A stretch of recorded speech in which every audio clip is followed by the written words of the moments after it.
With merely 18 centimeters, I unexpectedly claimed the first blood from Tsunade. To my astonishment, I acquired the cells of the swordsmith immortal, endowing me with a remarkable regenerative capability and the ability to wield the formidable wood release.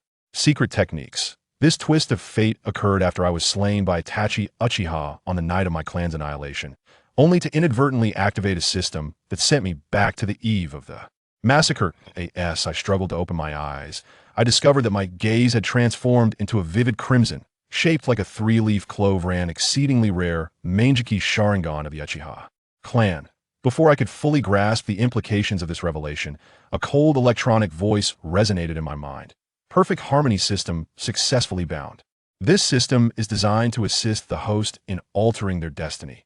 Through harmony, the host may acquire the perfect lineage of others, including but not limited to powerful martial arts and invaluable physical abilities. My fists clenched in excitement. Could this be a divine opportunity for a fresh start? I understood that mastering the Mangeki would take time, and with the massacre looming tomorrow, I inquired of the system how to swiftly attain formidable power. Moments later, the mechanical voice responded. The host possesses the perfect harmony system, and acquiring the Hashirama system will enable a significant enhancement of the Uchiha lineage. Among the three, Tsunade is the optimal candidate for harmony. Thus, the system provided me with a list of strategies to pursue Tsunade. I was taken aback, realizing that with my clan's impending doom, I scarcely had time for courtship. A rapid strategy has been generated. The host may directly engage forcefully. This strategy requires only the preparation of a blood artifact. I promptly inquired where Tsunade was, urging, "Take me to her quickly." Utilizing 50 of the system's energy as a cost, I was transported to Tsunade's side. At that moment, she was diligently instructing Shizune in medical ninjutsu. Suddenly, the air within the room trembled, and in an instant, I materialized before her. Tsunade, seasoned in facing unexpected events, remained composed until she beheld the Sharingan in my eyes, which elicited a hint of surprise. "Who are you?" I replied coolly, "Tsunade, I require your strength." In that instant, I activated the Mangeki Sharingan. Witnessing this, Tsunade sprang to her feet, the ground beneath her quaking in response.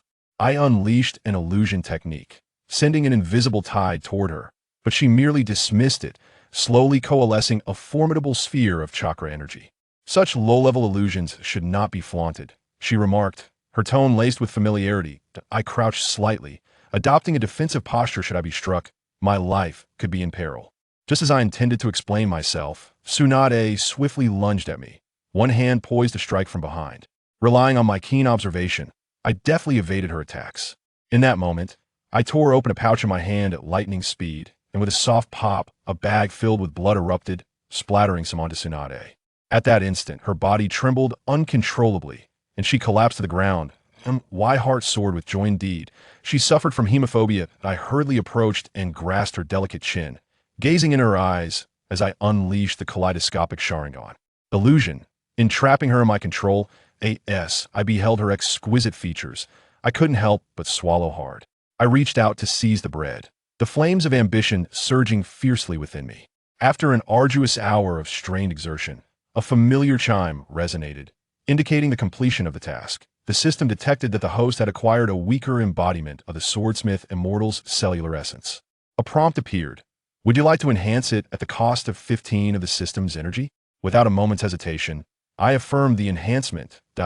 In an instant, my muscles tensed, and the chakra within me surged to levels rivaling that of a tailed beast. Suddenly, a magnificent silver-white, complete Susanoo rose majestically from the forest, its presence seemingly capable of tearing the very fabric of the heavens. Before I could savor the moment, I swiftly retracted the Susanoo and commanded the system to transport me back to Konoha. However, to my dismay, only 35 of energy remained, rendering teleportation impossible. Time was of the essence. With a powerful thrust of my foot, I surged forward like a wild stallion towards the land of fire, all the while becoming increasingly attuned to my own mental fortitude. The ability of my left, I amplified ninjutsu, even a mundane water release technique, when augmented by its power, could unleash devastation akin to that of a sea release. Meanwhile, the right, I possessed the capacity to weaken the enemy's ninjutsu while endowing me with formidable immunity to illusions to the onlookers. I appeared as a blurred shadow, darting through the woods. Finally, As night fell, I arrived at the land of Konoha. Almost immediately, I began to weave hand seals, sensing the fluctuating chakra of my clansmen, which allowed a heavy weight to lift from my heart. Yet, just as my emotions began to settle, I suddenly perceived the chakra of my kin dwindling one by one. My initial plan had been to seize the Nine Tails and harness its cataclysmic power against Konoha, but events had unfolded far too abruptly. Should the battlefield be confined to the Uchiha territory, many innocent clansmen would be ensnared in the chaos. At that moment, I was overwhelmed by a surge of irrationality. Third Hokage, it appears you wish to kill, then let us engage in a swift and brutal confrontation. With that declaration, a thunderous roar erupted as a colossal silver-white, complete phantom materialized within the village of Konoha. It swung its massive arms, mercilessly shattering the buildings of the village. Fire release, Phoenix fire technique. A barrage of fireballs erupted from its mouth, swiftly decimating Konoha.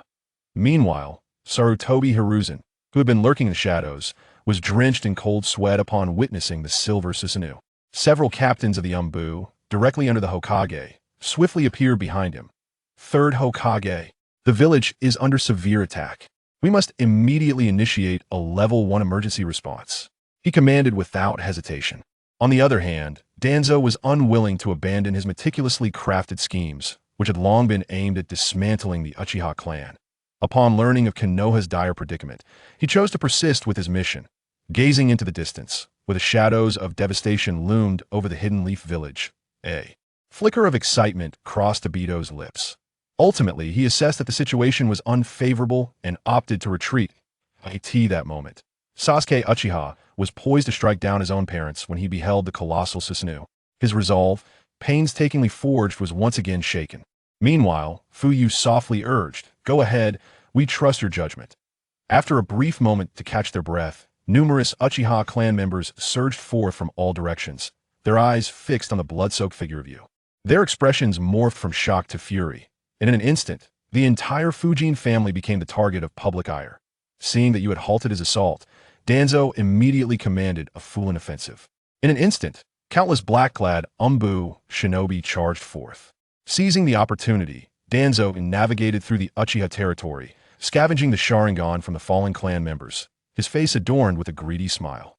Observing this scene, the Uchiha began to fight back, their crimson Sharingan igniting in the darkness as they advanced towards the Umbu. I had been attentively monitoring the situation of my clan brethren, and was aware that two formidable assassins had ceased their movements.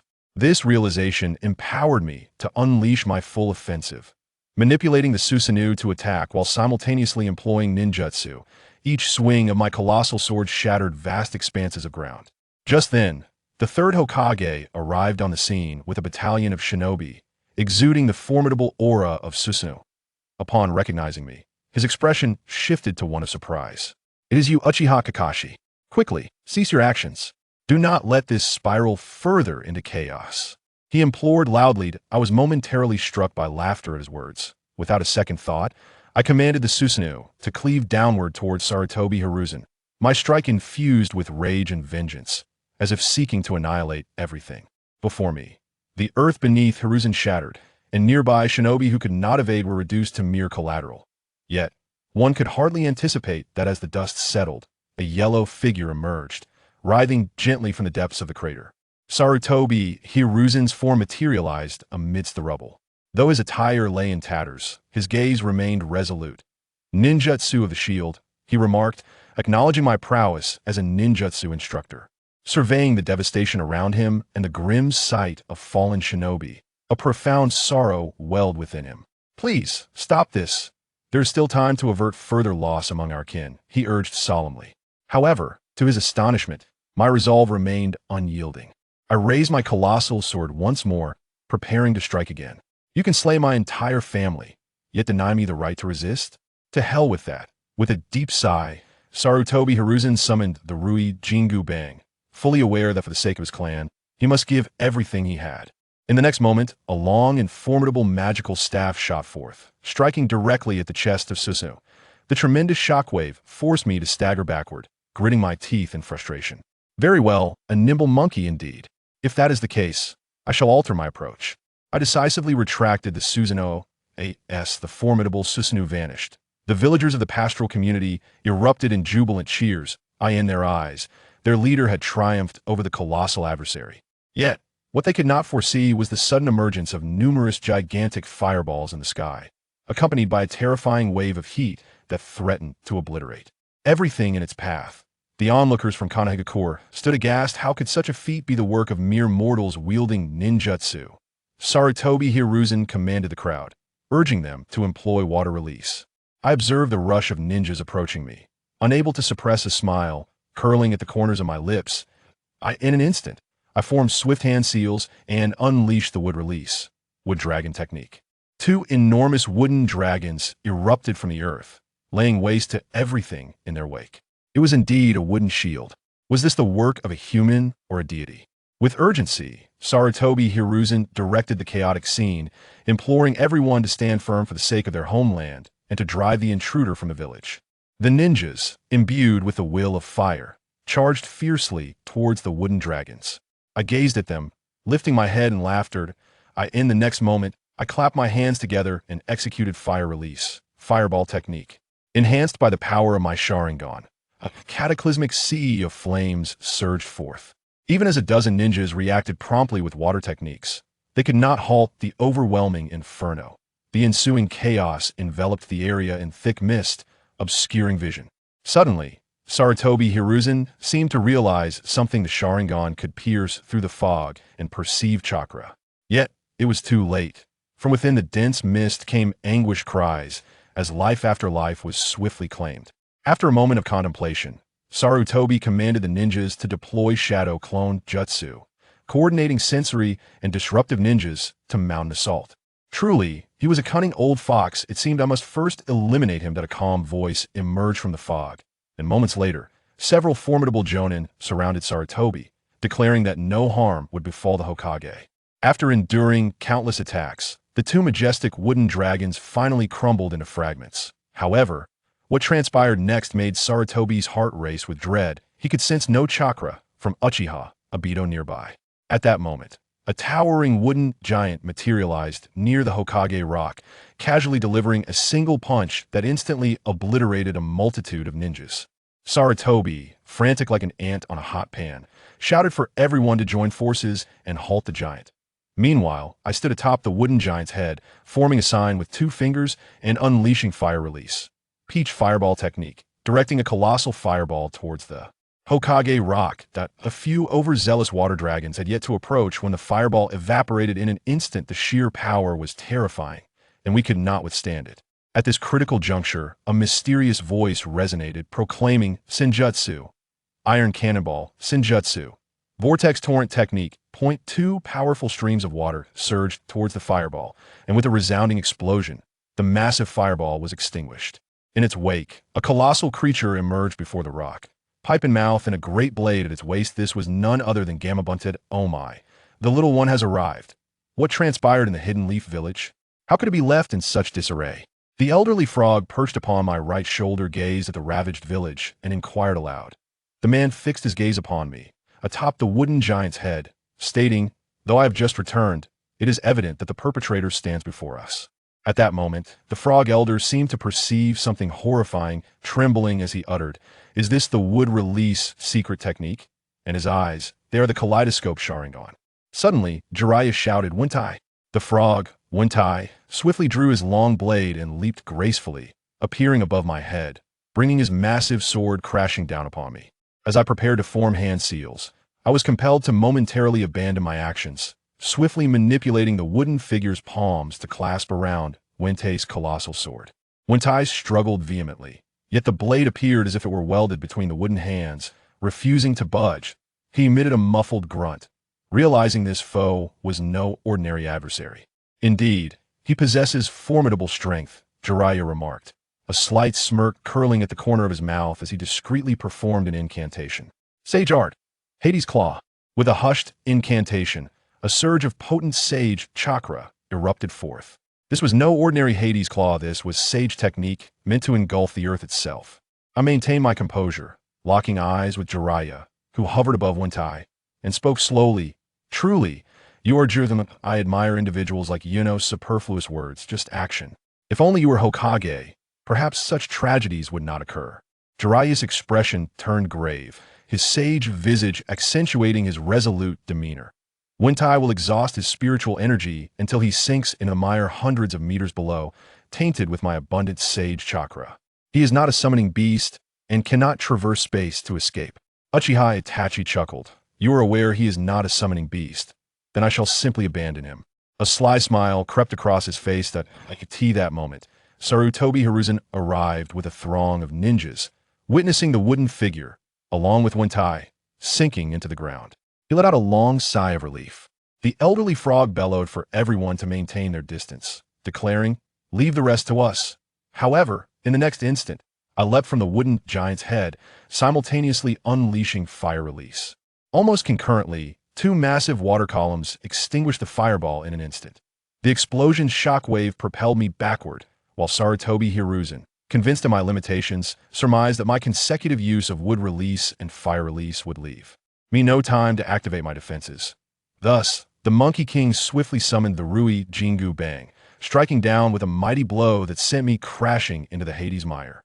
Just as I was thrust from the quagmire by a wooden stake, I saw a flash of swift sword light, piercing through my body in that instant, a crimson apparition materialized before me, revealing Uchiha Itachi within. He coolly stated, "The village can no longer withstand turmoil. I must seal you away." With a soft command, 10 blades surged towards me. Imbued with formidable sealing power, I was being pulled towards the crimson illusion in my left hand. However, just when everyone believed that the formidable foe had finally been captured, an unexpected turn of events unfolded. I suddenly burst into laughter, hurling insults at Uchiha Itachi, accusing him of donning the mask of a hypocrite. For the sake of your brother, you would annihilate your entire clan? Do you alone possess a brother in thoughts? I shall come to take your life, you misguided filial son. As I spoke, I began to transform into wooden fibers, and in an instant, I regained consciousness, urgently shouting that it was a wood clone. Yet before I could finish my sentence, a powerful beam of sword light swiftly cleaved Sarutobi Hizashi, along with his dwelling, into fragments. In a heartbeat, a silvery Susanoo rose from the ground, and another sword struck down rapidly. Sarutobi Hizashi, having barely evaded one strike, found a second sword descending upon him before he could catch his breath. He was compelled to raise his defense, but the violent impact reverberated painfully against his skull. Sarutobi Hizashi was forcefully driven into the earth, blood seeping from his wounds. Upon witnessing this, the crowd frantically launched their attacks on the Susanoo. Yet their efforts were akin to a drop in the ocean. In the next moment, an enormous-tailed beast ball-hurtled towards the Susanoo at an alarming speed, creating a powerful gust that toppled structures. The caster of the tail beast ball was also sent flying. That moment. The silvery Susanoo relentlessly pushed the crimson Susanoo back, while simultaneously dissuading previous actions, lamenting that sacrifices were necessary for the rare peace of the village. Upon hearing this, I could hardly contain my laughter. If that is the case, then surrender your brother, Uchiha Sasuke, along with your life. Should you perish, I shall devote myself to protecting the peace of Konoha and the land of fire, and your deaths will be worth it. The moment I mentioned targeting his brother, his demeanor shifted dramatically. His gaze turned icy, and he declared, "If I must die, so be it. Sasuke is still just a child. What fault is it of his?" In my current state, consumed by rage, I forced Uchiha back repeatedly. To my astonishment, Uchiha was maneuvering to lure me to the village's edge to unleash a terrifying jutsu. However, my subsequent reaction sent chills down their spines. I smirked disdainfully. "What if we are here?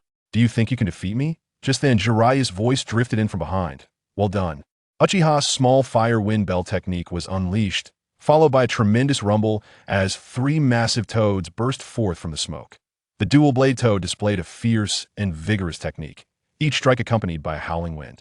The great shield toad wielded its weapon, a formidable presence akin to an immovable mountain. As the leader of Mayaboku Mountain's elite, Gamabunta was incredibly valiant.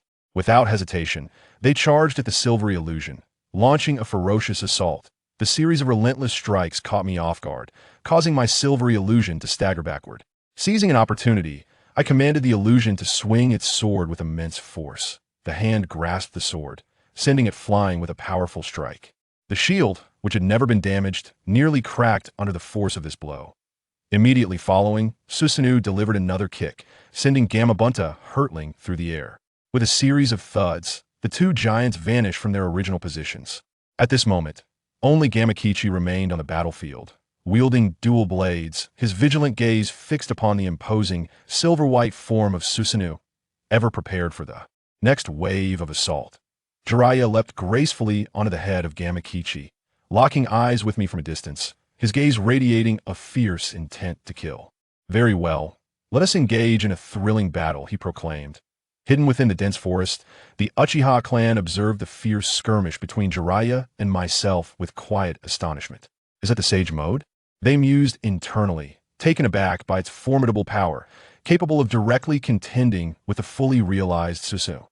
Although Gamabunta was quickly overwhelmed and vanished, Jiraiya's formidable array of sage techniques continued to be a source of vexation for me. Simultaneously, a significant number of ninjas from Konoha began to gather, coalescing into a formidable ninja army under the leadership of various squad leaders and jonin captains. Thousands of ninjas surged forth like a tidal wave towards the battlefield.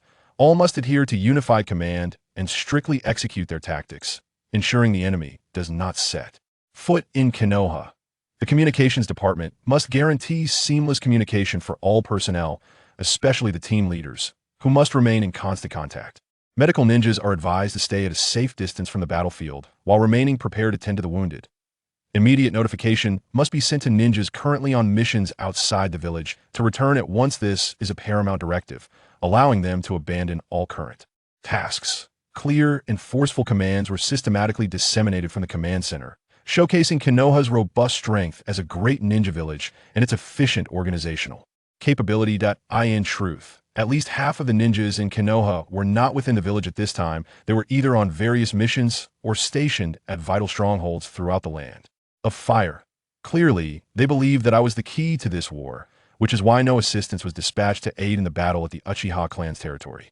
The two esteemed advisors of Konoha, Tsubaki Sakura and Mito Fumiko, stood before the communications command post, calmly observing the bustling activity around them. An Umbu ninja, adorned with a cat-eared mask, entered and approached the two advisors, announcing, "Advisors, you summoned me. What are your instructions?" Tsubaki's eyes revealed exhaustion and anxiety as she responded hoarsely upon seeing Kakashi enter. "You're here." Kakashi, alongside Mito, stood with a stern demeanor. After cautiously surveying the surroundings to ensure no anomalies were present, he approached the masked Umbu. Leaning slightly forward, lowering his voice with a hint of urgency, he stated, "Kakashi, the third Hokage, Aruzen Sarutobi, is currently undergoing intensive treatment. However, his injuries are grave. Konoha cannot be without a Hokage. We must prepare for all contingencies." Kakashi stood tall, embodying the qualities of an Umbu captain, capable and composed, absorbing the weight of the situation. Immediately responding with utmost respect, Mito Manawa expressed profound admiration for Kakashi's composed demeanor. He nodded slightly and continued, stating that the village is currently facing a grave crisis, assuring that they would devise a plan regarding Jiraiya. Mito Minion greatly admired Kakashi's calm demeanor. He nodded slightly and continued, "The village is facing a huge crisis. We will find a way to persuade Jiraiya to take over as Hokage. But at the same time, we still need you to bring back Tsunade, one of the legendary Sannin. Her strength is crucial for Konoha right now." Nara Shikamaru stepped forward and said in a low voice, "Kakashi, you have the demeanor of a Hokage, and everyone has seen your growth over the years. However, you're still too young and lack experience. I hope you can excel in this mission, as it is vital for the future of Konoha. Do you understand?" "Yes," Kakashi replied without hesitation, accepting the mission. He reached out to take the information about Tsunade's location from Mito Minion and disappeared from the office in a flash, his movements clean and swift, as if he had never been there. At this moment, in the Uchiha clan area, Shimura Danzo looked in the direction where Uchiha Fugaku had escaped, his face filled with anger. His hands trembled slightly as he gritted his teeth and said, "I never expected the power of the Manjiki Sharingan to be so strong. It not only killed so many of my subordinates, but even nearly took me down." Before he could finish, a member of the Root organization appeared beside him like a ghost, kneeling on one knee, and spoke with a hint of frustration. "Lord Danzo, the Uchiha clan is too powerful. We have suffered heavy losses with little to show for it. In this operation, we have lost too many excellent ninjas. Yet the core strength of the Uchiha clan remains intact. Shimura Danzo fell silent, his brow furrowed in thought. He knew that the reason they had been able to temporarily trap the Uchiha clan was entirely due to their numerical advantage, as nearly all of the root ninjas had been mobilized here. Moreover, this was under the premise that Uchiha Itachi had slaughtered many Uchiha elites. And with Uchiha Fugaku choosing not to resist, they had barely managed to create the current situation. Otherwise, even sacrificing the entire root might not have been enough to contend with the Uchiha clan. Just as Shimura Danzo was considering his next course of action, an Umbu ninja appeared silently behind him like a ghost. Out of the corner of his eye, Danzo glanced at the Umbu ninja and asked calmly, "How is the battle over there? It seems like there are no signs of fighting anymore. What exactly happened?" The Umbu ninja lowered his voice, his tone deliberately altered. "Jiraiya, Uchiha Itachi, and the third Hokage have led thousands of ninjas to draw Uchiha Itachi out of the village. They are currently fighting in the southwest direction of the village. Thousands more ninjas are rushing to provide support." Shimura Danzo showed a look of disbelief on his face. He can actually achieve this on his own, and he is still fighting without defeat? Uchiha Itachi's strength is terrifying to such an extent? The Umbu ninja nodded slightly and added, "Not only that, but the casualties in the village are severe and the damage to buildings and the economy is incalculable. More seriously, the third Hokage is gravely injured and near death." Upon hearing this, Danzo suddenly turned around, a glimmer of surprise flashing his eyes, almost unable to suppress a laugh. But he quickly controlled his emotions and regained his composure. At that moment, two more members of Root hurriedly appeared, one of them trembling as he said, "Lord Danzo, we can't hold off the Uchiha anymore. They're almost here. We have suffered countless casualties, and we can no longer hold on." To their surprise, Danzo did not get angry. Instead, he remained calm and said generously, "The Uchiha clan is indeed incredibly strong. It's not surprising that we cannot take them down. Issue a retreat order. Conserve our strength and plan for the future." After saying this, a gust of wind swept by, and Shimura Danzo's figure disappeared from the place. After all, he had already collected enough Sharingan, and one of his main objectives had been achieved. Moments later, the remnants of Root completely withdrew from the Uchiha clan area. Those who could not escape were ruthlessly eliminated by the Uchiha. After killing the last Root ninja, the Uchiha gathered to discuss countermeasures. "Damn it! Our clan members have suffered countless casualties. My wife and children were killed in their sleep by Itachi." An Uchiha member exclaimed, his face filled with grief and rage. His eyes red, fists clenched tightly. "My mother and two younger brothers are also dead." Another clan member choked out, tears welling in his eyes. "The police force has all been wiped out." Someone shouted angrily. The crowd was filled with sorrow, many covering their faces and crying, while the elderly, women, and children gathered in the innermost part of the courtyard, weeping loudly. A deputy captain of the police force shouted, "No crying. What are you crying for? We are warriors of the clan. If we are this despondent, what hope is there for others? What hope is there for the clan? Don't forget, Itachi is still fighting alone for us. He is facing thousands of ninjas. We cannot wallow in self-pity here. We must pull ourselves together. The war is not over." Chapter 12. Escape from Konoha. As night fell over Konoha village, the air was thick with tension and a sense of impending doom. Within the Uchiha clan's stronghold, a member of the Uchiha family opened his blood-red Sharingan in anger and shouted, "Let's hurry and support Uchiha Itachi. Let's kill them all." These words ignited a powder keg, and everyone responded with fervor. Emotions of anger, worry, and unwillingness intertwined in their hearts, transforming into a passionate fighting spirit that made their blood boil, eager to rush to the battlefield and fight the enemy to the death. At that moment, the deputy captain raised his hand to stop them, his gaze sweeping over the hundreds of elderly, women, and children in the courtyard. Their eyes were filled with fear and confusion, huddled together, appearing so helpless in this dangerous situation.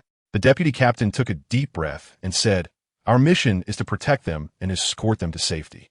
I believe that is also a crucial reason for Itachi's fierce battle. But how can we let Itachi face so many enemies alone?" Someone couldn't help but voice. With the clan leader and Uchiha Itachi having defected, if Uchiha Itachi were to fall, the Uchiha clan situation would likely. Another voice trembled, articulating the worst fear in everyone's hearts. "Shut up. He is no longer the clan leader. Just thinking about it makes me sick. Nothing is more disgusting than that family." Someone angrily interrupted, their voice filled with disdain and loathing. "We truly cannot lose Uchiha Itachi. He is our last hope, our only top-tier combat force. Without him, we we will likely face annihilation and have our eyes plucked. Deputy Captain Yunfei's judgment cannot be wrong. Now, with crises coming from all sides, how can we cover everything? Yes, surviving and ensuring the clan's survival is the top priority. Fear spread among the crowd, their emotions flaring up again as they exchanged words, unable to convince one another. The deputy captain, named Uchiha Yunfei, wore a serious expression and raised his voice. Stop talking so much. If we go to support Itachi, all our clan members will be killed. Even if they aren't killed, they will definitely be captured as hostages. At that point, we will be harming Itachi and the entire clan. Everyone quieted down, their gazes fixed on Uchiha Yunfei. In this critical moment, they needed a leader, someone who could guide them out of the predicament. We will listen to the deputy captain. You lead us. Someone shouted first. Yes. Everyone echoed. Deputy captain, give the orders. Uchiha Yunfei nodded slightly. First, escort the families out, and then I will personally take half of the people to support Itachi. Time is precious. We cannot waste a second. Move. The crowd quickly sprang into action, organizing the clan members to move. Do not go home for anything. Do not waste a single second. Someone ran back and forth in the group, constantly reminding everyone. Then, Uchiha Yunfei called several perceptive ninjas over and whispered instructions. Keep a close watch on the movements of the Konoha Ninjas. This is crucial for ensuring the safety of our clan members. If there is any sign of trouble, report to us immediately. After issuing a dozen commands, the clan members each took on their roles and coordinated with one another. The Uchiha clan quickly left Konoha. The Uchiha family was originally located in the far corner of Konoha, and they were almost just steps away from leaving the village. They moved swiftly through the night. Feet hurried, not daring to pause for even a moment.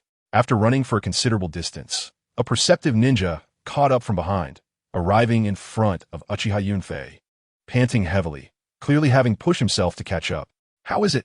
Uchiha Yunfei asked eagerly. The perceptive ninja finally caught his breath and said, no one is pursuing us. Konoha seems to be suffering greatly at the hands of Lord Itachi and has no time to pay attention to us.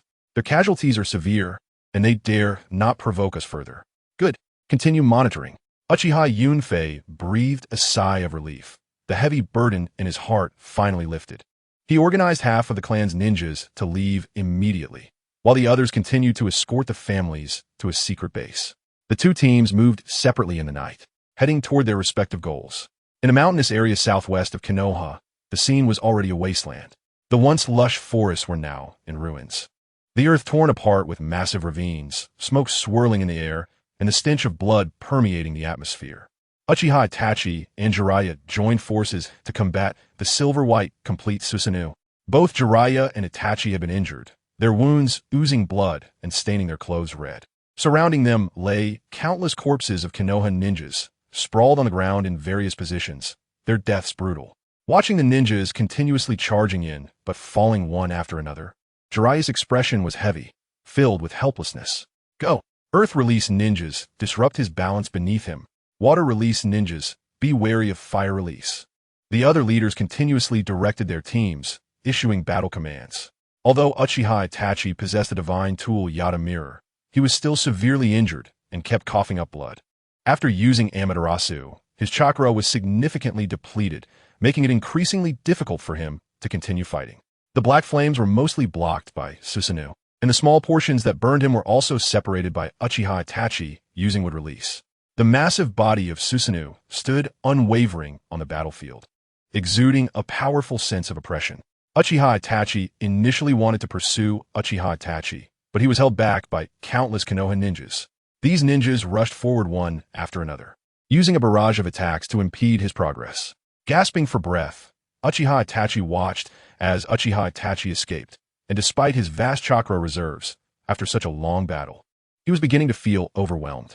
Looking at the Konoha ninjas continuously attacking him, Uchiha Itachi sighed helplessly.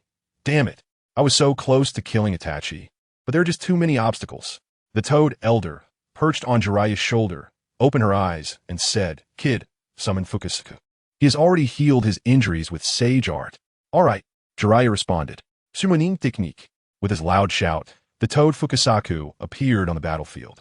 Fukusaku, a massive toad wielding a large knife, fiercely confronted the silver-white Susanoo. Every clash between them stirred up a whirlwind, causing the surrounding ninjas to struggle to maintain their footing, many falling to the ground. Jiraiya wiped the blood from the corner of his mouth and looked at Uchiha Itachi across from him, saying, "Do you want to continue fighting? Your chakra is running low, while I have two sages continuously providing me with sage chakra." Chapter 13 Prejudice in People's Hearts is a great mountain. Jiraiya's expression was grave as he looked at the devastated scene before him. Then turned to Uchiha Ping and said earnestly, "Stop it.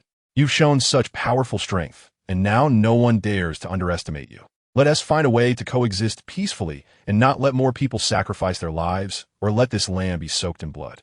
Uchiha Ping slowly shook his head upon hearing this. "Jiraiya, you don't understand. Our Uchiha clan has suffered oppression and exclusion for so many years. We've swallowed our anger and tried to integrate into the village, but what have we gained? We were nearly driven out and now face the extinction of our entire clan." Uchiha Ping's fists clenched involuntarily, his knuckles turning white. The prejudice in people's hearts truly is an immovable mountain. No matter how strong one is, it doesn't matter. Even the strongest cannot move this mountain. Was Uchiha Madara not strong enough? He was a legend of our Uchiha clan, yet in the end, he was forced to leave alone. What about the first Hokage? He stood at the pinnacle of the ninja world, wielding supreme power and prestige. Yet he couldn't change the prejudice in people's hearts even a little. At that moment, several jonin flashed and quickly arrived beside Jiraiya. Yamano Hachi shouted angrily, "Lord Jiraiya, we absolutely cannot let him go. This devil has been slaughtering in the village. Countless lives have been lost at his hands, and even the third Hokage's life is likely in danger." Another jonin, filled with grief and anger, shouted, "We should have listened to the second Hokage long ago. The Uchiha clan is inherently evil, and as long as they exist, today's tragedy is merely a repetition of history. It has happened before and will certainly happen again." Jiraiya gritted his teeth in silence, feeling a wave of bitterness. It seemed Uchiha Ping's words had truly come to pass. The prejudice in people's hearts against the Uchiha clan had become deeply entrenched, and it couldn't be dispelled with just a few words of persuasion. Uchiha Ping maintained a calm demeanor.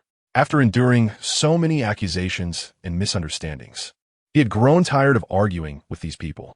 He closed his eyes and withdrew his perception. When he sensed that little Gua and her sister had safely escaped from Konoha and that the clan members had all retreated, a hint of relief appeared on his face. At this moment, Uchiha Ping had no more attachments, and he was ready to leave. Watching Uchiha Ping slowly retract his stance and begin to retreat, a Konoha jonin suddenly exploded with rage, shouting, "Damn it! Are you just going to leave like this? If you have the guts, don't run. You coward. Are you afraid? Shut up!" Jiraiya roared, spitting out a mouthful of blood uncontrollably, unsure if it was from anger or if his previous injuries had suddenly flared up. Uchiha Ping's cold voice echoed across the battlefield, each word seemingly wrapped in frost. "Afraid? What is the point of fighting here? Don't worry, I will be back soon. At that time, we will see whether your Konoha people die out first or if I fall first. If you have the ability, kill me. Otherwise, I will definitely kill my way through Konoha, so you can't endlessly brainwash Konoha's young leaves with your so-called will of fire." After saying this, he unhesitatingly released his complete Susanoo and transformed into a black afterimage, swiftly flying out of the battlefield. "Stop him. We cannot let him escape." The Konoha ninjas were incensed, countless voices shouting as they surged towards Uchiha Ping like a tide. Uchiha Ping showed no fear, his eyes flashing with cold, killing intent as he charged into the crowd, engaging in battle with the Konoha ninjas. In just one encounter, his overwhelming power was revealed, sending 7 or 8 people flying with his tremendous strength, their bodies crashing heavily to the ground, raising a cloud of dust. He seized a long knife from a chunin, his Sharingan rapidly scanning his surroundings, the blood-red eyes harboring endless darkness, making one shiver. The long knife in his hand swung continuously, glinting coldly as he knocked down one ninja after another, blood splattering and staining his clothes. Uchiha Ping moved through the battlefield like a swift dragon. Wherever he went, there were cries of despair. He was incredibly brave, and no one could stop him. His powerful ocular prowess allowed him to keenly sense enemy attacks, cleverly dodging and then delivering precise fatal strikes. Just as everyone was trembling in fear of Uchiha Ping's overwhelming strength, a fast ninja covered in explosive tags closely followed him like a ghost. Seeing this, others quickly distanced themselves, their eyes filled with apprehension. Uchiha Ping sensed the danger behind him and unhesitatingly threw his long knife.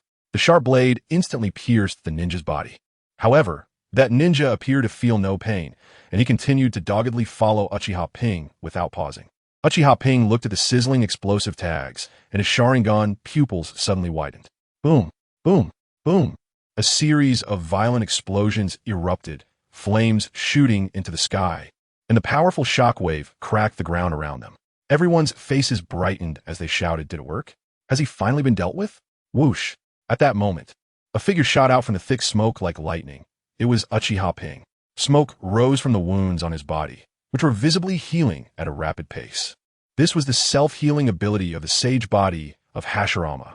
Uchiha Ping glanced into the distance and saw Jiraiya, who had finished healing, rapidly approaching.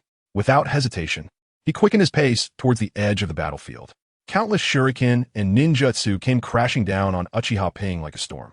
He used his second form of Susanoo to defend while continuing to move forward. Suddenly, a flood of ninjutsu surged towards Uchiha Ping like a tidal wave. The powerful energy fluctuations distorting the surrounding air would release. Uchiha Ping intended to counter with ninjutsu, but at that moment, a sharp pain suddenly pierced his eyes, as if thousands of needles were stabbing him simultaneously.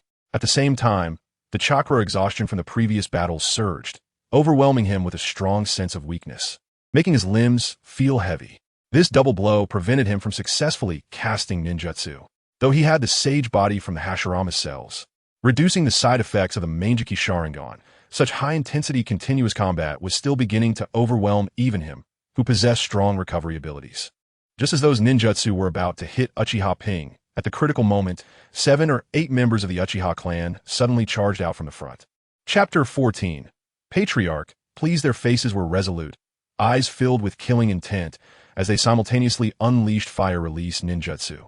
The scorching flames roared like a massive fire dragon, colliding with the incoming attacks. Bang! Bang! Boom! Another violent explosion of energy erupted, the powerful shockwave shaking the surrounding hills, raising thick layers of dust from the ground, creating a huge cloud of smoke. The Leaf Ninjas were preparing to charge through the smoke to pursue, but Jiraiya quickly shouted to stop everyone upon seeing the situation.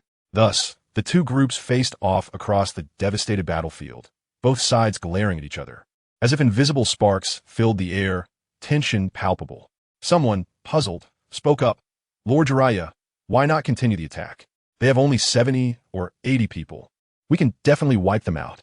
Yes, we can't just let them go. Otherwise, all the sacrifices our ninjas made would be in vain." Other ninjas echoed. Jiraiya clenched his fists tightly, his voice tinged with fatigue and helplessness.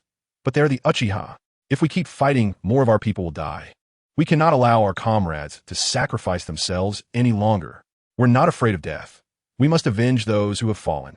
A young ninja shouted passionately, eyes filled with grief and anger.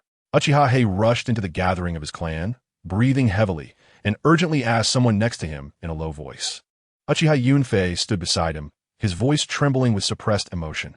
"Hey, you did exceptionally well this time. If it weren't for your timely intervention, our clan would have perished in this calamity, and we all would have become souls under the blade." As soon as he finished speaking, a medical ninja quickly stepped forward, forming hand seals and channeling chakra to heal Uchiha. The other Uchiha clan members glared fiercely at the approaching Leaf Ninjas, their eyes like vicious wolves. The killing intent in their blood-red Sharingan seemed almost tangible. Even in the face of overwhelming odds, they showed no signs of fear, exuding a determined aura that seemed to embrace death. "Patriarch, please give the order." A young Uchiha ninja shouted excitedly. "We never intended to come back alive. I want to die in battle today. Kill. I also want to die here. My child and wife are already gone. What am I living for? Only by killing these enemies can I relieve my hatred. Kill. I want to take down dozens of those leaf scum with me. Let them know that we Uchiha are not to be trifled with." Another roared angrily. "Kill." In an instant, the battle cries shook the very air around them. Had it not been for their clan members holding them back, these fiery Uchiha warriors would have already charged recklessly into battle. Their eyes were all fixed on Uchiha, seemingly waiting for him to give the order to attack. Uchiha looked astonished and quickly turned to Uchiha Yunfei, his eyes full of confusion. "Vice Captain, what's going on? Why are they suddenly calling me Patriarch?" "That's right, it's you." Yunfei's expression was serious as he nodded emphatically, his voice sincere yet pleading. "Everyone unanimously supports you, as the new patriarch. In this difficult time, only you can lead the clan out of this predicament and find a glimmer of hope. Please. Saying this, Uchiha Yunfei knelt on one knee, his movement crisp and decisive. Soon after, the surrounding Uchiha members followed suit, kneeling in unison and collectively calling out, "Patriarch, please." The current situation was urgent, clearly not the time for debates over the choice of patriarch. Uchiha Hei, while keeping a vigilant eye on the battlefield, raised his hand to signal everyone to rise and asked, "Where is Uchiha Fugaku? Where is he at this moment?" Mentioning Uchiha Fugaku, the members' expressions turned even more ferocious, their killing intent growing stronger. Yunfei gritted his teeth, filled with hatred. That beast chose Itachi, standing with those who slaughter our clan. His actions completely betray the family. We have unanimously rejected him and Itachi as traitors to the clan. They will forever be despised by all future generations, becoming the most disgraceful criminals in our clan's history. An older Uchiha with a face full of wrinkles slowly nodded, his voice aged yet firm. That's right, from now on, no one in the Uchiha clan will acknowledge them as Uchiha. They will be permanently expelled from the family tree, and they will have no ties to the Uchiha. The crowd chimed in, expressing their anger and disdain towards Uchiha Fugaku and Itachi. Uchiha Hei's expression was cold, his tone carrying a hint of harshness. Why bother with such trouble? Just kill them. They are not worthy of a future after what they have done.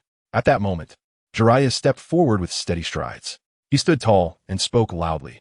"Uchiha clan members, you may leave. Today we will not make things difficult for you. Once this matter is settled, we can sit down together and discuss subsequent matters. How about that?" Upon hearing this, the Uchiha members laughed in anger, as if he was claiming to show them mercy.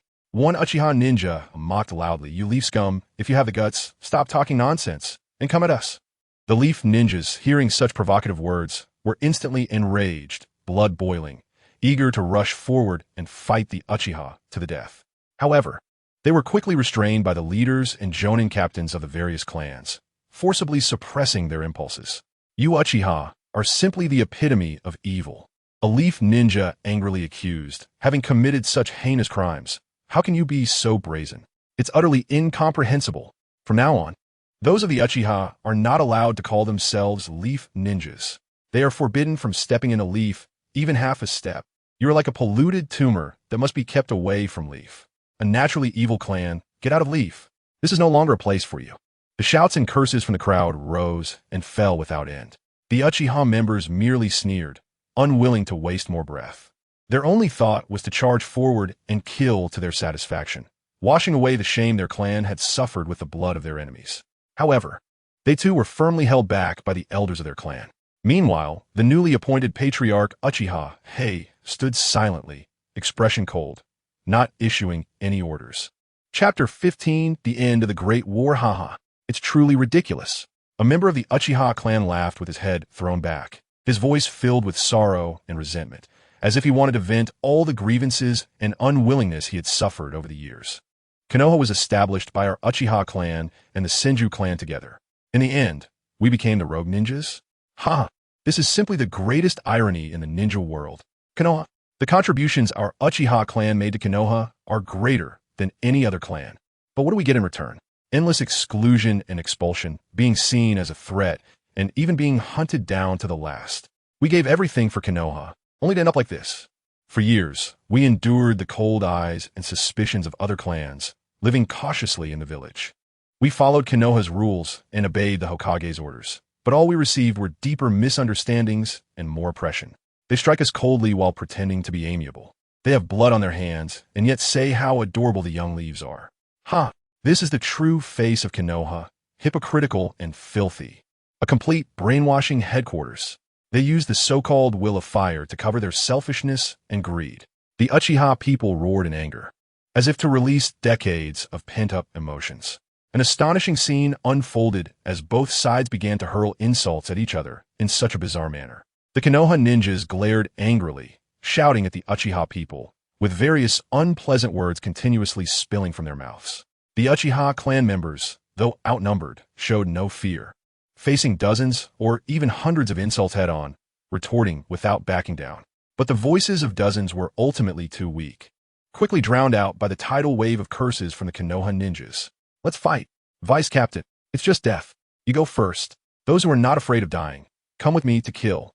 The Uchiha clan members were filled with passion, drawing their weapons, their eyes burning with the flames of anger, ready to fight the Konoha Ninjas to the death.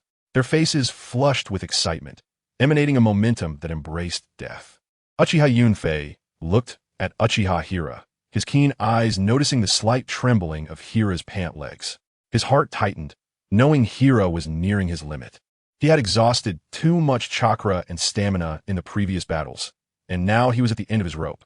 He quickly waved his hand, loudly stopping the calls for battle from everyone, and sternly said, "Stop saying things out of impulse. No one from the Uchiha clan is afraid of death. Since everyone supports Hira as the clan leader, then we will listen to him." Everyone's gaze instantly focused on Uchiha Hira, their eyes filled with anticipation, waiting for him to make a decision. "Jiraiya, everyone is not foolish. No need to say those empty words." Uchiha Hira's expression was calm, his voice low yet full of strength. "If I didn't have enough power to make you wary, you wouldn't waste your breath on me. My entire clan would also lose their lives." His gaze swept over the vast Konoha army behind Jiraiya. "Of course, if I had even greater power, none of you would leave here alive today. Stop barking over there. Whoever thinks they can take me down, come and try." After saying that, Uchiha Hira turned and left, his back straight, as if he did not regard the threats behind him at all. Seeing this, the Uchiha people, though filled with resentment and unwillingness, could only follow the clan leader's footsteps. Their eyes were filled with killing intent, frequently glancing back at the Konoha ninjas, their hatred growing stronger. Jiraiya watched the Uchiha leaving with concern in his eyes. He understood the seriousness of this incident and knew the Uchiha clan situation was somewhat unfair. But as a ninja of Konoha, he had to stand on the village's side. Jiraiya turned to the agitated Konoha ninjas, moved to the front of several clan leaders, and said heavily, "Hurry and treat the wounded. Try not to have more casualties. Konoha's reconstruction also requires everyone to work together. I will return to the village first." After saying that, he used ninjutsu to disappear from the scene, heading towards Konoha, silently praying, "Third Hokage, Master, please don't die." After leaving the battlefield far behind, Uchiha Hira could no longer hold on. His body softened, and he fell directly from a large tree, plummeting towards the ground. Clan leader Uchiha Yunfei reacted swiftly, instantly darting forward and catching Uchiha Hira securely in midair. Everyone quickly gathered around, their faces filled with worry, their eyes full of concern for the two. After a night of battle, everyone held Uchiha Hira in immense respect. Although he was still so young, the wisdom and strength he displayed in this thrilling war deeply impressed the Uchiha clan. In their eyes, Hira had become a spiritual belief, irreplaceable by anyone else. "Vice Captain, what's wrong with the clan leader?" A Uchiha member asked anxiously. Uchiha Yunfei quickly checked, and then carried Uchiha Hira on his back, continuing to move swiftly. "It's nothing." The clan leader just temporarily exhausted himself and fainted. "Don't stop. Keep moving at full speed. Konoha will definitely send sensory ninjas to monitor us." Yunfei looked at the sky where dawn was gradually breaking, feeling that this dark night had finally passed, and they were about to welcome the bright sky. But his mood remained heavy, as he knew the crisis they faced was far from over. "Yuhua, focus all your sensory abilities. Report any situation immediately. If the enemy dares to approach, eliminate them all. Now split into 3 teams. The second team will alternate traveling, and the third team will expand the sensory range from back." Uchiha Yunfei issued orders methodically, assigning tasks to everyone. His voice was calm and decisive, bringing a sense of reassurance to the clan members amidst the tense atmosphere. He did not slow down his pace, swiftly leading the clan members forward. Everyone quickly acted upon the orders, working together to ensure their retreat while preventing the enemy from tracking them. Although the Great War had ended, a covert battle of intelligence and vigilance was quietly unfolding. Although it seemed that the Uchiha had achieved a great victory from the moment they left Konoha, they had already failed. They would also be branded with various shameful accusations, cursed by all of Konoha's people, and even despised and scorned by the entire Land of Fire. Although the Uchiha acted in self-defense, retaliating in a desperate situation when they were on the brink of annihilation, who would understand? Who would care? The truth would always be in the hands of the Hokage and the daimyo, and they could only bear these baseless accusations, unable to defend themselves. Chapter 16. Uchiha Itachi awakens a Sharingan. Uchiha Itachi slowly opened his eyes, feeling as if his eyelids were heavy, as if weighed down by lead. His gaze gradually swept around, and all he saw were members of the Uchiha clan, their steps heavy and silently moving forward, the atmosphere thick with oppression and sorrow. Brother, you're awake. That's great. I thought you would never wake up like Uncle and Sister Izumi. Wow. Woo-woo. Little Itachi's tender voice, tinged with a crying tone, suddenly rang out, and then her small figure leaped onto Uchiha Itachi's stretcher like a frightened fawn. With a pout, she burst into tears, the tears flowing like a flood that had broken its dam, crying with a heart-wrenching sorrow. At Yunfei's signal, everyone stopped in their tracks. 2 clan members carefully placed the stretcher down on the ground. Uchiha Itachi's parents and sister quickly gathered around, their eyes filled with anxiety and concern. His sister, Uchiha Aoi, also rushed to the other side, her beautiful face adorned with glistening tears that fell like pearls from a broken string. Itachi, it's so good that you're okay. Uncle and Aunt's family, they all died. Aoi's voice was thick with sobs, each word seemingly soaked in sorrow. With Itachi occupied by his 2 sisters, their parents could only lean on each other nearby, their eyes filled with tears, stretching their necks to catch any subtle expression on their son's face, wanting to keep looking at him. The Uchiha family had very average talent. Among the 5 family members, only Uchiha Itachi had awakened to Sharingan. Since then, he had been the pride of the family and a regular topic of conversation for his parents in the village. Uchiha Itachi struggled to extend his hand, every inch of movement feeling like it consumed immense energy. He gently patted little Itachi's head, trying to squeeze out a smile that looked worse than crying. Brother's fine. Brother, we'll protect little Itachi and sister and mom and dad. Don't cry. However, just speaking the simple sentence made Uchiha Itachi feel as if all his strength had been drained, and his raised hand fell weakly onto the stretcher with a thud. Uchiha Itachi slightly closed his eyes, filled with confusion, and mentally inquired, "What is going on? Don't I have sage body? Why am I so weak? What about the self-repair ability of the sage body?" Detecting. Host, Uchiha Itachi fought continuously with Tsunade, traveled for a day and a night, then engaged in high-intensity battle all night, consuming a large amount of the sage body's vitality. What does that mean? The sage body is so weak? Uchiha Itachi questioned in his mind, filled with disbelief. The sage body is strong, but the host fought beyond capacity. Your chakra simply cannot push through Konoha. The subsequent support was from Hashirama's sage body. Then don't I have Hashirama's sage body? Why am I lying down after just one battle? Hashirama managed to survive 7 days and nights of fighting without any issues, and all his injuries were automatically healed. This system is a bit speechless. Are you a pig brain? Let me think how to explain it to you in a way you can understand. Let us put it this way. Your sage body is strong, but definitely not as strong as Hashirama himself.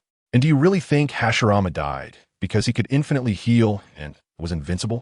Seeing Uchiha Itachi close his eyes again and remain motionless, little Itachi was suddenly startled, and her sharp crying voice once again pierced through the oppressive air. Wow. Woo-woo. Brother isn't moving. Brother is dead. Wow. I don't want that. Hearing the little girl's sudden wailing and her shocking words, everyone in the Uchiha clan was taken aback, and the scene instantly erupted into chaos. Everyone rushed over, their faces filled with shock and worry. What? How is that possible? Clan leader? Uchiha Itachi's mouth twitched involuntarily, and reluctantly, he had to raise his hand again. Little Itachi's big eyes suddenly widened, and the previously deafening wail abruptly stopped. She quickly grabbed her brother's hand tightly along with her sister Aoi. Brother, you're not dead. Little Itachi's big eyes sparkled, completely forgetting the tears still on her small face. And in an instant, she was all smiles, her emotional shift so rapid that it was almost amusing. Sigh. The surrounding Uchiha members all let out a long breath, their expressions shifting from tense to relaxed, shaking their heads helplessly. The three's mother softly scolded, laced with a touch of indulgence. Little Itachi, don't say such things. Look how you scared everyone. Little Itachi tilted her head, her speech somewhat muffled because of the 2 missing front teeth, her voice still childlike. That's because when we left, those older brothers and sisters lying on the ground were like that too. I thought brother was also hurt by bad people. Brother, why are you lying on the ground? Everyone felt quite helpless, as little Itachi was the youngest child in the family and a late-born child. So the entire family spoiled her. Even though she was 5 or 6 years old, her mind was still relatively immature. Uchiha Itachi was about to speak when suddenly his gaze sharpened, locking tightly onto little Itachi's adorable, tear-filled big eyes, and he exclaimed in surprise, "This is the Sharingan." Hearing this, Uchiha Aoi and the others quickly looked at little Itachi, instantly noticing her abnormality. They saw her pupils were a bright red, with a few tomo, one in her left eye, and two in her right eye. Little Itachi, she opened her eyes. Standing beside them, Uchiha Yunfei hurried forward, carefully examining little Itachi, then nodded with a serious expression. These children have suffered so much. Today, already over a dozen children have awakened their Sharingan. Everyone fell silent. Normally, the awakening of the Sharingan among the Uchiha clan was a cause for celebration, but this collective awakening was triggered by nearly being exterminated. This, without a doubt, brought no joy, and the sadness and heaviness hung over everyone's hearts like a shadow. Uchiha Itachi patted his sister's hands and said, "I'm fine. Sister, you take Mom, Dad, and little Itachi to eat something. I need to talk to Captain Yunfei about something." Hearing this, everyone stood up and took a few steps back. Aoi quickly picked up little Itachi, carefully wiping her tear-streaked chubby face. Uchiha Yunfei knelt beside the stretcher and quietly asked, "Clan leader, how do you feel now? I called the medical ninjas, but their medical ninjutsu couldn't restore you at all." Uchiha Itachi showed a look of understanding. "Don't worry. I should be fine after some rest." "Captain Yunfei, where are we now?" Chapter 17. The masked man Uchiha Yunfei nodded solemnly, his face filled with respect, and quickly responded, "We are currently in the northwest of the Land of Fire. Over there is a base secretly established by our Uchiha clan a long time ago. It is extremely concealed and has not been detected by outsiders for many years. It is an excellent place for us to take refuge, and we plan to head there first. Then let's hurry up. Time is of the essence. Every minute and every second is incredibly precious. The enemies of Konoha may pursue us at any moment. We cannot afford to stay for even a moment." Uchiha Yunfei immediately bowed respectfully and replied loudly, "Yes, clan leader." Uchiha Tai sighed helplessly and said slowly, "From now on, you will take charge. I am truly inexperienced in managing family affairs. Starting today, Uchiha Yunfei will be the vice-clan leader of our Uchiha clan." The 5 or 6 Uchiha Jonin beside them nodded in unison, then bowed deeply and replied in a loud and orderly manner, "Yes, clan leader, vice-clan leader." After Uchiha Tai finished speaking, he slowly closed his eyes. Seeing this, Uchiha Yunfei immediately stood up and gathered with the others to discuss in low voices for a moment. Just as Yunfei was about to give the order to depart, a dark and eerie voice suddenly rang out. "It seems you no longer have the strength to fight." Uchiha Tai. This voice seemed to come from the depths of hell, carrying a bone-chilling coldness. The Uchiha clan members were instantly alarmed, their bodies tense, staring intently at the tiger-striped masked man who suddenly appeared not far ahead. He was holding the young Uchiha Kiru, as if carrying a lamb with no power to resist. The originally tightly hugging Uchiha Ao had fallen to the ground. She trembled as she reached out toward the suspended Ko, repeatedly calling out, "Karakuru." Their father anxiously shouted, "Kaoru, Ao." The others had not yet reacted, not even realizing when the mysterious man had appeared, as if he had been hiding among them all along. The tiger-striped masked man sneered, "Don't worry, I have no intention of taking their lives for the time being, but only for now." Kaoru pouted, her face full of anger, and furiously waved her small fists at the mask, shouting, "Big bad guy, ugly monster, why did you hit my sister? I'll hit you." For a moment, both the masked man and the surrounding Uchiha clan members fell silent for 2 seconds. Only the little girl in midair was grinning fiercely, waving her small hands, creating a surprisingly shocking scene. Suddenly, a mysterious vortex appeared in the space, like a black hole in the universe, radiating an endless swallowing power, and in the blink of an eye, it absorbed Uchiha Karu. Taking advantage of the chaos, a Jonin rushed forward like a bolt of black lightning, swiftly picking up Ao and rescuing her.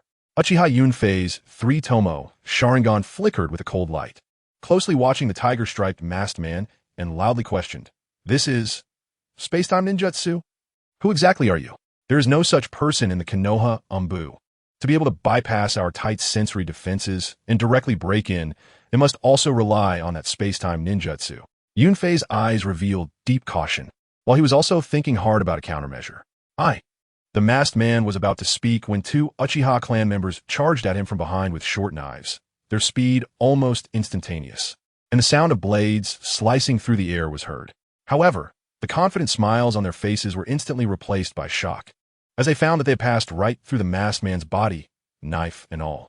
Then, a pair of black hands reached out towards them in their fearful gaze. Just as the black hands were about to grab the two rushing forward, a kunai accurately pierced toward the masked man's forehead like a shooting star. The kunai and the black hands simultaneously penetrated the mask and the body, and the two Uchiha clan members, seeing this, quickly leaped back like startled rabbits, creating distance, their backs already soaked with cold sweat. The masked man slowly turned his head, staring at Uchiha Yunfei, a hint of surprise in his voice. "Oh, quite capable, huh? What's going on? Our attacks were all ineffective. His body seems to be intangible." One Uchiha clan member shouted in terror. "How is this possible? He clearly just lifted Uchiha Keiru and injured AO." Another clan member said, confusion written all over his face. Uchiha Yunfei narrowed his eyes slightly, his gaze sharp, calmly analyzing. "You can freely switch between physical and ethereal forms, right? What an unreasonable ability." One clan member, puzzled, asked, "What does this mean?" Uchiha Yunfei patiently continued. "When he attacks, his body is solid, and when dodging attacks, his body becomes intangible." A clan member's forehead was covered in beads of sweat. What kind of ability is this? So, he is essentially invincible. Upon hearing this, everyone tightened their grips on their weapons, their joints turning white from the force, staring at the masked man, momentarily at a loss, as all their attacks were ineffective. How could they fight? Uchiha Yunfei took a deep breath and coldly said, "Don't panic. We may not be able to hit him, but he also cannot attack us at will, because I will take the opportunity to kill him when he attacks." The masked man snorted coldly, disdainfully saying, "Big words. Uchiha brat, let my sister go." At that moment, Uchiha Tai struggled to get off the stretcher, coldly glaring at the masked man, his murderous intent almost materializing. So naive. Why would I let her go? Unless you give me that pair of Mangeki Sharingan." Uchiha Tai's eyes were fixed on the masked man, his words almost squeezed out between clenched teeth. "Coming here to seek death is the stupidest decision of your life." The masked man was slightly taken aback, his tone mocking. "Oh, can you do it? I see you can barely stand right now."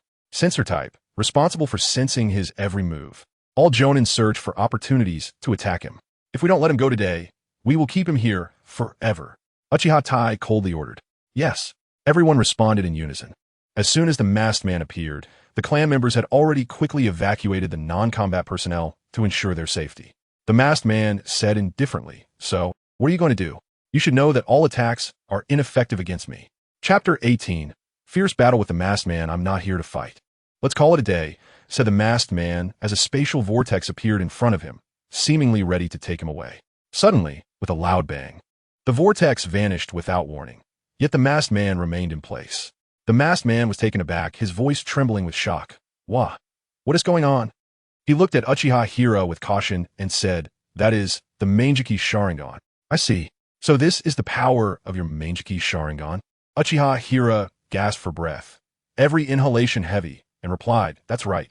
My Mangeki ability weakens ninjutsu. Your powers are not so invincible before me."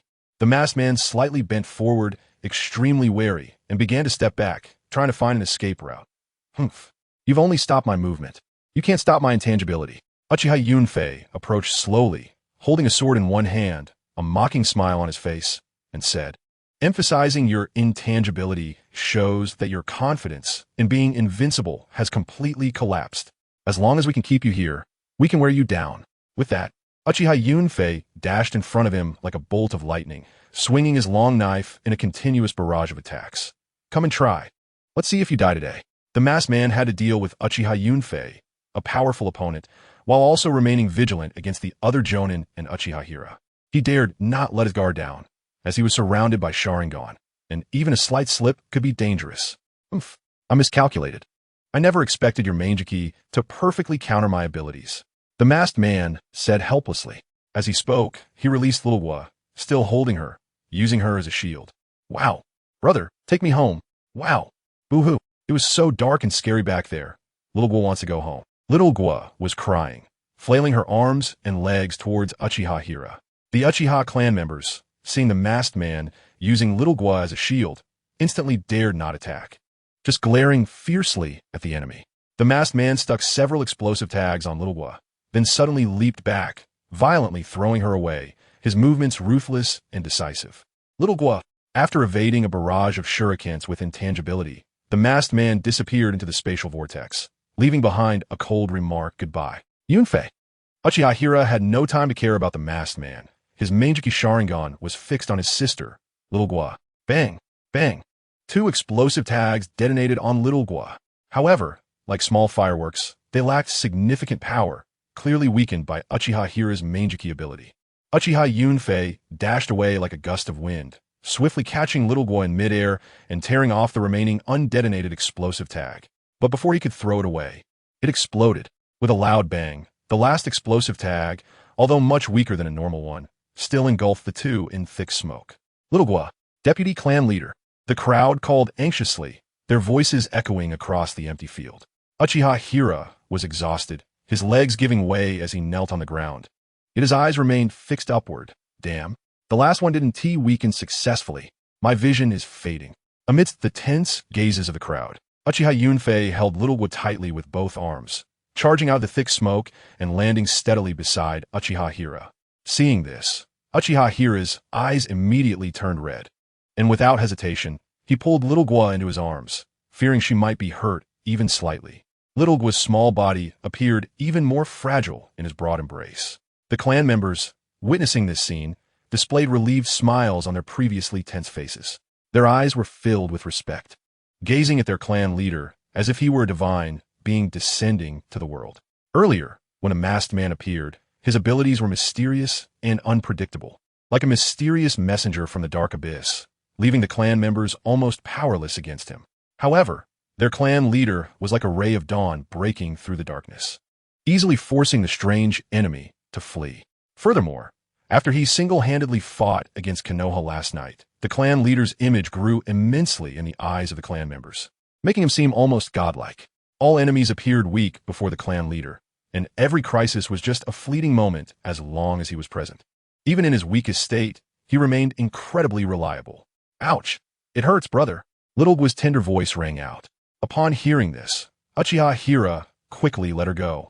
Placing his hands on her shoulders and examining her closely, his eyes filled with concern. Where does it hurt, Little Gua? Did you get hurt in the explosion? Tell your brother quickly. Yes, it hurt so much from the explosion, Little Gua said, rubbing her tummy and pouting, looking pitiful enough to break anyone's heart. Yunfei quickly walked over, calling for a medical ninja, who swiftly approached Little Gua, slightly bowing in greeting before taking her aside for an examination. A moment later, the medical ninja smiled and said, Clan leader, don't worry. The explosion's power was very weak. Little Gua wasn't hurt, just a bit scared. Uchiha Hira sighed in relief, sitting down heavily on the ground, and said urgently, We need to move. Have a sensory ninjas remain vigilant at all times. I sensed the chakra of that masked man last night. It was him and Itachi who attacked our clan members. We absolutely cannot give them another chance. I see. Uchiha Yunfei gritted his teeth, anger etched on his face, and nodded heavily. He quickly moved forward, loudly delegating various tasks, then led the team to move swiftly. After the attack from the masked man, Uchiha Yunfei understood the importance of the clan leader's family safety. So he arranged for all of the clan leader's family members to be positioned near the combat personnel, ready to respond to the mysterious masked man with space-time abilities at any moment. Before long, several clan members brought over makeshift palanquins. Uchiha Yunfei approached Uchiha Hira, slightly bowing, and said, Hira, you should get in the palanquin and rest. Upon hearing this, Uchiha Hira frowned, a puzzled expression on his face. What is the point of this? The situation is urgent. There is no time for this. Chapter 19. The death of Arisen Sarutobi Yunfei leaned in slightly and explained in a low voice. It's not about being special. You are someone the enemy fears, and also our family's trump card. You should remain a mystery. We can't let the enemy know your condition. Just like earlier, if that masked man didn't know your state, would he dare to attack us so boldly? He continued, by getting into the palanquin, you can hide your figure, and we will also set up a perception barrier on it, making it difficult for the enemy to glimpse your reality. Uchiha Hei listened and secretly admired Yunfei. He truly was the former deputy captain of the police force. His strength and experience were so profound, and he considered matters so comprehensively. In the end, Uchiha Hei was placed inside the palanquin. It must be said that lying in the palanquin was indeed much more comfortable. It's no wonder those in power enjoy riding in them. You go lift that palanquin over there, I'll handle this one. A clansman quickly walked over to the palanquin and reached out to lift the one Uchiha Hei was sitting in. Why should I? I made this palanquin. It should be me lifting it. Another clansman argued back, unwilling to back down, their faces flushed from the argument. Come on, you were injured earlier in Konoha. You should lift the empty one. It's not strenuous. I'm doing this for your own good. Nonsense. I just scraped my skin a bit. This little injury won't affect me lifting the clan leader. Yunfei heard the argument and quickly walked over, frowning tightly. What are you doing?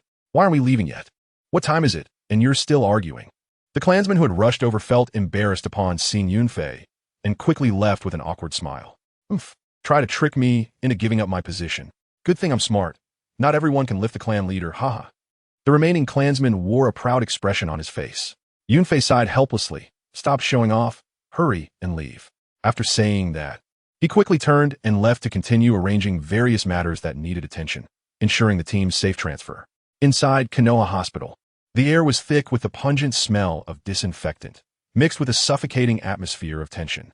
After a grueling day and night of urgent rescue efforts, the third Hokage, Hiruzen Sarutobi, a legendary figure who had protected Konoha for many years, finally closed his eyes forever. The signs of life quietly extinguished like a candle flickering in the wind, unable to reclaim vitality from the hands of death. As the attending medical ninja walked slowly toward the rescue room's door with heavy steps, trembling as he delivered the heartbreaking news to everyone, the originally noisy corridor filled with anxious shouts and footsteps suddenly fell into a deathly silence. So quiet that a pin drop could be heard. Jiraiya stood among the crowd, his jaw clenched tightly, the muscles in his face twitching slightly from the strain, and his eyes slowly closed. After a moment, he silently turned and dragged his seemingly heavy legs away step by step. Third Hokage. A heart-wrenching cry broke the silence, followed by an eruption of various emotional voices. Ah, damn it! Someone shouted angrily, fists raised in the air as if to smash this unwillingness and anger into the void. How could this happen? Someone murmured in disbelief, tears uncontrollably streaming down their cheeks. The evil Uchiha. I said they should be expelled from Konoha long ago. A wave of wailing and accusations broke out in the hospital corridor, the sounds nearly lifting the ceiling off. Nin, face full of sorrow, body trembling slightly, forced himself to ask, did the third Hokage leave any last words? The attending medical ninja's expression was solemn as he slowly nodded, his voice deep and hoarse. He expressed great regret, regretting not decisively using the self-destructing sealing technique to take the source of chaos with him. Before long, a large number of ninjas had gathered in the corridor, each face marked with shock and sorrow. Many high-ranking Konoha officials also appeared, their presence making the already oppressive atmosphere even heavier. Upon hearing this, Danzo let out a heavy cold snort, not knowing whether he was angry at the Uchihas or because the third Hokage hadn't taken Uchiha Hei with him. Danzo's powerful aura and the authority he exuded made many people involuntarily feel intimidated, and the scene quieted down considerably. Seeing this, Shimura Danzo took a couple of steps forward, moving to the center of the crowd. His one eye gleamed sharply as he scanned the surrounding people, then spoke. Where were you all before? What good does it do to say this now? Konoha cannot go a day without a Hokage. The urgent matter is to quickly elect a new Hokage who can lead the village out of this crisis. Upon hearing this, the crowd's expressions darkened. Although they felt dissatisfaction in their hearts, they did not dare to openly contradict Danzo due to his identity and status. After all, Danzo's influence in Konoha was deeply rooted, holding significant power. However, many secretly murmured in their hearts, what about you, Danzo, and the Root Ninjas? Where are you? We didn't see any of you fighting at all. Now that the battle is over, you jump out pretending to be the big shot. How shameless. Looking at the expressions and reactions of the crowd, Danzo gritted his teeth internally. He knew exactly what everyone was thinking, but he couldn't reveal the truth. Should he say, we en route were busy ambushing the Uchiha clan, and Danzo was collecting Sharingan? If he said that, he would probably become the scapegoat for this disaster. All accusations, crimes, and blame would fall squarely on his shoulders. Not only would the Uchiha clan list him as their #1 target, but even the entire Konoha and the whole ninja world would say that the fuse of this catastrophe was that dark Danzo of Konoha. He instigated everything. Though it might be true, he could never admit it. Danzo thought to himself, the corner of his mouth curling into an almost imperceptible arc. Hiruzen, I've carried the blame for you my whole life. Now, it's your turn to bear the blame. What are you all looking at? Danzo slammed his cane heavily onto the ground, creating a dull sound, appearing heartbroken as he continued. Do you think I and Root were watching from the sidelines? We followed the orders of the third Hokage, Hiruzen Sarutobi, and fought bravely on the front lines. Otherwise, do you think there would only be one Uchiha Hei fighting from the Uchiha clan?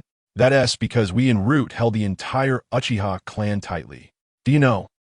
For this, over 60% of our Root ninjas died in battle. Chapter 20. We need talents like you. As he spoke, Shimura Danzo suddenly had a flash of inspiration, secretly using his dark energy to injure himself. Danzo's face turned pale, and he suddenly spat out a mouthful of old blood, his body swaying uncontrollably as he staggered.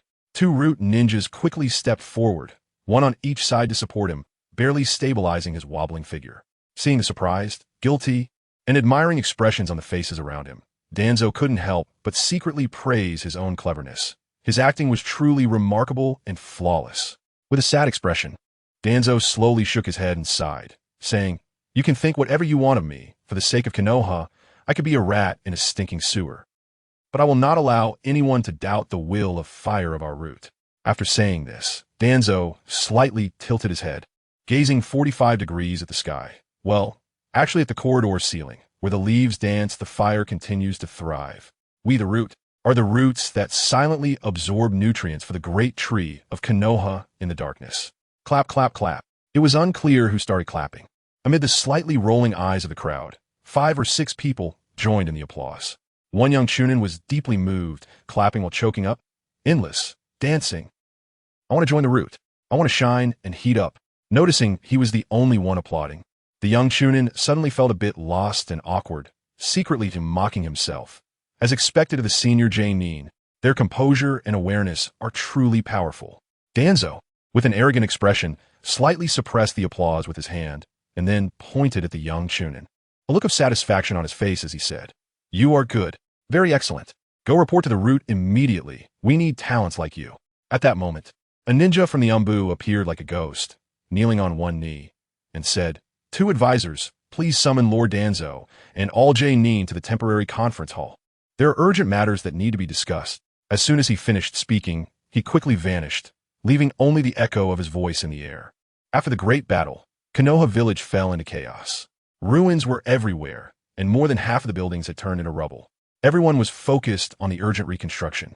The Hokage building, once a symbol of Konoha's glory and authority, had also been reduced to nothing in this great battle. To have a place to discuss important matters, a temporary conference hall was set up in the village. Inside the conference hall, the leaders and J-nin of Konoha had gathered. The atmosphere was tense and heated, with worry etched on everyone's faces after the battle. Advisors Mito, Gate-in, and Tsunade Kohor walked steadily to the front along with Shimura Danzo, taking the lead position. As soon as they appeared, the previously murmuring crowd fell silent, all eyes focused on these three. Mito Gate-in's expression was solemn, his face serious like the sky before a storm. He slowly spoke. "I believe everyone has seen that Konoha has just experienced a huge disaster. The third Hokage, Sarutobi Hizashi, bravely sacrificed himself in this calamity." At this point, a trace of pain and sorrow flashed in his eyes, and after a pause, he continued, "But at this moment, we do not have time to dwell in sadness and mourning. The urgent task is to quickly select a Hokage to take charge of the situation and lead Konoha out of this predicament." Hearing this, Danzo's heart suddenly shook, his chest involuntarily puffing up like a soldier preparing for battle. He cleared his throat, trying to draw everyone's attention. However, the two advisors seemed to completely ignore him, their gazes passing over him and landing on a white-haired man quietly standing against the wall. The man stood tall, arms crossed, lost in thought as he gazed out the window, seemingly unaware of the eyes on him, neither hearing the conversation nor noticing the advisor's looks. Seeing this, Tsunade Koharu lightly coughed and raised her voice, calling out, "Jiraiya." Jiraiya turned his face slowly upon hearing his name, a hint of confusion on his face, as if he had just returned from a distant thought. Tsunade Koharu sighed slightly, her tone earnest as she continued, "Jiraiya, our village is at a critical moment. We unanimously nominate you to become the 5th Hokage." As soon as this was said, the crowd erupted. Oh, Lord Jiraiya will definitely succeed. He is powerful and has rich experience.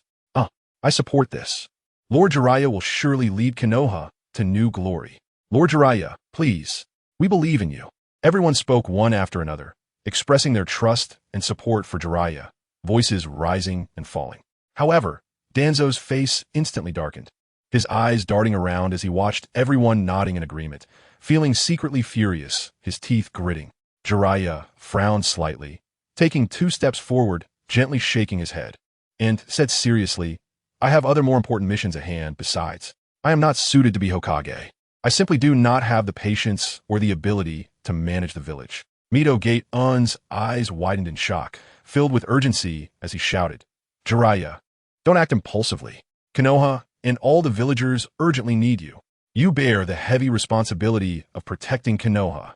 Tsunade Kaoru also looked serious, gazing at Jiraiya, urging him, put aside your boring research trips for now, Jiraiya. Konoha is at a critical moment of life and death, and we can't afford any hesitation or evasion. Everyone's eyes were firmly on Jiraiya, filled with expectation, as they urged, Lord Jiraiya, Konoha needs you. Please agree. Yes, only you can lead us through this crisis. Jiraiya sighed again, his expression becoming more serious as he spoke. It is precisely because I am acutely aware of Konoha's current dire situation that I cannot agree to take on the role of 5th Hokage. I will do everything I can to protect Konoha, but I really am not suited to sit in the Hokage's position. I will. At this moment, a loud shout suddenly broke the atmosphere. Everyone turned in surprise, looking at the source of the voice, Shimura Danzo. Danzo straightened his clothes, his expression calm and composed, and he walked slowly to the front with steady steps. Chapter 21. The Oscar-winning actor, his eyes were sharp like an eagle, scanning every person present as he sternly said, For Konoha, for the children of the village, I can no longer remain silent. I shall succeed the 5th Hokage, and I will devote everything to the prosperity and peace of Konoha. Tsunade continued to speak to Jiraiya. Jiraiya, now is not the time for sentimentality. The village is in imminent danger. You cannot refuse any longer. Mito Gate and followed up, Jiraiya, there is no one more suitable than you for Konoha at this moment. Only your title as one of the legendary 3 can deter those other restless nations. The crowd echoed in agreement. Lord Jiraiya, please agree. Almost everyone ignored Danzo. His impassioned speech seemed to have its volume turned off by an invisible hand, and no one cared, dissipating into the air. Jiraiya waved his hand for everyone to quiet down, and then said, There is still one of the legendary 3. She is more suited than anyone else to be the 5th Hokage, and I will find a way to persuade her to return. Oh, are you talking about Lady Tsunade? Yes, if it's Lady Tsunade, then it's indeed possible. Her medical skills are extraordinary, and her strength should not be underestimated. Lady Tsunade's talents and prestige are indeed sufficient. She can definitely lead Konoha to revive its former glory. The crowd began to whisper among themselves, and from their words and expressions, it was clear that their faith in Tsunade was no less than in Jiraiya.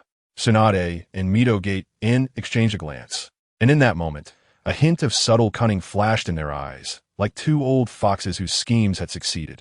In fact, they already knew that Jiraiya would basically refuse to succeed as the 5th Hokage. From their understanding of Jiraiya, his free-spirited nature made it very difficult for him to be bound by the responsibilities and rules of the Hokage. Therefore, their initial purpose was to draw Jiraiya into the fray. Mito Gate-in deliberately put on a troubled expression, gritting his teeth and saying, All right, but Jiraiya, let us get this straight. If you fail to persuade her, then you must succeed the 5th Hokage. This is a matter concerning the survival of Konoha, and you cannot shirk it any longer. Tsunade also cooperated, showing a long-faced expression, sighing, It can only be this way, Jiraiya. You really are something? We can't do anything about you. Danzo's expression instantly froze, shock and disbelief written all over his face.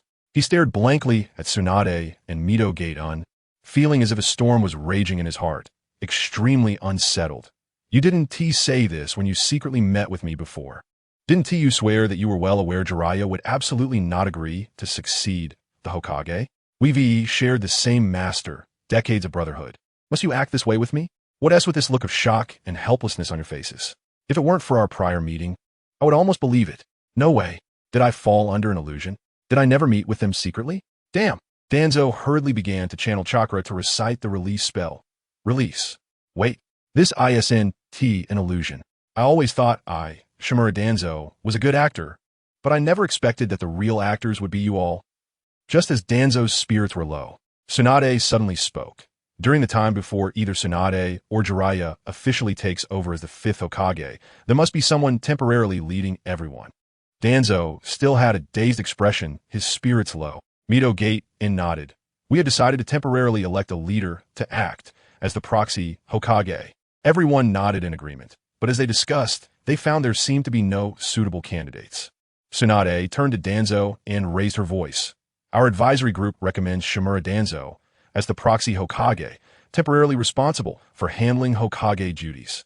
Upon hearing this, Danzo's eyes suddenly lit up, his chest puffing out as he displayed a warm smile. The crowd murmured softly, and for a moment, no one opposed. After a moment, seeing no objections from the crowd, the two advisors finalized the matter. After Danzo gave a speech, he began directing everyone to fulfill their respective roles in the rebuilding and defense tasks. Once everyone had left, Danzo lay back in the Hokage's seat. Comfortably leaning in the chair, his head slightly tilted back, his hands slowly stroking the armrest, a look of enjoyment on his face. Congratulations to Lord Danzo for becoming the proxy Hokage. A masked root ninja appeared in the hall like a ghost. Danzo frowned, not opening his eyes, but coldly inquired, Crow, how is your mission going? Have you found the whereabouts of the Uchiha clan? Yes. The ninja codenamed Crow respectfully replied, then said, Our people suffered heavy casualties. The Sharingan of the Uchiha clan is too tricky. We dare not get too close. We only know they are generally heading northwest. Danzo slightly sat up, showing a hint of displeasure. Have they left the Fire Country as borders? This is unclear. After following them for a long time, we completely lost their trail. They must have used a barrier. Crow responded quietly. Danzo was silent for a moment, then waved his hand. Send my orders. Tell the Hyuga clan's Uchiha Hizashi to send elites from the Hyuga clan to search northwest, and be sure to find the whereabouts of the Uchiha clan. This is crucial. Yes. Danzo sat in his seat thinking for a while, his eyes gradually becoming greedy. The Manjiki Sharingan, I must find a way to get it. Itachi has already left Konoha with the blame, and Fugaku is also missing. Ling, Kumin, with Danzo's call, a root ninja walked in. Lord Danzo, what are your orders? Danzo's expression was serious as he coldly spoke. Where is Uchiha Sasuke? Ling bowed in response. He is housed in a residential building in the village center, but he wants to go out to find his family. We have subtly suggested in various ways that his brother killed many Uchiha clan members and almost killed his parents. However, he keeps insisting on asking for clarity himself and is still under our control. Danzo nodded, his eyes cold as he said, We need to find a way to use him to capture either Uchiha Fugaku or Itachi. This way we could be foolproof. Ling, go and closely monitor Uchiha Sasuke. Do not let anything happen. Yes. Chapter 22. Inside the base, Tobirama sat in the hall, a cunning light flickering in the depths of his eyes. He pondered to himself. Although I promised Itachi not to act against Sasuke Uchiha, the situation is becoming increasingly complex, and there's no guarantee that Itachi won't suddenly change his mind. In the Uchiha secret base, as soon as everyone arrived, they quickly got busy with the arrangement work. Some clan members deftly managed their living quarters, creating a comfortable resting place for everyone. Others focused intently on setting up barriers. Surrounding the base, several hidden sentinels have been quietly established, and each member of the Uchiha clan was busy at their respective posts, demonstrating strong cohesion and execution. Uchiha Hizashi and his family were assigned to a spacious residence. After the thrilling battle, Hayashi's body was as weak as a candle in the wind, and he could only helplessly choose to continue lying in bed to rest. The entire secret base was located in a densely vegetated valley, surrounded by mountains and shaded by green trees. Once the barrier's power was fully activated, it would be extremely difficult for outsiders to detect the situation inside. If an enemy were to intrude, they would be alerted immediately. Uchiha Yufei had already come to Hayashi's bedside for the third time, looking somewhat anxious as he quietly asked, Hayashi, how are you feeling? Our clan is facing many affairs, and many important decisions still need your input. Uchiha Hizashi lay in bed, managing a faint smile, and weakly replied, Look at me now, what can I do? You don't need to run everything by me. Just make the decisions directly. I trust you. Yufei nodded gently, his expression weary, before turning to leave and continue arranging various matters. After a long period of intense fighting and relentless travel, combined with being in a constant state of heightened tension, he was already exhausted, with bloodshot eyes. Seeing this, Uchiha Hizashi quickly called out to him, Captain Yufei, don't overwork yourself. You are the pillar of our clan. You mustn't collapse. Rest assured, the hardest times are already behind us. And I don't think anyone will dare to trouble us again anytime soon. All right, I understand. Take good care of yourself, and if there's anything, just have someone notify me. Yufei forced a smile as he said. After a few days of rest for the entire clan, Uchiha Hayashi's condition had noticeably improved. Although he was still somewhat weak, he could now move freely around the base. This was a semi-hidden underground secret base, uniquely constructed and concealed. Uchiha Hizashi held his younger sister, Shawa, as they slowly walked through the base. Looking at the hard conditions faced by the clan members, he couldn't help but furrow his brow. Many families were suffering from a lack of resources, with some only able to share a single bed, crammed together. Food and medicine were extremely scarce, directly causing many injured clan members from the battle to still have unhealed wounds, groaning in pain. Uchiha Hizashi was in the makeshift medical department, quietly discussing the current injuries and medicine supplies with a medical captain. At that moment, Yufei hurried in from outside, a joyful smile on his face. Hizashi, I heard you were out and about. Haha, that's great. Once you recover, we can all breathe a little easier. Uchiha Hizashi nodded, but his gaze remained fixed on the injured clan members suffering in the cramped space, and his brows furrowed even deeper. Yufei followed his gaze and quickly reassured him. The incident happened so suddenly that we didn't have time to gather and carry enough supplies. But don't worry, I've already sent someone to the nearby town to purchase more. Things will gradually get better. The two moved slowly through the medical room, occasionally stopping to inquire about the recovery of some injured individuals. At this moment, Uchiha Hizashi was squatting in front of an injured man lying on the ground, softly comforting him. Chief, Vice Chief, my injuries are nothing, but I pity my old mother. She was at home with my 1-year-old daughter, completely unaware, when Itachi Uchiha killed her. I hate him. The injured Nin's eyes were red, filled with pain and hatred. As he tightly grasped Hizashi and Yufei's hands, his voice choked with sobs. Hizashi gently patted the back of his hand, speaking soothingly, take care of your injuries. Our Uchiha clan is not to be slaughtered like sheep. As long as we unite as one, we will definitely have a chance for revenge. Chief. The man nodded vigorously at those words, tears flowing uncontrollably like a bursting dam, and he began to cry loudly. After a while, they managed to calm him down, and a medical ninja came over to conduct a detailed examination and treatment. Not far away, Shawa, with her 2 adorable ponytails, was squatting beside a middle-aged man, blinking her big, watery eyes as she innocently asked, Uncle, why do you only have one hand, and why is your other eye bandaged? The middle-aged man forced a smile and replied gently, Uncle was hurt by bad people. Because I didn't defeat them, one of my eyes was also taken. Xiaowa's eyes widened in shock and anger, and then she pretended to be fierce, shaking her little fists as she exclaimed, What? How can there be such bad people? So despicable. Uncle, don't worry, my brother is very strong. I'll ask him to help you beat the bad guys. Uchiha Hizashi and Yufei also arrived at this spot. Hizashi reached out to gently stroke Xiaowa's head, his eyes filled with affection. Chiyu, how are you feeling? Everyone is looking forward to your speedy recovery and returning to lead the team. Uchiha Chiyu, a powerful jonin in the clan, especially skilled in intelligence work, was someone Uchiha Hizashi was very familiar with. During his tenure as the intelligence captain, he made significant contributions to Konoha's intelligence operations, repeatedly obtaining critical information at crucial moments, saving countless people from peril. Although Chiyu lay weakly on the ground, he still tried to smile. Don't worry, I'm not dead yet. Chief, I apologize for not being able to salute you. Hizashi patted his shoulder, saying, recovering your health is more important than any formalities. After exchanging a few pleasantries, Hizashi called for Yufei to go outside. Along the way, Yufei reported in detail on the series of situations and progress of various affairs facing the clan.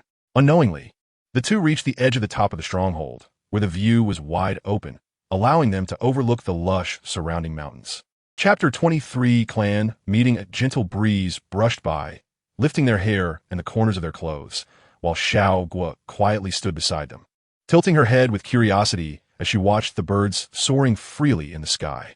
Seeing Ping's serious expression, Yunfei, concerned about the pressure he might be under, pretended to be cheerful and said, everything is difficult at the beginning. As long as we work together and get through this tough time, everything will be fine. Ping's gaze was calm as he stared into the distance, and suddenly said, I think the issue of where everyone will live is quite urgent. Yunfei nodded in agreement. That's true, but don't worry, we'll slowly find a way to solve it. Once the safety issues are completely addressed, I'll arrange for people to start building. He then looked around and asked, I can help everyone resolve this urgent issue by building residences around the base, right? Yunfei, although filled with doubts, replied without hesitation. Of course. Hearing this, Ping took a deep breath and began to mobilize a large amount of chakra within him. A faint green glow gradually surrounded his body, full of vitality and strength. He then formed hand seals and shouted, would release. Multiple pillar technique. Boom! In an instant, the ground shook violently, and the land beside the base began to rise. Thick wooden pillars broke through the earth, rapidly growing and intertwining. In just a moment, dozens of uniquely designed wooden lofts sprang up, neatly arranged next to the base. Yunfei was dumbfounded, his mouth agape, and it took him a while to come back to his senses, exclaiming, it can be done like this? Xiao Guo was even more excited, jumping up with sparkling eyes, cheering, wow, brother is so amazing.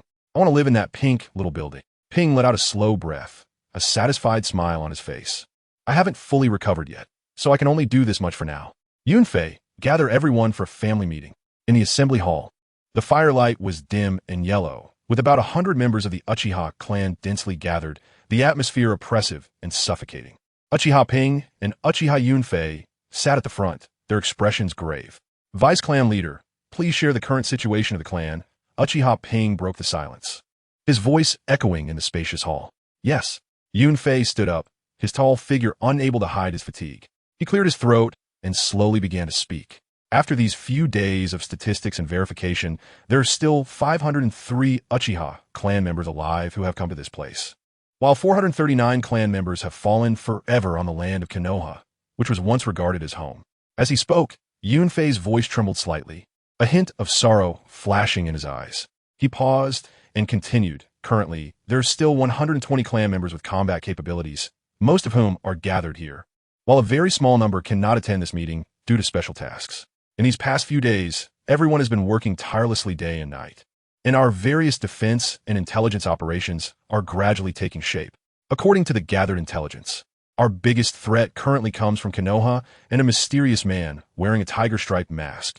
Of course, there is also Itachi and Fugaku.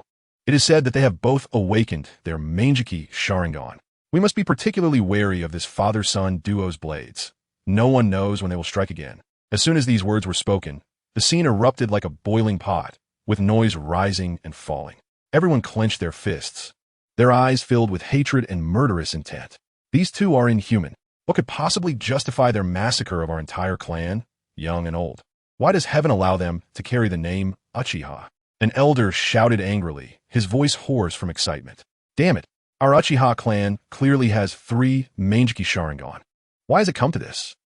A young Uchiha member, full of grief and rage, slammed his fist against a nearby pillar. Uchiha Ping was already aware of the events that led to this point, and he understood the complex web of causes and effects. He raised his hand to signal, and the crowd's emotions gradually calmed down, allowing the hall to quiet down. Ping then spoke slowly, since we're talking about the Itachi family. Let me share my thoughts on this matter, and we can discuss it further later. Uchiha Ping stood up, his expression neutral. Uchiha Fugaku and his wife chose Itachi's path. Itachi's reasoning for wanting to annihilate the entire clan is, according to him, for the peace of the village and for his brother, Uchiha Sasuke. Itachi's logic is that after killing all of us, only the 2 brothers would remain in the Uchiha clan, and then the world would be at peace. Konoha has never ceased to harbor the intention to destroy our Uchiha clan since the village was established. As Ping spoke, he paced around the hall, recalling those unbearable past events. The audience listened in complete silence, not daring to breathe. Uchiha Ping suddenly remembered a scene in his mind and gritted his teeth, saying, let me express my opinion first. I must kill Itachi. When the clan and the village have conflicts, does that justify the extermination of the entire clan? His brother wants to destroy the village, and he turns around to say, no matter what you do, I will always love you. I love you XXXX. Uchiha Ping became more and more agitated as he spoke, his chest heaving violently, veins popping on his forehead. Is it only Uchiha Itachi who has thoughts? Is it only Uchiha Itachi who knows love? A beast worse than a beast. Kill. With him, there is no me. Ping waved his arms, shouting at the top of his lungs. Kill. Kill. The crowd roared in anger, their expressions twisted and fierce. the flames of revenge burning fiercely in everyone's hearts. Yunfei nodded and added, "We've heard about the battle that night. If Itachi hadn't lured the clan leader out of the village, the clan leader wouldn't have fallen into such a dire situation. Fortunately, Jiraiya chose not to continue fighting." And there's another important piece of news. Konoha has reported that the third Hokage, Sarutobi Hizashi, was seriously injured in the battle with the clan leader and has died. Upon hearing this, everyone's expression changed, and soon, joy appeared on their faces. Uchiha Ping was also slightly taken aback. He hadn't expected that old Sarutobi Hizashi would actually be dead. Oh, in that case, Konoha should temporarily lack the energy to continue hunting us down. We can finally be a little more at ease. Truly worthy of the clan leader. Uchiha Ping slowly sat down and asked, "So, who is the new Hokage?" Yunfei immediately responded. "It is said that Jiraiya is to be nominated as the fifth Hokage, but he has not agreed. Now, there's only an acting Hokage, that old man Shimura Danzo." After a slight pause, Yunfei appeared to hesitate. Chapter 24. Marching to Konoha. Uchiha Ping noticed the hesitance in the deputy clan leader Yunfei's demeanor and spoke up. "Deputy clan leader? If there's something to say, just say it. No need to hold back." "Yes." Yunfei took a deep breath, his chest heaving, his expression somber. "That old dog Danz has ordered that the day after tomorrow, all 300 corpses of our Uchiha clan members are to be thrown out of Konoha. He says our clan members do not deserve to be buried in Konoha." What? This furious shout was like thunder breaking the silence in the hall. "This is outrageous." An elder suddenly stood up, trembling hands and eyes filled with anger. "The establishment of Konoha owes half of its success to our Uchiha clan." Alas, a gray-haired old woman collapsed to the ground, tears streaming down her face, sobbing uncontrollably. Upon hearing this, everyone's faces were a mix of anger and sorrow, the older generation even more so, pounding their chests and lamenting, their moans echoing in the hall. Uchiha Ping keenly sensed something and asked, "Why are there only a little over 300? Didn't we previously say that over 400 clan members had sacrificed their lives?" Yunfei's gaze was cold as a deep abyss, his voice carrying a chill. "I'm afraid the remaining corpses have been secretly taken for dissection and research. The bodies of ninjas are a huge treasure." As soon as these words were spoken, the crowd erupted, shouts and curses rising like a tide, wave after wave, impossible to suppress.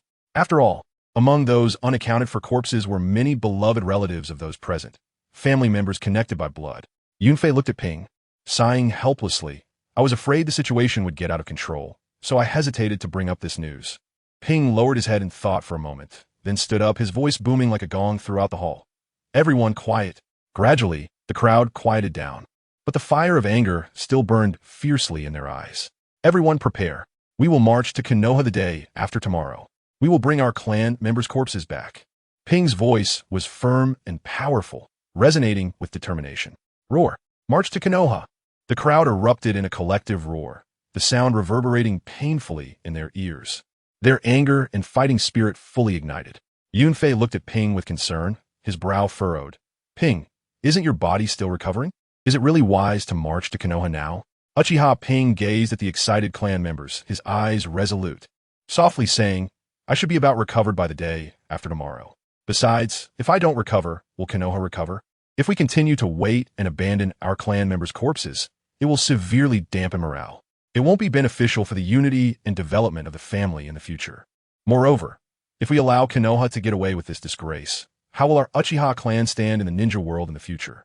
Letting Konoha grow unchecked means that when they raise their flag, the next step will definitely be to eliminate us." Yunfei nodded, his expression serious.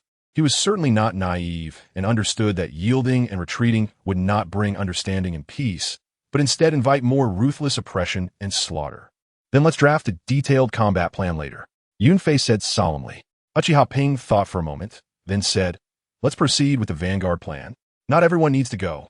Ordinary fighters 1T help me much and will only increase casualties." After saying this, Uchiha Yunfei began issuing orders, and the crowd orderly left the assembly hall, leaving only the Jonin-level clan members gathered together to carefully draft the combat plan. 2 days later, Konoha. The sun lazily shone down on the earth, and it should have been a peaceful day, but a procession of carts filled with Uchiha corpses slowly rolled out from the gates of Konoha, the wheels turning with a dull creak. The carts formed a long line, heading toward a sinkhole canyon several miles away. Most of the team consisted of ordinary laborers, heads bowed, expressions numb. Only two middle-ranking ninja squads were escorting, positioned on either side of the convoy. One of the middle-ranking ninjas couldn't help but complain, his voice filled with impatience. Damn it, why do we have to do this kind of hard labor? Our own funeral in Konoha hasn't even been completed yet. Stop complaining. Hurry up and throw these demon clan descendants out. I'm waiting to go back and take a bath. Being around these evil Uchiha makes me feel cursed. Another ninja said with a look of disgust in his eyes. Exactly. They even dared to think about overthrowing Konoha, starting such inhumane civil strife while Konoha is still in the process of rebuilding. Luckily, our Konoha is strong enough to drive them out. I say Lord Danzo has been too merciful. They should have thrown the Uchiha ancestors' graves out of Konoha too. A young ninja was filled with anger, waving his arms. Of course, our will of fire passed down through generations cannot be underestimated. Konoha is so powerful, with strong warriors emerging. How can these evildoers shake that? The crowd exchanged words, chatting as they moved with the convoy, their language filled with hatred for the Uchiha clan. Just as the convoy was about to reach its destination, a cold wind blew, raising a cloud of dust. A group of cloaked ninjas suddenly appeared like ghosts around the convoy. Who are you? We are Konoha Ninjas. A middle-ranking captain's face changed drastically, quickly grasping his kunai, watching the newcomers warily. When he saw the Fan clan emblem behind them, he couldn't help but exclaim, That is the Uchiha clan emblem. You are Uchiha. Before he could finish his sentence, the escorting ninjas were swiftly dealt with. Blades flashed, blood splattered, blooming like dazzling blood flowers under the sunlight. Looking at the Konoha ninjas lying in pools of blood, the drivers turned pale with fright, crouching on the ground, trembling, not daring to breathe, fearing they would be the next to suffer. Check the carts, hurry. Yunfei quickly ordered, and the Uchiha members rushed forward. It's our clan members. This is my brother and uncle. Sister. Shower. Cries of sorrow rang out as people searched the carts for their relatives, some tightly embracing the corpses, weeping uncontrollably, while others stood frozen, as if their souls had been lost. Seeing that everyone was still searching and crying over the corpses, Yunfei sternly reprimanded. Don't do anything unnecessary. Confirm and act quickly. Those below Jonin level will escort the convoy back to the base. Uchiha Ping looked at the large group of drivers squatting on the ground, speaking loudly. You are civilians. We will not make things difficult for you. After you help us transport our clan members' corpses back, you will be allowed to leave. But if anyone has ill intentions, don't blame us for being ruthless. Chapter 25. I, Uchiha, respond at the speed of light after finally arranging the departure of the convoy. The remaining dozen or so Uchiha elites gathered together, standing tall with resolute expressions, like blades ready to be drawn. Yunfei threw down two Konoha ninjas controlled by the Sharingan illusion, coldly stating, aside from these two, everyone else has been killed. Ping nodded, good. Everything will proceed as planned. Konoha village was shrouded in gloom, mourning the solemn and heavy funeral of the third Hokage. Konoha ninjas, dressed in black suits, stood densely in front of the grave, and a sad atmosphere enveloped the entire site. Naruto Uzumaki was under close surveillance during this critical time. He must not leave the village. Danzo Shimura slightly squinted his eyes and whispered instructions to his trusted subordinate beside him. Yes, rest assured, Lord Danzo. The Ninetales has been temporarily secured in the underground base, and no one will find it. The subordinate leaned closer to Danzo, reporting quietly. As the funeral reached its conclusion and everyone finished their mourning, Danzo slowly turned around, dressed in a black mourning outfit, the corners of his clothes gently swaying in the breeze. He appeared sorrowful, his hand gripping the cane, trembling slightly, and taking a step forward. He spoke. Konoha has suffered a tremendous change this time, with the sacrifice of the third Hokage and many ninjas. I feel deep sorrow. How many families are in tears? How many children have lost their fathers? Even our most beloved Hokage, my old friend Hiruzen, has. Danzo spoke passionately, pounding his chest as if lost in immense grief. However, after much effort, he could only squeeze out a few drops of dry tears from his eyes. A subordinate, seeing this, hurriedly stepped forward to support the seemingly trembling body of old Danzo, wailing along with him, and whispered in his ear, Lord Danzo, your crying is so fake. My dear friend Hiruzen. Danzo howled while whispering to him, I want to laugh, how can I cry out? Danzo quietly raised his eyes to glance around, seeing that everyone below couldn't help but bow their heads to wipe their tears. Only then did he sniffle and wipe his face, Although in reality, he merely wiped at the air, his actions were on point, and no one noticed anything unusual. Immediately afterward, Danzo's expression shifted to one of cold fury, raising his voice to say, and the culprit behind all this is the Uchiha clan. Since the establishment of Konoha, even though the Uchiha have committed countless crimes and faced constant criticism, we have always worked hard to accept and unite with them, hoping to use love and the will of fire to reform them. As Danzo spoke, he slowly paced, his gaze sweeping over the faces of the crowd. But what is the result? Just as the second Hokage said, that clan is inherently evil.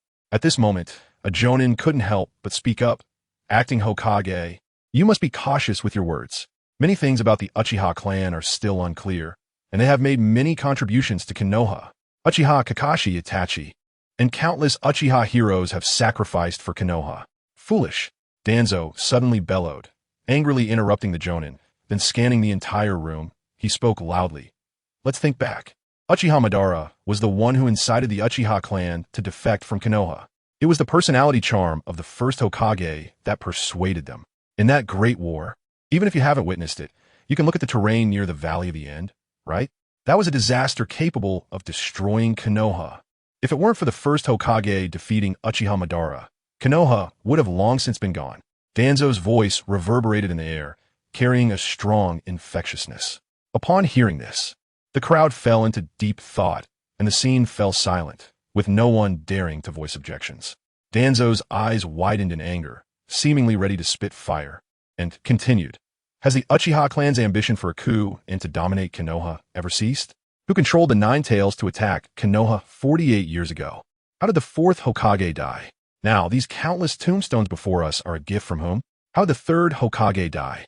The disasters brought by the Uchiha have existed in the past, exist now, and will surely exist in the future. This is a fact laid out before all of us. The second Hokage was my teacher, and his words cannot be wrong. His prophecies have already been fulfilled countless times. Danzo's voice grew louder, almost roaring. Watching the emotions of the crowd gradually being swayed by him, a hint of cunning flashed in the depths of Danzo's eyes. With a grand gesture, he raised his arm and shouted, therefore, eradicating the Uchiha clan is our only choice. Otherwise, there will only be more Madaras. And does Konoha still have the ability to control everything with Senju Hashirama? The hidden power of the Uchiha is enough to destroy everything we have, to kill all our relatives and children. Look at Konoha, which is like a doomsday scene. Look at the countless crying villagers and children. We need not feel any guilt. This is forced upon us by the Uchiha. For Konoha, for peace in the ninja world, eradicate the inherently evil clan. Va? Roar. Yes, that's right. As Danzo's impassioned speech concluded, the crowd's emotions were completely ignited, raising their fists, echoing like a mountain roaring and a sea crashing. Eradicate the inherently evil clan. Eradicate the inherently evil clan. War.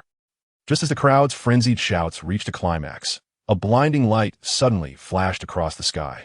A massive sword of light tore through the air, descending with a destructive momentum, directly aimed at Danzo, who was raising his cane, striking down upon him in anger. At the same time, a roar echoed through the heavens and earth. We, the Uchiha clan, respond. Boom! The sword of light, carrying endless power, struck down heavily, and the ground instantly erupted in a cloud of dust, sending countless ninjas flying. Uchiha Yunfei and another clan member stood at the forehead of the complete Susanoo, positioned on either side of Uchiha Ping. Did we succeed? Yunfei's Sharingan narrowed slightly, no. It was blocked. Below, as the dust settled, two enormous summoning beasts and several solid earthen walls stood firm, struggling to block the sword of Susanoo. Surrounding them were Konoha ninjas lying on the ground, wailing, while Danzo had already vanished. Ryu, sensed Danzo's location. Uchiha Ping shouted, then controlled Susanoo to block the attack from dozens of jonin below. The ninja beside him, named Uchiha Ryu, had already begun to sense, bringing these two along, while Uchiha Ping aimed to conserve his own chakra. No wonder they're jonin. Their strength is not to be underestimated. The silver-white Susanoo was pushed back several steps by dozens of powerful attacks, then swung its sword fiercely, shattering the earthen wall that had just risen like a city wall. Chapter 26. The panicked Danzo in Yunfei's eyes. The three-tomo Sharingan spun as he fixedly stared at the earthen walls, saying, These walls have gathered a massive amount of chakra, and they withstood a blow from Susanoo without being completely destroyed. Uchiha Tai's calm gaze concealed a hint of disdain, and the killing intent around him was palpable, clearly indicating he was ready to unleash another deadly move. At that moment, Uchiha Irika suddenly stretched out his arm, pointing in a direction, urgently shouting, "Danzo is over there. He's already entered the village. 6 o'clock, about 500 meters away from us. Yunfei, use fire style," Tai commanded without hesitation. Upon hearing this, Yunfei immediately formed hand seals at a rapid pace, chakra surging wildly within him. In an instant, he unleashed a barrage of fire-style jutsu, and dozens of fireballs shot into the air. In Tai's left eye, the Sharingan swirled with a massive amount of chakra, powerful eye techniques radiating outward. Under the influence of this terrifying ocular technique, the dozens of fireballs in the sky rapidly expanded, becoming enormous and carrying a sense of destruction as they hurtled toward the Leaf Ninja. An elite ninja, witnessing the scene, gasped, "What the hell is this? This isn't just fire style. Everyone retreat." "We can't retreat." Another elite ninja shouted back, "There are too many injured here. If we pull back, they will certainly die. All water-type ninjas, follow my command and use water style together." Meanwhile, Danzo was darting through the shadows of the streets, his form ghostly. The terrifying aura from the recent fierce sword strike almost scared him into submission, and he lamented internally, "Why are they targeting me?" While desperately fleeing, Shimura Danzo quickly removed the armor and bandages from his right arm. His right arm was covered in Sharingan, those eyes seemingly alive, writhing grotesquely and exuding an eerie aura. At that moment, a large area of ground was suddenly shrouded in shadow, centered around Danzo.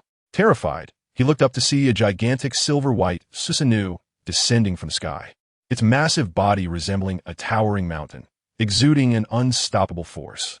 Boom! The silver-white Susanoo crashed down heavily on Danzo's head, the terrifying shockwave it generated like a violent hurricane, instantly destroying a large number of nearby buildings. Fortunately, the nearby structures had just been completed, and most residents hadn't yet moved in. Otherwise, there would have been heavy casualties. Watching the silver-white Susanoo enter the village, the Leaf's elite ninjas immediately sprang into action, loudly shouting orders. "Enter first-level combat readiness. Quickly, organize forces to counterattack, and simultaneously evacuate non-combat personnel. Where are the medics? Hurry, there are many injured here who need urgent treatment. Damn it!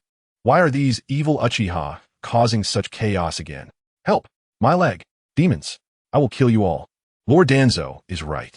These Uchiha are simply born evil. The funeral scene instantly fell into a chorus of wails and chaos, with curses and insults echoing continuously. An elite ninja, who knew some of the truth, could no longer bear it and finally shouted, "Let's get moving. What's the point of shouting here? Isn't this what you wanted, a war? Now that others are fighting back, you're unhappy again." One of his friends quickly hugged him, covering his mouth, and shouted, "Hurry, everyone, let's get moving." The elite ninja struggled free, angrily whispering, "Hinata, take a good look at what this village can bring us.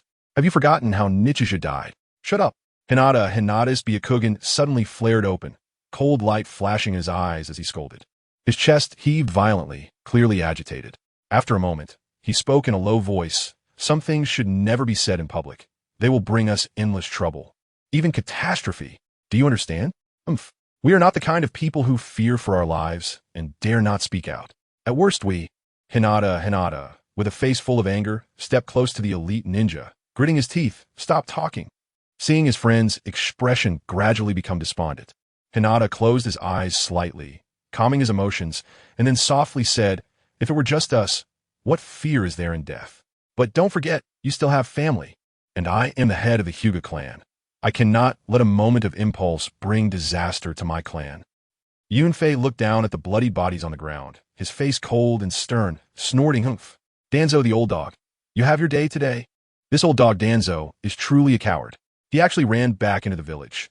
With this alone, he will never become Hokage. Just as Uchiha Tai was preparing to confront other ninjas, he suddenly looked shocked, staring intently at Danzo, who appeared not far to his left. Danzo extended his right arm, covered in Sharingan, and glared at Uchiha Tai, growling, "You little Uchiha brat, don't underestimate me. I am the acting 5th Hokage." Iriko was equally astonished, looking in disbelief at the disappearing body beneath him, confusedly saying, "What is going on? That couldn't have been a clone." Acting Hokage? Don't make me laugh. You'll soon become the Hokage with the shortest reign in history. That is quite a legacy.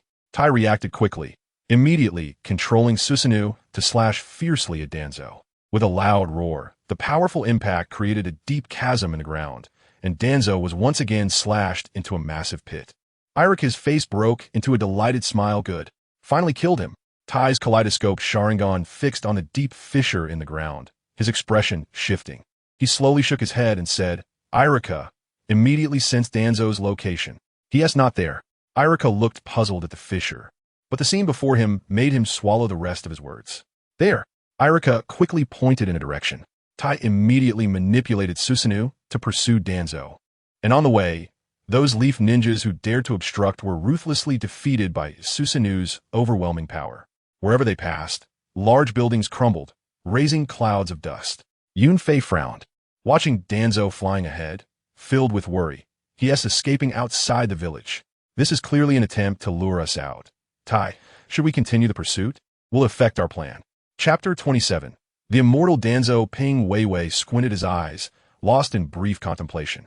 After a moment, a flash of determination crossed his eyes, and his aura surged. Without hesitation, he charged towards Danzo again, his voice firm. Our goal is to retrieve the bodies of our clansmen. As long as we can hold back Konoha's main forces, the other clansmen infiltrating the village can act smoothly. They will never allow the acting Hokage to be killed. We must continue the attack. After all, our main target is Konoha Ninjas, and this won't affect the overall situation. Uchiha Ping's voice was cold, and no obstacle could shake his resolve. In truth, Uchiha Ping was reluctant to involve ordinary civilians too much. After all, this operation was completely different from the last one. The last time was a fight for survival. A life-and-death war with no way out, initiated by Konoha and Itachi. In that massacre of his clan, his entire family faced slaughter. Even if it happened again, Ping would rise up to resist without hesitation, even if it meant fighting against the whole world to the bitter end. However, since they had declared war, and they had already responded, there was no need for further hesitation. Whether they were ninjas or civilians, anyone who stood in their way would be killed, without exception. After all, if it were them, they would not spare our elderly and children, and their methods would be even more brutal. A fierce glint flashed in Ping's eyes, driven by hatred and the pressure of survival. Yes, Yunfei and Rulong responded in unison, their eyes revealing the same determination as Ping. In this war, they fought alongside Ping, sharing life and death. Boom! At the edge of the village, Ping once again struck Danzo down. Watching Danzo's fading form, a wave of confusion surged in Ping's heart, and he couldn't help but ask, Yunfei, what kind of ninjutsu is this? Why does it feel like Danzo can never be killed? The three furrowed their brows, their gazes fixed on the spot where Danzo had vanished. Trying to find a flaw, Uchiha Yunfei spoon, scrutinizing carefully. His eyes suddenly narrowed, and he spoke. Have you noticed? Several of his Sharingan on his arm have closed, and they haven't opened again. I remember there seems to be a similar forbidden technique in the clan. Yunfei's eyes revealed a hint of contemplation, as if he were trying to recall the secret records of the clan. Rulong was a knowledgeable person who loved to read various ancient texts in his free time, accumulating a wealth of knowledge. Hearing Yunfei's words, he also fell into thought, a look of contemplation on his face. Suddenly, Uchiha Rulong's eyes widened, as if he had thought of something crucial, and he couldn't help but exclaim, could it be? While Ping continued to pursue Danzo, he turned to ask, what did you discover? What is going on? His voice was urgent, eager to know the secret of Danzo's immortality. Yes, Rulong steadied himself, trying to calm his emotions, and continued, it is said that the Manjiki Sharingan has a forbidden technique, at the cost of permanently losing the light of the eyes. It can connect reality with the illusion world. It forces an unfavorable reality to be transformed into an illusion. Rulong's voice carried a hint of reverence. This forbidden technique was too powerful and mysterious, and even just hearing about it was shocking. Ping, being young and inexperienced, frowned upon hearing this. What does that mean? His heart was filled with confusion, and he found it difficult to understand such an esoteric forbidden technique. Yunfei quickly interjected to explain, it's a technique to change fate. It can alter the fate of defeat, even changing the fate of one who has already died. Ping showed a look of surprise, his face full of confusion. How is that possible? Moreover, Danzo doesn't have the Manjiki Sharingan. How could he use our Uchiha's forbidden technique? There is also a legend that when one possesses the powers of both Uchiha and Senju, they can also activate this forbidden technique. Rulong added, a hint of worry in his eyes. The powers of Uchiha and Senju? That was the power of the Sage of Six Paths. A storm surged in Ping's heart. He never expected Danzo could possess such powerful abilities. Yunfei stared at the fleeing Danzo below, his eyes narrowing. So that's it. Seeing Ping and Rulong looking at him, Yunfei continued, look at his right arm and shoulder. That's the face of Hashirama's Senju. He must have transplanted Hashirama's cells. With Hashirama's cells and a Sharingan.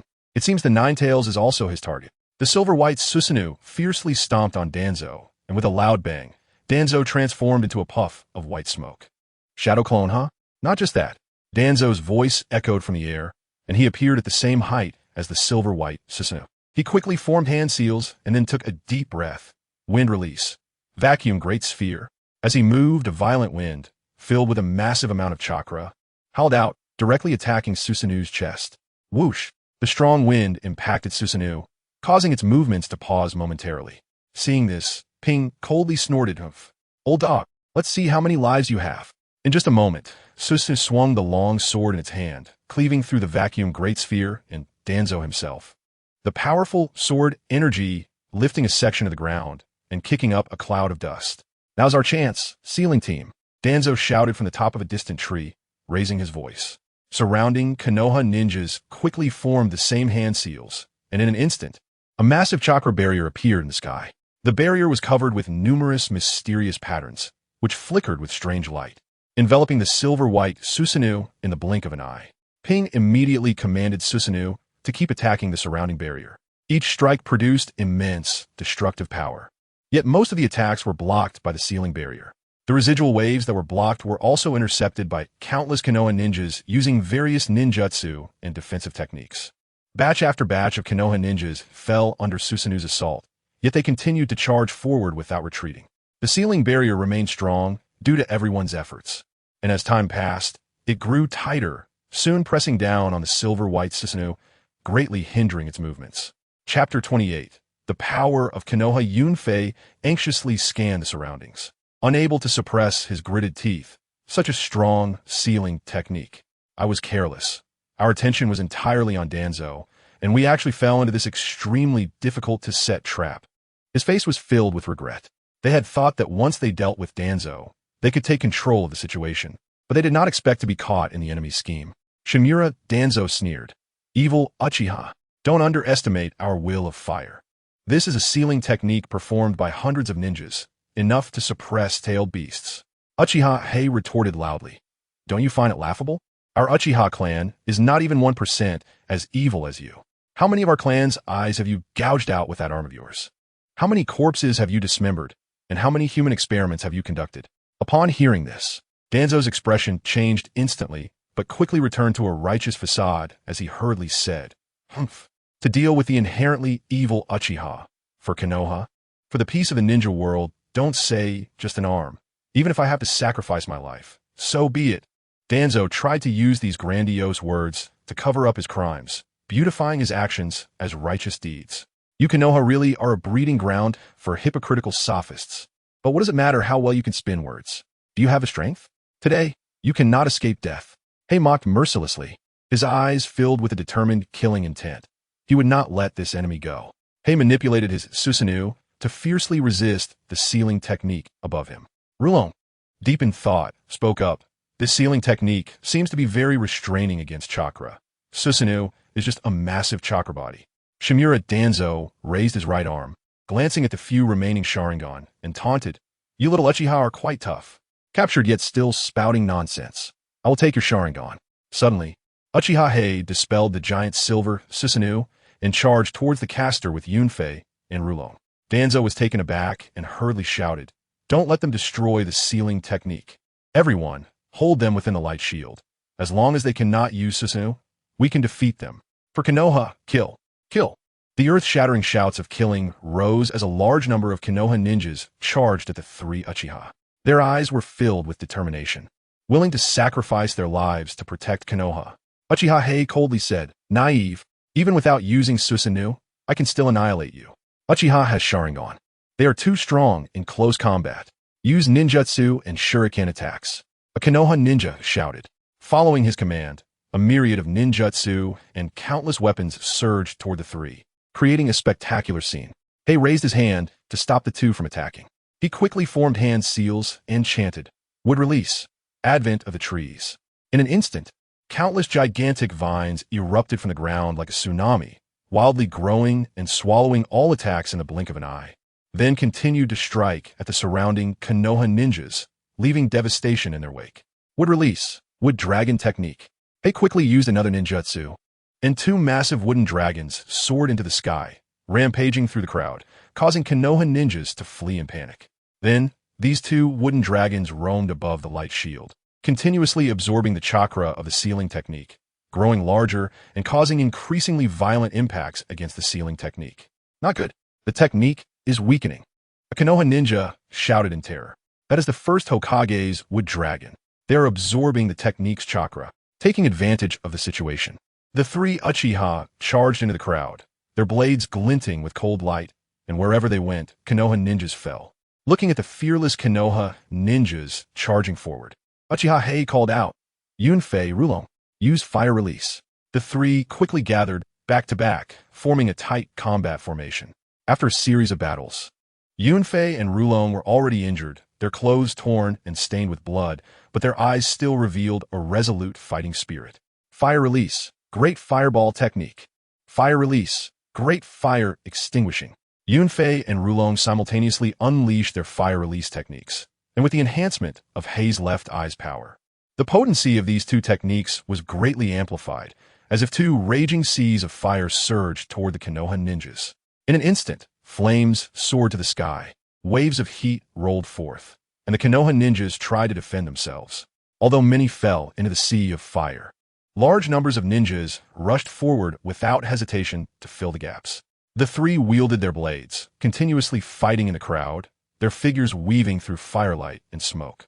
Engaged in a fierce battle against the surrounding Konoha ninjas, as enemies fell one after another, the three were also continuously injured. Hei could ignore these injuries, but Yunfei and Rulong began to falter. Their movements grew sluggish, and their breathing became rapid. Seeing this, Uchiha Hei quickly activated the third form of Susanoo, the massive Susanoo protecting Yunfei and Rulong while continuing to attack the surrounding Konoha ninjas. Each attack from Susanoo was immensely powerful, making it difficult for the Konoha ninjas to resist. Yunfei pulled out a short blade that had pierced his abdomen and said with difficulty, "Clan leader, our mission ends here. Don't worry about us, go all out and fight." "What are you saying? Just these people?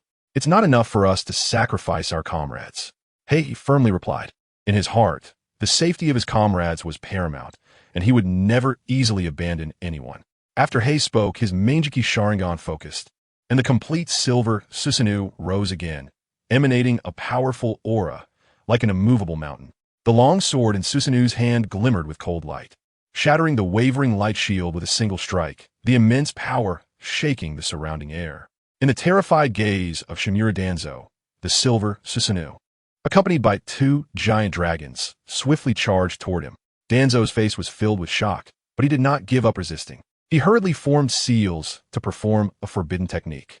With a loud bang, a large area of ground was shattered by Susanoo's strike, dust rising to block out the sun. Summoning technique. Danzo appeared not far away, summoning a gigantic beast that looked quite strange, almost like a chimera, exuding a mysterious and powerful aura. The beast opened its massive mouth, which seemed to transform into a black hole, emitting an enormous sucking force, as if wanting to swallow everything around it. "Humph! A mere summoning beast dares to attempt to devour a god." He scoffed coldly, his eyes filled with disdain and contempt. Chapter 29. Kodoe Mitsukami Ping controlled the Susanoo with a focused mind. The Susanoo emitted a chilling aura as it raised the gigantic sword forged from chakra high above. With a powerful swing, the Susanoo struck down, the immense sword energy cleaving the monster's head in two with a thunderous sound, causing the beast's body to dissipate into a swirling white smoke in the air. After eliminating the monster, Ping turned his gaze and locked onto Shimura Danzo. As the silver-white Susanoo instantly caught up with the fleeing Danzo, the Susanoo raised its enormous fist and brought it down with force. With a loud crash, the ground was smashed into a massive pit, dust and debris flying everywhere, and Danzo was sent crashing deep underground by a single punch. As the dust settled, it revealed Danzo's broken body, with another Sharingan slowly closing, forever losing its light. Ping's killing intent burned like a raging flame, growing stronger as he drove the Susanoo to continuously pursue Danzo, defeating him time and again. While Danzo desperately fled, he unwrapped the bandage from his right eye, a look of unwillingness on his face as he murmured, "There's no other choice. I can only use Konoha Tsukumi. But to make it work, the consumption of ocular power will. This eye of Shursue's will probably be ruined. It won't be usable for at least 20 years. Damn it." He subconsciously glanced at his right arm, where only one Sharingan remained, deepening the darkness of his expression. Then, Danzo activated the chakra within him, using the wind release technique, his body moving like a leaf in the wind, skillfully dodging the Susanoo's relentless attacks. Yunfei keenly sensed something unusual about Danzo, and when he saw the right eye exposed, he couldn't help but exclaim in shock, "What is that?" "Oh no, that's the Konoha Tsukumi. What does he want to do?" His voice was filled with anxiety, as the powers of the Konoha Tsukumi were unpredictable, and no one knew what kind of terrifying power Danzo's eye held. Ping naturally would not give Danzo a chance to breathe. He commanded the Susanoo to extend its enormous palm, gripping Danzo like an ant in his hand. Danzo let out a piercing scream, his body instantly crushed under the Susanoo's immense strength. However, a strange smile appeared at the corner of Danzo's mouth. The remnants of his body in the Susanoo's palm vanished, and Danzo appeared on the Susanoo's arm instead.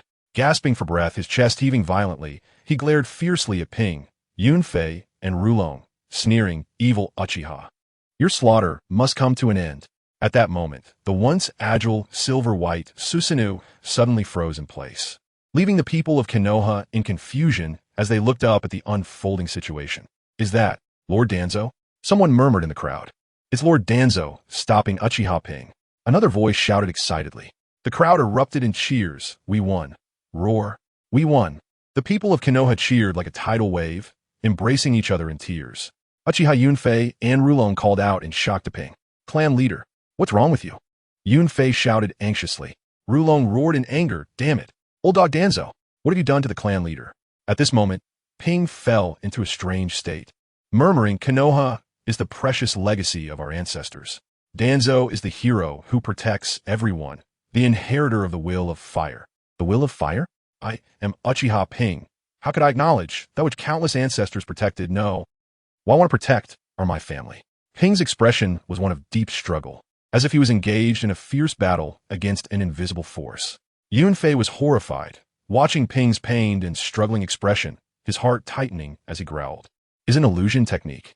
Saying this, he quickly reached out, injecting chakra into Ping's body, forming a hand seal with 2 fingers, and shouted, "Release." However, it was as if a stone had sunk into the sea, and Ping's condition remained unchanged. Rulong also hurriedly tried various methods to dispel the illusion, but to no avail. And he became anxious, sweating profusely. What on earth is happening? Is it not an illusion? Yunfei's gaze was grave as he fixed his eyes on Danzo, gritting his teeth as he spoke. Could it be the so-called strongest illusion, Konoha Tsukumi? It's Shursue's ocular technique. It seems you were also behind Shursue's death, old dog Danzo. Upon hearing this, Danzo's eyes turned cold as he slowly spoke. "You guessed correctly. It is an illusion. Don't waste your effort. This is the strongest Mangeki illusion Konoha Tsukumi, which directly modifies the will of the brain. Uchiha Ping has already recognized me as his master." At this point, a smug expression appeared on Danzo's face, but it was soon replaced by confusion. However, it's no surprise it's the Mangeki Sharingan. It can actually resist a little. There is still a trace of fighting back. Blood began to flow slowly from Ping's right eye, the Mangeki pattern appearing quite bright against the backdrop of the blood. He suddenly let out a fierce roar. "Want to control me? It's not that easy. Weaken for me. Too late. The rewriting of will is irreversible. Uchiha Ping, you sinner, kneel before me." Danzo's left eye widened, chakra surging wildly around him as he exerted all his strength to use Konoha Tsukumi, aiming to completely control Ping. "Damn it. Fire release. Great fireball technique." Seeing this, Yunfei and Rulong wasted no time, directly launching the fire technique at Danzo. The massive fireball surged with a rolling wave of heat, flying towards Danzo. Danzo's expression changed, his figure moving like a ghost, continuously dodging the fire attack.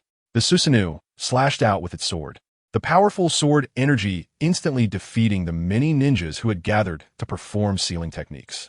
However, the Susanoo once again fell into stillness, ceasing all movement. Danzo was forced back from the Susanoo, his heart racing as he looked up at Uchiha Ping, shocked and pondering. To what extent is his physique powerful?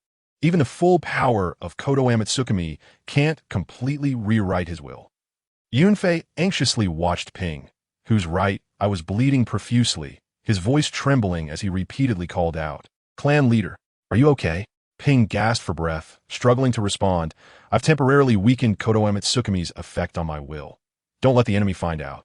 The people of Konoha nervously watched the still, silver-white Susanoo, and Danzo smirked, revealing a hint of a smile. "You startled me. I thought Konoha Ninjas couldn't take you down.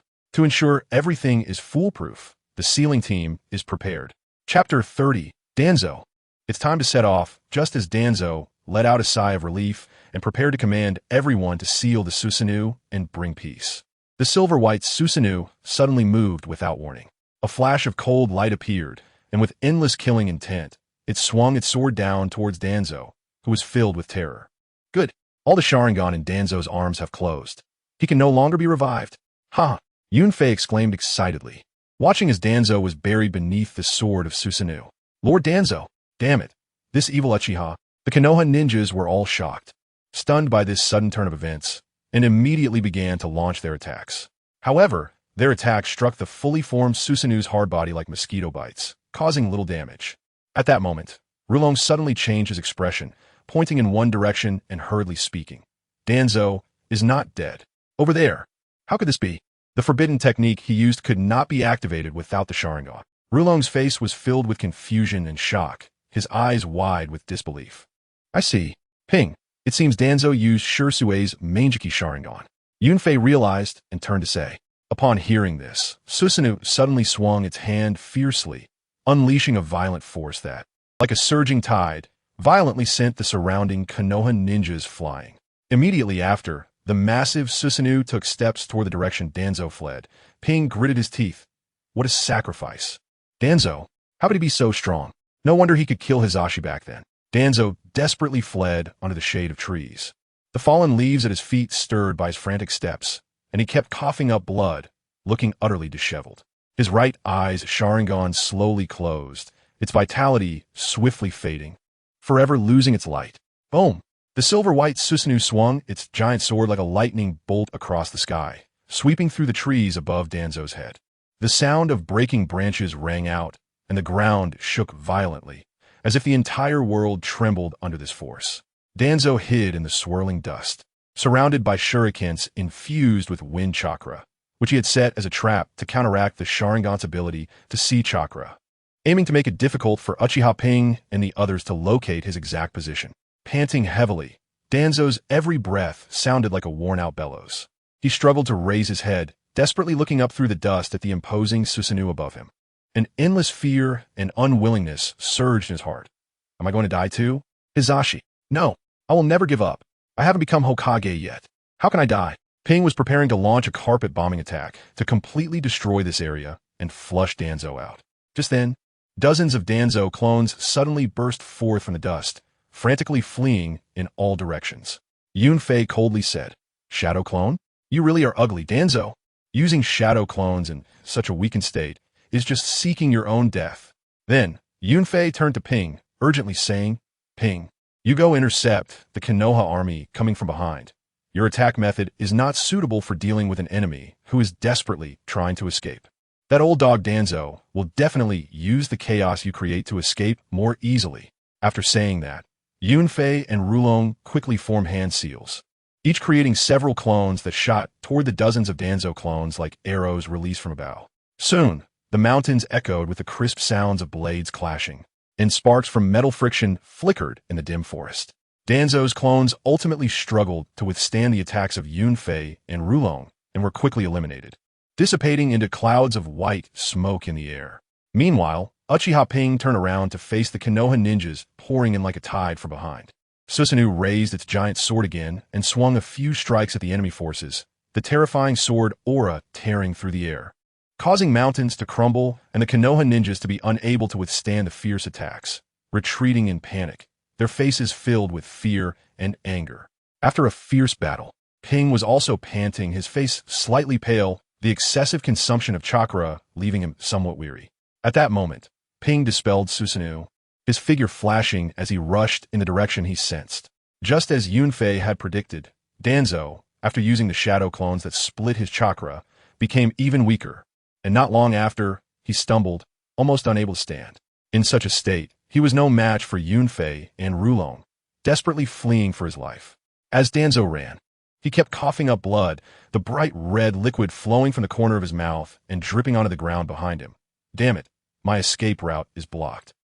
I can't join up with the Konoha people. Shimura Danzo was quite frustrated. All his tactics had been seen through. He had thought he could escape quietly, but instead, he found himself in a desperate situation. Clearly, reinforcements were behind him, but now Danzo could only force himself to run forward, as turning back would lead to certain death. Yunfei seized the opportunity, shouting, his long knife enveloped in powerful chakra, cleaving toward Danzo like a streak of light, sending him flying.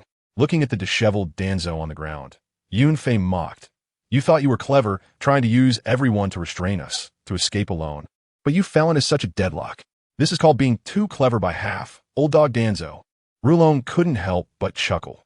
If you weren't so scared of dying and had chosen to advance and retreat together with the Konoha people, it wouldn't have been so easy for us to kill you.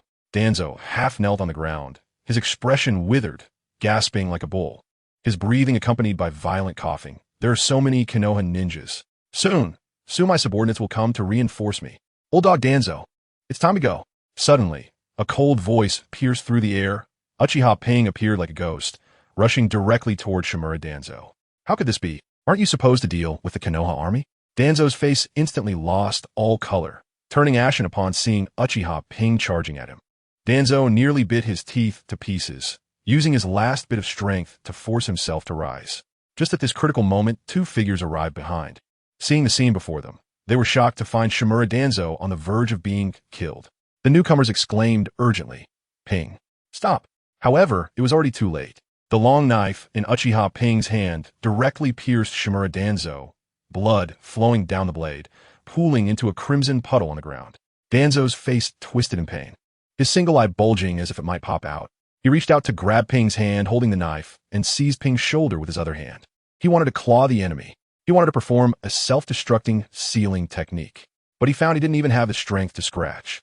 Blood mixed with internal organs continuously spilled from his mouth. Chapter 31. Answer me. A figure appeared beside Ping as if it were a ghost, almost teleporting, and with a fierce kick that was accompanied by a whooshing wind, it struck towards Ping rapidly. Ping's pupils constricted suddenly, and the light of his Sharingan flickered as he instinctively raised his arm to block. Bang! The force of the kick was immense, and a dull impact sound echoed. Ping's body was sent flying like a kite with its string cut, carving a long mark on the ground. Just as he managed to stabilize himself, and before he could regain his composure, that figure followed him like a shadow, launching another attack. A fist the size of a cooking pot, containing endless power, slammed towards Ping's face. At this critical moment, a silver light suddenly burst forth, and the skeletal form of Susanoo instantly appeared, firmly protecting Ping within. This incredibly fast punch heavily struck against the Susanoo's framework, producing a sound like metal clashing, and the wind from the punch howled, stirring up dust around them. Yunfei and Rulong stood not far away, witnessing this heart-stopping scene, and only then did they breathe a sigh of relief. They quickly rushed to Ping's side. Everything that had just happened was too fast, even though they were powerful. They broke out in a cold sweat, thinking to themselves, the newcomer is truly terrifying. Ping stood within the Susanoo skeleton, his kaleidoscope Sharingan calm as a bottomless cold pool, staring at the person before him without any ripples, and slowly said, as expected of Jiraiya, the attack speed and power in Sage mode are indeed formidable. Jiraiya's expression was solemn, exuding a killing intent, and he murmured, Sage art, super large-tailed beast bomb. In an instant, the natural energy in the air wildly gathered, forming a chakra sphere in his hand that was unimaginably large, with chakra swirling inside like a raging tide. Bang! A deafening roar erupted, and this strike sent both Susanoo and Ping flying, creating a massive deep pit in the ground, with smoke and dust rising. Jiraiya, stop. Didn't we say we would seek a path of peace? We can't follow the old ways of our predecessors any longer. Tsunade, behind him, urgently called out to advise. Jiraiya gritted his teeth tightly and said in a low voice, "Even if the predecessors made many mistakes, they were truly doing their best to protect our shared village. Uchiha Ping, you have gone too far, killing 2 Hokages of Konoha and countless Konoha ninjas. Tsunade, we have no choice. We must eliminate them here." As Jiraiya's words fell, a large number of Konoha ninjas gradually gathered around, armed and vigilant, surrounding Ping and the others. Ping's expression was calm, his chakra subtly surging, ready to face the impending war. Yunfei and Rulong quickly stood beside him. Rulong slightly turned to the side and whispered, "Clan leader, I just received the signal. Our clansmen have succeeded, and they have now withdrawn from Konoha, waiting for orders." Ping took a deep breath to calm his internal chakra and slowly spoke. "On the night we killed the 3rd Hokage, what happened? I already told you that Konoha wanted to exterminate my entire clan, and I couldn't resist. Don't tell me about doing it for Konoha or for the peace of the ninja world. Only a fool like Itachi would be brainwashed by such words. Fugaku has already surrendered. Does the Uchiha clan still pose a threat? Can 200 people threaten your nearly 10,000 ninja forces? Are 80-year-old elders threatening your rule over Konoha? Or can a nursing baby compete with you for power?" Upon hearing this, Jiraiya closed his eyes tightly, his brows furrowing into a shape, and helplessly said, "As Hokage, for the overall stability of the village, there are many times when one has to make many helpless, even wrong, actions, but your mass killings today are truly heinous." "Ha ha ha ha!" Ping suddenly threw his head back and laughed, his laughter filled with mockery and sorrow. To the point of tears, he ignored Jiraiya and Tsunade's killing intent, loudly proclaiming, "What a great cause for the village. For the village. Even if it's the fault of the Cloud Village, you must sacrifice the life of the Hyuga clan leader to compromise, and in the end, his brother Uchiha Hizashi takes the fall. For the village, slaughtering 800 innocent old, weak, women, and children of the Uchiha clan. For the village, even if Danzo's root committed countless atrocities, you turn a blind eye. Look at that old dog Danzo with his Sharingan. For the village, how many human experiments did Orochimaru conduct? How many people in Konoha and nearby were dismembered, injected, and thrown into petri dishes? Look at the Hashirama cells and Sharingan on Danzo. Isn't that Orochimaru's handiwork? The Iwagakure compensation incident, the Wind Country Treaty incident, Konoha's White Fang, Kakashi, Shursui Might Guy. Countless Konoha heroes who died without respect. Jiraiya's sage chakra erupted completely, and his aura surged like an enraged dragon, loudly declaring, "Enough. The Hokage is also human." "What do you mean enough?" Uchiha Ping unleashed an even more powerful chakra, and the Susanoo around him seemed to be influenced by this force. Glowing even brighter, he roared, his voice like rolling thunder, echoing through heaven and earth, with the will of fire posing as guardians, weak and yielding to the outside, yet iron-fisted and ruthless on the inside. And then the 3rd Hokage got MV. "Oh look, our Konoha is so stable." Answer me. Lazy dogs, under their rule, did Konoha resolve the power struggles? Did they solve the problems of clan oppression and class inequality? And then Orochimaru and Danzo are over there going crazy, picking at Sharingan, ready to kill you. Could the 3rd Hokage not stop it? Answer me. Wasn't he just kindly turning a blind eye? Why, my dear ones? Why? Many around were preparing to refute, only to see Ping unleash his complete Susanoo, the gigantic figure blocking out the sun, exuding a chilling aura. Ping gathered his chakra, suppressing all sounds, nearly roaring, "Think carefully. This is not just Konoha's ugly scar, but the cruel essence of the ninja world, the distortion of humanity. Face reality, and don't be deceived by hypocritical and glamorous packaging any longer." Finally, Jiraiya, you said our crimes today are heinous? This is a declaration of war from Danzo, leading the people of Konoha against us Uchiha. We are merely responding. Come on, who wants to die first? Today, let us kill to our heart's content, killing until the heavens darken and the earth shakes. Chapter 32. I'm the 5th Hokage. What is that demon over there shouting about? Who knows? Probably his mind is already not normal. A companion beside him curled his lip in disgust and spat on the ground. A naturally evil devil, Lord Jiraiya, Lady Tsunade, quickly kill him. A petite female ninja's sharp voice rang out, her eyes gleaming with hatred, wishing she could immediately rush forward and tear the enemy to pieces. Murderer, world-destroying fiend. Today, you will pay with your blood for your sins. The crowd roared in anger, their shouts intertwining as if they could shatter the sky. They gripped their weapons tightly, some wielding sharp katanas, others holding shimmering shurikens, every pair of eyes fixated on the distant target, trying to find an opportunity to attack. As soon as there was a hint of an opening, they would pounce without hesitation. Of course, there were also many who fell silent. They lowered their heads, their hair gently swaying in the breeze, their expressions unreadable, lost in their thoughts.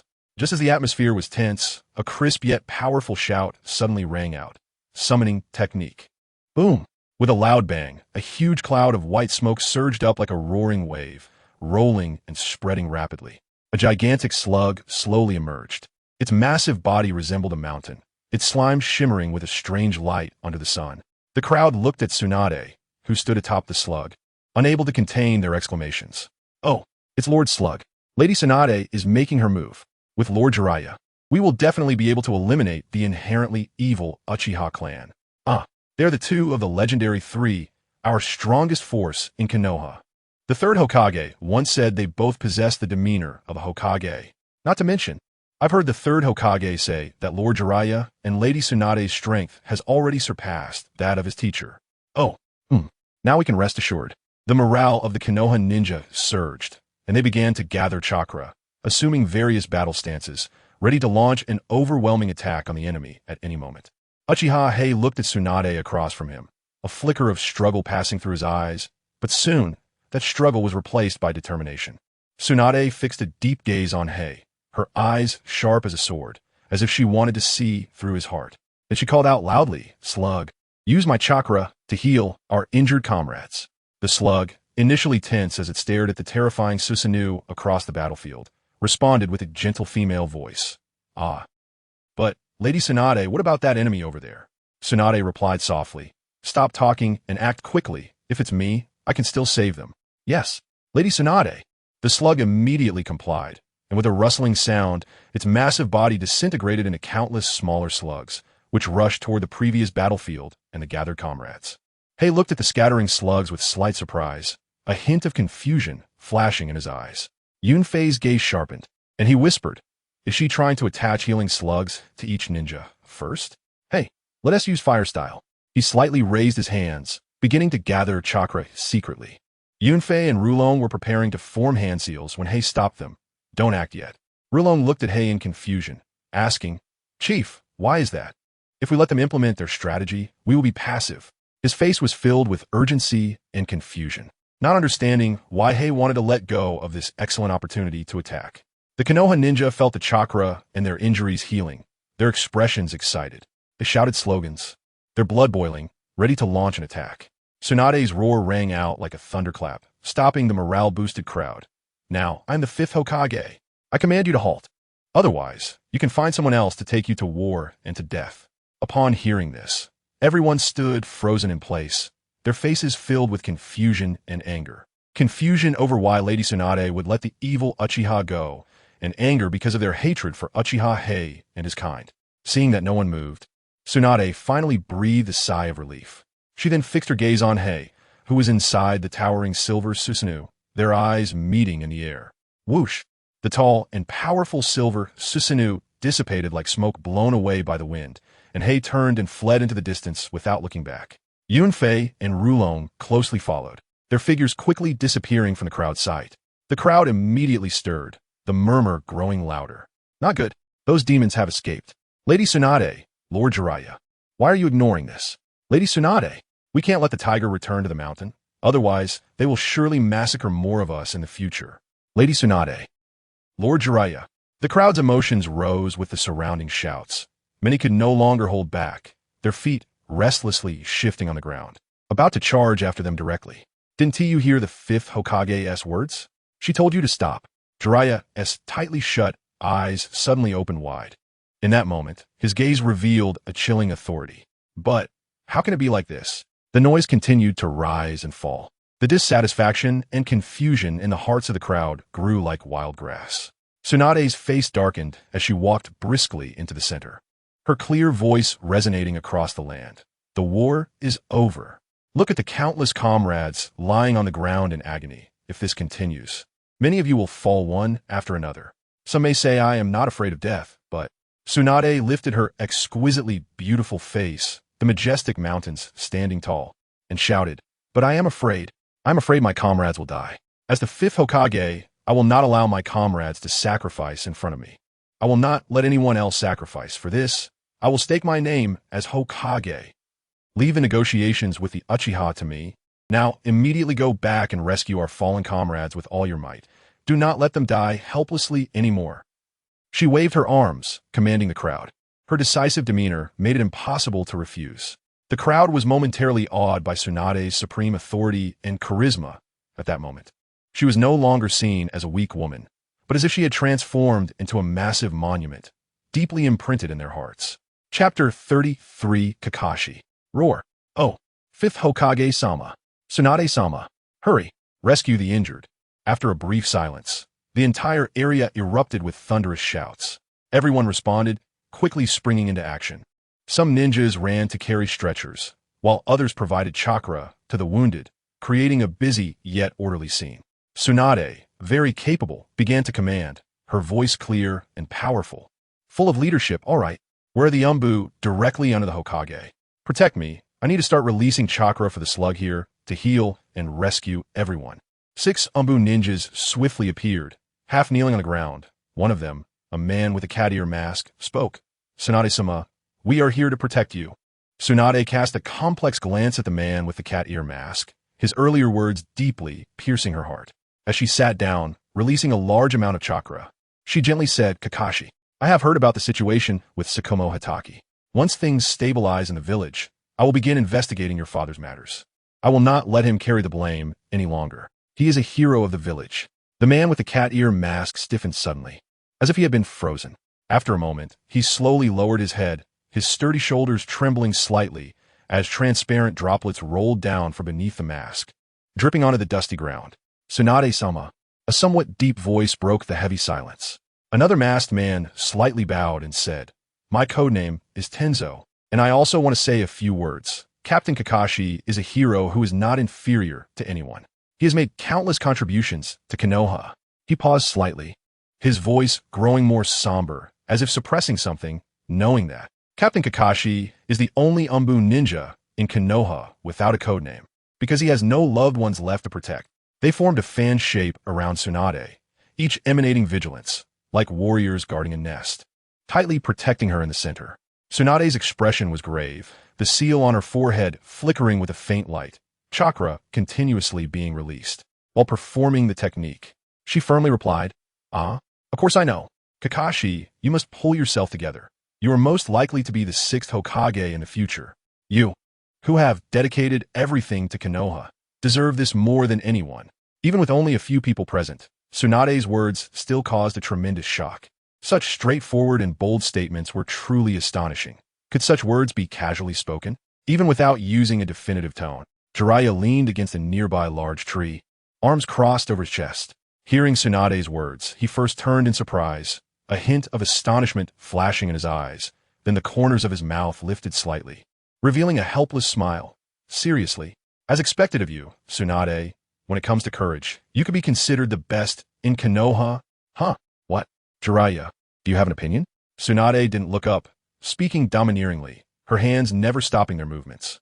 Jiraiya raised his hands in a shrug and said, "I have no opinion, but Kakashi's qualifications and strength are still lacking. He needs more polishing." "I've got it. There's nothing more beneficial than reading to improve oneself, Kakashi. I have a few books here that I've poured my heart and soul into writing over the years." Saying this, Jiraiya pulled out several beautifully bound books from his ninja tool pouch. Everyone's attention was instantly drawn to them, eyes filled with envy, necks stretching long, staring intently as Kakashi reached out to take the books. No kidding.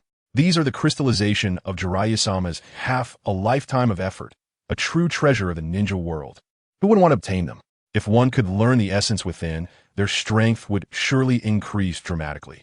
After Tsunade's lengthy and full-scale rescue efforts, the people of Konoha gradually recovered from their serious injuries.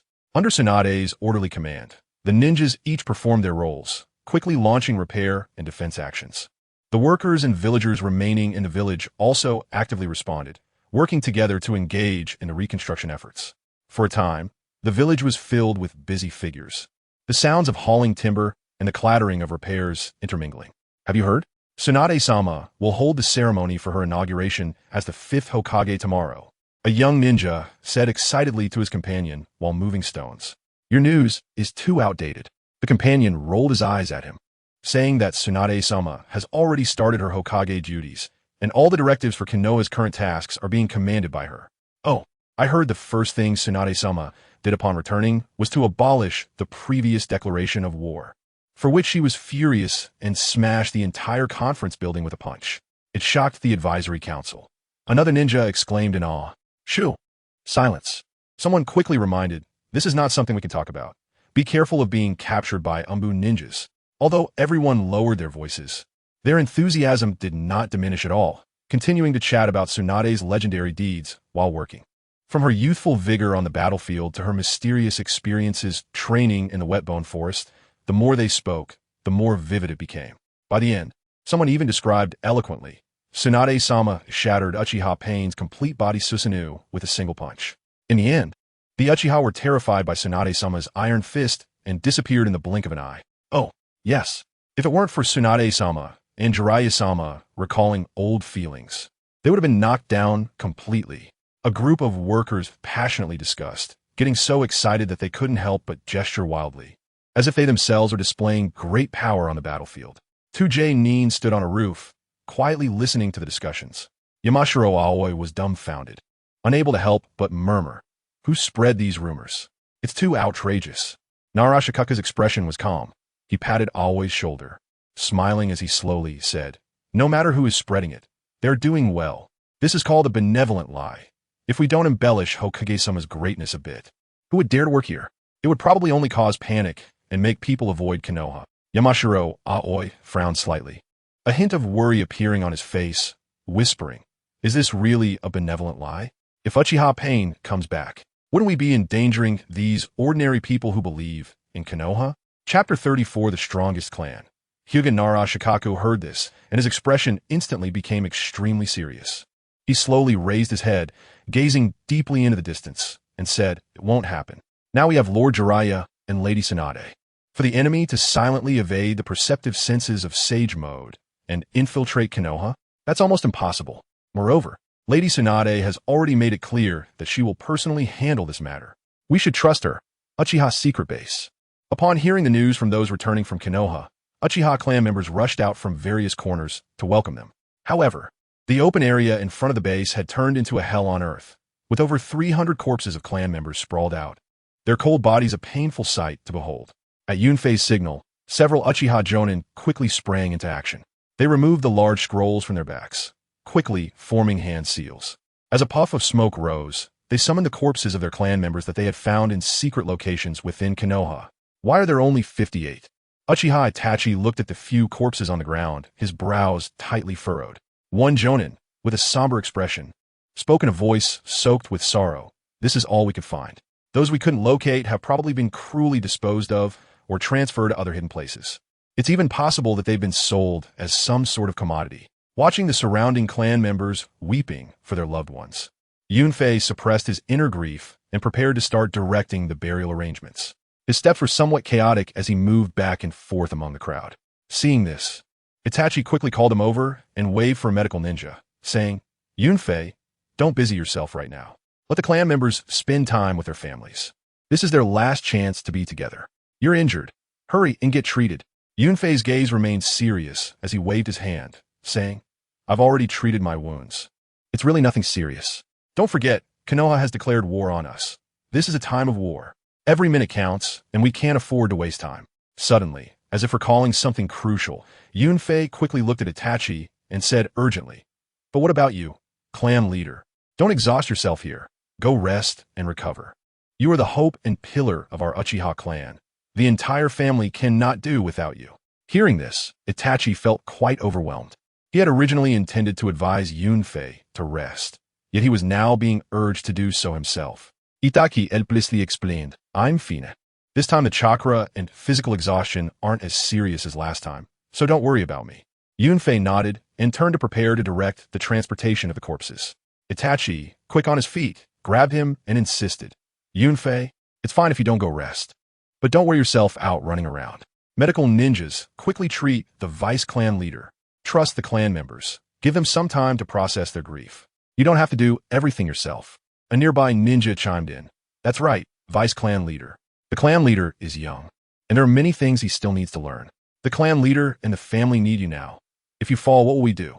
Under the strong insistence of everyone, Yunfei reluctantly laid down to receive treatment from the medical ninja. After giving some instructions, Itachi left with his sister and Kaguo. Arriving at a pink loft, this was the house chosen by Kaguo, and the family had always indulged her, so they moved in together. Upon entering the loft, a rich aroma of food wafted through the air. Itachi's parents were busy in the kitchen, and upon seeing them return, smiled and said, Itachi, you all sit outside for a while. The food will be ready soon. Okay, Itachi replied, finding a spot to sit down and beginning to meditate. Kaguo, unusually quiet today, sat obediently with her sister, Uchiha Aoi. Perhaps the scene of the mountain of corpses and the surrounding sorrowful emotions affected this innocent child, making her realize that today was not a happy day. Just after finishing the meal, Yunfei rushed in with several jonin. His expression was quite strange, a mix of surprise and sorrow, looking rather peculiar. Itachi, puzzled, couldn't help but ask, what happened? Your expression looks like you're both crying and laughing. Yunfei took a deep breath, trying to calm his complex emotions, and said, today, dozens of clan members have awakened their Sharingan. Everyone fell silent upon hearing this. This should have been a matter worthy of celebration. The awakening of the Sharingan would undoubtedly greatly enhance the clan's overall strength. It should be noted that, over many years, there had never been so many awakenings in a single day. However, the awakening of dozens of members was brought about by the intense emotional shock from the deaths of many clan members. Just thinking about the tragic reason behind it made no one feel happy. Yunfei composed himself, striving to refocus on the matter at hand, and continued. We need to quickly establish our own ninja school to systematically train the children. Only then can the clan have a continuous source of new strength. Itachi nodded in agreement. All right, go ahead and make the arrangements. If you need me to step in or help with anything, just let me know. At this moment, a jonin suddenly said, Clan leader, vice clan leader, there's something I've been meaning to report to you. Everyone turned their attention to him, and Yunfei asked, Yagu, what is it? The jonin, named Yagu, spoke seriously, continuing. When we were searching for the clan members' corpses in Konoha, the Hyuga clan secretly helped us a lot. If it weren't for their assistance, we probably wouldn't have been able to recover so many clan members. Yunfei looked puzzled. The Hyuga clan? That's strange. Why would they help us? Did they say anything? Yagu shook his head, looking helpless. They didn't say anything. It was a few jonin from the Hyuga clan who helped. I suspect someone gave them a clear order behind the scenes. Another jonin chimed in with a smile. This is interesting. The Hyuga clan is known as the strongest clan in Konoha. Although other clans have varying degrees of recognition, they do have the capital to boast. In Konoha, no other clan's number of chunin and jonin can surpass theirs. Yagu's expression turned serious, and he added gravely, the conditions for awakening the Byakugan are relatively less stringent. Although they don't have top-tier super combat power, the strength of each clan member is not weak. From the perspective of overall clan strength, they are indeed the strongest. Chapter 35. The strong survive. The weak perish. Yunfei displayed a thoughtful expression. The Byakugan is indeed a bloodline limit that is renowned alongside the Sharingan, although it may seem somewhat powerless in the face of the powerful Mangekyou Sharingan. How many years has it taken for our Uchiha clan to produce someone with a Mangekyou Sharingan? The Hyuga clan has indeed surpassed us in strength during many periods.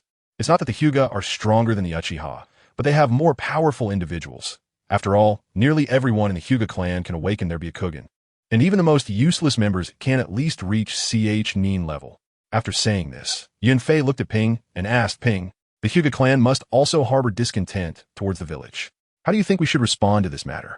Ping gently stroked his chin and after a moment slowly spoke. Humph. Back then, the people of Yunin village directly rode on the heads of the Hyuga clan right on the land of Konoha. After they were done, they even demanded that Konoha hand over the head of the Hyuga clan leader. The third Hokage actually weakly acquiesced to this, and it was only after the twin brother of Hyuga Hizashi, Hyuga Hizashi, died that the matter was settled. If they had no objections to such things, they would truly deserve to be called the most tolerant clan in the ninja world. To put it bluntly, it's just that they lack the ability to resist.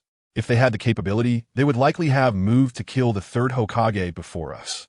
Yunfei nodded in agreement. If it weren't for Hizashi having a twin brother, Hizashi, would they have really sacrificed their clan leader to Yunin village to beg for mercy? It's simply unimaginable what kind of humiliation and suffering the clan members had to endure back then. Ping's gaze was firm as he spoke. This matter does not require us to deliberately address it. They are probably just observing the situation. We only need to focus on the development of our own clan. As long as we become strong and reliable enough, not only will the Hyuga clan come to us, but other discerning ninjas will also come seeking us. After pondering for a moment, Ping continued. In the future, we will become an independent ninja village. The establishment of various institutions and naming the village will be left to you and the J-Nin to handle. Yin Fei. Yes. Yin Fei and the J-Nin replied in unison. 6 days later, in a secret chamber, Uchiha Ping stood quietly alone. In front of him lay the forbidden scroll that clan members had risked their lives to retrieve from Konoha. The more Ping read, the tighter his brow furrowed. The numerous techniques recorded in the scroll were either extremely harmful to oneself or were monstrous techniques. If these techniques were to spread, driven by human nature, they would undoubtedly bring endless disasters to the world. Ping pondered privately, but the clan indeed needed powerful techniques to enhance their strength. Perhaps they could allow capable and strong-willed members of the clan to study some relatively controllable techniques, which could serve as an additional safeguard. With the decision in mind, Ping gently closed the scroll and walked out of the secret chamber. He arrived on the street next to the base, and the scene before him filled his heart with warmth. Thanks to the efforts of the clan members over this period, combined with his wood-release techniques aiding in construction, the surrounding residential area had already taken on considerable scale, not inferior to some bustling small towns. On both sides of the street, many ordinary clan members had begun setting up various shops. This was part of a series of directives issued by Yin Fei, and the gathering place was gradually becoming orderly in all aspects. Without realizing it, Ping walked to the entrance of a small shop selling dumplings, where the shopkeeper was a plump man. Ping picked up a steaming skewer of dumplings, took out a few coins from his pocket, and handed them to the plump shopkeeper. Seeing this, the shopkeeper hurriedly waved his hands, his expression anxious as he said, "Lord Clan Leader, what are you doing? Just eat freely. How can I take your money?" With a serious expression, Ping placed the coins in the shopkeeper's hand and said earnestly, "If you don't accept payment, I won't dare to come here again. Everyone is working for a living, and I can't break the rules." The shopkeeper was momentarily speechless by this statement, nervously unsure of where to put his hands. Stammering, "Well, okay, then have another skewer of dumplings. Consider it a small gesture from us." Ping waved his hand and walked away slowly. As he walked, he looked at the increasingly lively clan members and the bustling street, a smile of relief appearing on his face. Not far down the road, Ping arrived at a small square in the town. At that moment, he heard a cheerful call from behind. "Brother, what are you doing here? Wow, you're so bad, secretly eating delicious food without buying any for me." Turning around, he saw his graceful sister, Ching, leading a bouncing little Gua towards him. Little Gua's eyes sparkled with anticipation as she looked at the skewer of dumplings in Ping's hand. Ping smiled and handed the skewer, from which he had only eaten one dumpling, to little Gua, saying, "I didn't know I would run into you guys outside. Here, you can have it."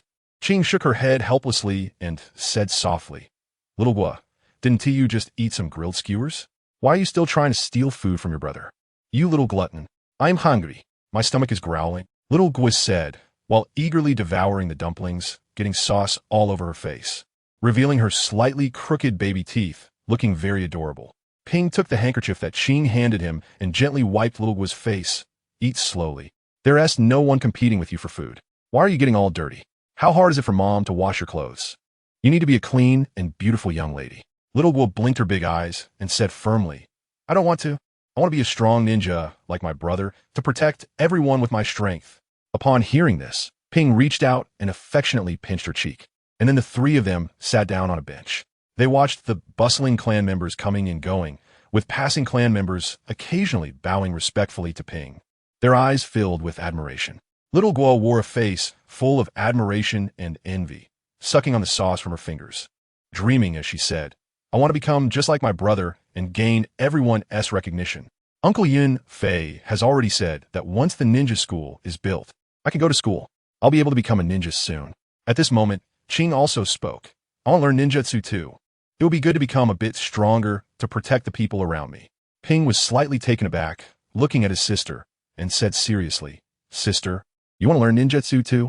Being a ninja can be very dangerous. You don't have to do this. It's enough for me to protect you. Ching lowered her head, her voice soft yet firm. There will be times when you're not around, and I want to become stronger. At least not to be a burden to you. Besides, I want to contribute to the clan. I don't want to always be protected.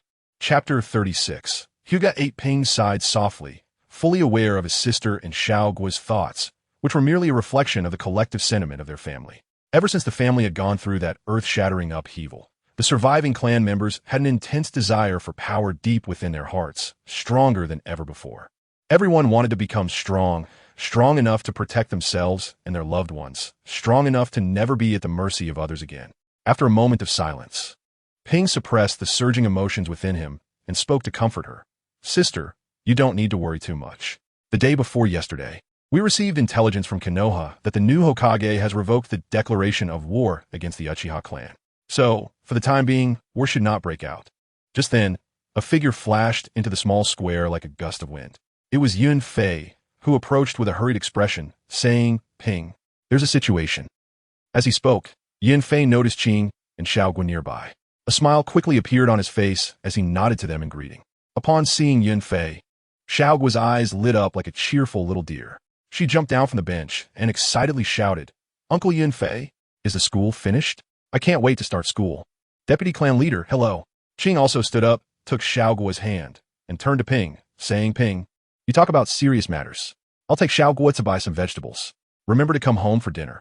After saying that, the sisters walked off into the distance. Yun Fei waved at Xiao Guo and shouted, Don't worry, Xiao Guo.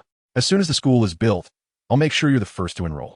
After watching the two walk away, Yun Fei turned his attention back to Ping, his expression becoming serious as he said, Ping. The scouts outside the base reported that they found 2 teams from Konoha. They are members of the Hyuga clan. Ping raised his eyebrows slightly, a hint of surprise flashing in his eyes. Oh? What's the situation? Did they engage in battle? I rushed over to find you as soon as I received the news. But I'm not sure of the specifics. Yun Fei replied helplessly. Then let's go take a look.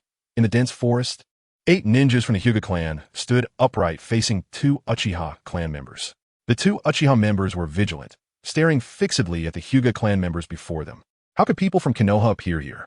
What do you want? Are you spies sent by the Hokage? One of the Uchiha members questioned sharply. Don't act rashly. Reinforcements from our clan will arrive soon.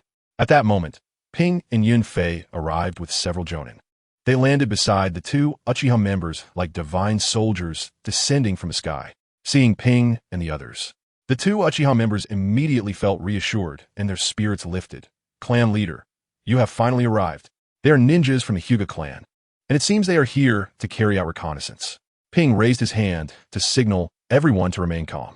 He then turned his gaze toward the Hyuga clan ninjas opposite them, his expression suddenly serious, and spoke with a hint of surprise.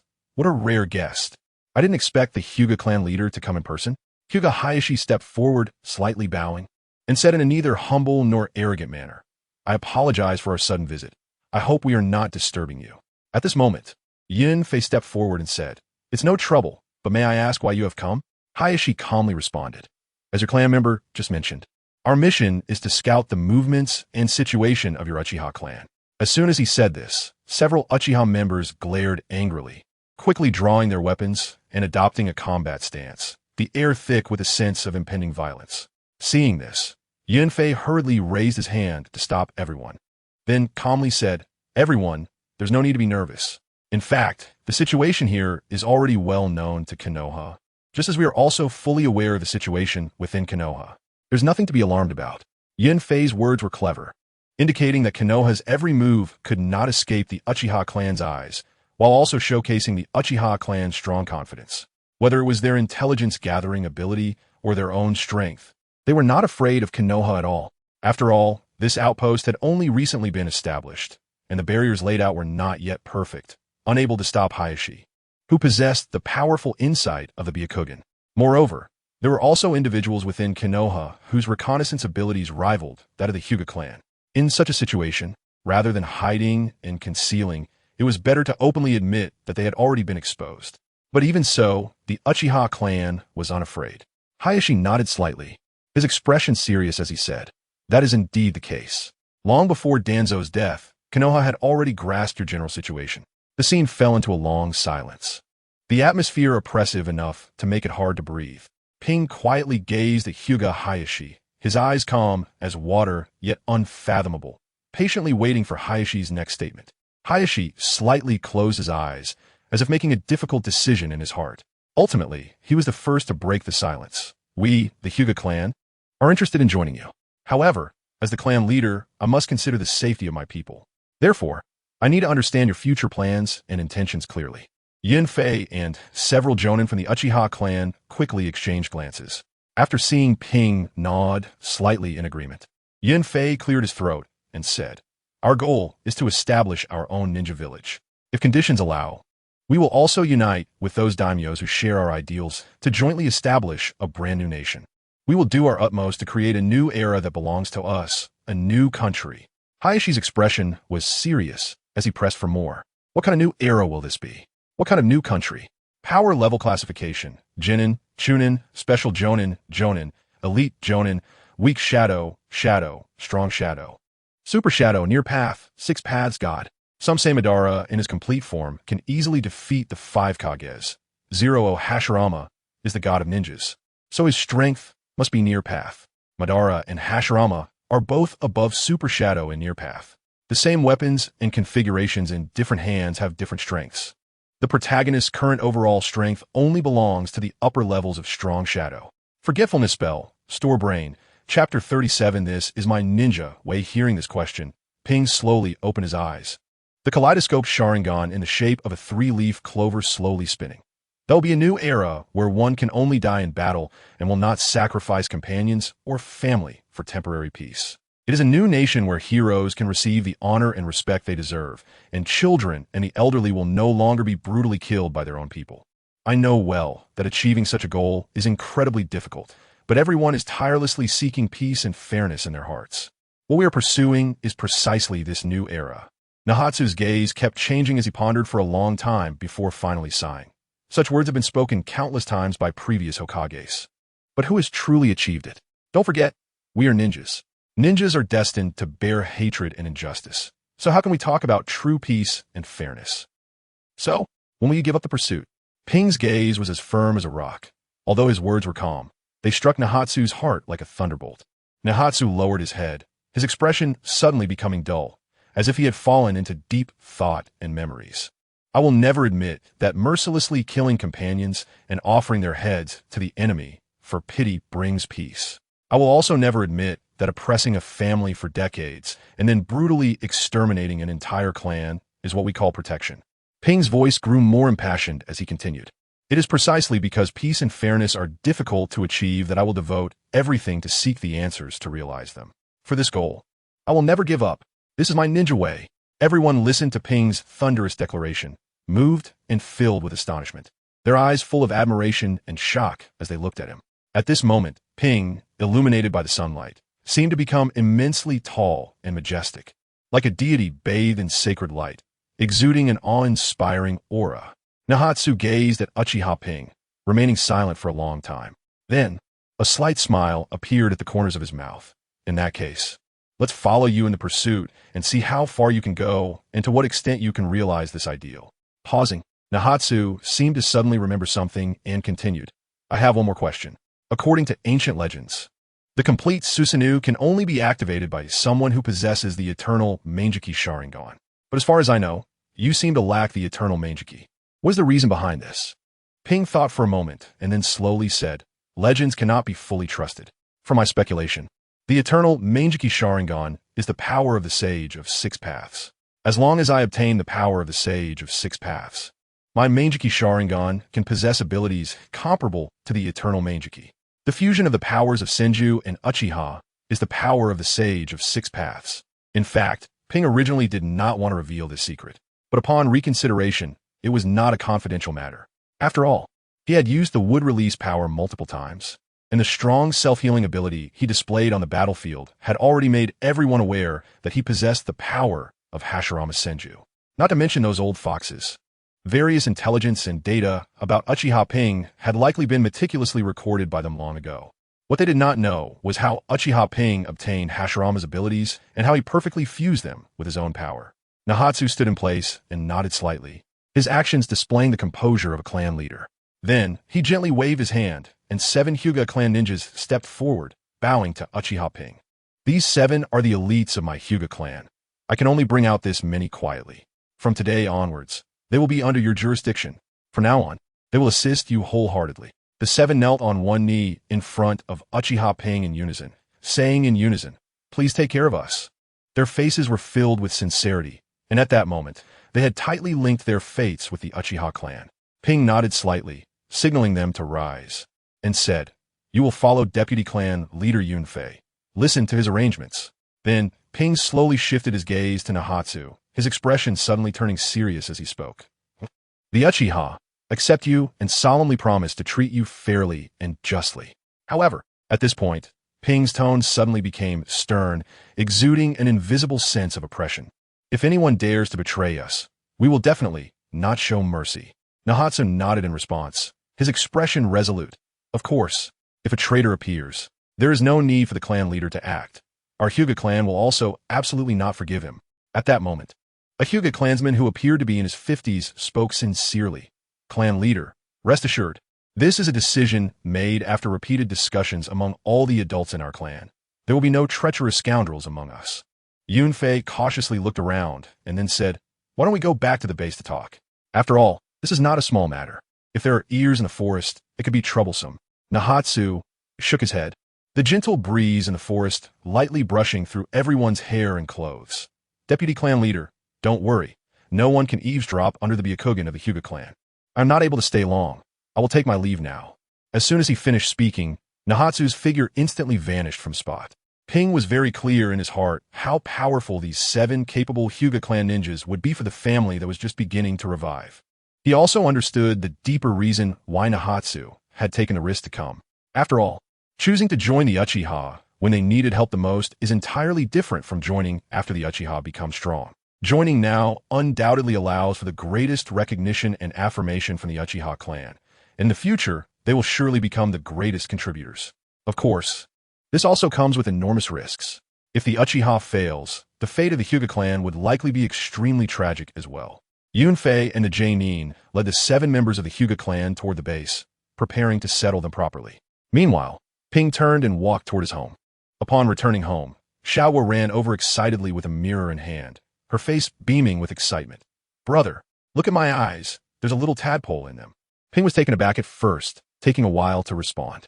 He quickly picked up Xiaowa, holding her steadily with both hands, and carefully looked in her lively, big Kazlan eyes. Indeed, both of Xiaowa's Sharingan had evolved into double Tomo. Xiaowa's fair little hands wrapped around her brother's neck, affectionately rubbing against him, and giggled. "Brother, am I very powerful now? They say I'm a rare genius." Ping smiled with satisfaction and laughed heartily. "Haha, my sister is indeed a 1 in a million genius. But you mustn't become proud and complacent." Chapter 38. The good buddy of Hizashi. The voice was gentle, but deep down, he was still profoundly shaken. It should be noted that someone at this age who could awaken the Sharingan and evolve it to the second Tomo is extremely rare in the entire history of the clan. Little Kodo's talent might indeed become a strong force for the clan in the future. After dinner, Hira walked alone toward the clan office. This clan office was supposed to be the place where he, as the clan leader, dealt with various clan affairs daily. But he had pushed all these complicated matters onto Yunfei, letting him handle the affairs and the scheduling of personnel and resources. As Hira reached the office door and was about to push it open, he bumped directly into Yunfei, who was coming out with a large box in his hands. Yunfei looked up and, seeing Hira, couldn't help but say, "Yo, it's Hira, the Slacker clan leader. You finally come to do some real work." Hira shook his head helplessly. "I'm just not good at handling these affairs. Yunfei, you take the trouble. Once everything is sorted out, I will definitely apply for a bonus for you from the clan." Saying this, Hira squeezed past Yunfei and sat down at the desk. Seeing this, Yunfei didn't rush to leave. He held the box and cautiously poked his head out the door, looking left and right, as if afraid of being seen by someone. After confirming that no one was around, he mysteriously closed the door and walked back. Seeing this, Hira couldn't help but ask, "What are you doing? You look like a thief." Yunfei, holding the large box, had an uncontrollable smile on his face as he walked confidently to the desk and, with a bang, placed the box steadily on the table. Hira's curiosity deepened. Since the Konoha incident, Yunfei hadn't laughed in a long time. Hira couldn't help but tease. Could it be that some kind-hearted old man introduced you to a new wife? Look at how happy you are. Get lost. My kid is already so big. Yunfei waved his hand with a laugh, then patted the large box on the desk, saying, this time I can finally stop worrying about funds. Hira had just taken a sip of tea when he heard this and sprayed it all out, hitting Yunfei square in the face, who was making a funny face. Wow. Hira, what are you doing? Yunfei exclaimed, looking at himself drenched in tea, shocked. Ignoring him, Hira quickly stood up and opened the safety latch on the box. Oh, it really is 6 million Ryo? Hizashi is truly a good buddy. Haha. Hira looked at the neatly arranged bills in the box and couldn't help but laugh. Yunfei hurriedly leaned forward, and the two of them excitedly rubbed their hands over the bills. Right? This time we really hit the jackpot. Hira nodded repeatedly, his eyes shining. He turned to Yunfei and asked, Yunfei, did I speak too loudly to Hizashi before? Yunfei had a serious expression and said, I'm not saying it to you. Hira, although you are the clan leader and powerful, you still need to show respect to your seniors, especially someone as esteemed as Hizashi. Hira raised an eyebrow and scoffed, oh, you still have the face to talk about me? Back in the forest, you didn't give Hizashi a good face either. Giving him a show of force as soon as you met him. Yunfei looked stunned, as if trying to recall, then said, oh, really? That was indeed my fault. Next time, I must invite Hizashi to dinner and properly apologize. Hira closed the box, sat back down, propped his chin and thought, Yunfei, I remember the Hyuga clan is quite wealthy. How about we borrow a few million more Ryo from Hizashi next time? I think it's possible. However, they had no intention of pocketing any of the bills. They were genuinely happy that this money could solve many urgent issues for the clan. After some discussion, Hira reminded Yunfei to use the money wisely to improve the clan situation and purchase essential facilities for development. All right, Yunfei seemed to suddenly remember something, putting away his smile and pulled out a booklet from the documents on the desk, slowly unfolding it. Regarding what to name our village. After gathering opinions and repeated discussions over this time, we have 3 options remaining. Uchiha Village, Valley Hidden Village, and Noon Sun Village. Yunfei stood next to Hira, pointed at the contents of the booklet, and began to explain slowly. The first name is directly named after our clan, simple and direct, showcasing our clan's status and heritage. The second name is based on the valley terrain around our base, closely fitting the geographical features, so one can roughly know the village's environmental characteristics just by hearing it. As for the third one, it's more abstract. Many people think this name has a good meaning, but I always feel it's not very practical. Hira looked at the comments recorded under the third village name, his expression serious. I think it's pretty good. Noon Sun, like the sun at its zenith, shines fairly on every corner of the village. Yunfei, you're just an old fossil. You really don't understand romance. As Hira said this, he carefully reviewed the related records, and the more he looked, the more he felt the name was good. Look, everyone's reaction to the third village name was the most enthusiastic. You really should keep up with the times. Do you really want to name it Uchiha Village? Would anyone dare to join our village then? Yunfei stroked his chin, looking as if he was falling into self-doubt, mumbling to himself, am I really getting old? Can't keep up with the younger generation's thoughts? Hira nodded seriously, patted Yunfei's back, and said, your ability to reflect like this shows there's still hope for you. Yunfei shook off Hira's hand, annoyed, and said, come on, naming the village ISN, my decision. We'll hold a collective meeting later, discuss it together, and then vote to decide. After saying that, Yunfei picked up the box and strode toward the door, ready to start handling the relevant matters. Seeing this, Hira no longer got tangled up in the naming issue, sat up straight in his seat, and began to review the documents beside him. As the clan leader, he still needed to understand the clan's various matters. After half an hour of reading, Hira felt his head getting bigger. He exhaled a breath of frustration and muttered to himself, the clan really faces quite a few difficulties right now. Chapter 39. The Establishment of Wuyang Village. The Great War approaches a few days later. The atmosphere in the Uchiha Assembly Hall was exceptionally lively. After a fierce debate for votes, Wuyang Village stood out among numerous proposals and was successfully elected as the name of the village with a very high number of votes. Uchiha Ping raised his hand, palm facing down, making a gesture to calm the cheering crowd. His voice was strong and resonant, especially clear in the hall. From this moment on, Wuyang Ninja Village is officially established. Boom! In an instant, the hall erupted with deafening shouts and enthusiastic applause, creating a wave of joy that swept through the entire assembly hall, with every face beaming with excitement and happiness. Once the crowd quieted down again, Yunfei, with a serious expression, spoke loudly. Our Weong village will never submit to any power, not even the 5 great countries. Therefore, we must have our own leader, whom we will call the Yonging. And our first Yonging will be Uchiha Ping. As soon as these words were spoken, the crowd erupted in calls for Uchiha Ping's name, voices rising and falling. Among the crowd, many were so moved that tears filled their eyes, their gazes fixed tightly on Uchiha Ping. Following this, several leaders stepped forward to read a series of important regulations. And then the appointments for key positions were announced one by one. The appointees wore solemn expressions and a sense of responsibility, promising to do their utmost to serve the village. The assembly ended in a festive atmosphere, and everyone was excited, eagerly rushing to share the good news in their living quarters. The entire Weong village was engulfed in a fervor. Uchiha Ping, Yunfei, and others stood at the highest point of the base, overlooking the entire village. At this moment, the clansmen came outdoors, raising their heads and waving vigorously at Ping and the others standing high above, shouting loudly. The rising calls seemed like a surging tide, one wave after another, spreading across the land. Yunfei looked at the bustling scene, a look of satisfaction on his face, and said, given the current conditions, we can't hold a proper inauguration ceremony for the first Yonging. However, the main entrance of the village must be completed before dark. That is the village's facade. A gentle breeze brushed by, lifting the robes and hair of the crowd. Uchiha Ping slowly scanned the cheering crowd below, softly saying, isn't this the best ceremony and recognition? They are more precious than any extravagant ceremony. In the newly constructed Hokage building in Konoha village, the atmosphere was completely different. Tsunade was sweating profusely and spoke urgently. Yin Hidden has gathered a large number of ninja troops at the border. War seems imminent. Our dozens of requests sent to Sand Hidden have all fallen into deaf ears, receiving no response at all. This is outrageous. Is this what a partnership looks like? They remain silent at such a critical time. They are utterly unreliable. Mizutome was pacing back and forth in the meeting hall, saying, recently, we've frequently discovered traces of enemy country spies around Konoha. According to the intelligence we've received, IWA Hidden and Kiri Hidden are also stirring at the border, seemingly preparing to move. Our situation is becoming increasingly dangerous.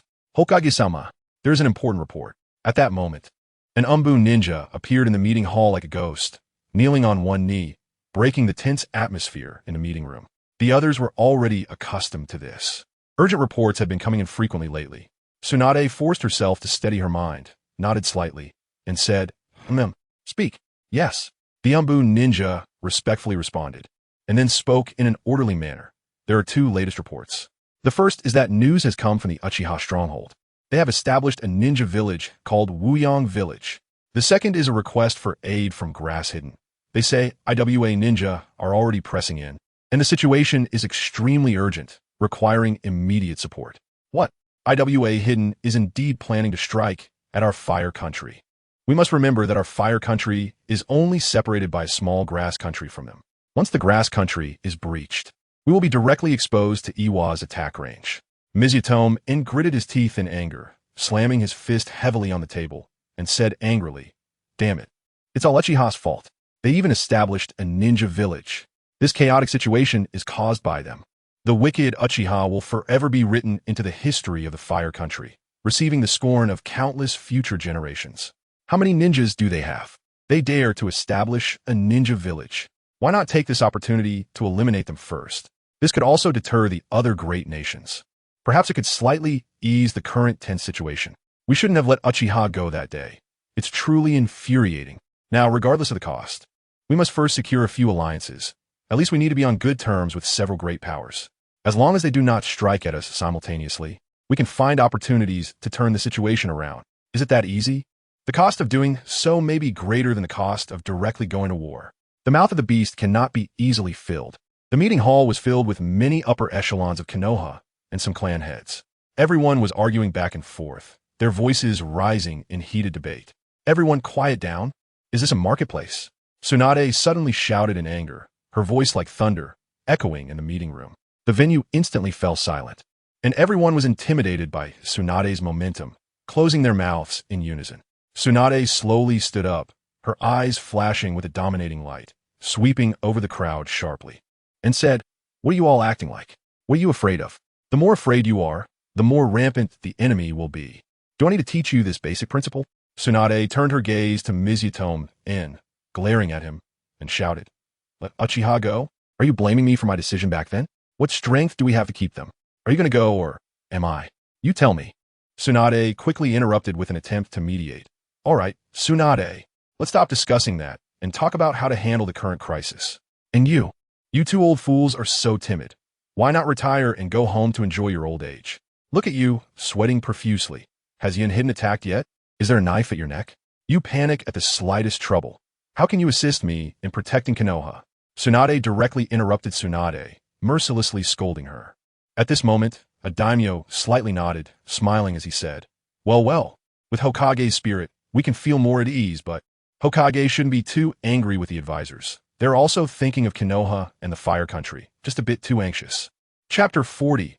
Undercurrents. Another daimyo waved a small paper fan and asked, "So, Lord Hokage, what do you suggest we do next? If money or resources are needed, we will fully support Konoha.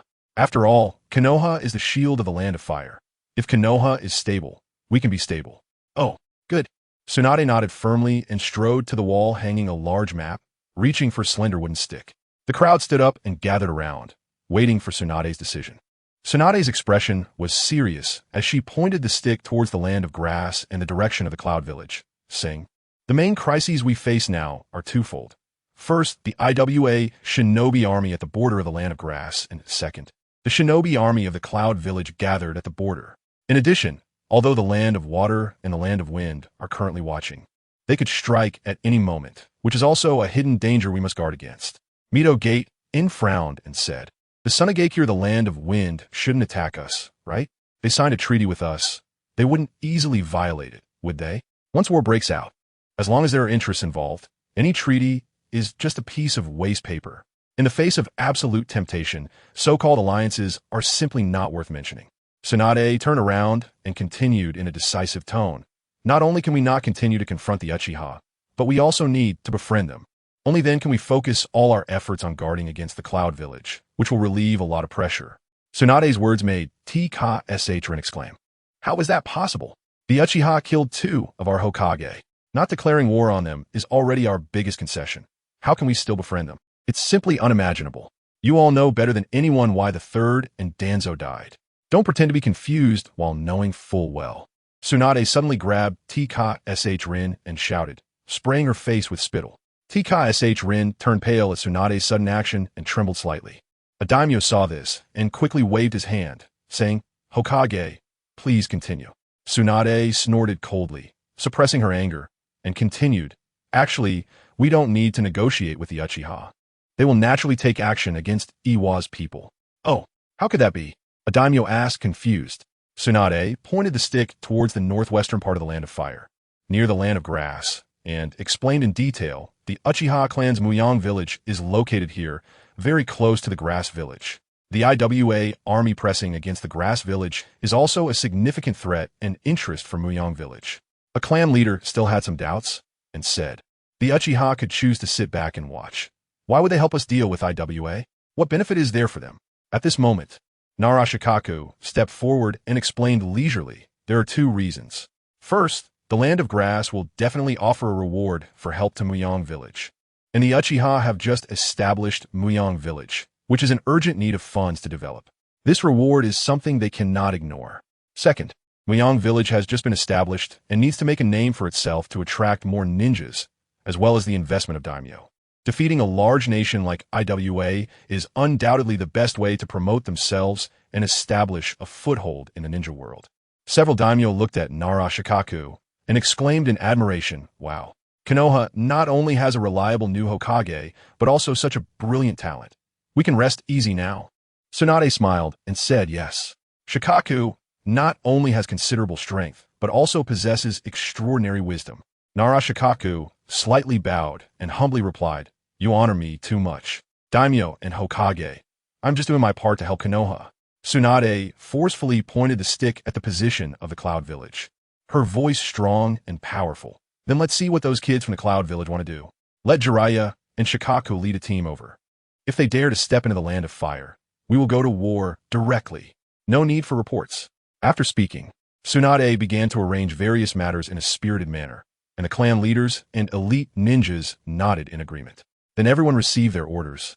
And Tsunade emphasized that all activities in Konoha should proceed as usual, and even be more active than usual, such as ninja schools, ninja gatherings, etc., to show the ever-present spies. Rest assured, if it really comes to war, I will put down many affairs of Konoha and personally head to the front lines. With me here, I want to see how many ninjas from the Cloud Village can come to exhaust, Tsunade said boldly, reassuring everyone. The crowd nodded, feeling more at ease under her reassurance. After all, the reputation of the strongest medical ninja in the ninja world is no joke. This even has a greater impact on the battlefield than powerful shadow-level figures. Before returning to the village, Tsunade had already overcome her fear of blood for some reasons. On a high mountain in Konoha, a man with a tiger-striped mask stood quietly, the fierce mountain wind blowing his black robe, making it flutter and emit a rustling sound. The man silently stared at the distant Konoha village when suddenly, a large aloe vera plant burst from the ground, splitting open in the middle to reveal a black and white striped figure. Ah, now the ninja world is really lively. Your last operation with Itachi was impressive. You actually achieved such a significant effect. This has provided a lot of convenience for Akatsuki's actions. No, the man with the tiger-striped mask spoke. My last operation against the Uchiha clan failed. But he shifted his tone with a cold smile. I didn't expect that the result of failure would be even better. It seems that exterminating the Uchiha will indeed help Konoha. Zetsu, it seems I need to initiate some actions ahead of time. Zetsu, what do you plan to do? Actually, all these changes are because of the new clan leader of the Uchiha. Didn't you suffer a loss at his hands last time? Akatsuki, the man with the tiger-striped mask snorted coldly. Suffer a loss? No. In this change, I am the only winner. I have collected enough Sharingan. Let them fight it out for now. I have other matters to attend to. I need to go to the Mist Village. Zetsuo, poor land of water. You have your sights set on it again. By the way, you've controlled the Mizukage for so many years. What do you plan to do now? The masked man slightly raised his head, the red Sharingan under the mask spinning. It was unclear what he was thinking, but a killing intent began to diffuse around him, nearly materializing. Of course, I want to change the mist of the Mist Village into a beautiful color. Let's shroud the entire Mist Village in a blood mist. Chapter 41. The Hinata defection is exposed absolute, and the mysterious masked man slowly disappeared from his place, leaving behind a sentence filled with sarcasm. Echoing in the air, a group of old foxes like frogs at the bottom of a well, still fantasizing about living peacefully. There is simply no hope in this world. In the blink of an eye, another month quietly passed.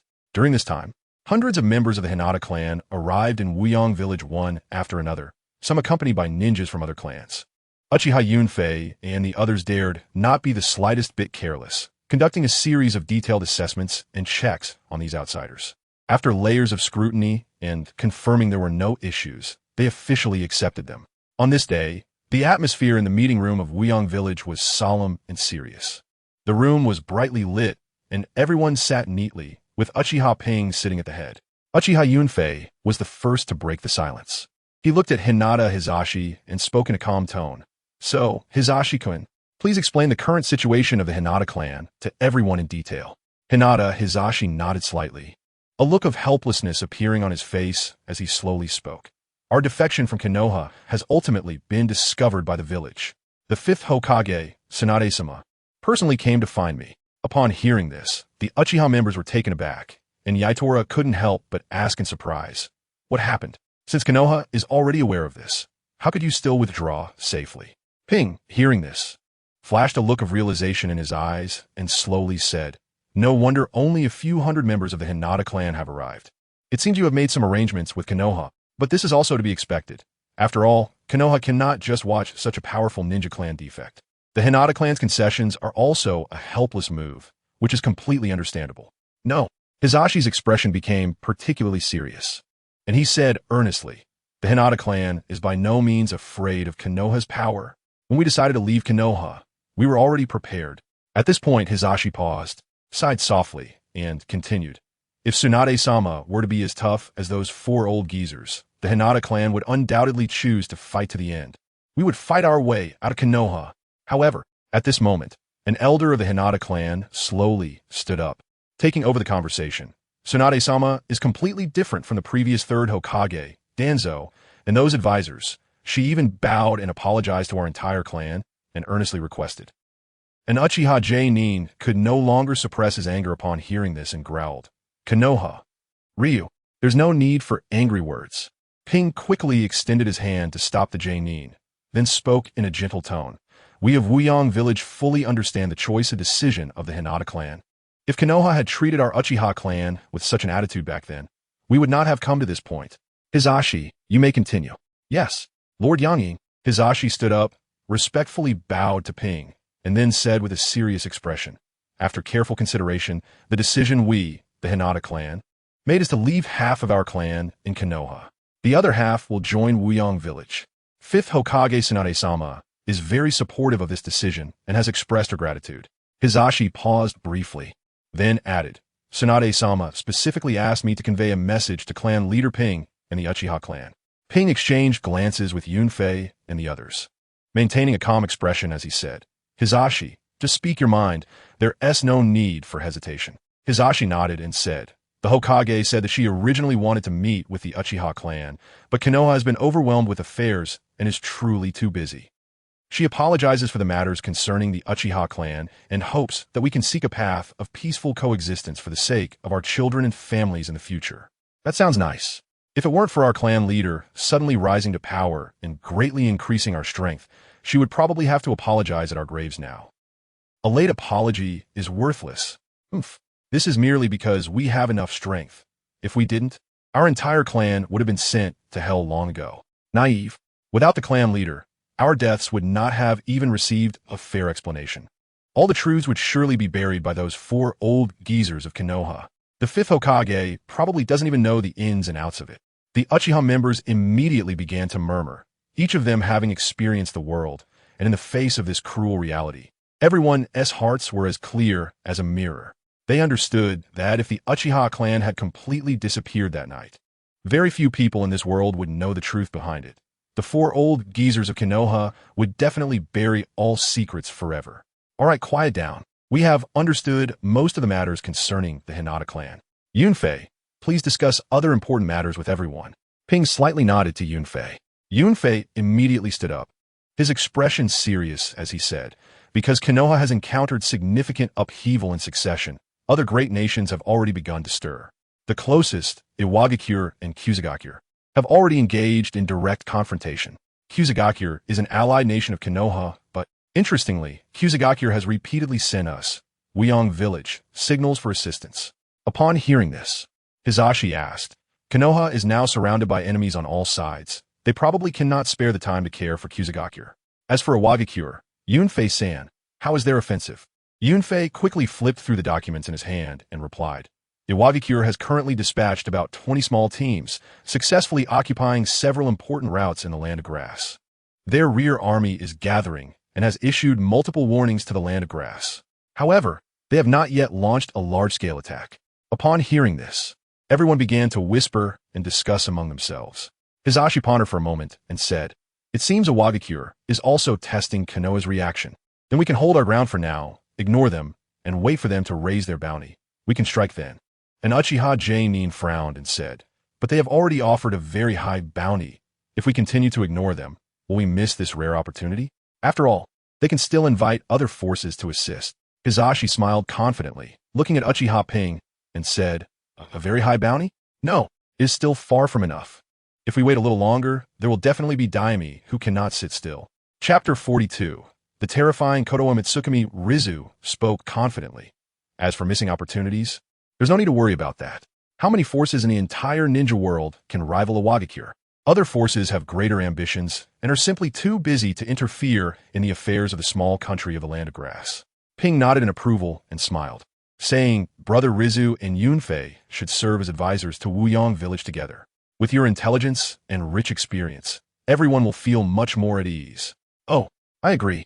With 2 great lords assisting Wuyong Village, it will surely thrive." "Yes, with Lord Yangying having 2 helpers, it's like adding wings to a tiger." Everyone chimed in, unanimously expressing their agreement, and the atmosphere in the conference room became lively. After the meeting concluded, everyone gradually left. Yunfei saw Ping getting up to leave and hurriedly rushed after him, his face showing some hesitation, as if he wanted to say something but couldn't find the words. Noticing someone behind him, Ping stopped, turned around, and asked in confusion, "Advisor Yunfei, what's wrong? Just say what you need to say. Don't beat around the bush." Yunfei, who was usually straightforward, felt uncomfortable with this roundabout way of communication. His expression grew serious as he fixed his gaze on Ping, speaking sternly. "Ping, I feel that something is off with you. Your attitude towards Konoha has become somewhat too lenient and understanding. I mean, could it be that Konoha Tsukumi is still subtly influencing your will?" At the mention of Konoha Tsukumi, a glint of deep apprehension flashed in Yunfei's eyes. Ping was momentarily taken aback and instinctively shook his head, saying, "How could that be possible? I'm very clear-headed. I haven't felt anything unusual. Since I returned, I've been using my ocular techniques daily to purge the influence of Konoha Tsukumi." In reality, Ping was also deeply wary of Shursue's Konoha Tsukumi and never dared to underestimate it. He had been diligently self-checking, continuously using the powerful ocular prowess of his Manjiki Sharingan to weaken and eliminate the lingering effects of that technique. Yunfei's expression remained grave, showing no signs of relaxing his vigilance due to Ping's explanation. The power of Konoha Tsukumi lies in the fact that those who are controlled don't even realize they are being controlled. This is a top-tier brainwashing illusion technique that modifies the deepest levels of human will and subconscious. Hearing this, Ping couldn't help but feel a chill run down his spine, cold sweat instantly breaking out. He gritted his teeth and said, "I will continue to use the power of the Manjiki to eliminate the influence of Konoha Tsukumi. For now, that's all I can do. Yunfei, keep an eye on me. If you notice anything wrong, be sure to remind me immediately." Ping was well aware of the terrifying nature of Konoha Tsukumi. If he were truly controlled without realizing it, the consequences would be unimaginable. Yunfei nodded, patting Ping on the shoulder, offering reassurance. "Ping, don't worry too much. It might just be that I'm overthinking it. Perhaps Konoha Tsukumi has indeed been weakened and eliminated as you said. After all, if it hadn't been weakened, we wouldn't have been able to kill Danzo. Yes. Anyway, we must remain vigilant. Luckily, it's not the full power of Konoha Tsukumi being used. That guy Shursuei, really." Ping didn't finish his sentence, but his complex tone revealed both helplessness toward Shursue's unclear circumstances and wariness of the technique Konoha Tsukumi. Yunfei sighed lightly, forcing a smile, and joked, "I didn't expect there would be something that could make you break out in cold sweat."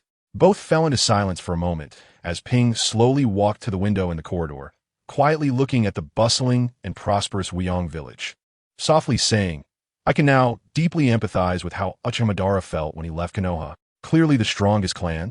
Yet there are always too many differing opinions within." A hint of loneliness and sentimentality flashed in Ping's eyes. As a member of the Uchiha clan, he felt pained by the various conflicts and divisions within the clan. Yunfei shook his head helplessly. What happened with Uchiha Madara was so long ago. We weren't even born then. Who can say for sure? However, this issue is indeed heartbreaking. If our Uchiha clan could unite, it wouldn't have come to this. Even if we leave Konoha, we could still establish a stable foothold. As they spoke, the two reached Wielding village. With the village's development, many newcomers had joined, and housing was gradually becoming tight. Although workers were rushing day and night to build new homes, supply still couldn't meet demand. Looking at the wooden lofts that had sprung up due to Ping's wood release, Yunfei's eyes were filled with envy as he said, "Ping, you become a real estate tycoon now. Although the village is currently in a tough period and there is no rental income, once the village develops well, you'll have a continuous stream of income." Ping raised an eyebrow, his previously heavy expression instantly brightening as he pointed a finger at Yunfei. "Oh, that is a great idea. Why didn't I think of that? Then I'll be getting rich." Ping was awakened by Yunfei's words, as if he saw a new path of development. Seeing Ping's newfound enthusiasm, Yunfei quickly seized the moment. "This was my idea. When I'm old and retired, I want you to make me the head of real estate." As the two talked, they arrived at the main gate of Wielding village. Looking up, a magnificent gate loomed before them, nearly 20 meters high. The gate was thick and exquisite, engraved with Wielding village's exclusive emblem, a radiant sun, identical to the symbol on the forehead protectors of Wielding village ninjas. This sun symbolized hope and light, representing Wielding village's future and the will for fairness and justice. Above the gate hung a massive plaque inscribed with two powerful characters, Wielding. Each stroke seemed to contain endless strength, showcasing the village's grandeur. Yunfei looked up at the plaque, a look of satisfaction appearing on his face. The construction of the surrounding walls and defense facilities is also progressing steadily. The sensory barriers and detection barriers have already been set up. With these defensive measures, the village's safety is even more assured. Yunfei's tone was filled with pride. He had invested a lot of effort into the construction of Wuyang Village, and now seeing the village gradually grow, he felt a sense of accomplishment. Yunfei, we cannot be complacent. Our situation is even more dangerous than Konoha's now. Crises are everywhere. Itachi and Fugaku still have no news. Who exactly is that mysterious masked man? How many people in Konoha want to destroy us? Ping's expression was serious as he continued. What do the daimyos think of us? What is the attitude of the other established ninja forces? Right now, Konoha is at the forefront, but who knows when they might unite to attack Wuyang Village? In this world, there are only eternal interests, not eternal enemies. Chapter 43. War is imminent soon. Another month passed. During this seemingly calm month, tensions rose across various regions, and the air seemed to be filled with the scent of gunpowder. In the conference hall of Awagakure, the atmosphere was heavy and oppressive. Many high-ranking officials from the land of Earth gathered together, their faces showing either anxiety or deep contemplation. Everyone understood that every decision made at this moment would determine the future direction of the land of Earth. A young daimyo of the land of Earth lazily leaned back in his chair and casually asked, Anoki, what is the situation in Awagakure now? We've been allocating funds for you for 3 to 4 months, yet you haven't even managed to break through a small country like the Land of Grass? Isn't the efficiency a bit too low? A consultant from Awagakure slowly stood up, unhurriedly responding, this matter cannot be rushed. War is no child's play. We must be extremely cautious. We bear the trust of all the ninjas and the daimyo, and we cannot afford to be careless. During this time, we have been quietly gathering intelligence and analyzing the situation. Once the war begins, we must act with full assurance. Otherwise, if we advance blindly and fail, the land of Earth will suffer a heavy blow, and the consequences would be unimaginable. The land of grass is merely a small piece on the chessboard. Whether we take it or not is inconsequential. Our real aim is to test Konoha. The land of fire is our true enemy. The young daimyo was taken aback by this statement, opening his mouth and fumbling for words, unable to find a suitable response.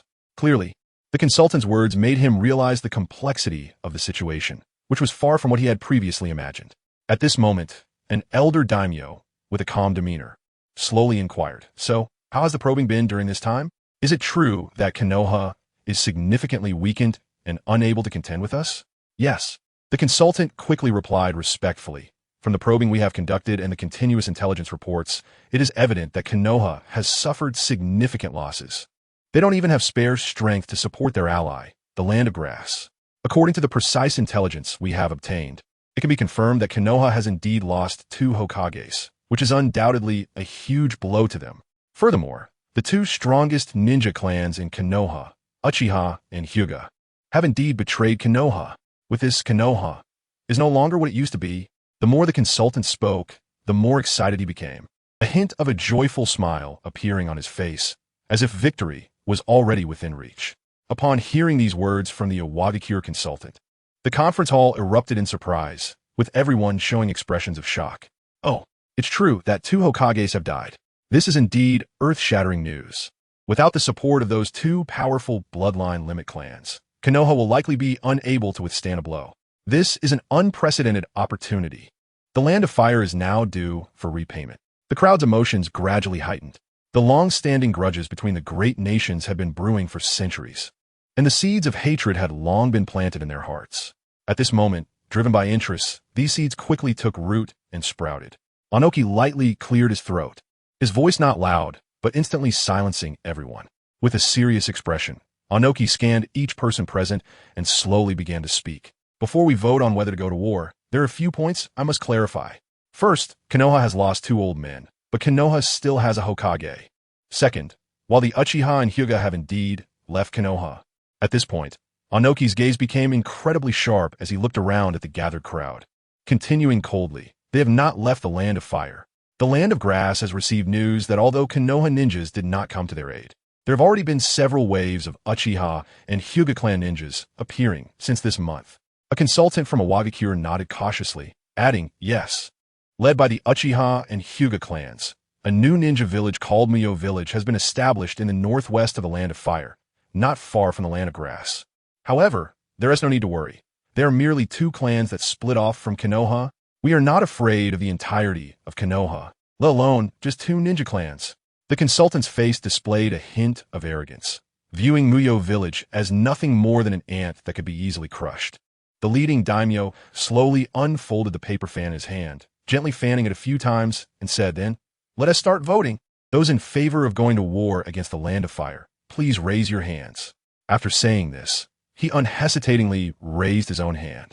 The crowd pondered for a moment, weighing the pros and cons, and then made their decisions. Their expressions varied, but without exception, they all indicated their stance at that moment. The leading daimyo looked around, observing the hands raised high, then hoarsely stated, "It seems there is no need to count. More than half have agreed to go to war. So, Anoki, we'll leave the next steps to you." Anoki retracted his gaze, his eyes gradually becoming resolute as he solemnly nodded, saying, "Since this is the collective decision of everyone, there is no other choice. Iwagakure will do its utmost." 3 days later, in Muyo village, Hira was sitting in the office of the Waikage, focused on reviewing the documents that Yunkai and Nikaritsu had gone over. Bang! Suddenly, a loud noise broke the tranquility as Yunkai and Nikaritsu burst through the door, rushing in with urgent expressions. "Hira, Lord Waikage." The two spoke almost in unison, their voices filled with anxiety and unease. Don't rush. Take your time to explain. You almost scared me." Hira patted his chest, then stood up and gestured for the two to sit down and speak slowly. Yunkai's expression was as dark as water as he urgently said, "It's a Wagakure. The land of Earth seems to have decided to go to war. They have begun to mobilize a large number of ninja troops, marching towards the land of grass." Yunkai's words carried a sense of urgency, making one feel as though they could visualize the tide of ninja troops from the land of Earth surging forth. Nikaritsu's pure white eyes were filled with a serious light as he said earnestly, "I thought we could take our time to maneuver and gain rewards. But it seems the land of Earth has completed its intelligence gathering and made its final decision." Hiro was also slightly taken aback, a grave expression appearing on his face as he rested his chin on his hand, falling into deep thought. Chapter 44. Aloe Vera's decision after some thought. Ping said, "I just heard yesterday that the conflict between Yunin and Konoha has escalated, and today the land of Earth is making a move? As expected, they are all cunning foxes after 1,000 years, each one more astute than the other. They must see an opportunity and cannot wait to start a war." While the three were discussing, a sudden urgent knocking sounded at the door, followed by an anxious voice from outside. "Lord Yangying, Uchiha Tsuyu has urgent matters to report." Ping opened his mouth and said, "Oh, it's Captain Tsuyu from the intelligence department. Come in." The one-armed Tsuyu quickly entered the office, sweat beading on his forehead, clearly having rushed in. He took a breath and said, "Lord Rizu and Lord Yunfei are here. That's great. I just received an alliance application from the land of grass, requesting Wuyong village to join them in battle. They will bear all material supplies and war preparations, and will also pay a huge reward." Upon hearing this, everyone showed thoughtful expressions. They all knew that this was an important decision concerning the survival of Wuyong village, which must be considered carefully. Ping looked at Rizu and Yunfei, his expression serious as he asked, "What do you think? How should we respond to Wuyong village?" Yunfei spoke first. "Although I really don't want to defend against a Wagakure for Konoha, this is unavoidable. After a Wagakure flattens the land of grass, they will definitely target us next. Whether we intervene or not, a battle is inevitable. Instead of passively taking hits, it's better to take the initiative and retain some control." Rizu nodded in agreement. Everyone knew these issues from the beginning, which is why we've been sending ninjas to help Kusa for the past while. I just didn't expect Iwagakure to be so aggressive and actually want to go to war. Since that's the case, we can't back down. We must face them head on." After discussing carefully for a while, Ping stood up and said, "Then let's accept the land of grass's application. We will defend against Iwagakure. We cannot let Iwagakure succeed. We must protect our homeland and our allies." Yunfei suddenly spoke. "We must pull more people into this. Send someone to contact the daimyo of the land of fire and ask them to provide funding. If they want to profit from this, it won't be that easy. The land of fire must also take on its responsibility for this war. We can't face Iwagakure's attack alone." Everyone nodded in agreement. Rizu said, "Then I will gather everyone now, and we need to sign a detailed contract regarding the specific rewards and joint matters with the land of grass." At the top of a tall, lush tree, The small figure resembling aloe vera cautiously poked out half of its body, moving as naturally as part of the tree itself. It was closely watching the group of ninjas gathering at the entrance of Wuyong village. The sunlight shone on them, and the metallic armor reflected dazzling light, creating a web of light and shadow. On the left, the white figure's eyes widened in surprise. Yar yar. Why are there so many ninjas gathering in Wuyong village? What are they planning? Could it be they're going to fight? The deep voice of the black figure followed. It seems something big is about to happen. Damn it, such a good opportunity. And they aren't doing anything right. Lord Madara has already entered that state again. The black figure's voice carried a hint of anger and helplessness, seemingly complaining about the world's shortcomings. The white figure, curious, asked them, "Who are you referring to?" The black figure replied impatiently with a snort. "Who else? That guy Obito has been obsessed with revenge for so many years, wandering between Konoha and Kirigakure, and has been thoroughly beaten by the 4th Hokage and Uchiha Ping. Now, instead of seizing this great opportunity to collect tailed beasts, he is running off to mess around in Kirigakure. Lord Madara entrusted Nagato to him for guidance. And look how that turned out. Nagato is still crazily taking commissions to make money, and he actually puts collecting tailed beasts at the back of his agenda." The more the black figure spoke, the more agitated it became, its body slightly trembling, barely able to contain its anger. The white figure couldn't help but retort, "By the way, don't you like them a lot? You work tirelessly every day to gather intelligence for them. And weren't you just praising them before? Shut up. Is there any other choice in this era besides them?" The black figure seemed to hit a nerve, angrily responding, "Nagato doesn't care about Obito's moon I plan at all. Nagato only wants to amass the most wealth and the strongest power, attempting to rule the world by force. However, Nagato is still okay. Although his guidance is a bit off, he is still within Lord Madara's plan. It's very good that he didn't go to Kirigakure with Obito. At least he is still moving towards the goal of collecting tailed beasts." The black figure's tone softened slightly, revealing a hint of relief on its face, feeling fortunate for Nagato's persistence. "This time is the closest to success we've been. Lord Madara has activated the Rinnegan. Hee. I must work hard too." The black figure's eyes showed a glimmer of determination and anticipation.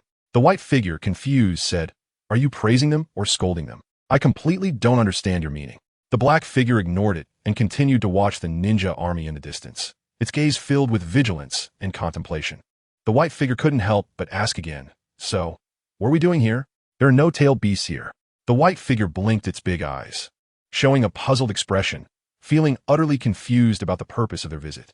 The black figure rolled its eyes and replied irritably, "Of course, we are here to gather intelligence. What else? What good does it do to have tailed beasts if I can't catch them? Let us go. I need to bring this information back to him." The white figure looked puzzled. "Huh? Then, who are we bringing it to? To Akatsuki or back to the organization?" Aloe vera tightened and slowly merged into the trunk, leaving only the black figure's deep voice echoing in the air. "Of course. We're going back to Akatsuki to tell Nagato. Why go to Obito? He only knows how to kill in Kirigakure." "Yar, don't say that. Obito is a good kid." In the Rain Village, atop a towering tower, Nagato stood silently on a complex device, his back filled with black iron rods, resembling a silent statue. Nagato looked at Aloe Vera, who had entered the secret room with Conan, and slowly spoke. "Zetsu, didn't you go to Kirigakure with Madara?" Zetsu replied nonchalantly, "Akatsuki needs my intelligence skills more. There's nothing urgent in Kirigakure, so it's fine to leave it to Lord Madara." Conan came to Nagato's side and softly said, "That's true. After all, the Mizukage has been under Madara's control for so many years. So, do you have any recent intelligence?" Chapter 45. The Plan of Akatsuki. Fujikaze appears. Black Zetsu stood firmly opposite Nagato and Conan, his expression serious as he slowly spoke. "Now, the friction between the three major countries of fire, earth, and lightning has escalated sharply, and war is likely imminent. I just returned from Wuyong village, and from their posture, they have already dispatched troops, likely targeting Iwagakure, which is currently advancing." Upon hearing this, Conan couldn't help but be slightly startled, a hint of worry flashing in her beautiful eyes. She instinctively turned her head to look at the cold-faced Nagato beside her and softly asked, "The land of grass, which Iwagakure is attacking, is near a land of rain. If we leave it unchecked, could it endanger the peace of Amigakure? Should we take any action?" Zetsu remained impassive, but there was a barely perceptible glint of cunning in his eyes as he spoke leisurely. "In my opinion, this is a perfect opportunity for our Akatsuki organization to secretly collect tailed beasts, as long as we hold enough powerful strength in our hands. Naturally, no one would dare to easily provoke Amigakure. Nagato fell into silence, and after a moment, spoke hoarsely. No, now is not the time. The Sand Village, where the One Tail resides, has been closely monitoring the Jinchuriki, and our Akatsuki organization is currently severely lacking in combat power. We should take this opportunity to recruit new members and increase our efforts to gather funds. As for the conflict between the three major countries, we cannot expose our identities yet. For now, let's not worry about them. Hanzo of the Salamander's reputation is enough to suppress Iwagakure. They won't easily attack the Land of Rain. Nagato slightly raised his head, his gaunt face illuminated by the chilling light of his Rinnegan, making one feel a shiver. He fixed his gaze on Konan and Zetsu, and said in a deep voice, "Konan and Zetsu, you both go to the various places where war is breaking out to accept bounty missions. Also, quickly finalize the recruitment of those targets. This turmoil is a great opportunity for our Akatsuki organization. We will take a big step closer to our goal." Zetsu replied, "Okay, I understand." But Konan looked at the already haggard Nagato with a worried expression, her brows tightly furrowed. "Nagato, you need someone to protect you, Nagato decisively interrupted her. "Don't worry, no one can find me. Even if they do, they are not my match. Konan, only when the combat power of Akatsuki is sufficient can you free your hands to manage Amigakure and me, right?" Konan tightly clenched her fists, appearing as if she wanted to say something but hesitated. Finally, she slowly lowered her head and softly said, "Yes." "Nagato." At that moment, Black Zetsu's quirky voice suddenly rang out. You guys are so dumb. Konan is worried that Nagato can't eat or drink. It's not about fearing enemy attacks, Shut up. Let us go. Black Zetsu sternly scolded, then took the lead and walked out. Black Zetsu unconsciously glanced back, secretly amazed in his heart. The Uzumaki clan truly is the descendant of the Sage of Six Paths. Their vitality is astonishingly fierce, with Nagato's injuries and condition. If it were anyone else, they would have long lost their life. A fine rain draped over the Land of Grass, and in this drizzling rain, the Land of Grass appeared particularly desolate and bleak. The streets were sparsely populated, and Uchiha Fugaku wrapped himself in a tattered cloak, hurriedly weaving through the narrow alleys. He had been hiding in the Land of Grass for quite a while, initially intending to avoid the disturbances of the world and quietly live an ordinary life. Suddenly, a sharp and piercing alarm sound unexpectedly cut through the air. Fugaku's heart tightened. With his keen perception, he sensed powerful and unfamiliar chakra fluctuations rapidly approaching. What's going on? Why are there so many ninjas? Has war broken out in the Land of Grass? Fugaku murmured softly, an ominous premonition rising in his heart. As expected, Iwagakure launched a surprise attack on the Land of Grass. A large number of Iwagakure ninjas surged into the Land of Grass like a tidal wave. Wherever they went, houses collapsed, raising clouds of dust. The citizens screamed in terror and fled, and this small border town of the Land of Grass instantly fell into chaos and panic. Fugaku initially wanted to stay out of it. He quietly hid behind a ruin, trying to avoid being caught in the smoke of this war. However, when he saw Iwagakure ninjas ruthlessly raising their blades against innocent villagers, the flame of justice in his heart was instantly ignited. Just as an Idoi ninja raised his blade high, about to strike down at a trembling woman, Fugaku's eyes flashed with determination, and he moved like a ghost.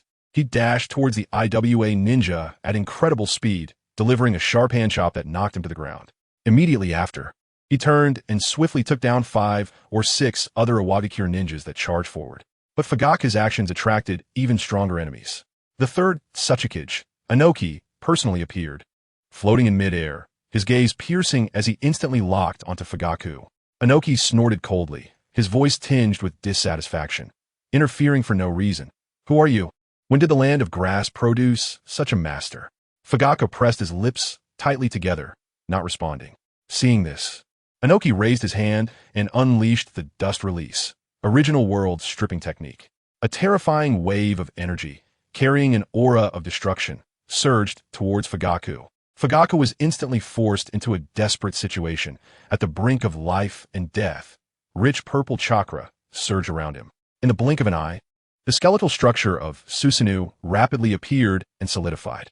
A tall and imposing purple giant stood proudly atop the ruins, confronting Inoki from afar.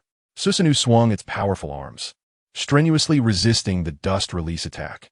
Each collision unleashed intense waves of energy, shaking the very ground. Inoki, witnessing this, was utterly shocked and exclaimed, "That's the Mangeki Sharingan. The ninja from Muyang village arrived so quickly? It seems you are Uchiha Obito, to be able to withstand my dust release. What exactly did you do with the power of your Mangeki Sharingan?" This fierce battle attracted attention from all sides. The ninjas from Muyang village and the Land of Grass had already arrived, rushing towards the battlefield. Soon, many people reached the scene of the battle. When they saw the imposing purple Susanoo, they all stood there in shock, their faces filled with disbelief. "This is Fugako," one Uchiha clan member murmured, his voice filled with astonishment. The other Uchiha clan members were also dumbfounded. They could hardly believe that the long-missing former clan leader would appear in the Land of Grass and showcase such powerful strength, engaging in a fierce battle with the renowned Third Tsuchikage. Chapter 46, Fierce Battle with Inoki. Stay here and guard. We'll go report to Lord Yangying. Two Uchiha clan members gritted their teeth and quickly turned around, flying back. As a large number of Grass Hidden and Noon Sun Village ninjas arrived, both sides of the battlefield gradually pulled apart, gathering into their own camps. A senior ninja from the Land of Grass agilely leaped onto a rooftop, looking up at Inoki, who was confronting Fugaku, and shouted loudly, "Tsuchikage, stand down. We have a steady stream of reinforcements coming. Why let blood flow like rivers between us?"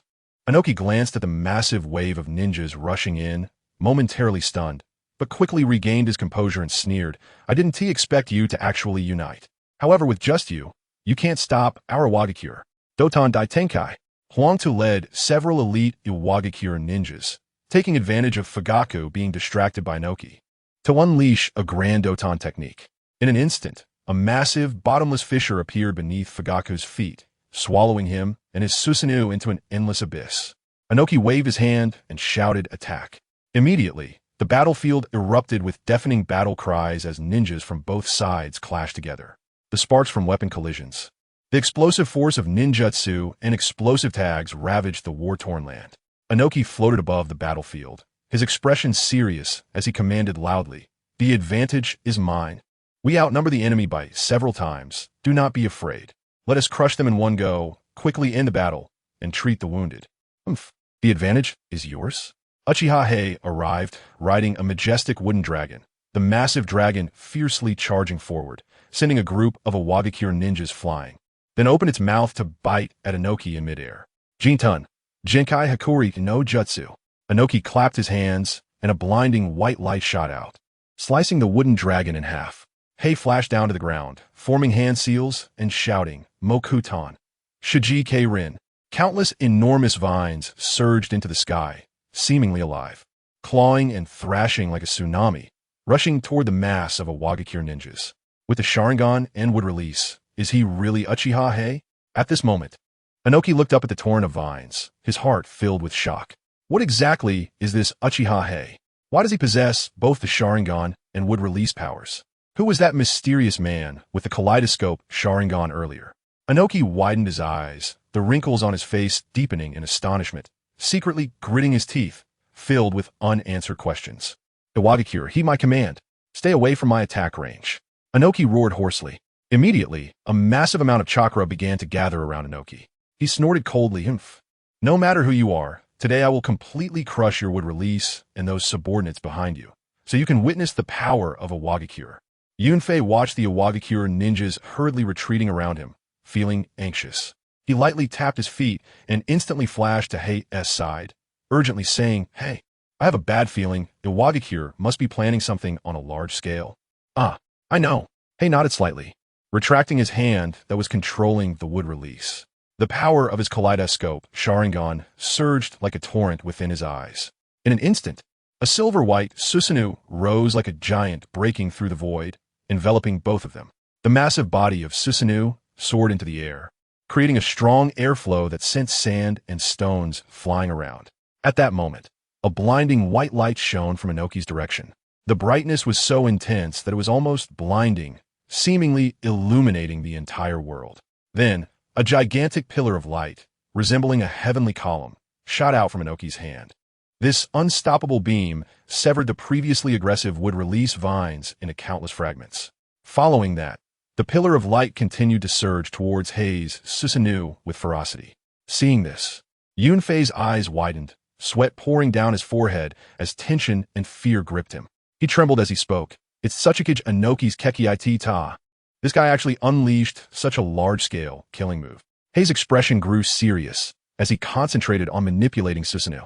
The massive arm of Susanoo raised high, wielding a chakra sword, and struck down fiercely at Inoki's full-powered attack. A massive energy storm swept wildly in all directions. Wherever the storm passed, countless ninjas lost their footing, being blown to the ground, struggling to stabilize themselves. Suddenly, Inoki's previously overwhelming and powerful light pillar began to shrink and weaken slowly. Both sides were stunned by the recent violent energy shock, and for a moment, no one dared to act recklessly, only staring at each other from a distance, trying to find flaws in the other's movements. Yunfei let out a breath, a hint of relief appearing on his face as he said, "Fortunately, hey, you used the power of your kaleidoscope Sharingan to weaken his Keki Ta. Not me. My ocular power cannot weaken Keki Ta to this extent yet." Hei's gaze slowly shifted downward, fixating on something below. Yunfei was taken aback by this. Following Hei's gaze, he saw a purple Susanoo standing majestically atop a tower. Fugaku stood within the purple Susanoo, blood streaming from his eyes, shouting at Inoki, "Tsuchikage, stop the war. My kaleidoscope ability is entropy increase collapse. It can cause the target's matter and energy to descend into disorder and decay. If you persist in this madness and continue the war, the land of Earth will pay a heavy price." Upon hearing this, Hei gritted his teeth. Mind your own business. However, with the Iwagakure army pressing in, the situation was critical, so he refrained from voicing his thoughts, temporarily burying them in his heart. Beside him, Yunfei stared intensely at Fugaku within the purple Susanoo, his eyes seeming to blaze with fire, his whole body trembling with anger. That trembling figure resembled a volcano on the verge of eruption, filled with suppressed fury.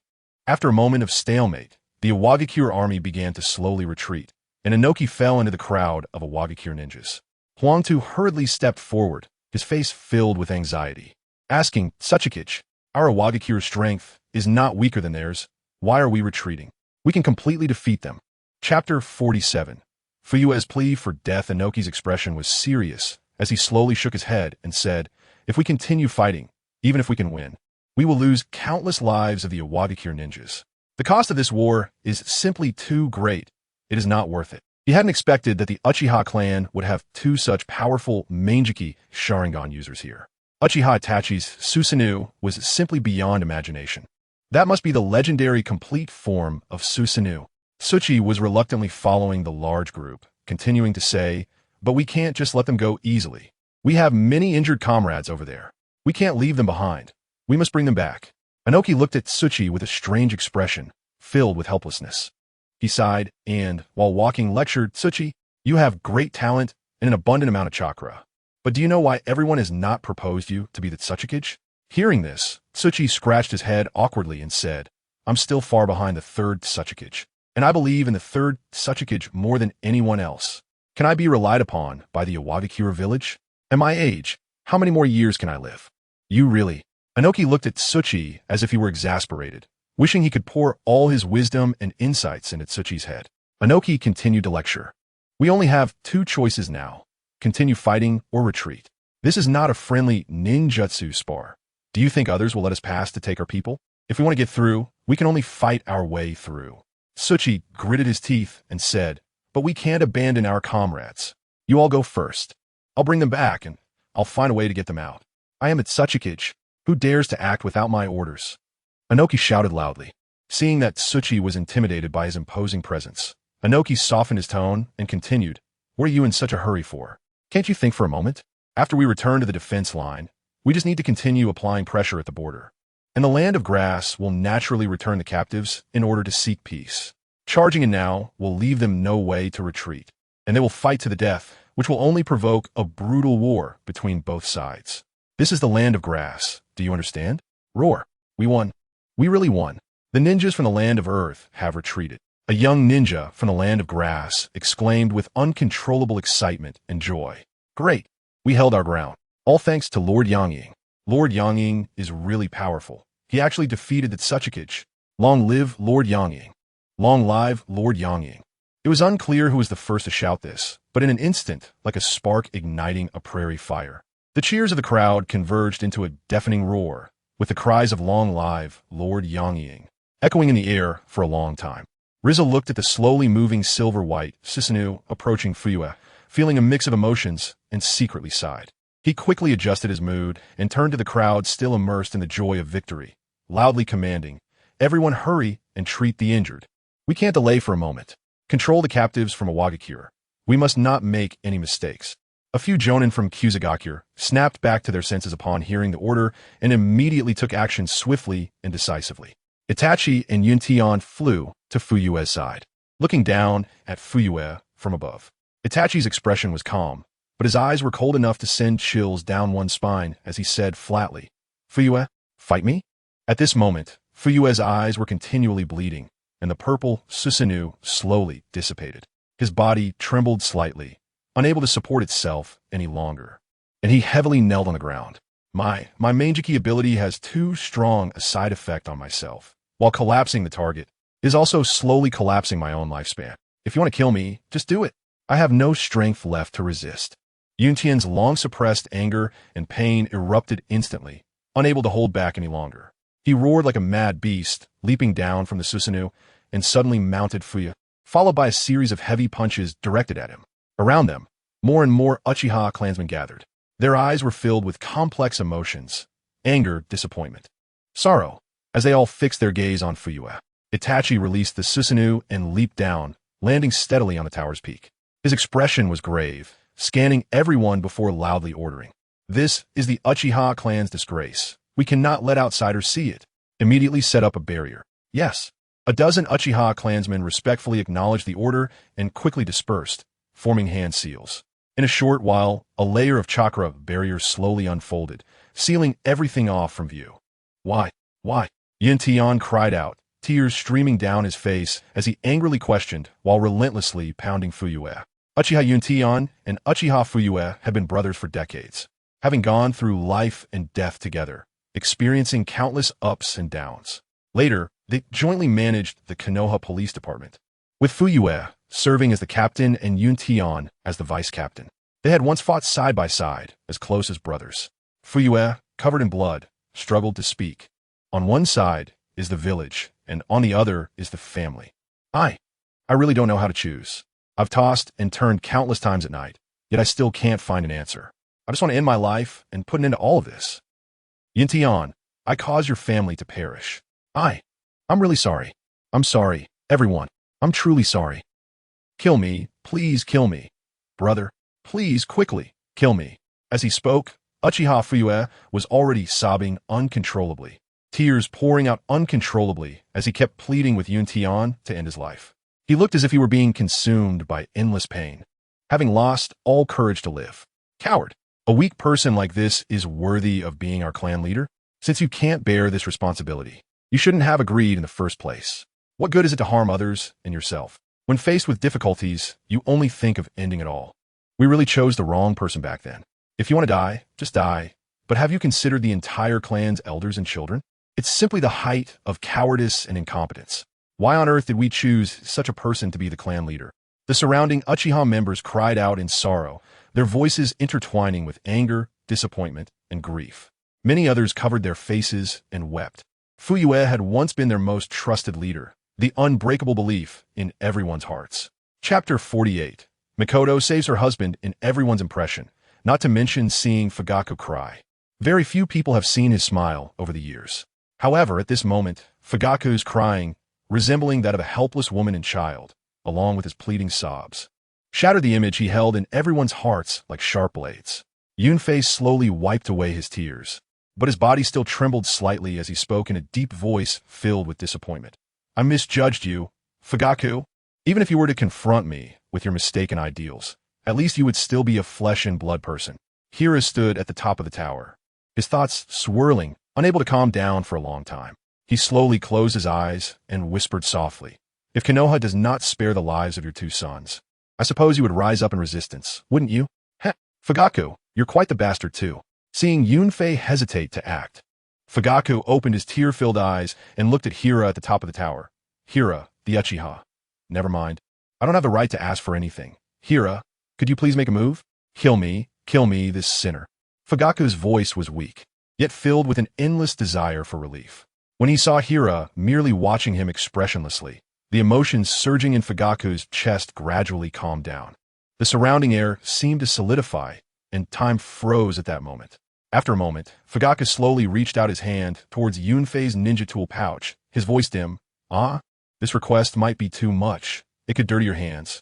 Brother, I beg you one last time, lend me a kunai. His voice was filled with exhaustion and despair. He was now a man completely crushed by fate. Fugaku grasped the kunai, raised it high, and without hesitation, aimed it directly at his throat for a sudden stab. That resolute action seemed to bury all his pain and guilt with that strike. However, just as the blade was about to touch his throat, a flash of cold light appeared, and a shuriken enveloped in chakra struck Fugaku's kunai with lightning precision. With a crisp sound, the kunai was abruptly severed in two, the metallic clash echoing harshly in the silent air. Fugaku! No! A shout pierced the sky, and Uchiha Makoto rushed in like a whirlwind. Her hair danced wildly in the wind, and tears streamed down her face, splattering into the air and forming two arcs. She leaped and lightly landed at the top of the tower, tightly embracing Fugaku. At this point, Yunfei had already stood up, quietly standing to the side. The onlookers merely looked coldly at the Fugaku couple, their eyes devoid of warmth. Fugaku seemed to have exhausted his last bit of strength, his body limp and unconscious in Mikoto's arms. Mikoto raised her head, seeing the icy gazes around her, tears flowing uncontrollably. Her lips trembled as she choked out a plea. Fugaku is already atoning for his sins, isn't he? He just drove away the strong enemies for the clan, didn't he? As she spoke, Mikoto slowly laid Fugaku down, knelt heavily on the ground, and began to bow repeatedly. Her forehead struck the ground with a dull thud, and in no time, it was broken open, blood flowing down her cheeks and dripping onto the ground, blooming into glaring blood flowers. Please, I beg you, give Fugaku a chance. Let him live. Fugaku had actually wanted to die to atone for his sins long ago. It was I who stopped him. It was I who begged him not to die. We didn't mean it. We didn't mean it. Hira, you grew up watching my aunt. I beg you, please. Mikoto lifted her bloodied face, her eyes filled with pleading as she looked at Hira, her expression of despair heart-wrenching. My whole family cried out to Itachi that night too, but who spared them? And Uchiha Nin's eyes filled with blood tears as he hoarsely shouted. As soon as these words were spoken, they stirred up a wave of outrage. The surrounding clansmen began to accuse, the suppressed pain and resentment in their hearts bursting forth like a flood. My 3 children, the youngest hasn't even turned 1 yet. My elderly mother worked hard all her life. She never had a quarrel with anyone. What did she do wrong? The crowd's emotions grew more agitated, their eyes revealing endless murderous intent and anger, as if only by tearing Fugaku apart could they relieve their hatred. Mikoto trembled, continuously apologizing and bowing. But seeing that the crowd remained unmoved, a hint of determination flashed in her eyes. Uchiha Makoto stopped bowing and apologizing because she knew it was pointless. She slowly rose, placing herself behind Fugaku, spreading her arms as if to build an unbreakable barrier with her frail body. I understand now, I understand. Her voice trembled, but carried a determination of desperation. Kill me, spare my children and Fugaku. I'll go to hell. I'll accept the punishment. And I hope you will agree. I will be grateful to you in my next life. Seeing the crowd momentarily stunned, Uchiha Makoto began to sob, her delicate body shaking slightly, yet she still stood with her arms outstretched in front of Fugaku. It's me. It's my fault. It's me who led Itachi astray. It's me who did not guide Fugaku well. Mikoto turned to Hira, her eyes full of pleading. Leader, it's all my fault. Kill me, spare Fugaku. Saying this, Uchiha Makoto raised the shuriken in her hand and without hesitation swung it towards her neck. The shuriken brushed past the tears falling from her face, cutting towards her throat. Feeling the cold touch of the shuriken, she closed her eyes. The shuriken sliced through the skin of her neck, leaving a trail of blood, yet did not cut through her throat. Yunfei's right hand grabbed Mikoto's arm like a vice, preventing her from moving an inch. Mikoto opened her tear-filled eyes, staring blankly at Yunfei, then looked at Hira, her expression filled with confusion and helplessness, like a child lost in darkness. Hira stood with his hands behind his back, stepping steadily to the edge of the tower, and spoke lightly. Do you think if you die, Fugaka can live?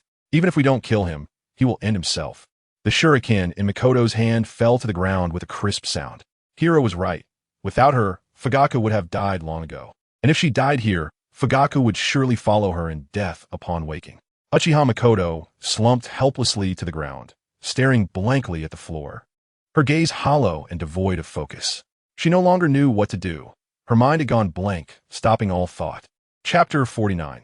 The girl with full body bite marks facing the confused gazes of the surrounding clansmen. Ping's expression was icy as he spoke again. Killing Fu, who is desperately seeking death, is too lenient on him. Take him back to Wuyong village and imprison him. Let him see our Uchiha's perseverance. Let him witness our Uchiha's unwavering spirit. Let him live in pain forever, tormented in his heart. Seeking liberation is not that easy. Oh, that's right. We Uchiha never give up. Let this quitter witness our will. Yes. The crowd was moved to tears, roaring and shouting, their voices soaring into the sky, as if to tear apart the surrounding barrier. Before long, Yunfei, along with several Uchiha clansmen, placed the sealed Fuyue and Mikoto into a horse-drawn carriage. Once everything was settled, they mounted their horses, and the carriage slowly started moving toward Wuyong village. Ping stood in place, his gaze following the departing carriage until it disappeared from view. He took a deep breath to calm his inner emotions. Then, he adjusted his clothes and walked toward the temporary command base of the coalition. The base was located in the center of the town, an ancient loft with a sense of history. Time had left mottled traces on its walls, yet the towering eaves and archaic carvings still showcased its former grandeur. As Ping stepped into the hall, the noisy discussions immediately reached his ears. Numerous jonin from the grass-hidden village and Wuyong village had gathered here, surrounding a large sand table, focused and gesturing with their hands, arguing fervently, clearly discussing extremely important battlefield matters. Oh, Lord Yangying, you have arrived. Someone in the crowd was the first to notice Ping. The discussions halted, and everyone turned to face him, bowing in unison, especially the ninjas from the grass-hidden village. Their eyes filled with respect and awe as they looked at Ping. During the previous fierce battle, the powerful strength Ping had displayed was like a thunderbolt, deeply instilling fear in their hearts, making them sincerely admire this young Yangying. Since the Uchiha had previously set up a barrier and Hinata Hizashi had ordered the area to be sealed off, those present were unaware of what Ping and the others had done inside. Ping slightly nodded to Hizashi as a greeting, then raised his hand to signal everyone to continue their discussions. At this moment, a leader from the grass-hidden village stepped forward and loudly said, Lord Yangying, the victory in this battle is entirely thanks to your Uchiha clan showcasing their might, forcing the formidable Iwagakure to retreat. We have captured a total of 102 Iwagakure ninjas. How should we handle them? Upon hearing this, Ping's brows furrowed slightly. He understood that dealing with prisoners of war in inter-country conflicts was extremely complicated. Being young and inexperienced, he had hardly ever dealt with such large-scale warfare, and rashly making a statement would likely be inappropriate. Thus, he subtly signaled to Hizashi with his eyes. Hizashi understood, pondered for a moment, then slowly said, After all, we are merely external support. This matter of prisoners should be handled by your grass country. However, in my opinion, it is highly likely that they should be released, and they should be treated with consideration. As soon as these words were spoken, a murmur of discussion broke out among the crowd. People whispered to each other, seemingly puzzled by the suggestion. The grass-hidden village leader respectfully bowed to Hizashi and Ping, saying, Thank you, Wuyong village. They must be released, but we need to negotiate compensation with Iwagakure first. Hizashi nodded slightly, then continued, Then, please settle the compensation, and we from Wuyong village will withdraw first. There are many matters in the village that need to be dealt with, and we need Lord Yangying to return and oversee things. Hearing this, the grass ninjas were immediately alarmed, and the leader hurriedly stepped forward, anxiously saying, This won't do. If Lord Yangying leaves, how can we dare to negotiate with Iwagakure? Wuyong village must help us guard the grass country. Ping instantly understood Hizashi's intention. So he pretended to be in a difficult position and said, But our alliance's mission was to repel Iwagakure. Now that Iwagakure has retreated, and our village has just been established, we are indeed very busy. We will increase the payment.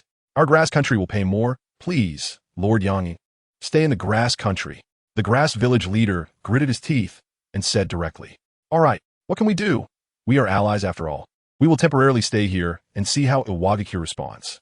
Ping pretended to sigh helplessly, gritting his teeth and agreeing. After pondering for a moment, Ping continued. Then you all continue discussing the follow-up matters with Hizashi. Brother Hizashi, we are allies. The compensation should be reasonable. After speaking, Ping excused himself to inspect the camp and turned to walk outside. In a gathering area for injured grass ninjas, Ping saw an 8 or 9-year-old girl with red hair in a tent. She was being bitten on the arm by 2 grass ninjas. Her small face filled with fear and tears. Ping frowned and swiftly lifted the 2 grass ninjas. What is going on? Why are you mistreating such a small child? The crowd was startled, shocked by Ping's speed. One ninja exclaimed, "Bastard, let go of me. Who are you?" The 2 ninjas, having been lifted, stepped aside and glared at Ping. "We adopted her. She naturally has to serve us. She wants to go to battle, just helping out here." Ping's gaze swept over the little girl, who looked terrified at the sudden appearance of this black-haired big brother. Ping's brows furrowed deeper as he crouched down and pulled the girl's clothes apart, revealing bite marks all over her body. The little girl thought Ping was going to bite her too and let out a small whimper, closing her eyes tightly.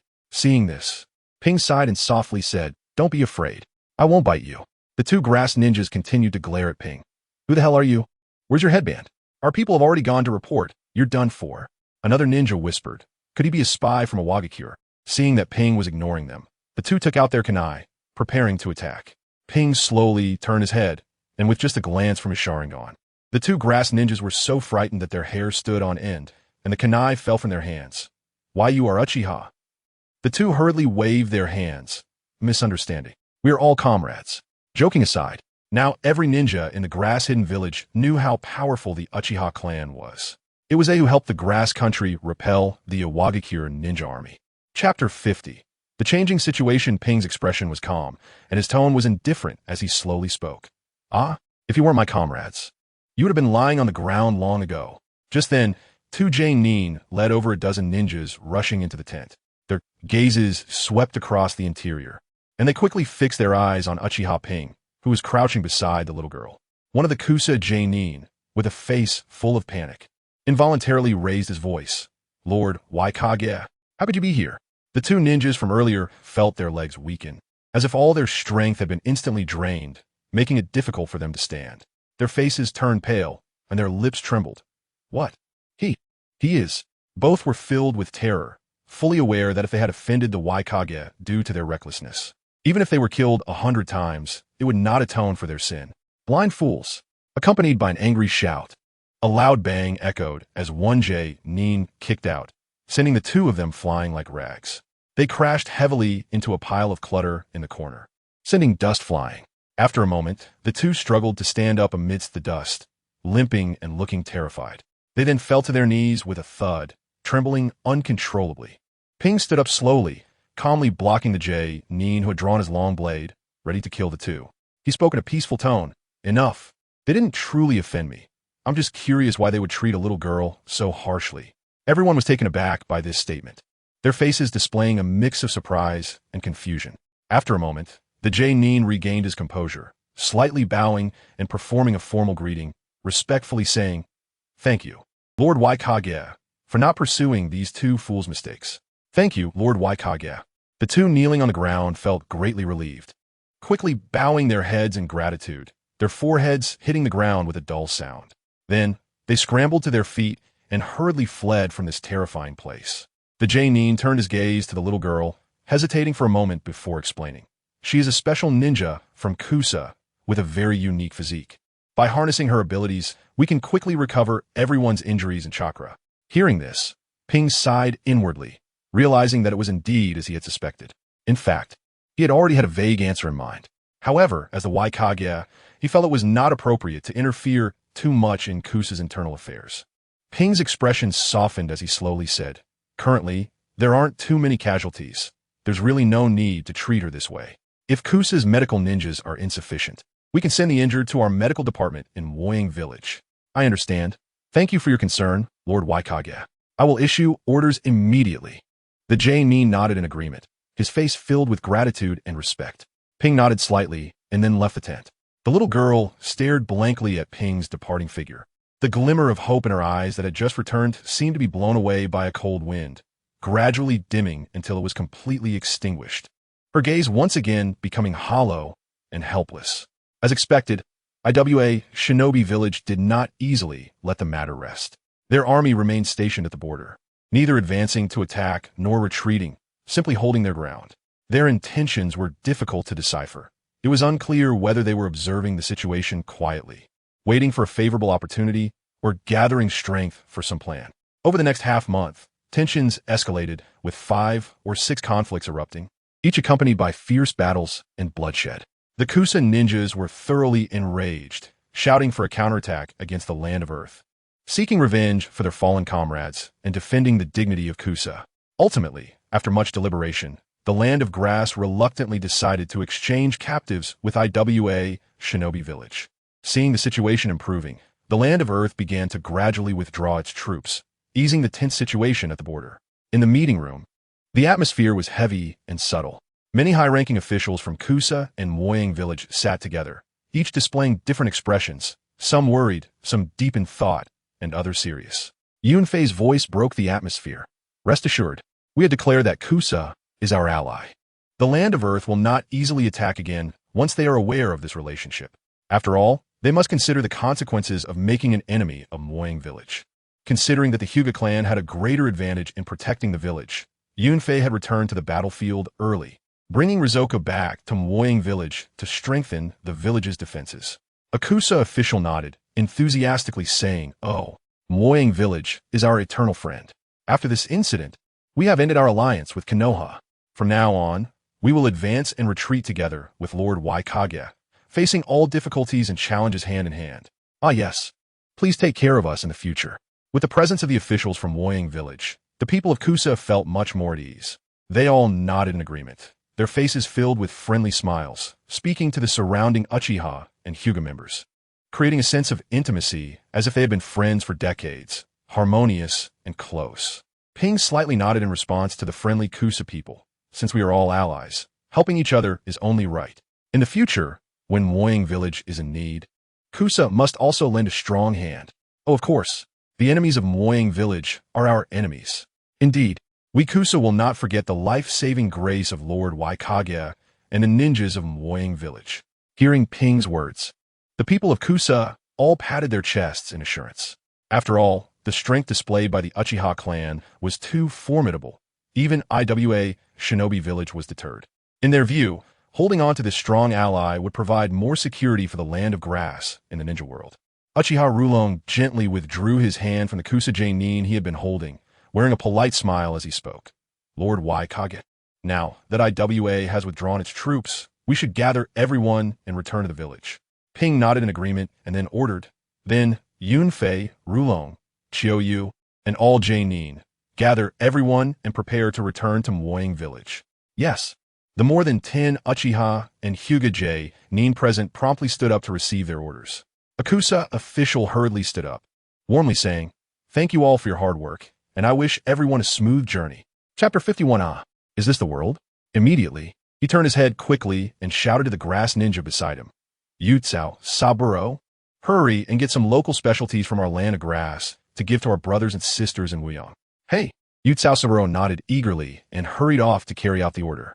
Ping stepped out of the attic, and as he passed the camp, his keen hearing caught a faint sound. Upon careful listening, it was the painful and helpless scream of that little girl again. Although the sound was not loud, it pierced his heart like a sharp needle.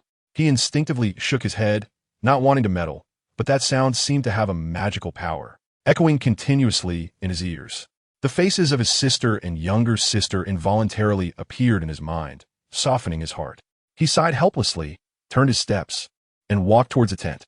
Inside the tent, 2 medical staff in white robes were impatiently pushing a red-haired little girl, urging her, "Move faster. There are several critically injured ninjas in tent number 9 waiting for treatment. Stop dawdling." The little girl was thin and was being pushed around unsteadily.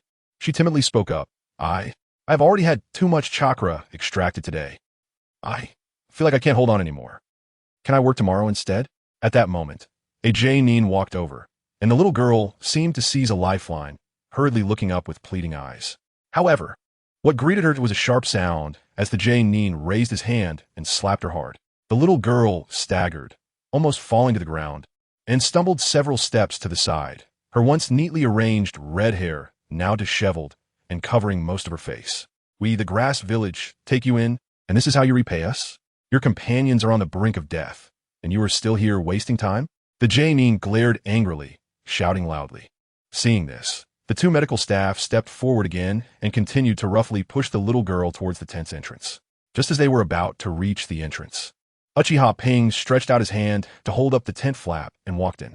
His gaze swept over everyone and finally landed on the little girl as he calmly said, "Hand her over to me. I will arrange for 3 medical ninjas to stay here for half a month, specifically to treat your injured." The red-haired little girl slowly raised her head, staring blankly at the man who suddenly appeared before her. There was no sign of joy on her face, and her eyes remained numb and hollow. To her, no matter who she went with, she would likely end up as a source of energy, merely changing places to continue being exploited, just like her mother, drained of her last value and then dying alone in bed. The people in the tent quickly recognized Uchiha Ping, their faces showing surprise as they hurriedly bowed in greeting. The Jainin looked troubled, hesitating for a while before speaking. "Lord Yangying this. She is an extremely precious resource in the village. We really cannot unilaterally hand her over to you." Ping secretly sneered in his heart. Treating her this way, and still calling her precious? He took a deep breath, slowly exhaling, trying to remain calm, and said, "I won't let you suffer a loss. How about this? In addition to the conditions I just proposed, you can also send 3 children to Wuyong Village. And I guarantee I will cultivate 3 excellent medical ninjas for the Grass Village." Upon hearing this, the faces of the Grass Village people showed expressions of surprise. It is known that the land of grass is just a small country, and medical ninjutsu is extremely scarce. Cultivating a medical ninja is almost as difficult as climbing to the sky. For the land of grass, medical ninjas are incredibly valuable. This is not just about 3 medical ninjas. It represents the potential advancement of the entire medical technology of the Grass Village. If they can really cultivate their own medical ninjas, when they return to the land of grass after completing their training, they can continue to train other talented individuals, which would have immeasurable significance for the future development of the land of grass. All right, since it is Lord Yangying's request, we naturally trust your promise. It is also her fortune to follow you in the future. The Grass Jainin immediately agreed without hesitation. Ping nodded and slowly reached out his hand towards the red-haired little girl. However, as soon as his hand got close, the little girl suddenly shivered and shrank back in fear. Seeing this, Ping slowly squatted down to meet the little girl's gaze, revealing a gentle smile, and softly said, "Don't worry. I will never bite you. What is your name?" The little girl bit her lip tightly, hesitating for a moment before softly saying, "I'm called Xianglin." Her voice was as small as a mosquito's buzz. "Then, Xianglin, are you willing to come with me? I promise I will never bite you, unless you want to." Ping smiled and extended his hand again. Upon hearing this, Xianglin slowly raised her head, staring blankly at the man squatting in front of her. Under her broken glasses, her eyes were filled with disbelief. After a long time, she numbly stretched out her small hand and gently placed it on Ping's large hand. "Then let us go." Ping stood up, holding Xianglin's small hand, and slowly walked out of the tent. As Xianglin felt the warmth in his hand, they walked out of the camp. And indeed, no one forced her to treat the injured anymore. Ping brought Xianglin to the town and stopped in front of a dango shop. He bought 3 sticks of dango and handed them to Xianglin. Xianglin stared blankly at the dango in her hands. She had never seen such a thing, let alone eaten it. She cautiously took a bite and slowly chewed. She curiously looked around. Although the town seemed a bit desolate, more and more people were filling the streets, full of life. She had never been outside, always locked in a room or tent, always under the watchful eyes of others. At this moment, as she chewed on the dango, she stared blankly at everything around her through her broken glasses. "Ah, is this the town Mom talked about? With all kinds of delicious food? So the sun is this bright, yet it feels so warm on the skin? So the wind can not only blow through hair, but also rustle the trees, making a rustling sound. Is this the world? So the world is so beautiful, so lovely." Ping looked at Xianglin and gently asked, "What's wrong, Xianglin? Is the dango not good? Why are you crying?" No, it's good. Good, really delicious, very sweet." Ping still held her little hand, gently saying, "Then eat more, if you like it. I will buy it for you every day in the future." Chapter 52, The Uzumaki Clan. Xianglin nodded vigorously, tears streaming down her face. She sobbed in response, trying hard not to make too much noise even as her tears soaked her clothes, until she raised a meatball in her hand again. Looking at the ball that was enough to fill her up, Xianglin could no longer control her emotions. What? She tightly held the man's hand with one hand while clutching the meatball with the other, taking small steps behind him. She looked up and began to cry out loud. The meatball foam spraying from her mouth, splattering her lips, nose, and clothes. Under the setting sun, their shadows gradually elongated, yet they did not look back. What was lost that day, what was gained that day, had long been forgotten, yet was gradually remembered again. The camp in Muyang village was bustling with activity, as everyone was methodically packing their gear, preparing to set off on their return journey. The sounds of bags and weapons clashing intertwined, announcing the end of this mission. Xianglin followed Ping into the camp full of ninjas. Looking at the busy ninjas around her, carrying their ninja tools, layers of fear rose in her heart. She subconsciously leaned closer to Ping, her small hand tightly clutching the corner of his clothes. Yunfei strode over with large steps, his gaze falling on the timid little girl behind Ping. A hint of confusion flashed in his eyes, and he couldn't help but ask, Lord Yangying, where did you pick up this little girl? Don't talk nonsense. Come, follow me to the meeting room. I have important matters to discuss with you. As he spoke, Ping took the lead towards the meeting room. Inside the spacious meeting room, Ping and Yunfei sat opposite each other. Once they were seated, Ping slowly began to explain the ins and outs of the situation. Yunfei listened quietly, occasionally nodding slightly. After Ping finished, he pondered for a moment before saying, leaving 3 medical ninjas to help for half a month is indeed not a big deal. However, are you sure you want to teach medical ninjutsu? This is an important strategic resource for the village. Yunfei paused, his gaze turning serious as he looked at Xianglin standing behind Ping. I understand your thoughts, but as your right-hand man, I must fulfill my responsibilities. Some things, no matter how unpleasant to hear, I must say, to pay such a price for a little girl is really too much. This could very likely affect our village's advantageous position in future diplomacy. Shouldn't you reconsider? Upon hearing this, Xianglin's already anxious heart immediately felt like it was in her throat. A hint of panic flashed in her eyes, and her hands instinctively clenched tightly. Waves of despair surged within her. Would she have to return to that painful place again? Ping fell into contemplation, his fingers gently tapping on the table, producing a rhythmic sound as if weighing the pros and cons. After a moment, he raised his head and said seriously and firmly, I don't know if this is worth it, but I only know that I want to save her. If there are any losses, deduct them from my share of money to compensate the village. Yunfei was taken aback at first, then replied angrily, what are you talking about? Since you've decided to make the exchange, then just do it. How can we deduct from your share? Your contributions to the village cannot be repaid even if we deduct for 100 years. I will arrange for the medical ninjas to stay here for half a month right away. With the matter settled, Yunfei no longer dwelled on it. He turned his gaze to Xianglin and curiously asked, earlier you mentioned that she has a special constitution? What exactly is so special about it? Ping nodded and explained, she is like an automatic recovery energy pack. Anyone who bites her can quickly recover from injuries and chakra. This requires a considerable amount of chakra to support. Hearing this, Yunfei's face showed surprise, and he couldn't help but slightly open his mouth. He looked again at Xianglin, his eyes filled with confusion, and tentatively asked, such a peculiar constitution and large amount of chakra, along with this red hair. Could it be that you are from the Uzumaki clan? Ping also turned his head, smiling gently at Xianglin, and said softly, it's okay, Xianglin, just speak boldly. Xianglin's hands kept rubbing the hem of her clothes. Her head lowered almost to her chest. I don't know. My mom never told me, but I remember it seems to be called Uzumaki something. And my constitution is inherited from my mom. My mom also had red hair, and she was bitten by those ninjas, drained a chakra and died.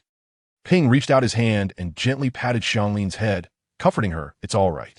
Once we return to the village, you will be able to learn ninjutsu and become a powerful ninja. No one will dare to bully you again. Xianglin nodded vigorously, her eyes rekindling with hope. Yunfei looked at this scene and couldn't help but sigh, exclaiming, speaking of the Uzumaki clan, they were the staunch allies of Konoha. It's a pity that because of the control of those 4 old men, Konoha actually watched as the land of whirlpools was besieged by other great nations, and the Uzumaki clan was tragically exterminated. Ping's brows furrowed tightly. This matter had long passed, and he had heard about it when he was in the Uchiha clan. In Konoha, most people were completely unaware of this incident. Clearly, Konoha had intentionally concealed this matter or beautified it into another version.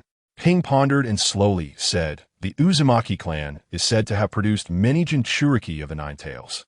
They themselves possess the ability to suppress tailed beasts, and the Uzumaki clan specializes in sealing techniques.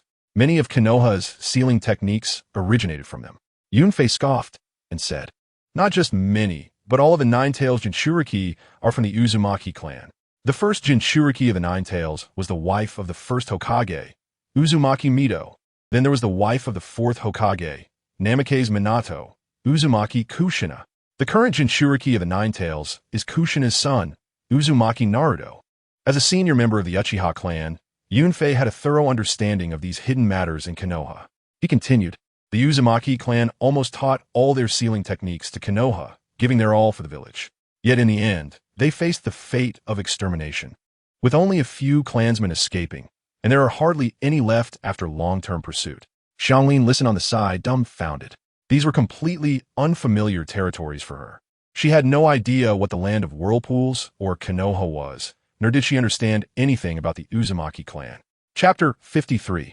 Orochimaru, do you want to die? Yunfei noticed Xianglin's expression and sighed again, saying, little girl, you don't have to take our words to heart. Perhaps even your mother is not clear about what happened back then.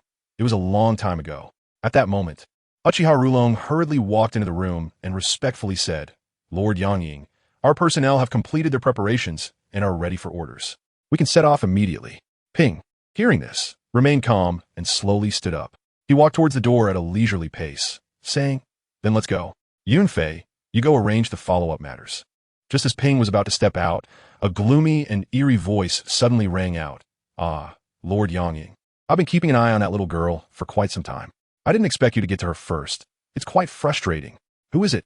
This sudden voice broke the original rhythm, and both Yunfei and Rulong reacted quickly, their stances changing as they entered a state of high alert. Their eyes, with 3 Tomo Sharingan, spun rapidly, emitting a crimson glow as they locked onto the mysterious man slowly emerging from the dark corner.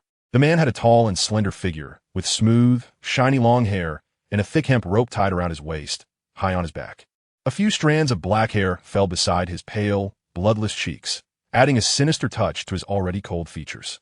His facial lines were sharp and stern, with purple eyeshadow spreading from the corners of his eyes to his nostrils, and a pair of golden slit pupils resembling a snake's eyes, sending chills down one's spine. The blue-green Tomo earrings on his ears swayed gently with his movements. It's you? Orochimaru. Everyone instantly recognized the man. As a former Konoha ninja, nearly everyone present knew this infamous member of the legendary Sannin, Orochimaru. Yunfei's gaze instantly turned icy and piercing as he coldly questioned, Orochimaru, what do you want? How dare you boldly invade here? Do you want to die? However, Orochimaru seemed to ignore him, his gaze still fixed intently on Uchiha Ping at the door, his eyes like a hungry wolf watching its prey, hot and greedy. He unconsciously extended his long tongue and slowly licked his lips with malicious intent. Ah, Yunfei-kun, there's no need to be so nervous. I've come to discuss a mutually beneficial deal with Lord Yangying. I've indeed had my sights on that little girl from the Uzumaki clan for quite some time. Upon hearing this, Rulong's expression turned cold, and he quickly reached for his weapon, saying coldly, humph, seeking death. Since you're here, you'll stay forever. Don't think you'll leave alive. As soon as he finished speaking, Rulong and Yunfei swiftly took up attacking stances, their chakras surging, ready to launch a lethal strike at any moment. There's no need for violence. Ping's voice calmly interjected. He then turned without looking back, gently taking Xianglin's hand and steadily walking out. It's just a shadow clone. Orochimaru, don't set your sights on those around me. Otherwise, you will die a miserable death. Get lost. Hearing this, Orochimaru's expression instantly darkened, but he quickly revealed an extremely sinister smile. Impressive. Truly unparalleled ocular power to see through this shadow clone at a glance. With that eerie laughter, Orochimaru's body gradually melted into the shadows of the corner, disappearing without a trace as if he had never been there. Yunfei and Rulong were both taken aback. Their ocular power was already considered extremely strong within the Uchiha clan, yet they hadn't even sensed that it was a shadow clone just now. This deepened their awe for Ping's strength and insight. Not daring to delay, the two quickly caught up with Ping. Rulong, with an anxious expression, asked, Lord Yangying, should we conduct a sensory search for Orochimaru? We should kill him completely in the land of grass, while he hasn't gone far to prevent future troubles. Ping slightly shook his head, his expression calm as he spoke. Orochimaru may not be the strongest in combat among the Sannin, but he is the hardest to kill. He has been fortunate not to have targeted anyone from our Uchiha clan before. Otherwise, he wouldn't be walking away today. Rulong recalled Orochimaru's actions, and his eyes instantly turned icy with anger. He helped Danzo transplant so many of our clan's Sharingan. Yunfei, however, remained calmer and quietly analyzed. Let us listen to Lord Yangying's arrangements. This is indeed not a good place to act. If we push Orochimaru too hard, given his madness and ruthlessness, if he unites with the Rock Village against us, the situation could become extremely troublesome. Orochimaru is not so easy to kill. He paused and added, moreover, as Lord Yangying said, Orochimaru has indeed not actively targeted our clansmen, and he has also defected from Konoha, becoming an enemy to Konoha. Rulong lowered his head in thought for a moment, then quietly said, so, our relationship with Orochimaru is more like friends and enemies? Ping shook his head again, his tone slightly displeased. Whether friend or foe is still uncertain. However, his methods are too extreme and inhumane. He toys with life as if it were nothing. I find his style of action extremely repulsive. If there is a suitable opportunity, I wouldn't mind sending him to hell. Xianglin, who had been quietly standing by, couldn't help but exclaim, that creepy uncle is so bad. Ping looked slightly surprised and glanced down at Xianglin. Xianglin, do you know him? Xianglin met Ping's gaze, and for some reason, her cheeks flushed slightly. She nervously said, I don't know him, but I've seen him a few times. He has watched me secretly from outside the house. Ping nodded, seemingly pondering something, and suddenly asked, I almost forgot to ask you, Xianglin, how old are you this year? I'm almost 10. Xianglin's voice was soft, carrying a hint of childishness. Almost 10? Why are you so small? It seems like long-term malnutrition has caused this. It's okay. Eat more in the future. The people from Wuyong Village quickly finished their preparations and left the area, heading towards Wuyong Village under the lead of more than 20 jonin. Xianglin walked beside Ping, occasionally stealing glances at the young man, revered by those around him as Lord Yangying. She couldn't help but tug at Ping's sleeve and quietly asked, Lord Yangying, where are we going? Ping slightly raised his head, looking towards the distant horizon. We're going to Wuyong Village. That is our newly established home, where there are many children like you. Soon, you will go to school together, practice shuriken together, and learn ninjutsu together. Chapter 54, Obito's Failure. The death of the Three Tails. Time flies like a white horse passing through a gap. In the blink of an eye, more than half a year has quietly passed. The first year of the Muyong era has long become a thing of the past, and now it is already the second year of Muyong. During this not-so-brief period, although there have been constant friction and conflicts across the ninja world, fortunately, they have not sparked large-scale wars. Half a year ago, a milestone event occurred in Muyong Village, the official establishment of a ninja school. This school carries the hopes for the future of Muyong Village, and in no time, many energetic children from the village eagerly signed up. Xianglin was one of them, along with many of her friends from Muyong Village. She became one of the first students of this school. Since then, they could be seen training hard in the schoolyard every day, their youthful faces filled with aspirations for the future. During this time, the most tense situation in the ninja world was undoubtedly the conflict between Konoha Village and Kyomogakure. The hatred between the two nations has a long history, deeply rooted after years of accumulation. Now, the two armies are on high alert at the border, swords drawn. This tense standoff is something that the higher-ups cannot suppress easily to avoid incidents. For many years, Kyomogakure has acted like a greedy beast, crazily plundering ninja techniques from various places while vigorously expanding the number of ninjas. With such unscrupulous development methods, their military power has now risen to the top among the 5 great nations, standing at the peak of the ninja world. The expansion of power has made Kyomogakure increasingly arrogant, continuously provoking and attacking the borders of the Land of Fire, repeatedly crossing the bottom line of the Land of Fire. Several times, conflicts between the two sides nearly escalated into a full-scale war, with the situation reaching a boiling point. The 5th Hokage, Tsunade, personally went to the front lines. Upon arriving at the battlefield, Tsunade directly released the In Seal and assigned a slug battery to the Konoha Ninja Army. The Konoha Ninja Army roared, wanting to charge all the way to Kyomogakure's Raikage Canyon to make the other side pay for their actions. Seeing Konoha's tough stance and high morale, the higher-ups of Kyomogakure couldn't help but feel a bit intimidated. After weighing the pros and cons, They ordered their entire army to retreat 50 miles that very day. They claimed it was to prevent other great nations from taking advantage of the situation while they were engaged in fierce battle with Konoha. After all, the land of water and the land of wind had been keeping still, like two poisonous snakes hidden in the dark, ready to strike at any moment. The most attention-grabbing aspect of the ninja world, however, was the newly established Muyang village, which had already become a rising star. Especially after the battle in the land of grass, the Uchiha brothers, Uchiha Ping and Uchiha Fugaku, displayed their might by successfully repelling the Iwagakure army. After this battle, the reputation of the two Uchiha brothers skyrocketed, and their heroic deeds were celebrated throughout the ninja world. However, it was strange that after the war, outsiders no longer saw Uchiha Fugaku's figure. Muyang village remained silent in response to various speculations and inquiries from the outside world. This undoubtedly shrouded Uchiha Fugaku in a layer of mystery, making various countries even more curious and vigilant about Muyang village. Nevertheless, after this battle, Muyang village successfully entered the sights of the higher-ups of various countries. Uchiha Ping was even regarded as a figure of equal stature to the five Kage, attracting attention and caution from all sides. After all, there were rumors that he not only led Muyang village to successfully fend off the Iwagakure army's attack, but also defeated the only ninja in the world with a bloodline limit, the third Tsuchikage Noki, by himself. This rumor was like a heavy bomb, causing a sensation in the ninja world. Of course, the Iwagakure ninjas scoffed at this, insisting that two Uchiha with Sharingan working together were no match for the Tsuchikage. Iwagakure also stated that the reason they chose to retreat at that time was entirely out of consideration for the bigger picture, not wanting to be taken advantage of by other countries. In a land of wind, in a hidden bunker, Ju, under a large aloe vera plant, slowly opened his eyes. At this moment, the leader of the Akatsuki organization, Pain, had just finished the Henge no Jutsu, and the meeting of the Akatsuki members had come to an end. Ugh, so boring. We were called to gather intelligence for commission tasks again. White Zetsu broke the silence, his voice full of complaints.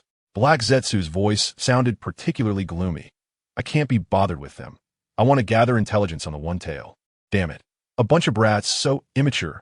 White Zetsu sensed the intense anger emanating from Black Zetsu and said softly, "Wasn't the Three Tails killed alongside the fourth Mizukage half a year ago? It's not easy to carry out the plan to capture the tailed beast before the Three Tails is revived." Hearing this, Black Zetsu became even angrier, shouting, "Speaking of this makes me furious. We finally gathered most of the Akatsuki members, and just when we were about to implement the plan, Obito, that useless guy, failed again in the Mist Village. Even if he failed, he ended up killing the Three Tails. The plan to capture the tailed beasts has to be delayed again. If Madara finds out that the person he chose is so useless, I wonder if he would be so angry that he would resurrect himself just to come down and kick the coffin board." A large bead of sweat appeared on White Zetsu's forehead, and he hurriedly tried to smooth things over. "Well, don't say that. Obito is a good kid." Black Zetsu squinted his circular eyes and slowly said, "But there is no need to worry about it for now. The Three Tails will be revived before long, and Akatsuki has already gathered enough funds. Next, Nagato will definitely start collecting the tailed beasts." White Zetsu laughed and said, "Hi, if we don't start acting soon, Haiden and Deidara, those troublemakers, are probably going to run away. They're not interested in making money with tasks. How to control subordinates is something Nagato, as the leader, should consider. Let S continue gathering intelligence on the one tail, Shikaku. It's said to be the son of the fourth Kazekage." Black Zetsu snorted coldly. As soon as his words fell, Ju's body slowly merged into the sand, and White Zetsu's frustrated voice came out again. "Why are you starting to act again? Don't rush. The revival of the Three Tails will take a lot of time. Let us take it slow." "Shut up." Black Zetsu yelled impatiently, seriously. "Not a single one of them is doing proper work. If I don't work a bit harder, how many more years will I have to wait? When can we start the Eye of the Moon plan?" "Yes," White Zetsu replied helplessly, his voice filled with grievance and reluctance. In the evening, in Sunagakure, on top of a circular high tower, Ju's face appeared hazily as he closely watched a boy walking on the street below. The boy had two large panda eyes, a character engraved on his forehead, and was carrying a gourd almost as big as himself on his back. "That is the one-tail Jinchuriki.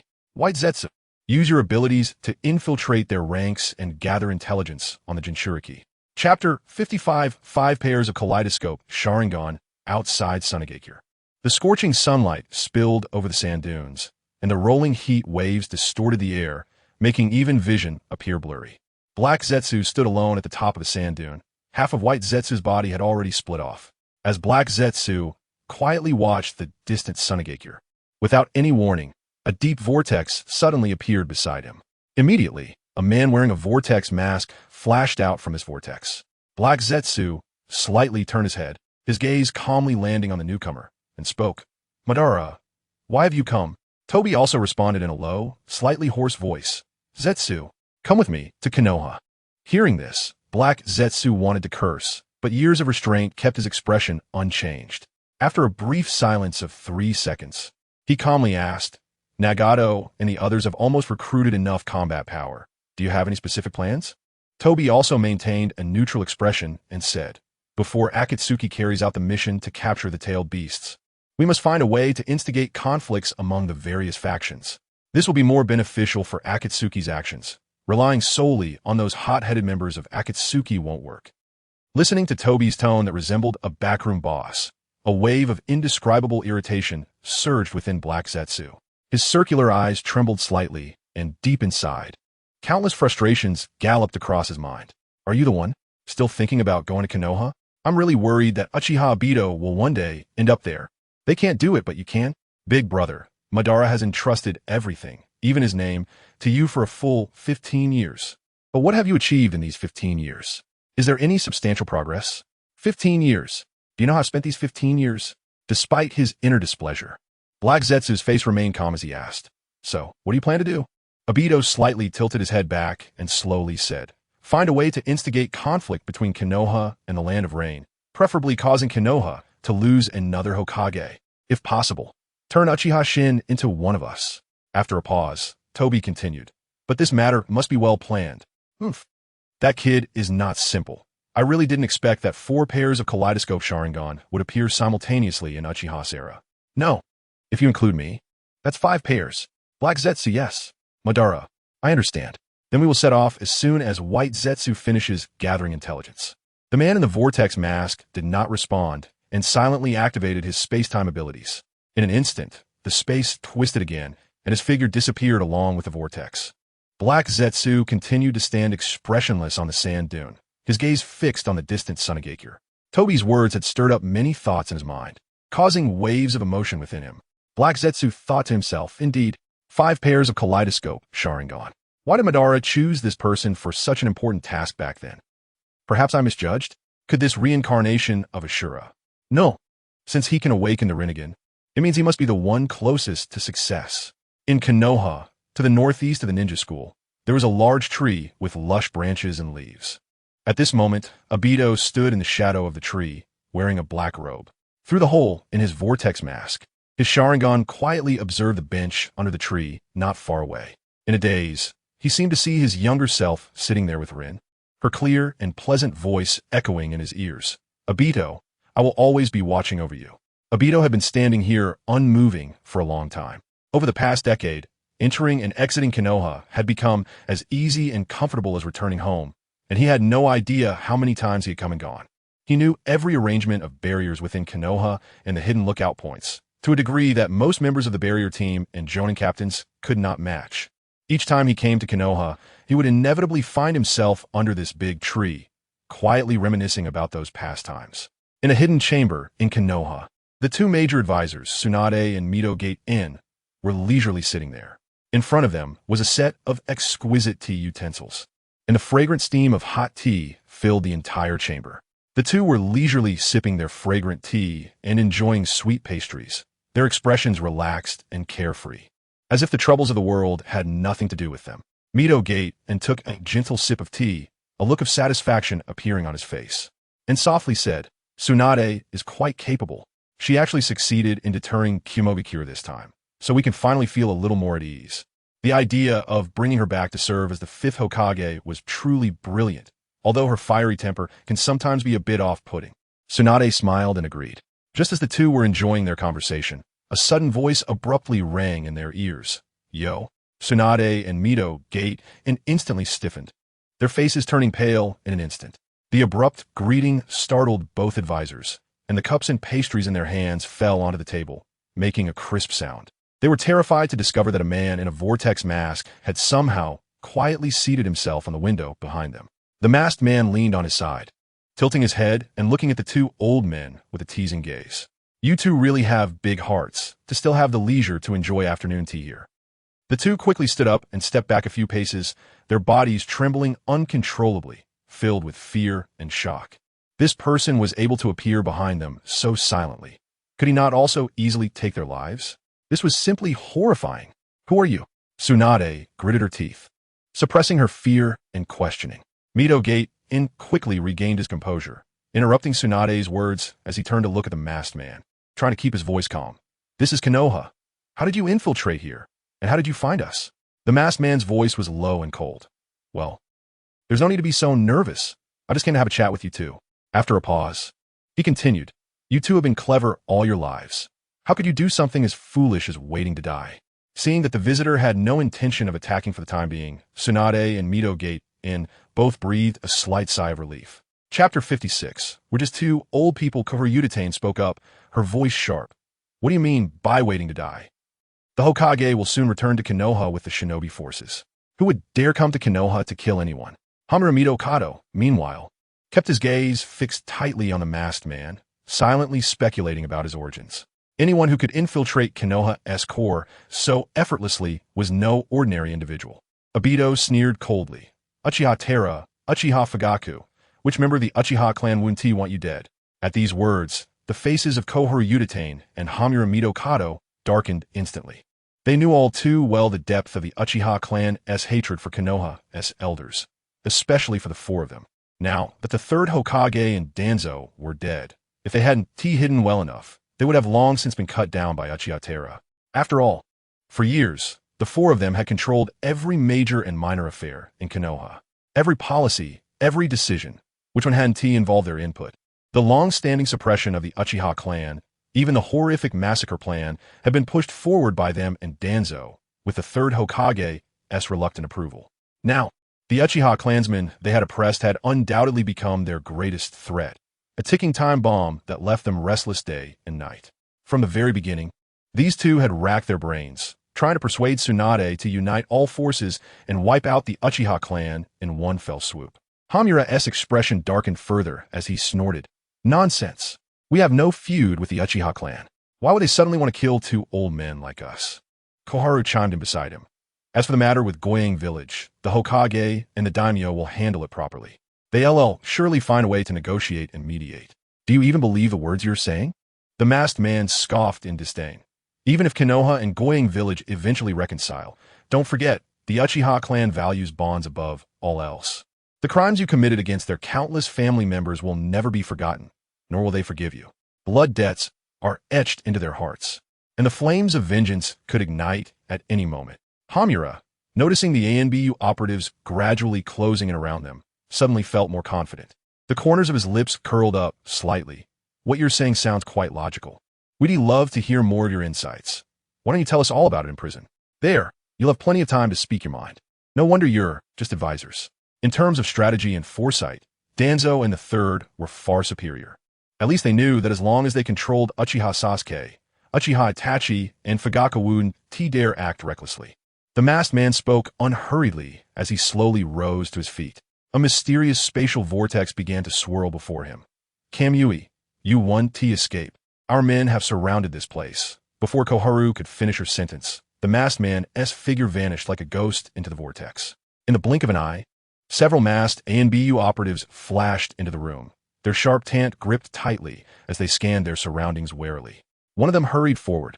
Advisors, are you unharmed? Were you injured? An ANBU captain stared intently at the windowsill, his face twisted in confusion as he muttered to himself. Strange. That chakra signature disappeared out of nowhere. We've sealed off the entire perimeter and even deployed a barrier. There's no way he could escape. Hamura and Koharu both wore grave expressions, their brows deeply furrowed. After a long silence, Hamura finally spoke, ordering that all Konoha shinobi be placed on high alert immediately and a full-scale search operation be launched. 6 days later, deep within a shadowy forest, Tobi stood silently as Zetsu handed him several pages of intelligence. The documents contained exhaustive details about Uchiha Terra's family of 5, ages, relationships, personalities, hobbies, everything meticulously recorded. Good work. Zetsu, Toby murmured softly. White Zetsu's distinct voice piped up. All right. There's actually a sixth person in the Terra household, a girl named Karen. She's an orphan, taken in by Terra, and has been living with them ever since. Toby quietly tucked away the documents and said calmly, Very well. Continue monitoring them. Gather all information on their daily movements and activities. Report any new findings to me immediately. After a pause, as if suddenly remembering something, he asked, What is the situation with Akatsuki lately? Has Nagato made any new moves or plans? Black Zetsu's voice answered, No.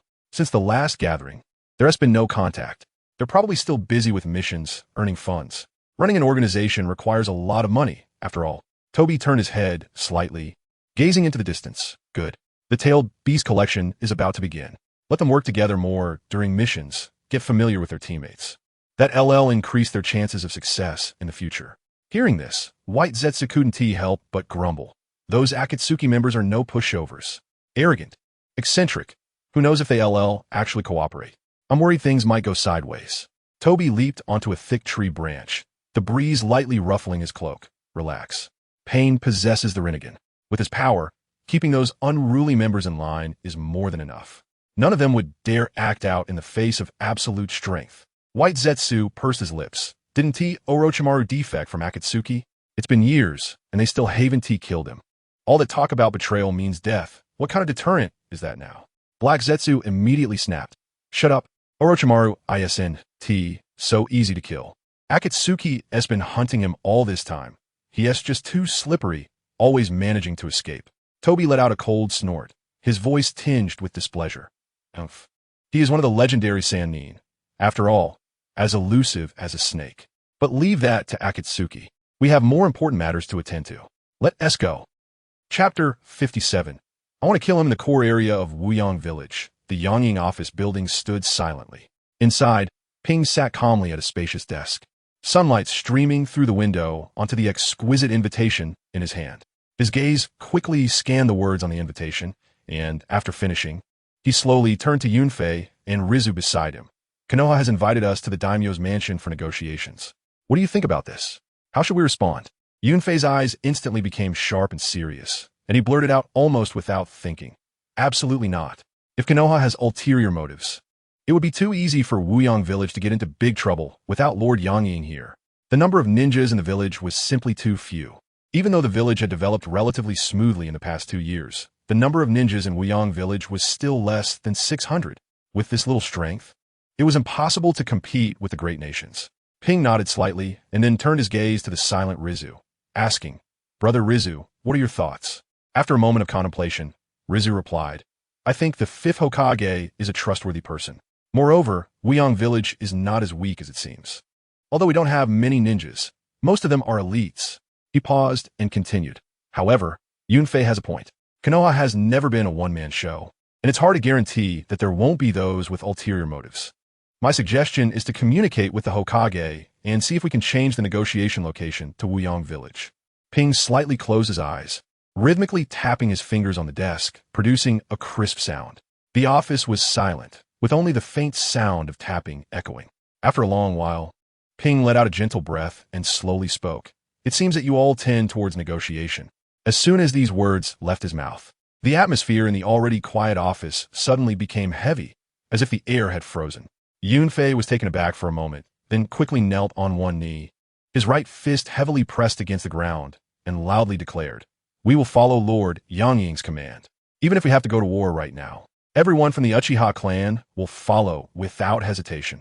Rizu also saluted, but didn't say anything more, simply standing quietly to the side, his eyes reflecting a thoughtful light. Ping stood up and slowly paced around the office. He walked to the window and looked outside, where several streets were bustling with life. On the streets, pedestrians came and went endlessly, and children could be seen playing joyfully, chasing and frolicking without a care in the world. As Ping watched all this, he fell into deep thought, standing quietly by the window like a statue, not moving for a long time. Yunfei and Rizu waited for a long time without hearing Ping's response, and beads of sweat began to form on their foreheads. Various thoughts surged within them, and scenarios played out in their minds, making their mood increasingly heavy. Ping continued to gaze intently at 3 girls on the street, his sister Uchiha Chin, his younger sister Uchiha Gua, and Xianglin.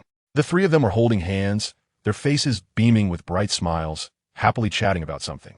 The vitality of youth and a beautiful aura surrounded them. After watching their figures disappear from view, Ping slowly turned around and said, "Let's do as you suggested. Negotiate in Wuyang village and send our request to the Hokage." "Yes." Rizu and Yunfei immediately responded respectfully. After that, Ping left the office expressionlessly, leaving Rizu and Yunfei exchanging glances. Rizu lowered his voice and asked, "Yunfei, what is wrong with Lord Yangying?" Yunfei looked in the direction Ping had left. His brows tightly furrowed and said, "Who knows? I just feel that Ping is becoming increasingly inscrutable. Perhaps it's because our positions are different, and we stand at different heights, so we can't understand his thoughts." Yunfei sighed softly and continued, "Actually, regardless of what Yangying chooses, we will support him unreservedly. He wouldn't think we are afraid to confront Konoha and feel disappointed, would he? We have never feared battle." Rizu shook his head, his eyes flashing with wisdom, and said, "Actually, Yangying hopes to avoid war and maintain peace, but he does not want us to lack the determination to fight. He wants us to pursue peace, but not just to pray for it blindly." Unbeknownst to Ping, he was completely unaware of the conversation between Yunfei and Rizu.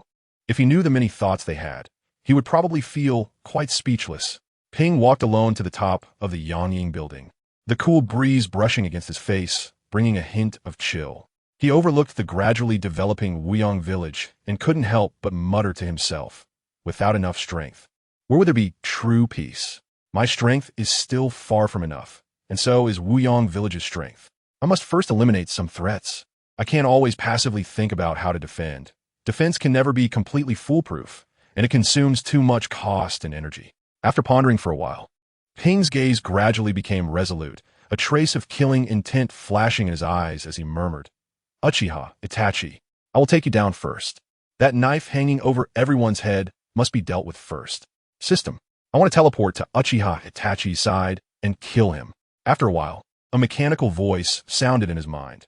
System, energy insufficient, unable to teleport. Ping had already envisioned a series of offensive tactics in his mind. His chakra had gathered, and he was just waiting to deliver a fatal blow to Uchiha Itachi by surprise. Hearing the response in his mind, his momentum instantly deflated. What? No way. Hasn't enough time passed for the energy to recover? Ping was both shocked and angry, his tone filled with confusion and disdain, almost saying the words trash directly. "You are the most difficult host to serve for this system. If it weren't for the binding of the supreme rules of the system, which stipulates that it must serve until the host's death to binding, this system would want a binding with you right now." Ping was momentarily speechless, not knowing how to respond. "Would you like to take a closer look at the system description? This system is Hoan, mainly to assist the host in growing into the strongest." "All right, so how much energy has been restored now?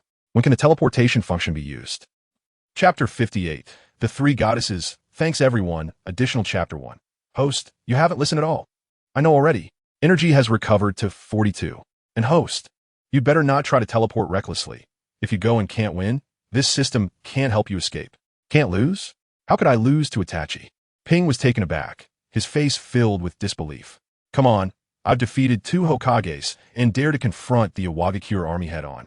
How could I possibly lose to that filial son? Host, you can defeat Uchiha Itachi, but you can't defeat Akatsuki.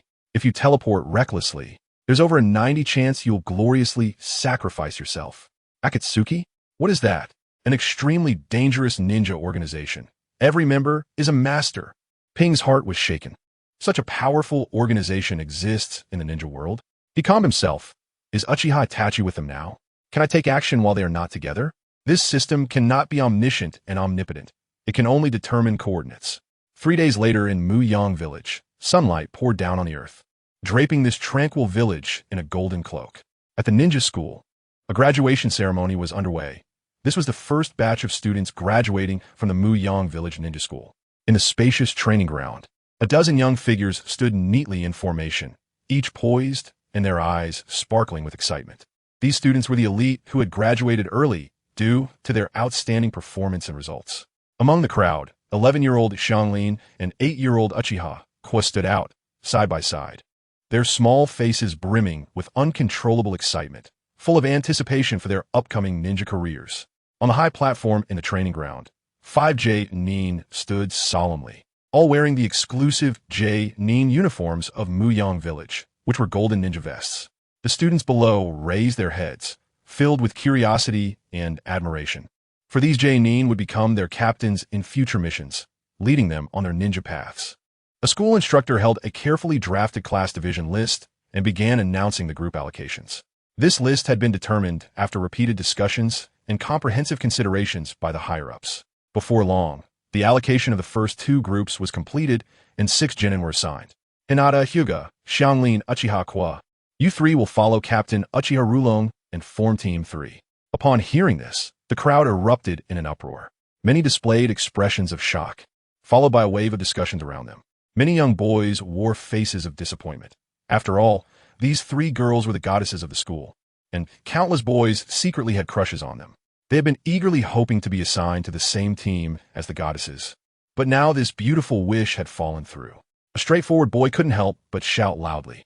How is this okay? Why are 3 girls assigned together? Won't this team's combat power be too weak? His words seemed to ignite a fuse, instantly sparking agreement from many others. Yeah, aren't the teachers being a bit unreasonable? They should reassign. I want to be in a team with Hinata. My strength combined with her sensing ability would be a perfect match. Huh? What are you talking about? Clearly, I will be the best match with Miss Hinata. Many boys became agitated, arguing back and forth, expressing strong dissatisfaction with the team allocations. Quiet. Uchiha Rulong stepped forward a few paces, his expression stern as he commanded, and the crowd gradually quieted down. This is our decision after careful consideration. Rulong scanned the crowd below, explaining slowly. Xianglin and Hinata both possess excellent sensing abilities, and I am the village's most outstanding sensing type J-nin, so naturally, I will lead them. After Rulong finished speaking, he ignored some of the quiet doubts about Uchiha Kwa from the crowd and gestured for the instructor to continue with the next group allocations. Although Uchiha Kwa was still young, she ranked first in all subjects among the students, and her strength was undoubtedly that of the new students. After successfully completing the allocation of 15 genin, the instructor cleared his throat and spoke loudly. Next, our young Shadow Lord will distribute the forehead protectors to everyone. From now on, you will all, like us, become proud ninjas of Muyang Village. Wow, young Shadow Lord. The boys and girls shouted excitedly, their voices filled with surprise and thrill. They never expected that the legendary young Shadow Lord would personally attend the scene to distribute the forehead protectors symbolizing their ninja identity. In Muyang Village, the young Shadow Lord had long been deified. He was an idol in the hearts of all the young people, an embodiment of strength and justice. He had fought alone against several shadow-level figures, saving everyone from dire straits at the brink of life and death. In border conflicts, he had turned the tide, driving back countless Iwagakure ninjas. In the village's construction, he selflessly contributed, building numerous houses for everyone, allowing villagers to live and work in peace. Rejecting the Konoha massacre, resisting the oppression of great powers. Young, yet already on par with the 5 Kages. The young Shadow Lord, adorned with countless halos, seemed like a deity in the eyes of these children, making them idolize him immensely. Uchiha Ping wore the young Shadow Lord's hat, the prominent character Yang in the middle of the hat shining brightly under the sunlight. He donned a majestic blazing sun battle robe, the shadow robe billowing behind him with his movements. Stepping steadily to the center of the stage, a gentle smile on his face, he raised his hand, gently pressing down to signal everyone to be quiet. The cheers of the crowd gradually subsided, but their eyes remained filled with excitement and anticipation. Ping handed each forehead protector to the young genin, and every genin trembled as they received the forehead protectors, their small faces flushed with excitement. For them, this was not just a simple forehead protector, but a responsibility, an honor, an important symbol of their journey as ninjas. After distributing the forehead protectors, Ping originally intended to leave quietly, but the crowd's strong requests persisted, and everyone earnestly asked him to say a few words of graduation advice to the soon-to-be embarking students. Standing on the high platform, Ping's gaze slowly swept over the youthful and hopeful faces below, and he slowly began to speak. Our goal in Muyang Village is to create a fair and just world for everyone. This goal may be incredibly challenging, but we have never given up, nor will we ever give up. You are the future and hope of Muyang Village, and I hope you all can grow up and help us step-by-step approach and realize it. Let it shine upon every piece of land in the village and every person in the village like the noon sun in the sky. Ping paused, looking gently at the children below, softly asking, "Is that okay?" Just as his words fell, a deafening response erupted from below. The children clenched their fists, their faces flushed with excitement. Of course, Yang Shadow Lord. Oh, Yang Shadow Lord. Long live Muyang Village. Long live Yang Shadow Lord. Xianglin and some other children responded passionately, tears of joy welling up in their eyes, the warm tears sliding down their cheeks and dripping onto the ground beneath them. Chapter 59. Konoha does not raise useless people over the past 6 months. This group of children has been working hard in their training. The maturity and determination they exhibit are far beyond what is expected for their age.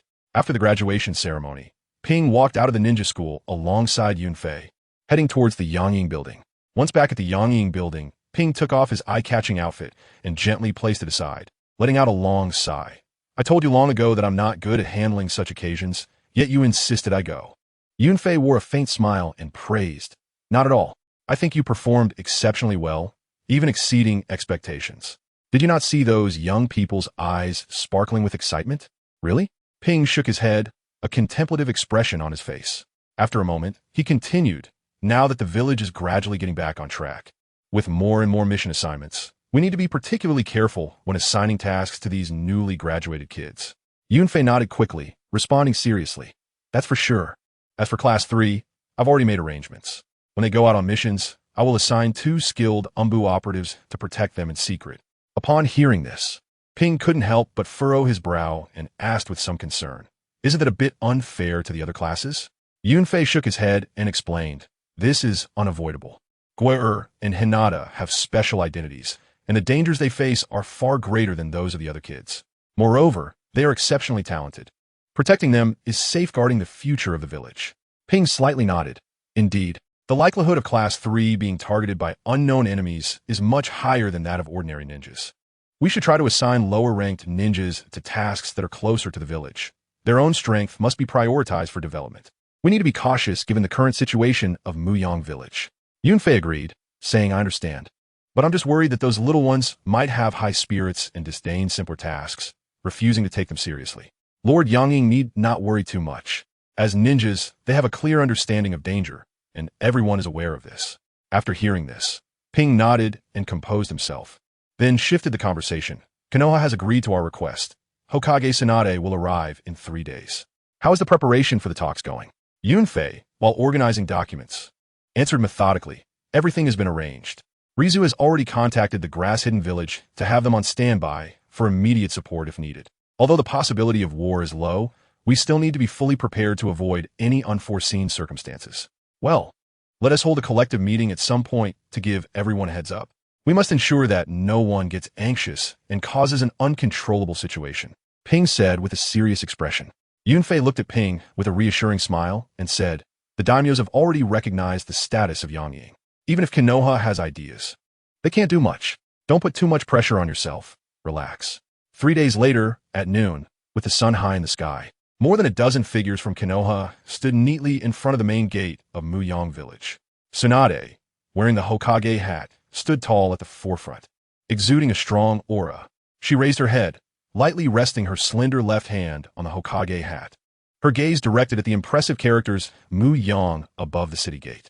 Jiraiya and Nara Shikaku, each carrying 2 frogs on their shoulders, stood on either side of Tsunade. Jiraiya slightly tilted his head, looking at the village before him, and remarked casually, "Nice name." Behind the 3, T-Rune K. Haru, Mito Gate-un, and a group of elite J-nin from Konoha stood quietly. Logically, K. Haru and Gate-un, as Konoha-S advisors, should stand beside the Hokage, but they knew well that the people of Muyang Village did not have a good impression of them.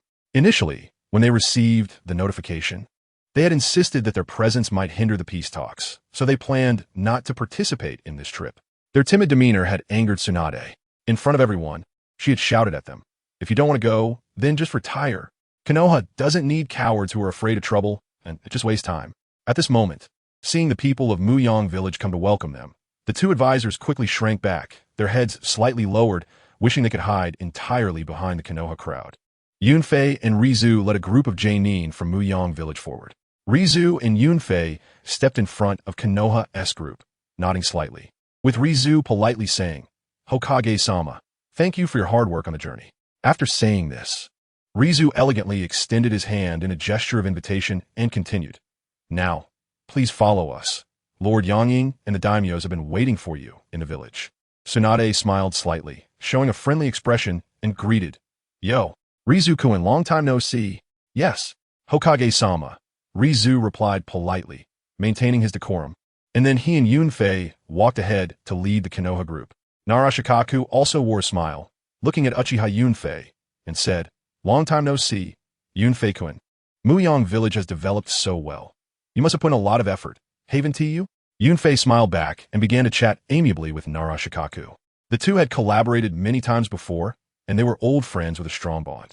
Watching the friendly exchanges around them, Kei-Haru and Gate unlowered their heads even further, filled with trepidation, desperately avoiding the piercing gazes of the Sharingan and Byakugan. Uchiha Rulong's gaze had been fixed on the two old advisors in the crowd, and as they walked into the village, he couldn't help but say, "Aren't those two the advisors from Konoha? Why are they walking with their heads down? Don't worry. Our roads in Muyang village are well maintained. They one trip." Hearing this, Mito Gate and shuddered, forcing a strained smile. "Oh, it's Rulong. Long time no see. I haven't been feeling well lately. I think I might be getting old." Kei-Haru also showed a kind smile, nodding slightly at the nearby Uchiha Ninjas. However, they were met with the piercing gazes of the three Tomo Sharingan and the large Byakugan. "Rulong, Ritsu," Yunfei and Rizu scolded in low voices, and everyone then snorted and withdrew their gazes. Tsunade, meanwhile, gritted her teeth in frustration. She truly hadn't expected these two old advisors to be so useless. They, along with the third Hokage Sarutobi Hizashi and Shimura Danzo, were at least disciples of the second Hokage and had weathered many storms. Had decades of living in comfort truly led them to such a state?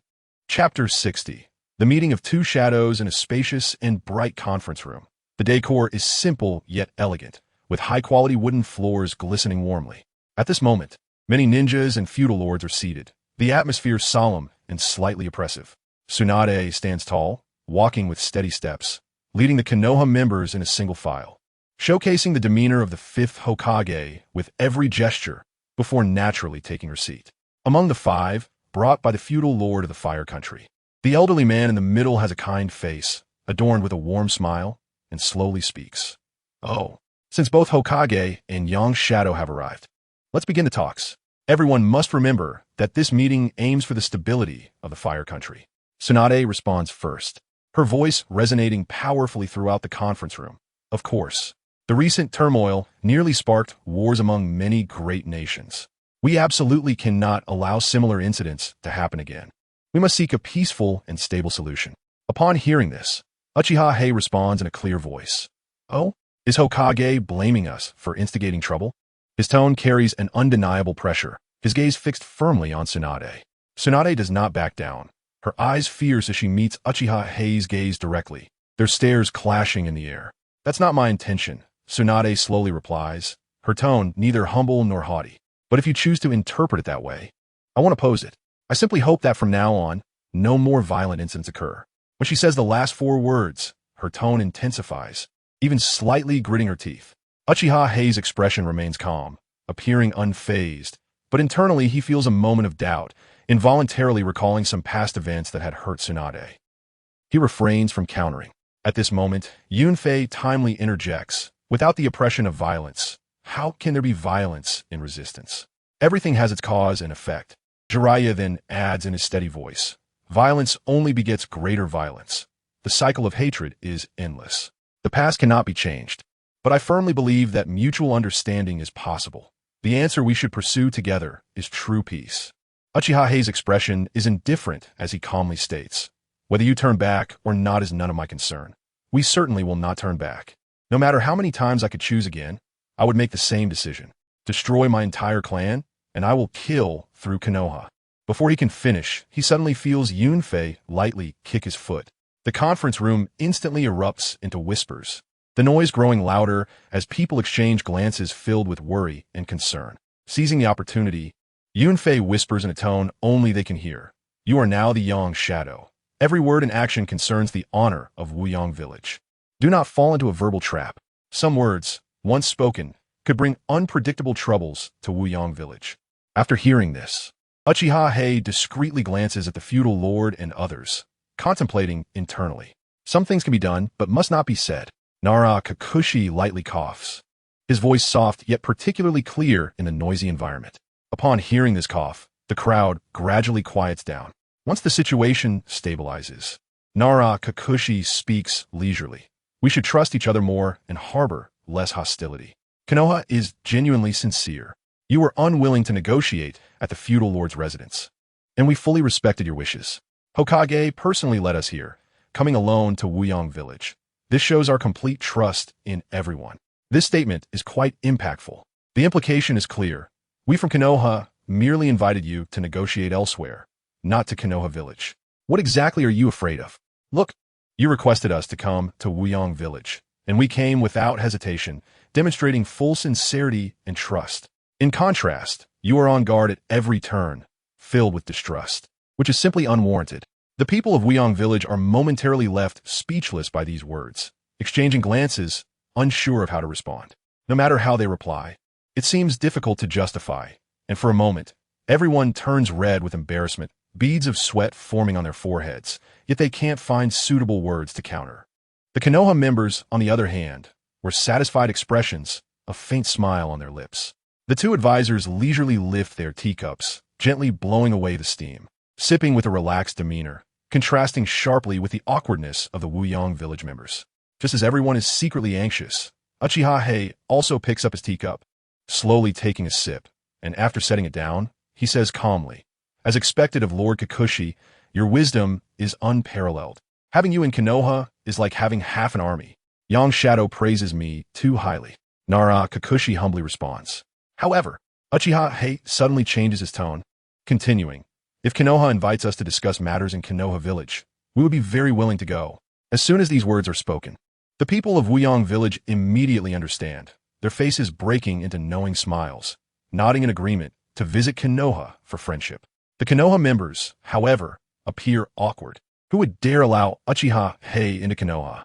He has entered twice, and Konoha has been rebuilt twice. Seeing this, Uchiha Hei raises a hand to signal for quiet. Once the room settles down, he continues, "Wuyong village has only recently been established and cannot compare to Konoha's deep foundations. As the Yang Shadow, it is indeed difficult for me to leave this time. I apologize for making Lord Kikuchi laugh." This statement is logical and skillfully resolves the previous awkwardness while showcasing Wuyong village's fearless attitude. Tsunade Komaru, noticing the situation has quickly reversed in Wuyong village's favor, feels anxious and can't help but speak up. "Can't we have more trust between our two villages? This clearly shows you do not trust Konoha. How can we negotiate like this?" Suddenly breaking his silence, Yunfei speaks coldly, his gaze directed straight at the two Konoha advisors. The Yang Shadow has made it clear he cannot leave the village under everyone's knowledge. The Uchiha Itachi and the masked man are capable of slaughtering clans. At this point, Yunfei pauses, his eyes revealing deep hatred and unwillingness. Moreover, shouldn't Konoha give us a reasonable explanation? Uchiha Itachi and the masked man were both involved in the actions of Danzo and the third Hokage. This, Tsunade Komaru and Mito Menon are taken aback, quickly defending. "We had no idea about this. We are completely unaware of what you were talking about." Uchiha Hei snorts coldly, his gaze like a blade fixed on the two major advisors of Konoha. Chapter 61. A Private Chat? Bonus Update 2. At this moment, Hinata Hizashi also spoke up. "Konoha, stop arguing with us about these meaningless things. What trust are you talking about? If you truly trusted us, Jiraiya Wu and T have brought the two great sages of Myobo Kuzen to the talks." As soon as these words were spoken, the scene immediately became chaotic. Both sides were unwilling to back down, exchanging words and fiercely arguing, and the atmosphere grew intense. The daimyos turned pale with fear, huddling together. After all, those present were all shadow-level and elite Genin, and the powerful aura they emitted clashed with one another, creating an overwhelming pressure that made everyone feel extremely oppressive and uncomfortable. Uchiha Itachi and Tsunade had remained silent for a long time, quietly sitting in their seats and observing everything. Suddenly, Tsunade stood up and, while walking towards the distance, said, "Lord Yang, may I speak with you privately?" Her voice broke the intense debate, and everyone quieted down looking at the two shadows with confusion, unsure of what they were up to. Uchiha Itachi, feeling helpless, had no choice but to stand up and say to the people from Muyang village, "You all stay and discuss things with Konoha people properly. Be mindful of your words and don't argue." After saying this, he walked towards Tsunade, and the two of them walked out of the conference room side by side, leaving everyone inside looking at each other in bewilderment. The two walked in silence, the sound of their footsteps echoing clearly on the quiet road. Soon, they arrived at the top of a tall pavilion, standing quietly and overlooking Muyang village. The warm sunlight bathed the land, and wisps of smoke rose from the scattered houses, slowly merging into the blue sky, outlining a tranquil and peaceful scene. Itachi couldn't stand the oppressive silence any longer, his throat rolling slightly as he softly spoke. "Tsunade, I'm sorry, I had no other choice back then." As soon as the words left his mouth, they were quietly enveloped by the gentle sound of the wind. Tsunade reached out her hand, gently interrupting him, then sighed deeply and said, "Itachi, I completely understand your situation and know the difficulties you faced back then, but we can't always wallow in the mire of pain and hatred." A light breeze brushed by, stirring the edges of their cloaks and causing their hair to flutter gently. The unique and familiar scent from Tsunade enveloped Itachi, making him momentarily entranced. Tsunade slightly tilted her head back, gazing into the distance, and softly said, "This world is too cruel. Each of us carries so much pain." Her eyes were filled with emotions of reflection and compassion, as if recalling the various hardships she had experienced along the way, and sighing for all the souls that had endured the vicissitudes of life. "But the world is broken, and I believe that as shadows, we should be the ones to mend it, not become the gods that make it more fragmented." Hearing this, Itachi's gaze suddenly became resolute as he looked directly at Tsunade and said, "Are you blaming me? I don't think I did anything wrong. In the two wars in Konoha, I had no choice. They forced us into a corner, leaving no way out. If that's the case, then I can only shatter this world and carve out a path for myself." As he spoke, Itachi clenched his fists, his expression turning cold and resolute. He seemed to return to the battlefield filled with flames of war, reigniting the anger and resentment in his heart. Itachi suppressed his guilt towards Tsunade, his gaze becoming ruthless and icy. If Tsunade held this attitude, then there was nothing left to discuss between them. Seeing Uchiha Itachi turn to leave, Tsunade quickly called out, "I didn't say you did anything wrong in Konoha. I never blamed you for what happened there. I am the 5th Hokage, and the 3rd Hokage you killed was my mentor. Can I speak for you? Even if he was incompetent, could I say it?" As Tsunade spoke, tears shimmered in her eyes, reflecting her inner conflict. "What I mean is in the future, everything can still get better." Itachi's footsteps halted, and his heart felt as if it had been struck by a heavy hammer, causing him to tremble. Yes, he had personally killed her mentor and countless Konoha ninjas. And she, as Hokage, not only did not lead everyone to attack the Uchiha, but immediately stopped the Konoha ninja army upon her return. Moreover, she decisively abolished the declaration of war against the Uchiha and handled the defection incident of the Hyuga clan with tolerance. She even worked hard to stop the spread of slander against the Uchiha and Hyuga within Konoha. Upon reflection, she was the one quietly mending this broken world. A messenger who relentlessly sought peace amidst endless suffering, truly deserving to be called a shadow. Tsunade took 2 steps forward, gently walking behind Itachi, and said softly, "I can see that you are a gentle person at heart. You deeply love your family and village, which is why I entrusted Iwagakure to you, because I know you will do everything to protect it." Itachi slowly turned around. The coldness in his eyes had faded, replaced by a complex expression. He sighed, "I'm not as excellent as you say. You are the most gentle and outstanding person, Tsunade." At that moment, his heart was filled with admiration and gratitude towards Tsunade, and the misunderstandings and barriers of the past quietly dissipated in that instant.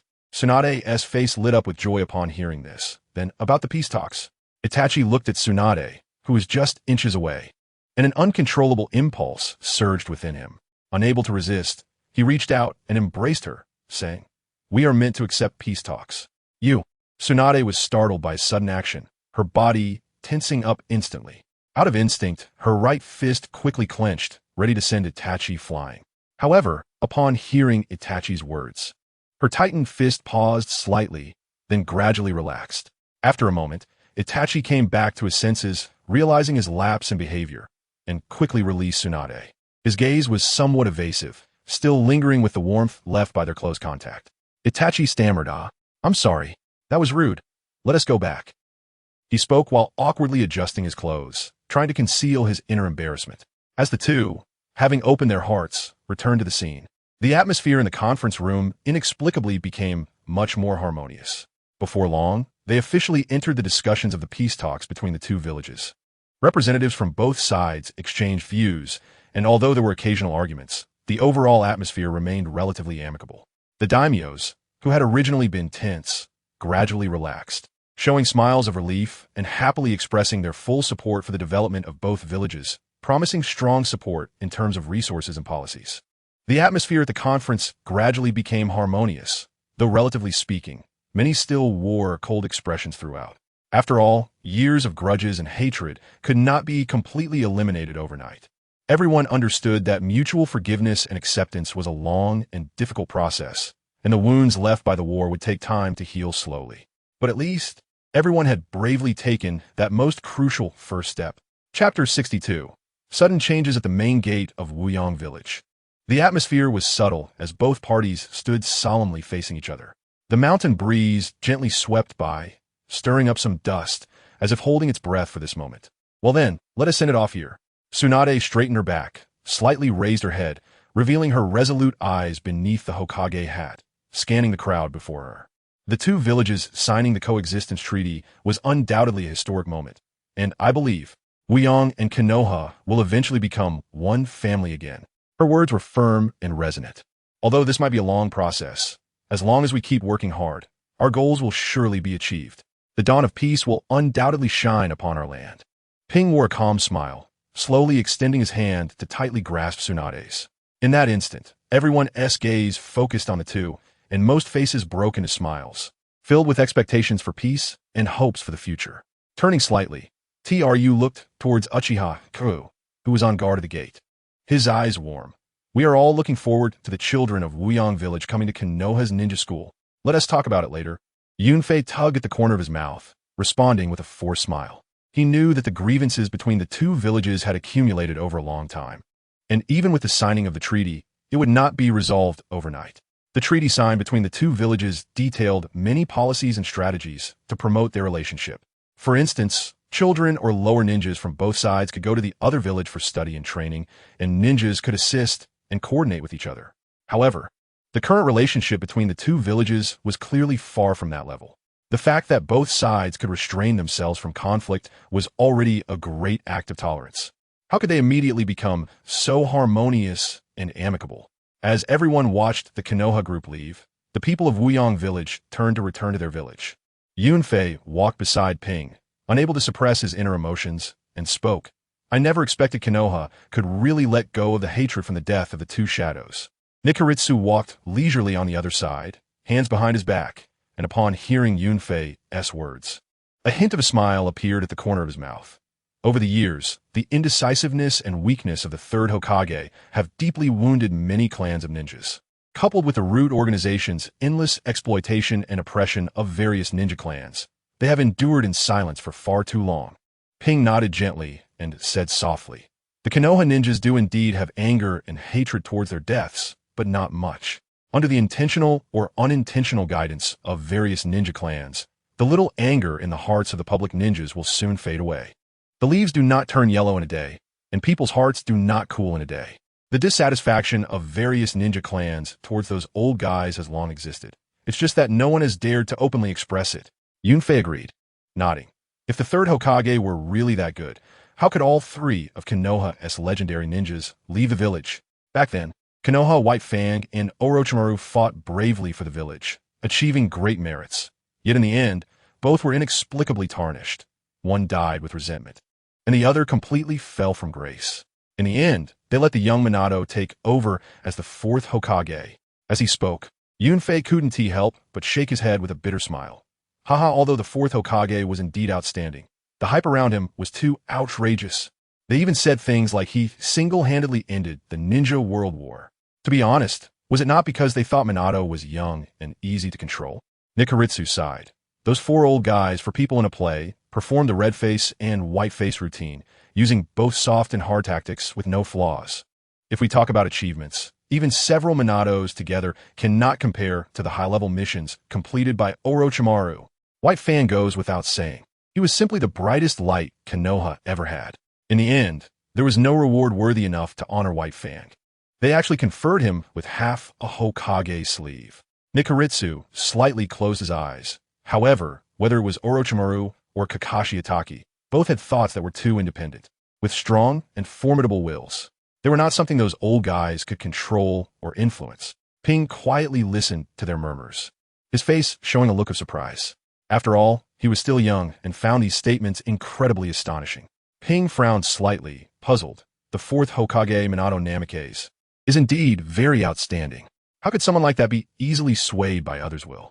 Nikaritsu earnestly explained, Lord Yangying, you are still young, and your understanding of the complexities of human nature is not yet profound enough. It's not that they can control the fourth, but that the fourth Hokage was young and pure-hearted, willing to listen to their suggestions. Take Tsunade, for example. If the fifth Hokage were not Tsunade, but Minato, do you think Minato could ignore all opposing voices and forcefully befriend the Uchiha clan? Nikaritsu looked at Ping intently, throwing out this question. Upon hearing this, Ping's pupils suddenly constricted, rapidly running through various possible situations in his mind. In the end, Ping helplessly shook his head. If it were the fourth Hokage Minato, he would probably find it very difficult to change the will of the higher-ups. To protect Konoha, he would most likely continue to purge the Uchiha. Nikaritsu sighed again. So, it's not that Minato is not outstanding, nor is he not strong enough, but he is too young, lacking sufficient experience and temperament in the complex political whirlpool. Ping felt quite moved. Was someone like Minato Namikaze truly so powerless? He must have been around the same age as himself when he died. As everyone walked, they engaged in lively discussions about various matters, each face radiating a range of emotions, some serious and contemplative, while others smiled, filled with beautiful hopes for the future. Ping slowly raised his head to look at the setting sun, which was now sinking in the west. At this moment, the sunset was blood-red, and the fiery afterglow illuminated Weiyang village, as if the entire village was drenched in a crimson hue. Suddenly, an intense feeling of unease surged in Ping's heart, and his brows furrowed deeply. Just then, a strong wind howled past, violently blowing off his Yangying hat, which fell to the ground with a crisp sound.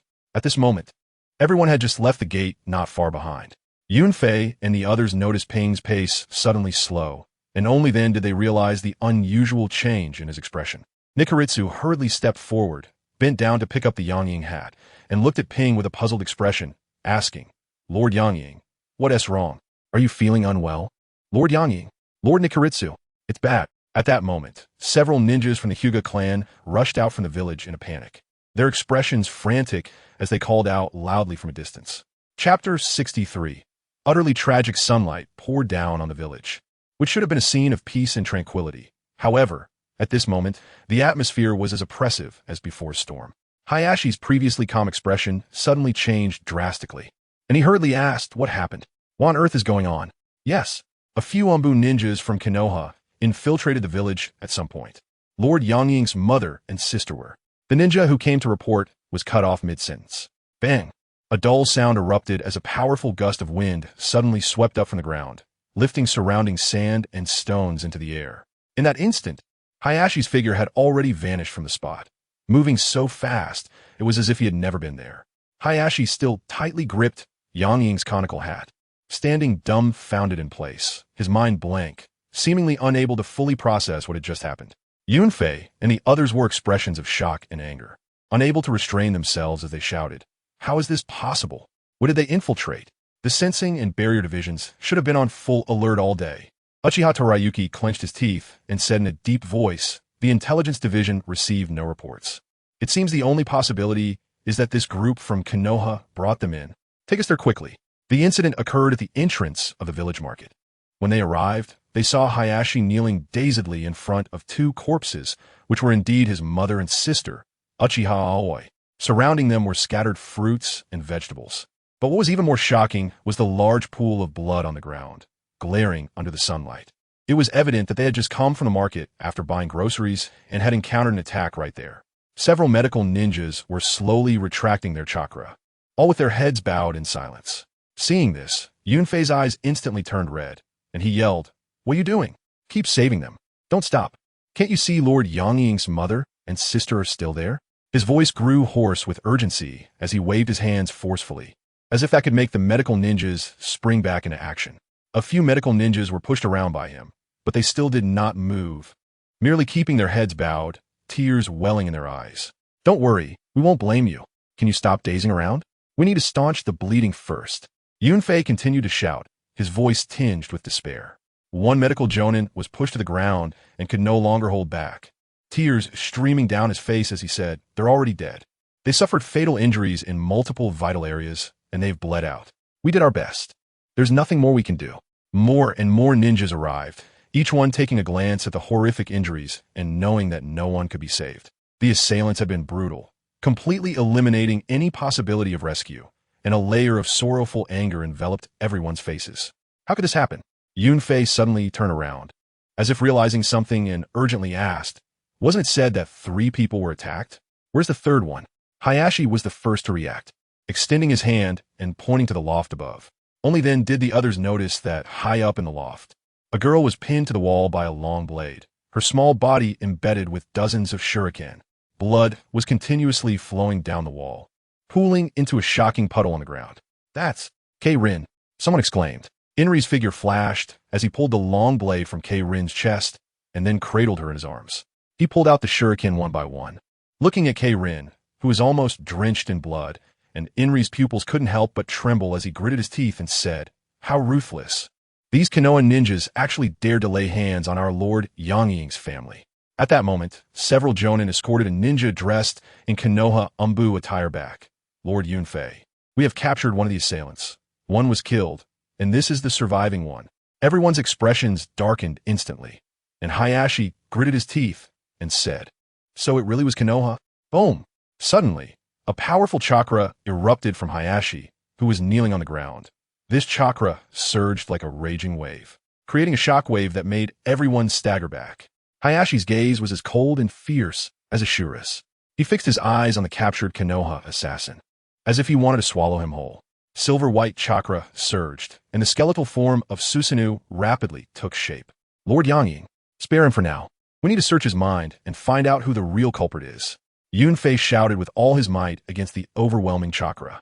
Seeing the giant sword of Susanoo aimed at the assassin halt, Yunfei turned to Uchiha Torayuki and shouted, "Torayuki, extract the information about the mastermind in the shortest time possible.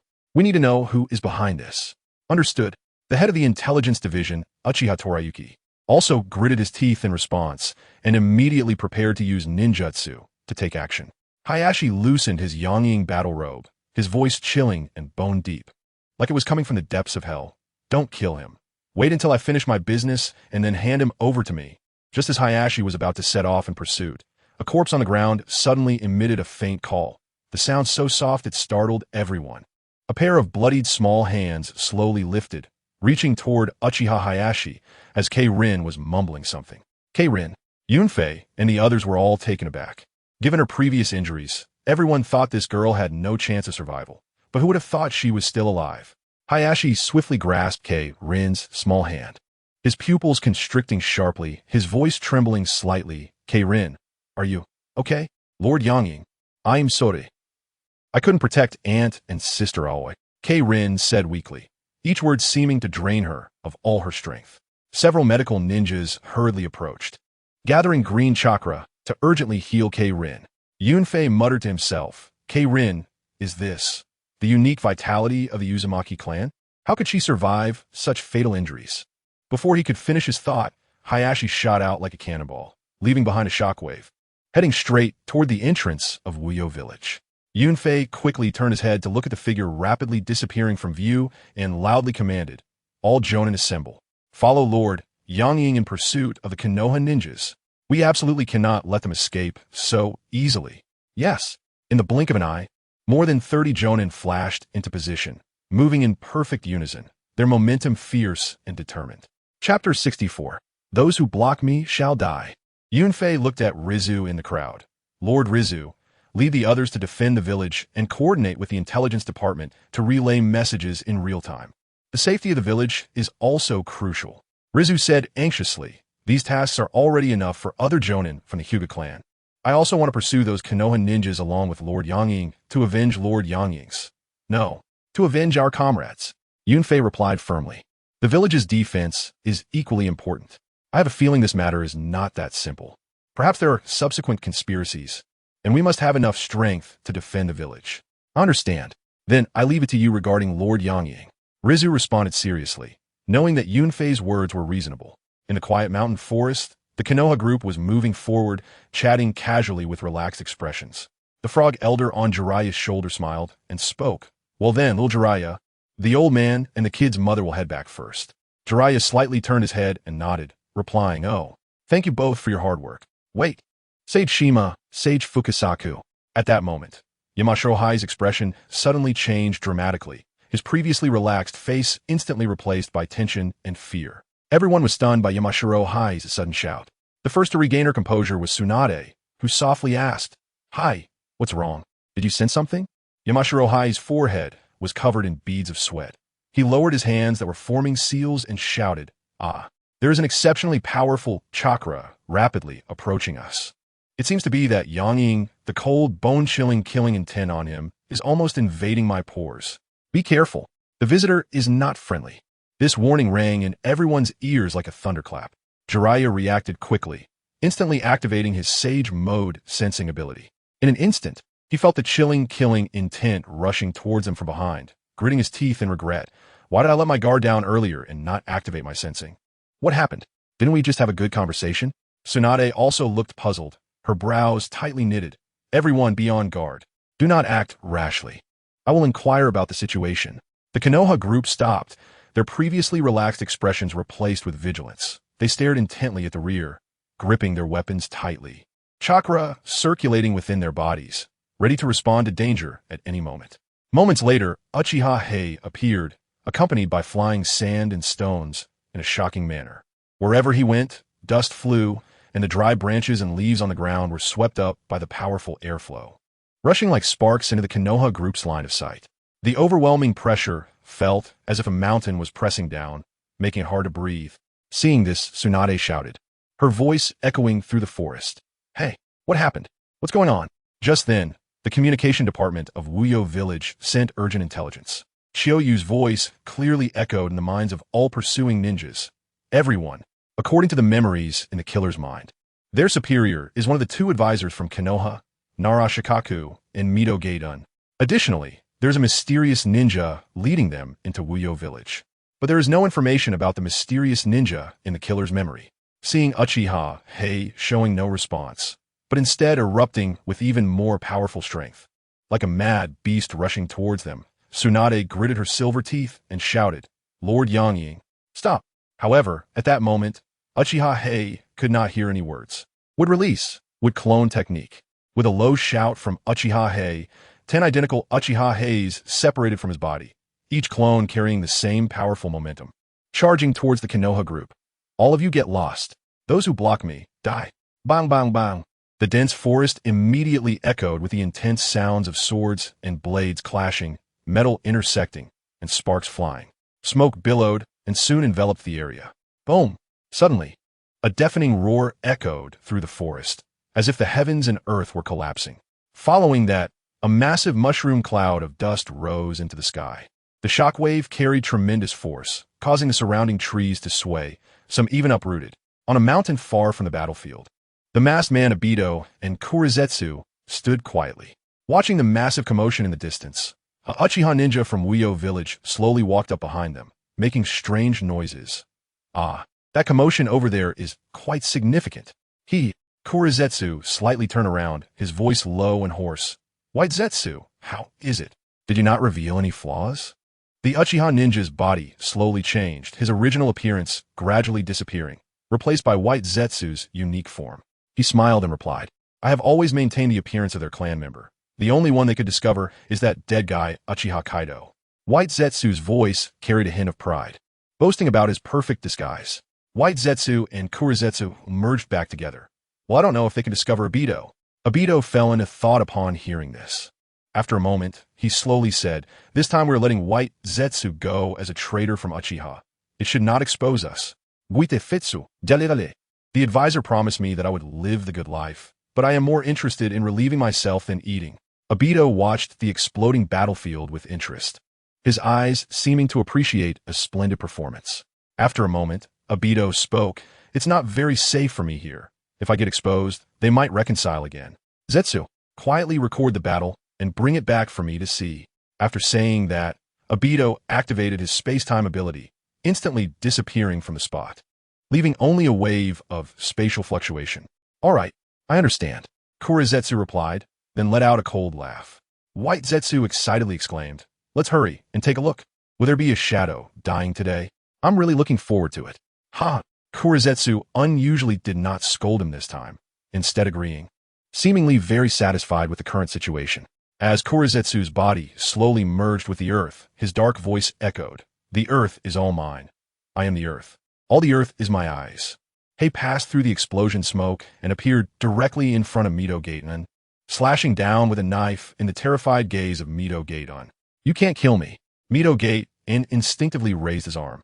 Chapter 65. No one is allowed to leave. Ping opened his Susanoo, a massive arm formed from gathered chakra, which he swung down with immense power, hitting two Konoha Jonin and sending them flying. Before they could recover, the long blade in Ping's hand was already raised high, filled with a chilling intent to kill, and it struck down rapidly. With a piercing sound, Mito Gate and couldn't dodge in time, and his arm along with his chest was ruthlessly sliced open by the sharp blade. Blood gushed out like a fountain, and his severed arm fell helplessly to the ground.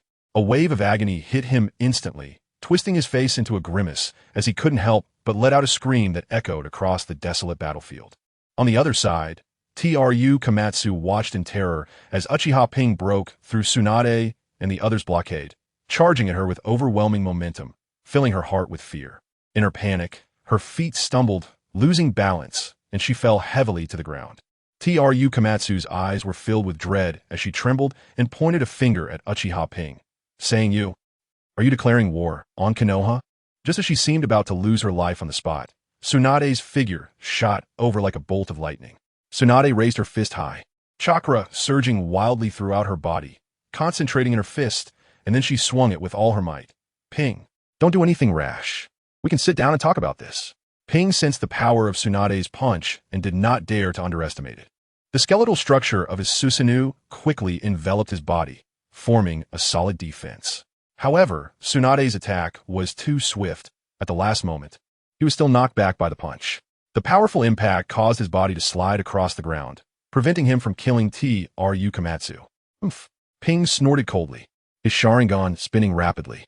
As he retreated, he swung his arm violently, sending the long blade hurtling towards Tru Komatsu. The speed of the blade was so fast that it left no time for reaction, directly pinning Tru Komatsu to the ground. Tru Komatsu let out a chilling scream, filled with pain as the blade pierced through her body, blood continuously gushing from the wound, dyeing the surrounding ground a dark red. Glancing at Tru Komatsu, who was wailing in agony, and then at Mito Gaiden, who was being held up like a rag doll by another Ping, Tsunade gritted her teeth in frustration. To have been taken down so easily was truly shocking. The battle awareness displayed by Tru Komatsu and Mito Gate and was even less than that of some Chunin. A wave of disappointment surged within Tsunade. Was this really the hero of Konoha who once fought alongside Sarutobi Hizashi and others on the battlefield? The passage of time and decades of political life seemed to have completely eroded their will. They probably hadn't fought in so long that they had lost their former sharpness in the comfort of peace. At this moment, Jiraiya was engaged in a fierce battle with a wood clone, his figure darting across the battlefield as he unleashed ninjutsu in rapid succession.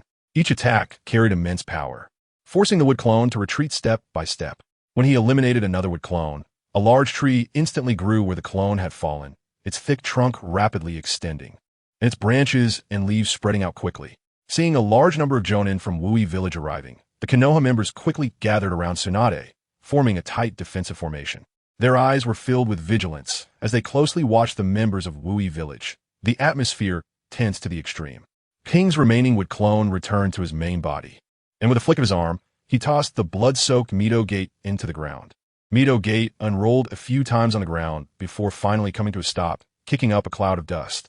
The members of Wui village quickly gathered around Yang Ying, their faces filled with rage as they glared angrily, their eyes seemingly ready to spit fire, fixating on the Konoha members across from them. Before the Wui village members could speak, the Konoha members could no longer contain themselves. Young Ying, what are you trying to do? Let go of the advisor. Are you Wui village about to tear up the treaty? The Konoha members shouted angrily, their voices filled with rage and confusion. Tsunade and Nara Shikaku also wore solemn expressions, their brows tightly furrowed. They knew that the situation had reached an extremely dangerous edge. Ping directly ignored their accusations, turning to coldly say, "Are there any ninjas from the intelligence department? Search the soul of that old dog on the ground." His voice was chilling like a cold wind from hell. Yes. Two Jonin immediately stepped forward without hesitation, quickly approaching Mito Gate Inn, ready to use a secret technique to invade his brain and steal his memories. Jiraiya's expression turned serious as he shouted, "Yang Ying, do you really have to do this? Are you trying to reignite the war?" Tsunade also said in a deep voice, "What grievances do the two old men have? Speak up if there are real mistakes. We will not side with anyone." She tried to resolve the crisis through communication to prevent the outbreak of war. As things had developed to this point, everyone could see that Uchiha Ping was targeting Konoha's two advisors. "Calm down, don't act rashly. If you touch Konoha's bottom line, I won't be able to suppress it." Tsunade warned the members of Wui village, her words carrying a hint of helplessness and warning, fearing that if this conflict got out of control, the consequences would be unimaginable. Upon hearing this, the members of Wui village all had their eyes narrowed. This was indeed a matter concerning the survival of both villages, something they could not bear. They looked towards Yunfei and Ping, waiting for their decision. Uchiha Ping slowly tore off his tattered outer robe and then roared, "Search the soul." This roar was deafening, like thunder. The two Jonin from the intelligence department no longer hesitated and began to use the secret technique to invade the brain and steal memories. The reason Ping did not use his complete Susanoo to fight was to accurately capture Tru Komatsu and Mito Gaidon, and for this, he had also sustained considerable injuries. However, with Hashiroma's sage body, those injuries healed automatically in an instant. "Ping, Young Ying," Jiraiya and Tsunade exclaimed in unison, fully aware that Wui village's actions were undoubtedly a declaration of war.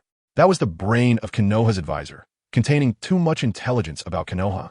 Everyone could not help but feel alarmed. Even if Uchiha Ping had just killed Mito Gate on, Tsunade and Jiraiya would not have reacted so frantically, because this was no longer a simple act of murder. It involved Konoha's core secrets and security. Yunfei made up his mind, gritting his teeth, and roared, "Hokage! Hand over Tru Komatsu immediately. No one is allowed to leave." The subordinates of Konoha's advisors infiltrated Wui village and slaughtered the Yang Ying family. "If there is even the slightest connection to the Hokage, none of you will leave here alive." Chapter 66. Inability to calm down, everyone in Konoha was taken aback by the words, and all eyes instantly turned towards the injured Tsunade.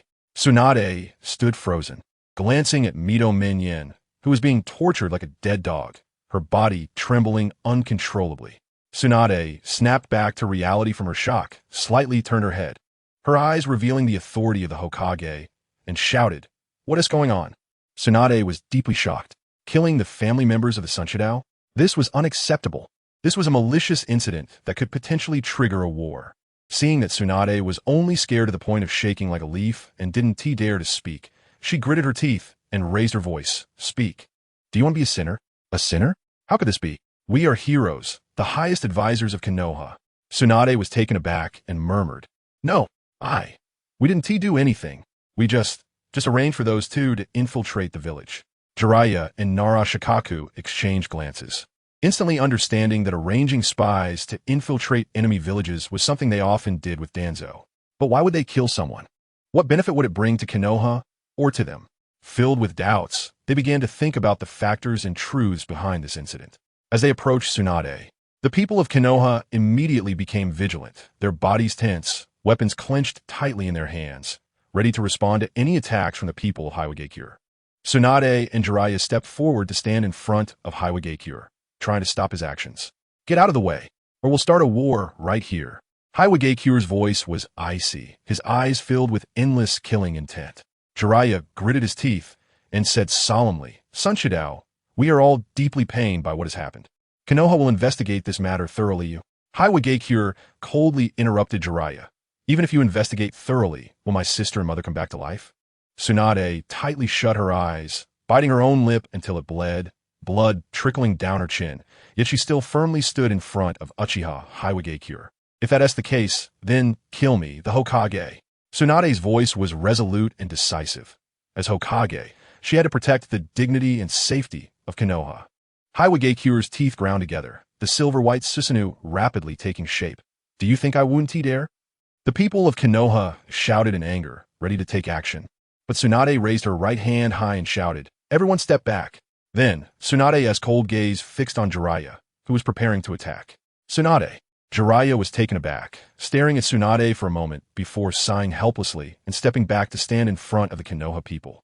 He understood Tsunade's determination and responsibility and knew that they could not act impulsively at this moment. Tsunade turned to face Obito, and despite the overwhelming aura of Susanoo, she showed no fear. The wind billowed her green robe, making it flutter as she steadfastly stared at Uchiha Obito. Clang! The third stage, Susanoo's sword swiftly thrust out, stopping just at the tip of Tsunade's nose.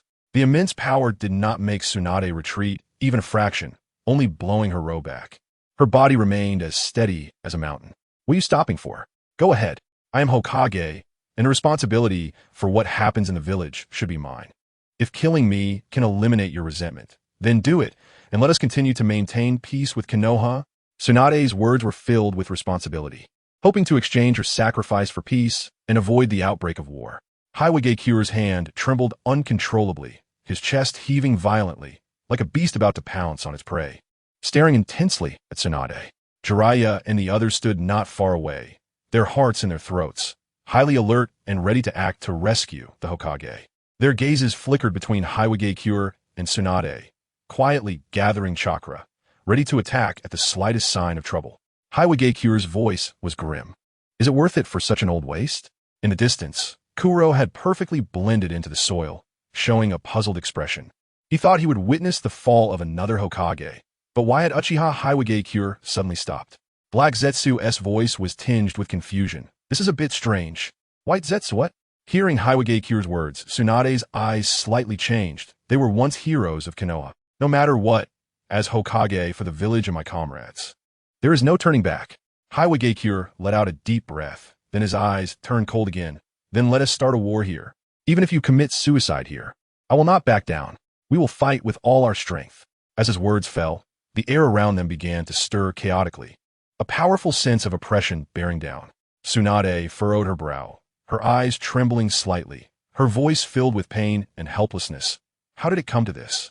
Is killing me not enough? Obito's gaze was indifferent. A massive chakra surged from his body like a roaring tide, the complete Susanoo rapidly taking shape. Enough! Tsunade! Jiraiya suddenly shouted, turning to the toad sage Fukasaku and giving him a signal. Fukasaku instantly understood, and in the blink of an eye, she extended her long tongue and swiftly wrapped it around Tsunade, pulling her back. Tsunade, entangled in the tongue, clenched her fists tightly, her joints turning white from the strain as she glared at the towering silver-white complete Susanoo, shouting angrily, Uchiha Obito! Obito looked down coldly, like a deity overlooking mere ants. Jiraiya bit his finger, quickly forming hand signs, preparing to unleash a jutsu. The many jonin from both villages grasped their weapons, and in an instant, the tension escalated, and a major battle seemed inevitable. In the distance, Black Zetsu, secretly observing everything, couldn't help but smirk. Oh, it seems the mask has finally been torn off. White Zetsu was extremely excited. See, I told you that Kid Obito is really quite good. Ha! Just as the battle was about to begin, Tsunade had somehow managed to stand up, trembling. She raised her head, her voice, though not loud, clearly resonated in the tense atmosphere. Stop it! Everyone was taken aback, all eyes turning to Tsunade. The great sword of Susanoo, already drawn, also paused at this moment, not launching an attack, as Obito's cold gaze fixed on her below. You! Tsunade was slightly surprised. Tsunade slowly walked forward, her steps a bit unsteady. Tsunade, thank you for saying we are heroes of Konoha. Chapter 67.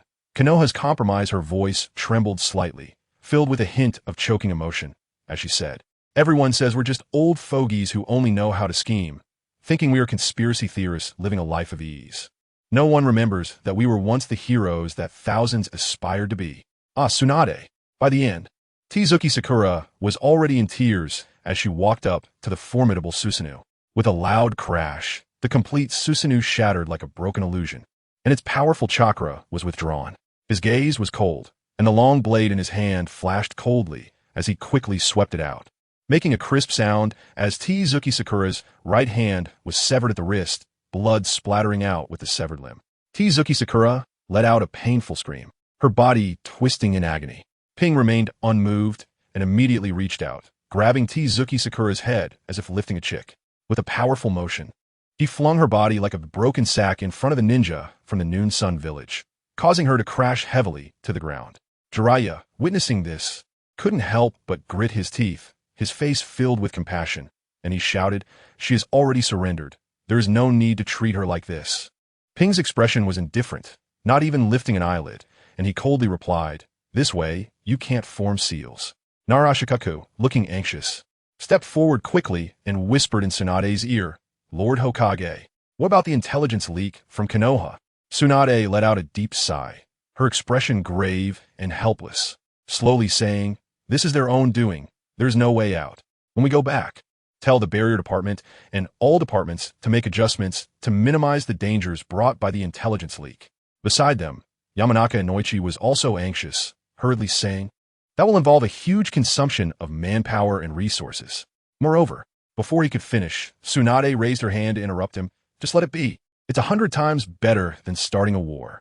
And they indeed made a serious mistake first. Tsunade's eyes revealed determination, although filled with helplessness. She understood that a choice had to be made at this moment. Upon hearing this, the people of Konoha fell silent, but their faces were full of anger and unwillingness. They all knew that if they went to war with the Noon Sun village, it would be a disaster for Konoha.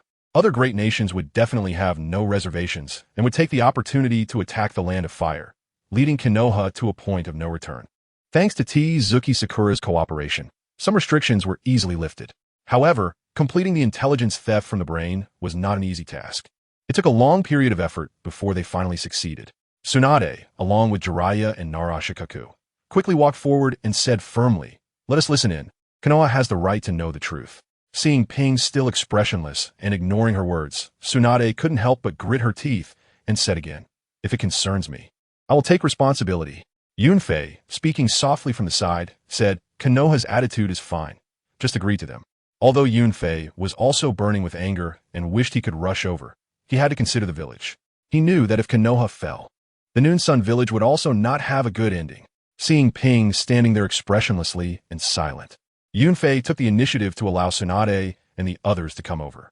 Damn woman, how infuriating. In the distance, Zetsu's face completely disappeared into the dirt, leaving behind an extremely unwilling voice. At this point, the sky had completely darkened and the burning forest around, along with the bonfires lit by everyone, illuminated the space. A group of people quickly gathered around the two intelligence department Jainin, holding their breath, quietly waiting for them to reveal the discovered intelligence. Uchiha Torahaku, Nichio, speak up. Have you discovered anything? What is all this about? Yunfei was the first to ask. Uchiha Torahaku, the Jainin from the intelligence department, nodded seriously and said, "Those two murderers are indeed subordinates of these two old fellows." What? The crowd erupted in an uproar upon hearing this. I knew it. What else is there to doubt? It was done by Konoha's people. Someone in the crowd shouted angrily. "Konoha is too much." Another voice followed, and the anger spread rapidly among the crowd.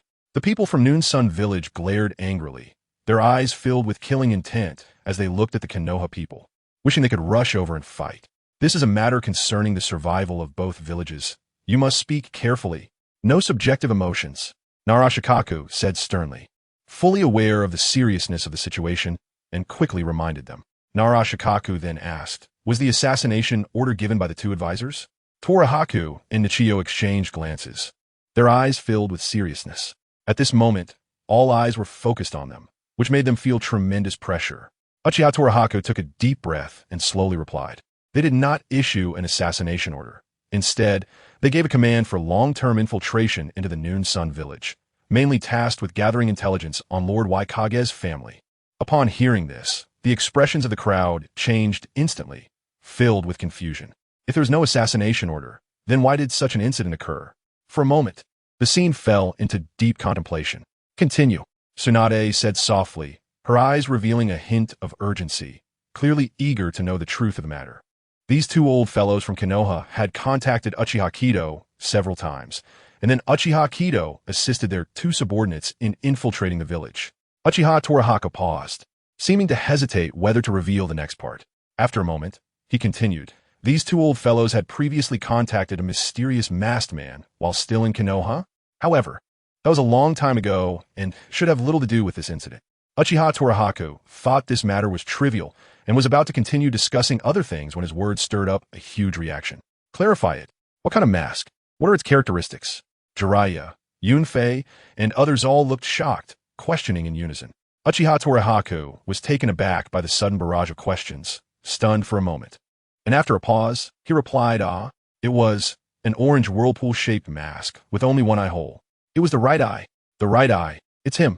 Jiraiya seemed to recall some terrifying past, his expression growing more serious. The Konoha crowd looked at Jiraiya in confusion, asking, what masked man? Who is it? Chapter 68. Who is the killer? Jiraiya showed a nostalgic expression, his demeanor gradually becoming serious as he slowly spoke. No one knows who he is. But based on the intelligence we have, the Nine Tails incident and the death of Minato, as well as the Uchiha clan massacre from over a decade ago, all have a shadow. Some of this intelligence was obtained through Danzo's brain. Due to the transplantation of Hashirama's cells, much of Danzo's intelligence has been preserved. Uchiha Irika snorted coldly. Ridiculous. Back then, the entire village suspected that our Uchiha clan was behind it. That masked man even chased us on the night of the massacre. But he was almost killed by Lord Yangying. The calm voice interjected, enough. Let's talk about today's events. Although his voice was not loud, it carried an undeniable authority. And everyone quickly restrained their emotions, beginning to gather various clues and intelligence, carefully analyzing and discussing, trying to unravel the mystery and uncover the truth. Yunfei frowned tightly. Worry etched on his forehead and said in a deep voice, not long ago, news came from the village that Uchiha Chidong has gone missing. Just as everyone was at a loss, Nara Shikaku, slightly moved, stepping forward steadily and saying respectfully, Lord Hokage, Lord Yangying, based on a careful analysis of the existing intelligence, I have some leads, or rather, speculations. Tsunade's previously furrowed brows relaxed slightly as she eagerly said, oh, good. Shikaku, go ahead. Everyone showed focused expressions. As the people from Wielding village were once Konoha ninjas, they understood better than anyone the extraordinary mind of Nara Shikaku and his astonishing abilities in analysis and reasoning. Seeing that Yangying Uchiha Ping did not object, Nara Shikaku nodded lightly and said clearly, currently, we can confirm that there are 3 potential killers, 2 of whom are subordinates of Konoha's advisors, and the other is a member of the Uchiha clan. Nara Shikaku paused briefly, scanning the crowd, and continued, according to your Uchiha clan's investigation, Uchiha Chidong had no motive to do such a thing. Similarly, the intelligence also indicates that the 2 subordinates of the Konoha advisors neither received orders nor had any motive to commit the crime. So what is going on here? At this point, Nara Shikaku deliberately paused, as if giving everyone time to think. The crowd looked at each other in increasing bewilderment. Tsunade couldn't help but urge softly, Shikaku, continue. We're all listening. Nara Shikaku's expression became unusually serious as he said solemnly, since we cannot find answers from the perspective of motive, let us explore from another angle to see what results this incident might trigger, and who would benefit from this result. Yunfei seemed to instantly grasp his meaning and quickly added, the result would undoubtedly be a war between Konoha and Wuyang village, which would benefit all other great nations. Or more precisely, Konoha's enemies. Nara Shikaku nodded in agreement with Yunfei's viewpoint and then said, so I believe that the killer is very likely that masked man. Upon hearing this, the crowd erupted in an uproar, and everyone began to whisper and discuss. How could this be? The masked man had never appeared. According to the intelligence just reported, the masked man had visited them a long time ago, and the atmosphere had been quite unpleasant, nearly leading to a fight. You Konoha aren't trying to absolve yourselves and shift the blame, are you? The Jounin from Wuyang village looked at Nara Shikaku with caution, their tone filled with skepticism. Facing the crowd's doubts, Nara Shikaku remained calm and said unhurriedly, I have 3 points of evidence to suspect him. Of course, I emphasize again that this is just a suspicion. The truth will be thoroughly investigated by both Konoha and Wuyang village. Please, listen to my analysis. First, Based on the various actions of the masked man in the past, he undoubtedly harbors a deep hatred for Konoha, a hatred that could drive him to do anything to destroy Konoha. Second, he has also been trying to eliminate the Uchiha clan. You should be well aware of this. Inciting a war between the two villages completely aligns with his expectations and interests. The third point, and most crucial one, if the mastermind is indeed the masked man, then it would explain why 3 individuals without motives would commit such acts. Hearing Nara Shikaku's analysis, Irika could not help but ask in confusion, how does suspecting the masked man explain the actions of those 3 killers? Yunfei sighed softly and explained helplessly, it's Jinjutsu, control techniques, or some other unknown means. In any case, the masked man possesses such abilities. Jiraiya added from the side, the one who can control the 9 tails and force the 4th Hokage to his death. Isn't it easy for him to control a few ordinary ninjas? After pondering for a moment, Yunfei said solemnly, in any case, we must quickly formulate relevant plans to prevent such incidents from happening again. Subsequently, everyone began to exchange information about the known abilities and intelligence of the masked man, each hoping to find more clues to expand their advantage and capture or kill this mysterious masked man. Jiraiya looked at Uchiha Ping, hesitating for a moment, and said, Younging, since we know they're not the direct killers, and they have also received severe punishment, could we? Before he could finish, Ping interrupted him, his eyes bloodshot. Indirect killers are still killers. I will not let these 2 old geezers go. Yunfei's gaze sharpened, and he decisively ordered, take them back. Yang Ying, Jiraiya and Tsunade shouted simultaneously, trying to persuade Ping, but Ping seemed to ignore their calls and directly disregarded their gazes. Several jounin from Wuyong village stepped forward, ready to escort Tsurun Kamachi and Mito Minion back to the village. At that moment, Tsurun Kamachi suddenly made a startling move. She quickly unbuttoned her shirt, revealing a chest covered in dense array patterns, with a prominent explosion character appearing in the center of the patterns. Tsurun Kamachi's hoarse voice rang out, everyone, step back. This is a forbidden technique to detonate chakra. I will not be the traitor who leaks village intelligence. They haven't had time to steal any information from the village yet. Mito Minion first showed a hint of terror, but soon regained his calm. He looked at Tsunade and slowly said, Lord Hokage, I hope our deaths can save Konoha. Chapter 69. Forbidden Technique Activation, damn it. Tsunade couldn't help but curse. What are you doing? A leaf ninja shouted in panic. Fall back. Another ninja loudly reminded everyone. Everyone except Uchiha Hira retreated at the fastest speed possible.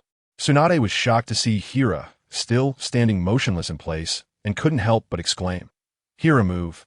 Don't underestimate that forbidden technique. Lord Tsunade, he has Susanoo. There's no need to worry about him. Nara Shikaku quickly reminded Tsunade.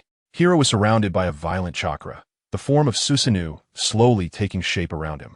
The sound of bones growing echoing. His gaze was cold and piercing, fixated on T-Rune, Koharu, and Mito came in.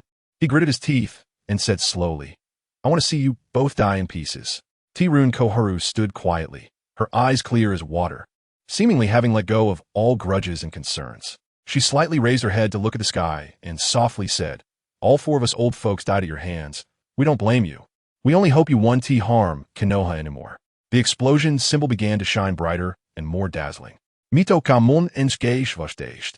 His lips trembling slightly, murmuring, could it be that the teacher's philosophy really has issues? His voice filled with confusion and perplexity, his eyes hollow, as if his soul had left his body, lost in deep reflection on the past.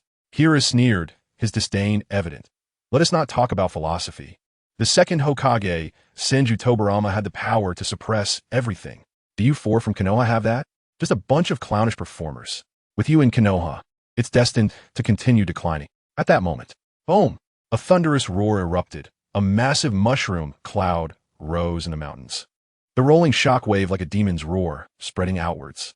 The intense light illuminated the area as bright as day, stinging the eyes. The shockwave from the explosion uprooted surrounding trees. Boulders were thrown high into the air, crashing down and creating huge pits. Dozens of miles away, on a giant tree, Zetsu stood quietly. A voice slowly emerged from the tree branch beside him. Zetsu looked at the distant light and spoke.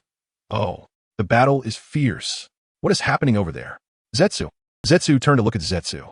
Black Zetsu's voice was low and hoarse. It's just a self-destructive, forbidden technique. The two sides seemed to have ceased fighting. White Zetsu's sharp and strange voice immediately followed. "Ah, where is the tensei? That technique is quite powerful. Will it take away a batch of ninjas?" After a moment of silence, Zetsu did not respond to White Zetsu's words, just quietly watching the still dissipating mushroom cloud in the distance, seemingly deep in thought. After a long time, Hira's figure slowly emerged from the smoke and dust, a shocking wound visible on his chest.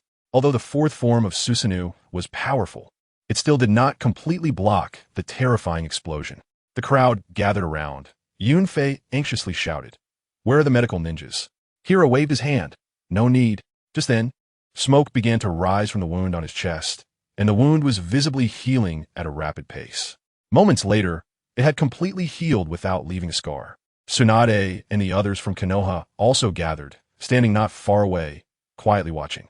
At that moment, Uchiha Kaoru rushed over, her crimson eyes filled with bloodshot veins, her cheeks stained with tears. "Whereas the murderer? Where are the leaf people?" Her voice became hoarse with anger and sorrow.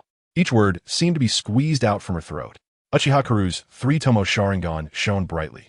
She turned her head and saw the leaf ninjas not far away, immediately pulling out a kunai and charging towards them. "You all die." Uchiha Kaoru let out a childish yet piercing scream, seeing someone coming to kill. Several leaf ninjas quickly stood in front of Tsunade, gripping their weapons tightly, ready to protect the Hokage. Tsunade was quick-witted, pulling them behind her and stepping forward, loudly saying, "No one is allowed to act. She is just a child." Uchiha Kaoru quickly reached Tsunade, her kunai piercing fiercely into Tsunade's abdomen, blood instantly gushing out, splattering onto Kaoru's face. The warm blood made Kaoru even more frantic, her face twisted with rage. Uchiha Kaoru pulled out the kunai and aimed for Tsunade's head, her small face filled with cruelty, completely consumed by hatred. "Hokage-sama!" The leaf ninjas shouted in terror. "Little Kaoru!" However, the second strike did not hit. Yunfei swiftly moved and grabbed Uchiha Kaoru, snatching the bloodied kunai from her hand. The people from Wuyang village gathered behind Yunfei, their eyes cold, warning the restless leaf ninjas. Uchiha Kaoru struggled wildly in the air, her face twisted, roaring, "Let me go, I want to kill them. I want to kill them." Tsunade clutched her abdomen, her face trembling slightly from the pain. She reached out to stop the approaching crowd, whispering, "You are Yang Ying's sister, Uchiha Kaoru, right?" Hira stepped forward and hugged little Kaoru, his voice trembling. "Kaoru, I'm sorry. It's brother's fault. I didn't protect you well. The murderer from Konoha is already dead. I will also kill the remaining one." Uchiha Kaoru, unable to break free, suddenly stopped moving after hearing her brother's words, her hands tightly clutching Hira's clothes. "Wah!" Her heart-wrenching cries echoed from Hira's embrace, shaking everyone's hearts. Many from Wuyang village silently lowered their heads, tears flowing. After crying for a moment, little Kaoru's voice suddenly stopped, her hands falling limply. Hira was startled and quickly released her check. "Kaoru? What? What's wrong?" Yunfei quickly knelt beside her, examining her closely, then whispered to Hira, "It might be too much stimulation, plus her Sharingan evolved in a three-tomo. Her body can't take it, but you don't need to worry, it's not a big deal. Taking her back to rest for a few days should be fine." Yunfei patted Hira's shoulder, comforting him. Upon hearing this, Hira quickly picked up little Kaoru and turned to leave. Just as he took a step, he suddenly stopped, not turning to look at Tsunade, who was half kneeling on the ground, and simply said, "Are you okay?" "Yes. Me fine." Tsunade stood up, the seal on her abdomen lifting. The wound on her abdomen also healed in an instant. Chapter 70. It turns out he is human after returning to Wuyang village. Ping led Yunfei and Tsuyu straight to the secret place where Fuyue was imprisoned. This area was surrounded by layers of barriers and seals. Fuyue, who was being held here, appeared disheveled. His head was lowered, his hair was in disarray, and his face was full of despair. Without saying a word, Ping's kaleidoscope Sharingan suddenly appeared in his eyes, instantly pulling Fuyue into a Jinjutsu, to which Fuyue showed no resistance. After a careful inquiry, they did not obtain any valuable information about the masked man. Ping subconsciously clenched his fists, the bones cracking loudly in the silence, the sound particularly jarring in the quiet space. Yunfei stared intently at Fuyue, who was kneeling on the ground like a clay doll, and after a moment of contemplation, he said, "It seems Fuyue really knows nothing about that masked man." Ping slowly retracted his kaleidoscope Sharingan, the light in his eyes dimming. From now on, let Xiaohua and the others move into the base to live, and arrange several fake residences in the village. Yunfei nodded solemnly and added, the base must have a tight defense mechanism and a powerful barrier, and we need to establish a dark department to protect the village as soon as possible. From now on, anyone entering or leaving the village must be thoroughly checked for signs of being under a curse, and no suspicious person can be overlooked. Is there some crisis facing the village? Fuyue's weak and hoarse voice suddenly rang out. At this moment, Fuyue's hands were tightly bound by heavy iron rings. The special iron equipment he wore suppressed the chakra within him, leaving him feeling weak all over. Even his eyes were sealed with powerful seals. The three ignored Fuyue's inquiry, and Ping turned around, preparing to leave. Bang! Fuyue suddenly exerted force, smashing his head heavily against the ground, the impact with the floor producing a dull sound. He dug his fingers deep into the dirt, soil embedding itself under his nails, blood slowly oozing down from his fingertips. His body trembled violently as he spoke with endless regret and pleading. Chief, Deputy Chief, please let me fight for the clan. Please let me atone with the rest of my life. Fuyue will definitely use all his life to make amends. Before this, Fuyue had begged for death countless times. Every time someone came, he would plead with them to end his life, but fate seemed to mock him, never granting him the death he longed for. He had been cursed with a reverse injury spell, which made it impossible for the cursed person to commit suicide. Ping spoke coldly, his voice like the chill of winter. Do you think any clansman would still believe you now? Upon hearing Ping finally speak, a glimmer of hope ignited in Fuyue's eyes. He quickly lifted his dirt-streaked face. The grime mixed with tears made him look particularly miserable. He crawled a few steps forward, his knees scraping against the rough ground. You don't have to believe me. I don't even dare to ask you to believe me. You can set up a sealing technique and curse seal in my body. As long as I can do my best for the clan, even if it means erasing my personality, I am fine with it. Yunfei and Tsiyu exchanged glances, both showing signs of being moved. They knew that if the village could have a strong protector with a kaleidoscope Sharingan, it would undoubtedly add an unbreakable line of defense to the village. However, Ping did not turn around, only gently shaking his head. The power of the kaleidoscope Sharingan is too great. I cannot risk the life of any clansman. Crack! A chilling sound of flesh tearing suddenly echoed. Fuyue, with a fierce determination, gouged out his still unsealed left eye. He gritted his teeth, veins bulging on his forehead, blood rolling down from his eye socket as he endured the excruciating pain, offering the bloody eyeball with a trembling hand. If possible, I am also willing to give my other eye to the clan. Please, give me a chance for atonement? Yunfei was taken aback, his face a mix of shock and sorrow, genuinely panicking. It was important to note that the three did not have any specialized containers. Once the eyeball left the body, without special preservation conditions, it would quickly lose its vitality and become a useless mass of flesh. Whether for preservation or transplantation, every second counted. But now that Fuyue had already gouged out his eye, and there were no medical ninjas around, they couldn't even put the eyeball back. I'll go to the medical department to get a preservation vial. Yunfei quickly took Fuyue's left eye, and before his voice faded in the air, he dashed out like a gust of wind. Tsiyu, you lost an eye that night. Let Fuyue's left eye be transplanted to you. Ping slowly turned around, his gaze calm as he looked at the Fuyue on the ground, continuing. The Yangying's direct dark department and Fuyue will be managed and organized by you and Yunfei. Uchiha Tsiyu knelt on one knee, standing tall, responding firmly, yes. Upon hearing this, tears of blood streamed down Fuyue's face as he cried out in joy. Thank you. Thank you, Chief. Ping's expression remained cold, his tone devoid of warmth as he continued. From now on, there will be no more Fuyue in this world. Your future code name will be Misukui. You're not to appear in the village or before anyone without orders. Yes, Misukui understands. Fuyue's voice was choked, and he hesitated for a moment before tremblingly saying, Mei-chin, she is temporarily detained in the base. She is also a sinner of the clan. Depending on your performance, we will discuss her matter later. Understood. He left the follow-up matters to Yunfei and Tsiyu, and Ping walked out of the base alone. At this time, the sky was beginning to brighten, and Ping arrived at the medical department in the village, gently pushing open the door to the ward. Xiaohua and Xianglin were arranged in the same ward, and a faint smell of medicine filled the air. Xianglin looked at Ping, who was sitting nearby peeling fruit, and then glanced at the still unconscious Xiaohua. She herself was extremely weak, lacking even the strength to sit up, and could only lie quietly on the bed. Suddenly, Xianglin's expression froze, her eyes widening in disbelief as her pupils rapidly contracted, as if she had seen something incredible. Her gaze was firmly locked on Ping. He was quietly sitting there, the fruit knife in his hand methodically peeling an apple, his movements mechanical and calm. However, Xianglin's attention was drawn to the crystalline droplets constantly falling from Ping's chest. The droplets slid down continuously, staining his clothes with dark marks, which were clearly tears. Xianglin couldn't help but open her mouth, a storm of emotions rising within her. Lord Yangying, the Lord Yangying, who descended like a savior upon the world, had always been a divine existence in her heart. He was always so powerful, as if no difficulty in the world could stop him. His gaze was always filled with determination and confidence, giving endless strength and hope to those around him. But now, this godlike man was silently shedding tears.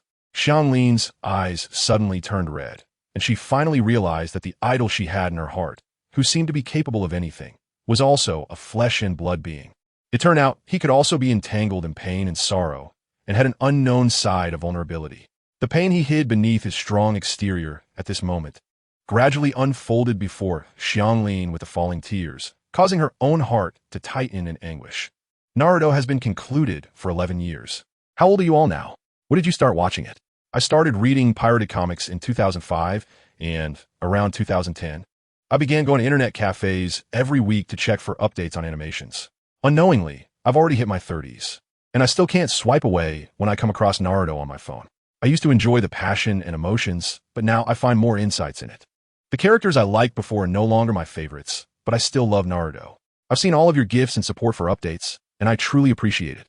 I've been busy with work recently, but I will take some time the next couple of days to add an extra chapter. Thank you, my benefactors. Chapter 71. Nin exam in the third year of Wuyang. At the gate of Wuyang village, Ping's gaze swept over nearly 20 genin. They stood in neat rows under the guidance of several jonin, their postures straight, exuding youthful vigor and fighting spirit. They were about to embark on a journey to represent Wuyang village at Konoha to participate in the highly anticipated Nin exam. Ping cleared his throat and delivered an encouraging speech, igniting the passion within each genin. In an instant, the scene erupted with a deafening response. Yes, Lord Waikage. Watch us, Lord Waikage. However, amidst the fervent cheers, one figure stood out as out of place. It was a little girl named Uchiha Obito, who stood with a cold expression in the crowd, not even glancing at Lord Waikage, as if everything happening around her did not concern her at all. Ping's gaze gently fell on Kwa, a warm smile appearing on his face as he tried to offer her more encouragement. Yet, Kwa seemed to be wrapped in an invisible barrier, showing no reaction to Ping's gestures, as if the Waikage before her was merely a wisp of air. Hinata, who was gentle by nature, couldn't help but lean closer to Kwa and softly reminded her, Kwa, Lord Waikage is signaling to you. Hinata's voice was as soft as a breeze, afraid of disturbing Kwa. Meanwhile, Rin, with her straightforward personality, saw Kwa's attitude and immediately gritted her teeth, loudly saying, Hey, Kwa, show some respect to Lord Waikage. He's your brother. Can we leave now? Kwa, however, seemed to ignore their words entirely, directly disregarding both of them. Turning her gaze to the team leader, Uchiha Ryu, Ryu stepped forward and spoke loudly. Then, everyone, let's set off. Watching the group gradually disappear, Ping's eyes revealed a hint of worry, and he couldn't help but let out a gentle sigh. Yunfei, noticing this, stepped forward and patted his shoulder, comforting him. Kwa is still young. She'll understand you when she grows up. Ping shook his head, softly blaming himself. I'm worried about their safety on this journey. I know her personality. We spoiled her. Recalling the painful incident from a year ago, Ping felt as if his heart was being twisted by a knife. Due to the deaths of Kwa's sister and mother, Ping and Yunfei had stopped her from attacking Tsunade and the Konoha Ninjas. Since then, Kwa hadn't spoken to either of them again. Ping still remembered that the first thing Kwa did when she woke up was to cry and point at him, shouting, It's you. It's your damn Waikage identity that killed my mother and sister. You let the murderer go. I hate you. Kwa's words, filled with hatred, pierced Ping's heart like a sharp knife. As a result, Rin and Kwa had fought several times. Many elders had tried to explain the reasons to Kwa, hoping she would understand and forgive the Waikage. But Kwa seemed to be stuck in her own narrow view, ignoring everyone and never acknowledging her brother again. Yunfei continued to comfort him. With Ryu leading skilled ninjas, no one can ambush them. We'll receive notifications immediately if anything happens. Besides, they need to learn to stand on their own. Excessive protection will only harm them. You should know this very well. Ping nodded, gazing in the direction where everyone had disappeared, standing still for a long time before slowly turning around and walking back to the village with heavy steps. The three girls followed Uchiha Ryu, heading towards Konoha. Along the way, Kei-Rin's dissatisfaction was hard to calm, and she finally couldn't help but turn to Kwa and say, "Kwa, you're being too much. Why are you so on?" Kwa, seemingly having anticipated what she would say, interrupted Kei-Rin directly. "Shut up. What are you, a red-haired freak? Why are you always meddling in my family's affairs? What? Do you like men at just 12 years old? Is it just because you want to marry your esteemed Lord Waikage?" Kei-Rin's face instantly turned beet red, like a ripe tomato. Embarrassed and angry, she stammered, "Why you? What nonsense are you spouting? You jerk. Do you want to fight?" Kwa scoffed, her face full of disdain. "Are you my match? Did you win last time we fought? You're overestimating yourself." Hinata, positioned between the two, wore a smiling expression and waved her hands to mediate. "Everyone, we're teammates, so let's not fight." Hinata's voice was soft and full of kindness, attempting to ease the tense atmosphere. Uchiha Ryu looked at Kwa and shook his head helplessly. He had explained to Kwa countless times, hoping she could let go of her resentment towards her brother and understand that everyone felt the same pain. But Kwa refused to listen. In her eyes, everyone was just blindly idolizing her brother, completely misunderstanding her suffering. Among the genin from Wielding village, Kwa's strength was undoubtedly the strongest. Her three-tomo Sharingan made her peers bow their heads, even though she was only 9.5 years old. This Nin exam was initiated by Konoha, which extended invitations to many ninja villages, including those from powerful great nations and various smaller countries. For a time, Konoha seemed to become the center of the ninja world, bustling with heroes and excitement. On the streets, ninjas from different villages wore various outfits and spoke in different accents, bustling and flowing continuously. As a member of the allied nations, the 4th Kazekage brought many Sand Village ninjas. In fact, Tsunade had also invited the Waikage, hoping he could witness this grand event alongside her. However, Wielding Village politely declined the invitation. The Nin exam was in full swing, meeting everyone's expectations. Many young boys and girls showcased their talents on the field, stunning everyone with their strength and wisdom. Yet behind this seemingly lively atmosphere, no one noticed the undercurrents quietly stirring in the shadows. A tall and long-tongued man from Sound Village, like a ghost, was secretly watching Uchiha Sasuke from Team 7 of Konoha. The repeating student, the bespectacled boy, often secretly exchanged information with a mysterious person, relaying some unknown intelligence. The eyes of the 4th Kazekage hidden under his hat were inscrutable. It seemed he was pondering something, or perhaps waiting for something. The powerful trio of female Kazekage, a mysterious boy with panda eyes carrying a large gourd. And, at this moment, in a corner of Konoha, Kwa's eyes gleamed with her three-tomo Sharingan as she controlled a Konoha Nin. After a round of questioning, Kwa murmured in disappointment. "Is the information the Nin knows still too little? Let's try finding someone else." "Uchiha Kwa, what do you want to know?" Suddenly, a deep voice echoed in Kwa's ear. The sudden voice startled Kwa, and she reacted swiftly, pulling out a kunai and taking a defensive stance, shouting loudly, "Who goes there?" Chapter 72. The next Uchiha? As the figure wearing the Hokage hat slowly walked out, Shao was snorted coldly. "So it's Lord Hokage? Are you here to capture me? I won't just surrender." "No." Tsunade's tone was gentle as she looked at the innocent and delicate girl in front of her, slowly saying, "Shao Gowa, just ask me whatever you want to know. Please stop targeting other innocent people." "Oomph. Are there really innocent people in Konoha?" After a moment of thought, Shao stood up straight and said, "Fine, then I'll ask you." Under the scorching sun, the two figures, a tall and a small one, faced each other, and they talked for a long time. Tsunade's expression was warm, and no matter what questions Shawa asked, she answered patiently.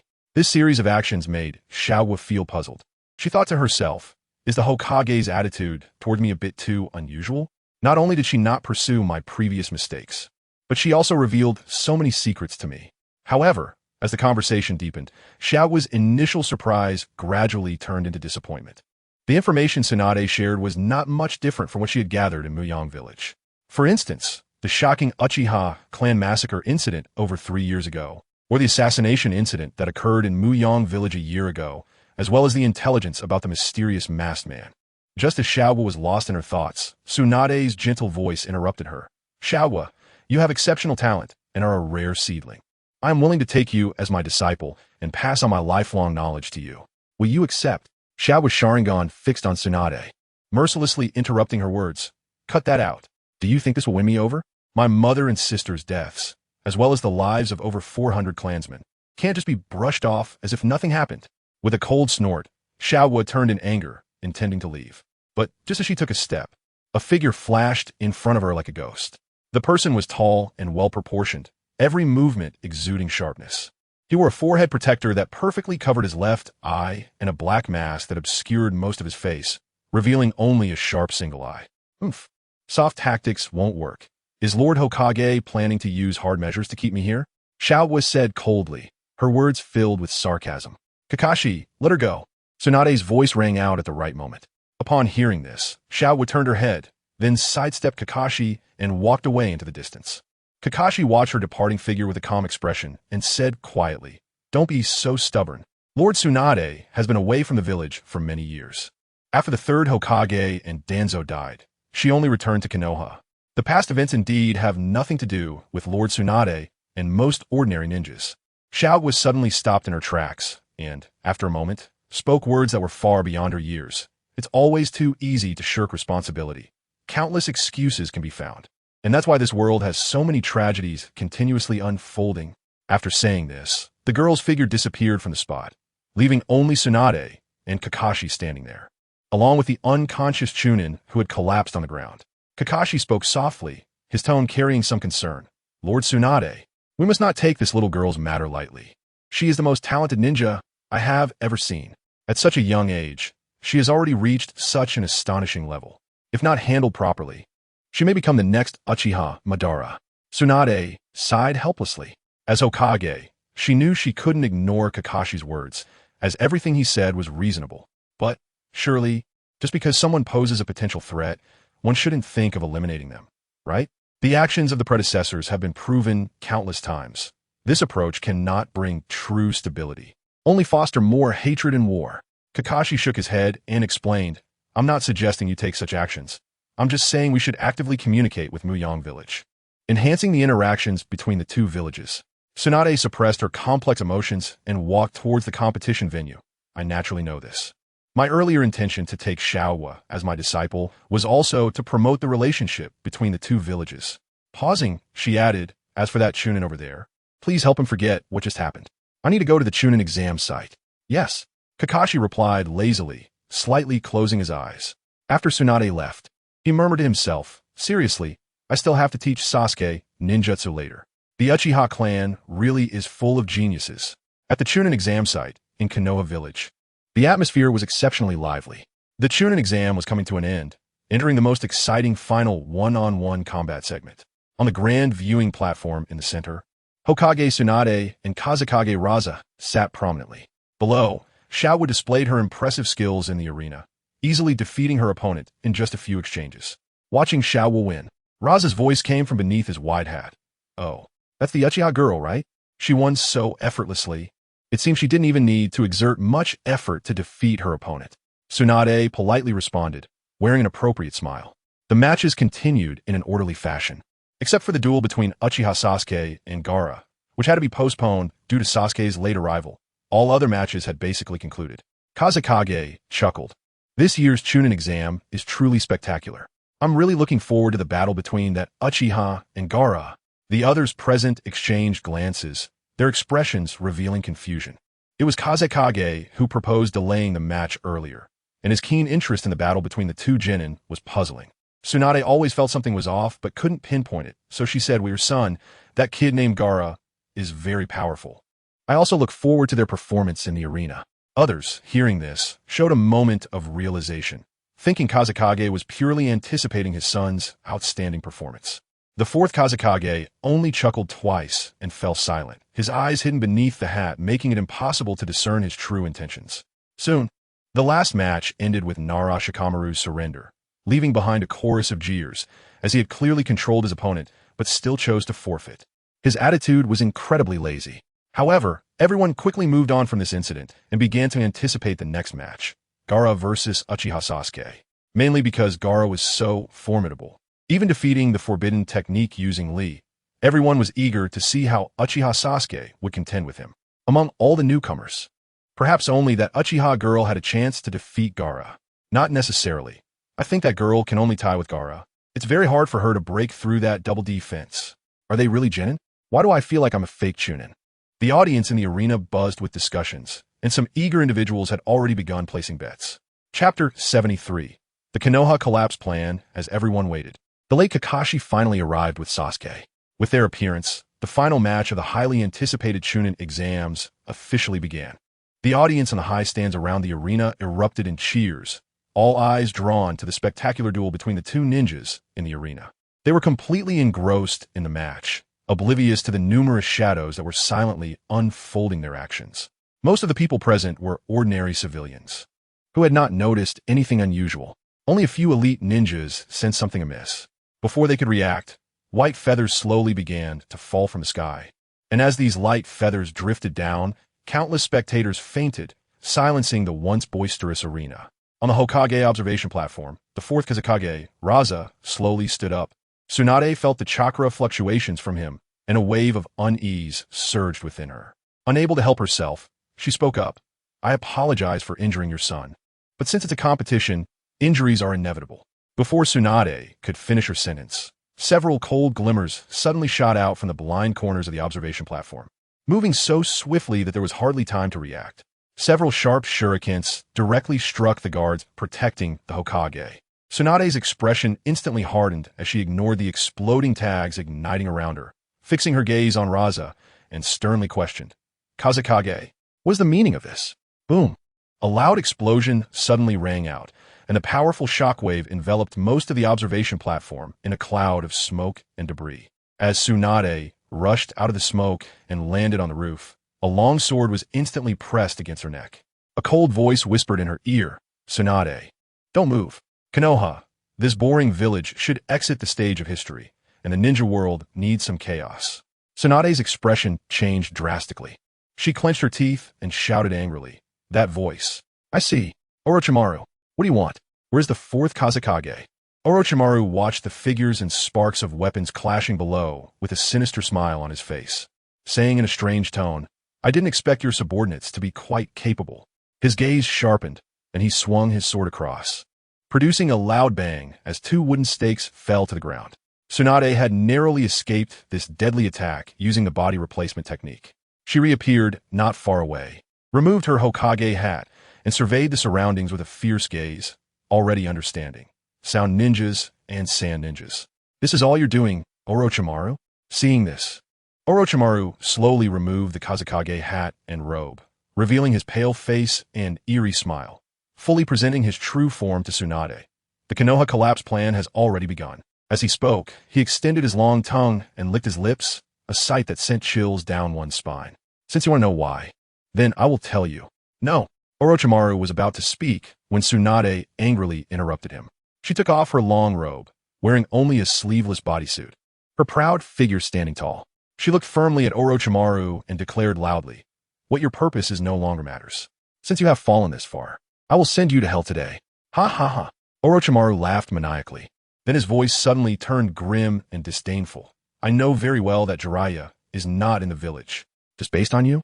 Tsunade remained composed, dismissing Orochimaru's provocation, based on all the ninjas in Konoha. With that, Tsunade intended to use the summoning technique, but she only managed to form half of the hand seals before giving up, as a purple barrier had already formed around her. 4 sound ninjas appeared at the corners of the barrier, each wrapped in a small barrier, and they shouted in unison, for purple flame formation. This purple barrier seemed like a cage, trapping Tsunade inside. An Umbu ninja saw this and rushed forward to rescue Tsunade, but as soon as he approached the barrier, he was instantly ignited by the purple barrier, his whole body falling from the rooftop like a torch, letting out a painful scream. The figure of Orochimaru faded away, only to reappear outside the barrier, wearing a sinister smile. This barrier is not so easy to break. Just watch Konoha be destroyed from here. After all, if your technique applies to every ninja, it would never end. Tsunade clenched her fists tightly, roaring in anger. Orochimaru, if you have the guts, fight me to the death. Don't be in such a hurry. Orochimaru watched the giant snake breaking through Konoha's walls in the distance, with a large number of sand and sound ninjas pouring in. The breeze tousled his hair, and a hint of madness and determination flickered in his eyes. Sarutobi-sensei, Konoha. Hokage, so boring. With that, Orochimaru leaped towards the village. Stop! Several Konoha ninjas immediately pursued him upon seeing this. They fully understood Orochimaru's danger and could not allow him to rampage in the village. However, several sound ninjas and sand ninjas suddenly appeared, blocking their way, and a fierce battle broke out between the two sides. In the arena, looking at Gaara and the others leaving, the sand village's Jonin, Maki, gritted his teeth in secret. At this moment, Gaara was already severely injured and could not act as the spearhead for the attack as originally planned. Maki was filled with doubts. With Gaara in this state, how can the plan proceed? Where's Kazekage-sama? Boom! Rumble. In Konoha village, the flames of war spread rapidly like a surging tide. On the streets, on the rooftops, ninjas were fighting everywhere. The shouts of killing, the sounds of weapons clashing, and explosions intertwined, plunging the entire village into chaos. An Umbu captain appeared outside, the four purple flame formation, panic-stricken, kneeling on one knee and urgently reporting to Tsunade. Hokage-sama, a large number of ninjas are attacking Konoha and... Tsunade furrowed her brows tightly, a sense of foreboding welling up in her heart. And she asked anxiously, what happened? Speak quickly. Yes. The Umbu captain's voice trembled slightly, clearly shocked by the earlier scene.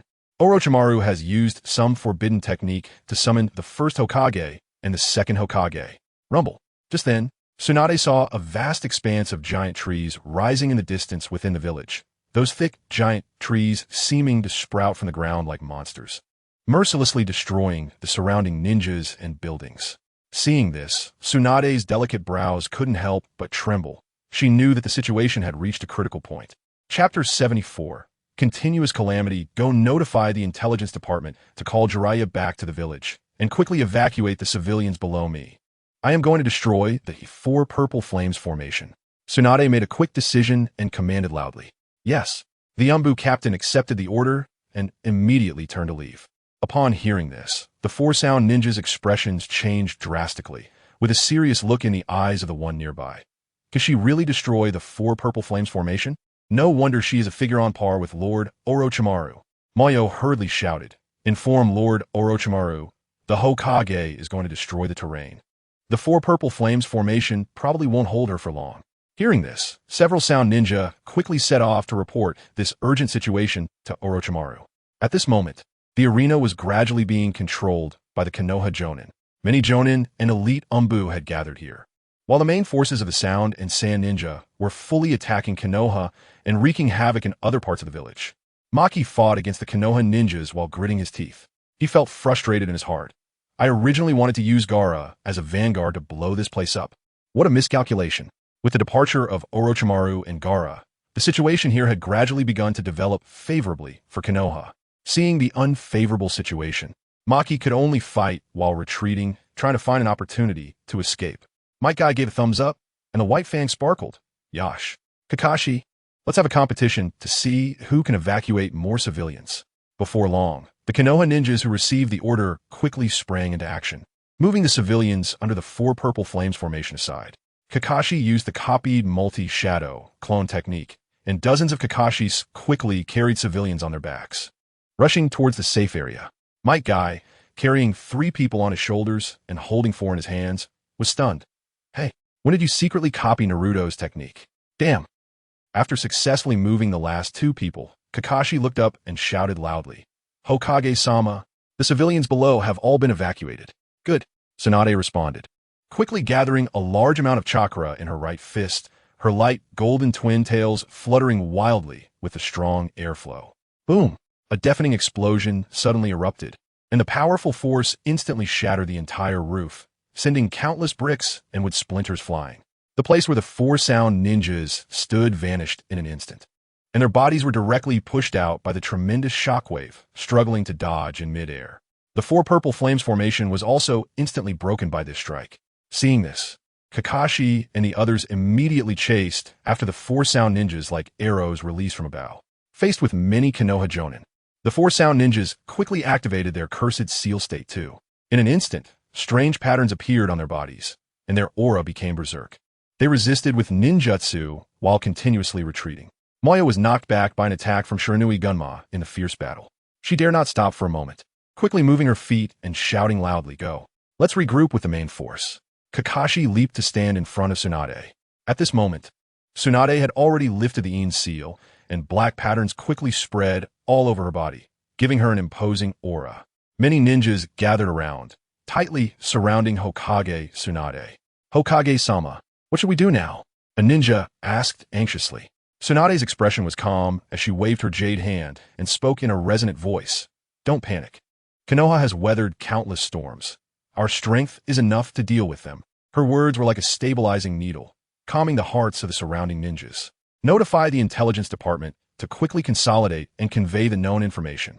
At the same time, prepare for command and dispatch. Organize the sealing team to cooperate. Remember, the technique used to summon the previous Hokage is the forbidden technique, Edo Tensei. This technique is very special. The enemy can only seal it, not kill it. The entire village is on high alert. Execute the counterattack according to the pre-designed plan while organizing the evacuation of villagers. We must ensure the safety of every single villager. Tsunade methodically issued a series of orders. "Go. I will distribute the slug to protect every fighting ninja and provide you with support." Tsunade spoke again, her tone filled with resolute strength. "Yes." Everyone responded loudly, and then with a whoosh, they quickly deployed in unison, leaving only a few guards to protect Tsunade. Tsunade quickly formed hand seals and summoned a gigantic slug. "Slug, split up and protect the people of Konoha while transmitting information." The slug slowly raised its head, looking at the war-torn Konoha village, with thick smoke billowing and the sounds of battle rising and falling. The slug's gentle voice rang out. "Has war broken out again?" "I understand." Tsunade turned to rush towards the direction where the wood release was wreaking havoc. At this moment, Kakashi spoke up. "Hokage-sama, don't you need to transmit chakra to the slug here?" Tsunade clenched her fist, her eyes revealing a murderous intent as she said, There haven't been massive casualties yet. The slug's chakra can cope with basic recovery for now. You all follow me to take down Orochimaru." With that, she exerted force with her legs and shot off like a golden lightning bolt towards the distance. Kakashi and the others did not dare to delay for a moment and hurriedly followed behind Tsunade. In Muyang village, sunlight streamed through the window, casting patches of golden light on the floor of the office. Ping Zheng and Yun Fei were sitting in the room, quietly discussing something. "The Chunin exams have already passed for over a month. They should be coming back soon," Yun Fei said softly. Ping's expression was calm as he replied, "This is merely an activity for various countries to spy on and assess the strength of others. However, it is also a good experience for the young people. I hope there won't be any casualties." Yun Fei nodded. With Tsunade around, the chances of casualties shouldn't be very high. Her medical ninjutsu is top-notch in the ninja world. Just then, the office door was suddenly pushed open forcefully, and Tsuyu and several jonin quickly walked in, their expressions hurried, even without knocking.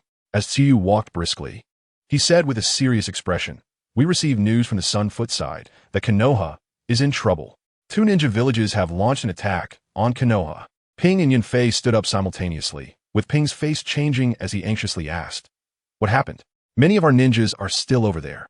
Are they in danger?" "It's the Sand Village allied with Orochimaru and the Sound Village. Currently, the Sun Foot has gathered everyone in Muyang Village, and they Haven Tea attacked our people." Tsuyu quickly replied, pausing before continuing. "The Sun Foot has asked the village whether to assist Konoha ninjas in fighting the enemy." Ping furrowed his brow slightly, thought for a moment, and slowly said, "Tell the Sun Foot not to intervene. Just ensure the safety of the lower ninjas and wait for our rescue." Chapter 75. Intimidation, yes. Upon hearing this, Tsuyu immediately signaled the intelligence department's jonin behind him to send the information. Yunfei revealed a hint of a playful smile on his face. "Konoha is truly deserted. Even the allied nations and Orochimaru want to destroy them. Ping, why don't we take advantage of the situation and act as well to wipe out Konoha in one fell swoop?" A trace of ruthlessness flashed in Yunfei's eyes as he tentatively asked. Ping's expression was serious, his fingers unconsciously tapping rhythmically on the table, and he replied, "Sunagakure and Orochimaru, as well as the Sound Ninja, are enemies, not friends. Collaborating with them would be akin to seeking one's own death. Sunagakure and the Sound Ninja may attack Konoha today for profit, but tomorrow they will attack Wiyang. Which small nation do these sound ninja belong to? How dare they declare war on Konoha? They must have been subdued by Orochimaru. And Orochimaru values human life as nothing. In his eyes, everyone is merely a pile of data. He probably wishes for a storm to engulf the whole world. Hearing Ping's calm words, Yunfei and Tsuyu couldn't help but show expressions of appreciation. Their eyes were filled with approval as they exchanged glances, understanding the recognition in each other's gaze. To be able to articulate such clear and far-sighted thoughts was enough to prove that this once somewhat immature young clan leader had grown robustly amidst the trials of the storm. Ping now possessed sufficient capability and wisdom to stand on his own and protect all the people in this land. Tsuyu slightly nodded and spoke gravely indeed. Konoha is an important barrier for the Land of Fire. If they cannot get through this hurdle, the next to face disaster will be the Land of Fire. When the lips are gone, the teeth are cold, and our Wuyang village will undoubtedly become the next target for many nations. Regardless, let us first bring everyone back. I will personally go, Ping said, preparing to head to Konoha. At that moment, a figure appeared at the door. A Hyuga clan ninja respectfully said, Lord Yangyi, I have important matters to report. Come in. Yunfei turned to look at the newcomer, slightly frowned, and asked in confusion, Hyuga Xiaopi? Weren't you on duty at the main gate? Could it be? Hyuga Xiaopi bowed and said yes. Several ninjas from the Sound and Sand villages are at the village entrance requesting to see Lord Yangyi. Ping calmly replied, since we are about to set off, let us go take a look together. Yunfei quickly issued several orders and then hurriedly followed Ping. The two arrived at the main gate of Wuyang village side by side. At the gate stood 6 Sand and Sound ninjas in a neat line, and upon seeing Ping and the others arrive, they slightly bowed. A leading figure stepped forward, neither humble nor arrogant, and said, we have a letter from Lord Orochimaru and Lord Kazekage for you, Lord Yangyi. Please take a look. Yunfei stepped forward, reached out to take the letter, quickly tore open the envelope, and swiftly scanned it with Ping. The contents of the letter made Ping's lips curl slightly in a sneer. If you had acted while we were at war with Konoha, we would have certainly fought alongside you. Now, seeking us out, aren't you just trying to use Wuyang village? Before the other party could argue, Yunfei continued, you are overestimating yourselves. Your so-called plan to collapse Konoha is destined to end in failure. Konoha is not so easy to destroy. Do you think it's your turn? What a pity. Since we cannot work together then. The leading figure showed no surprise at this and seemed to have anticipated such a result. With a cold face, he continued, we are also ordered to ask Wuyang village not to interfere in the war. Our people in Konoha will not attack anyone from Wuyang village. Ping's gaze instantly sharpened like an eagle, and Susanoo rose from the ground, its powerful aura spreading like a surging tide. The massive figure of Susanoo overshadowed the 6, causing their expressions to change drastically, filled with fear. The many Uchiha clansmen who rushed to the gate activated their Sharingan, their blood-red eyes flashing with a strange light. Under the powerful gaze, the newcomers felt as if they were being watched by a predator, cold sweat pouring down their backs, their legs turning to jelly. One by one, they collapsed to the ground, trembling. At that moment, the 6 could only think of one thing. The power of the Sharingan is simply unbeatable. That soul-deep fear nearly suffocated them. Anyone who dares to attack the people of Wuyang village, I will personally pay a visit to your Sand village and Sound village. Ping's voice boomed, echoing through the heavens and earth. He looked down on the 6 like a deity, every word deeply imprinting in their hearts. Get lost. At Ping's signal, the 6 retracted their chakra. The Sand and Sound ninjas felt as if they had been granted amnesty, quickly getting up and hastily leaving. None of them were weak. All had reached the elite Jonin level and were considered prominent figures in their respective villages. Yet at that moment, they were so intimidated that they trembled all over. And even after distancing themselves from Wuyang village, they had not fully recovered. It was a fear that left their lives in the hands of others. A shock akin to an ant looking up at the heavens. One Sand ninja, his voice trembling with a hint of fear, spoke up. Are we really going to go to war with those people? Can we really win? Shut up. The leading Sand ninja, whose will was somewhat firmer, slowly regained his composure. As he moved with the others, he continued, this is not something we can discuss. The overall strategic decisions will naturally be made by the higher-ups and the daimyo. Even if the Uchiha are strong, they only number in the hundreds. Can they really compete with the thousands of ninjas from the Land of Wind? A Sound ninja, unafraid of the Sand ninja captain, coldly retorted, you Sand are actually going to war with Wuyang village? We want to accompany you. Didn't you see the power of that Yangyi? I feel like he could single-handedly wipe out the Sound village. His words were filled with trepidation, profoundly fearing the strength of Yang Ying. The two sides had only temporarily allied, and everyone understood that they were only working together against Konoha because of mutual interests. For profit, they could also jointly attack Wuyong village. However, having just witnessed Yang Ying's power, these sound ninjas had lost all heart to resist. But there's no need to worry. They probably won't support Konoha.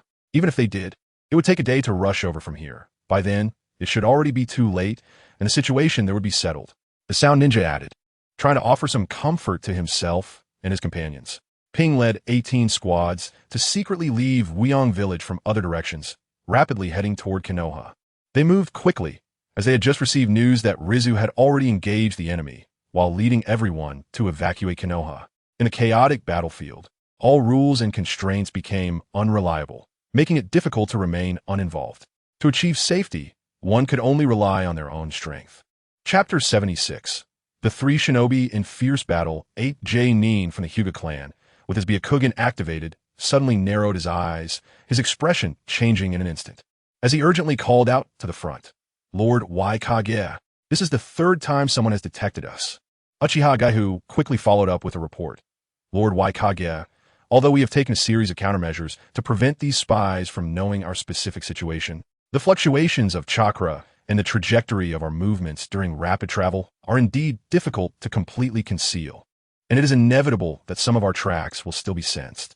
A cold glint flashed in Ping's deep eyes. Ignore them, proceed at full speed. We must quickly reach Konoha and retrieve our people. Orochimaru, son of Geikir, Konoha. Whoever dares to harm my family must pay with their life. With worries in his heart, Ping suddenly accelerated, racing towards Konoha. Konoha village was in disarray. Ruined walls and debris were everywhere. Thick smoke billowed up, filling the sky above the entire village. Konoha gradually gained the upper hand in the fierce battle, thanks to the disbandment of the root organization and Tsunade's decisive governance. The internal cohesion of Konoha was unprecedentedly strong, truly showcasing the robust strength and foundation of a great ninja village. Numerous elite ninja poured out, and the Jainin employed various powerful techniques, fighting side by side to push back the allied forces of Sunagakure and Oto Geikir, leaving the battlefield strewn with corpses and countless casualties. However, the summoned beasts of Orochimaru and the powerful beings reincarnated through Edo Tensei were indeed formidable presences, causing heavy losses for Konoha.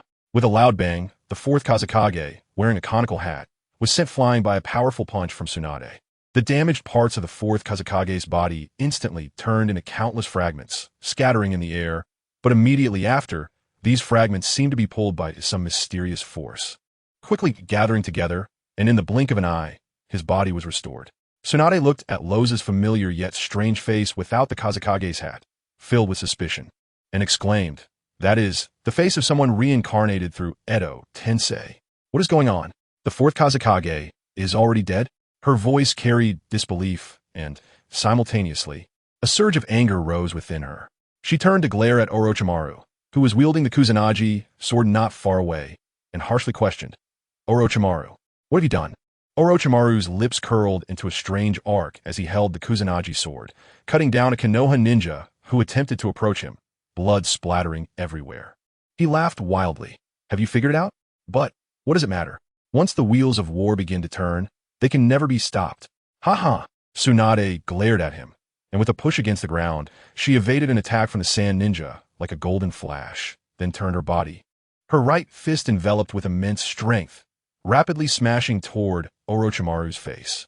Orochimaru's expression changed slightly, not daring to take it head-on, and quickly sidestepped to dodge while rapidly forming hand seals, controlling the first, second Hokage, and fourth Kazekage to launch an attack against Tsunade. He was internally vigilant, fully aware of Tsunade's terrifying strength. Being hit by her punch would undoubtedly leave him severely injured.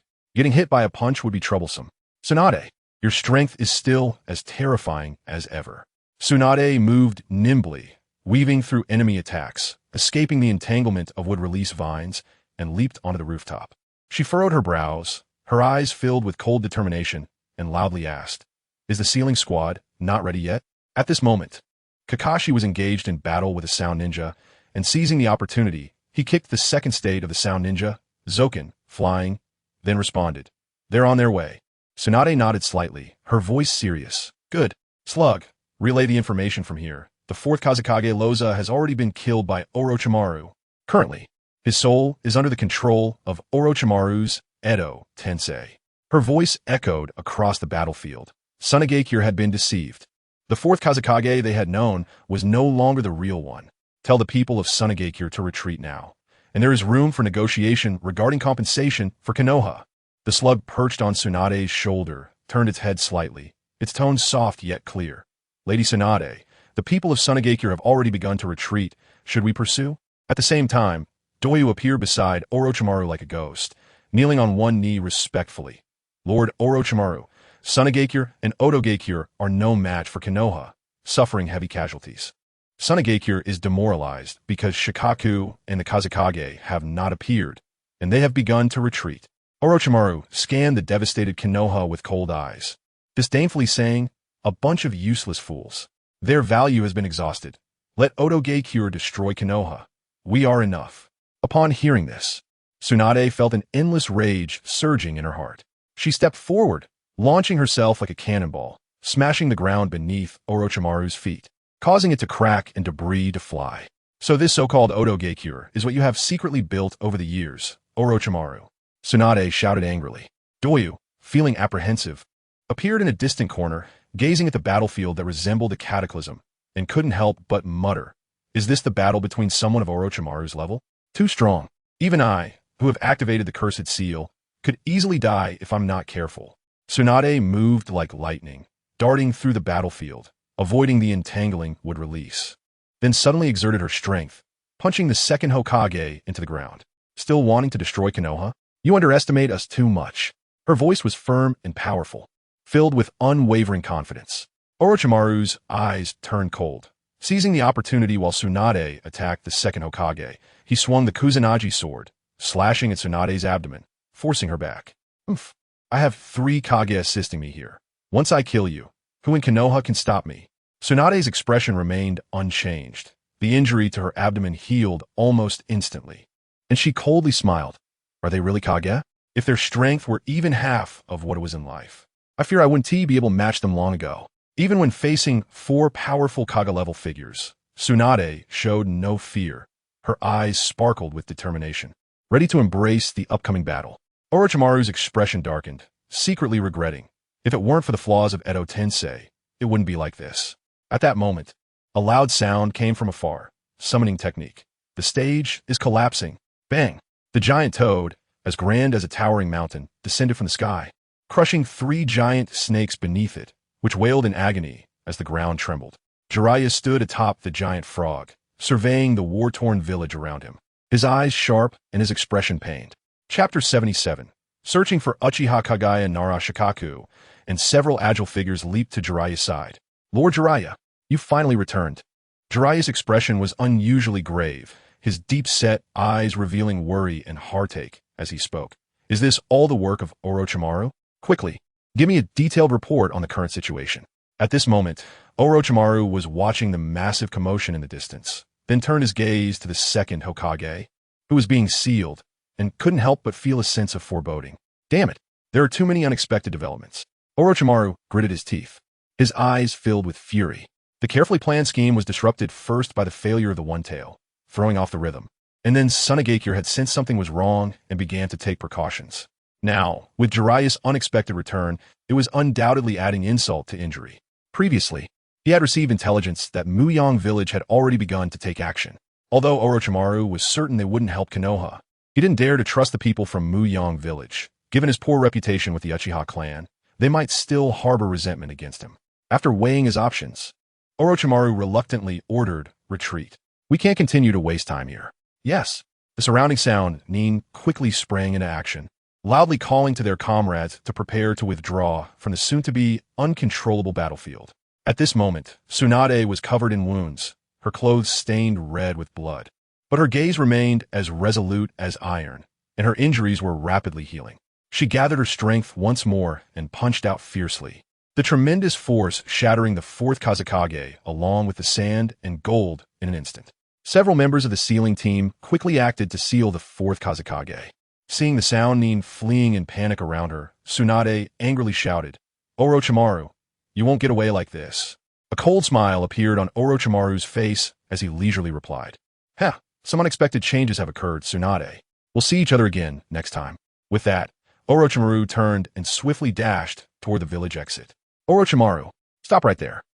Tsunade was about to pursue him when she was suddenly entangled by the first Hokage's wood release. Grandfather. Tsunade gritted her teeth and called out while fending off the wood release attacks, her eyes filled with urgency. Tsunade, seal the first Hokage. I'll go after Orochimaru. Jiraiya joined his hands together and zipped past, his figure like lightning. Tsunade watched Jiraiya's departing back and shouted, Okay, I'll handle this and catch up right away. Jiraiya, you have to be determined this time. He is no longer our comrade or your dear friend. Jiraiya's white hair danced wildly in the wind. He didn't respond, simply vanishing into the distance at high speed. Meanwhile, Hizashi was swiftly navigating through the smoke-filled Konoha with several jonin. They had reached a safe area, but had to turn back to search for a missing chunin.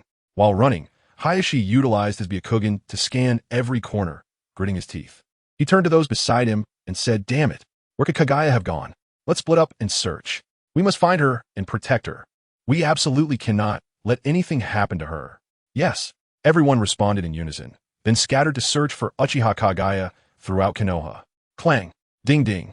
In a ruined area, two figures were engaged in a fierce clash, the sounds of their weapons colliding echoing as sparks flew. Bang!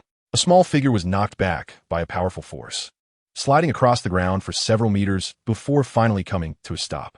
Sarutobi Hizashi nimbly leaped onto the ruins, his gaze fixed on the small figure, Sharingan. You're from Uyong village, right? We're allies. Why are you killing our Konoha ninjas? Asuma's heart was shaken.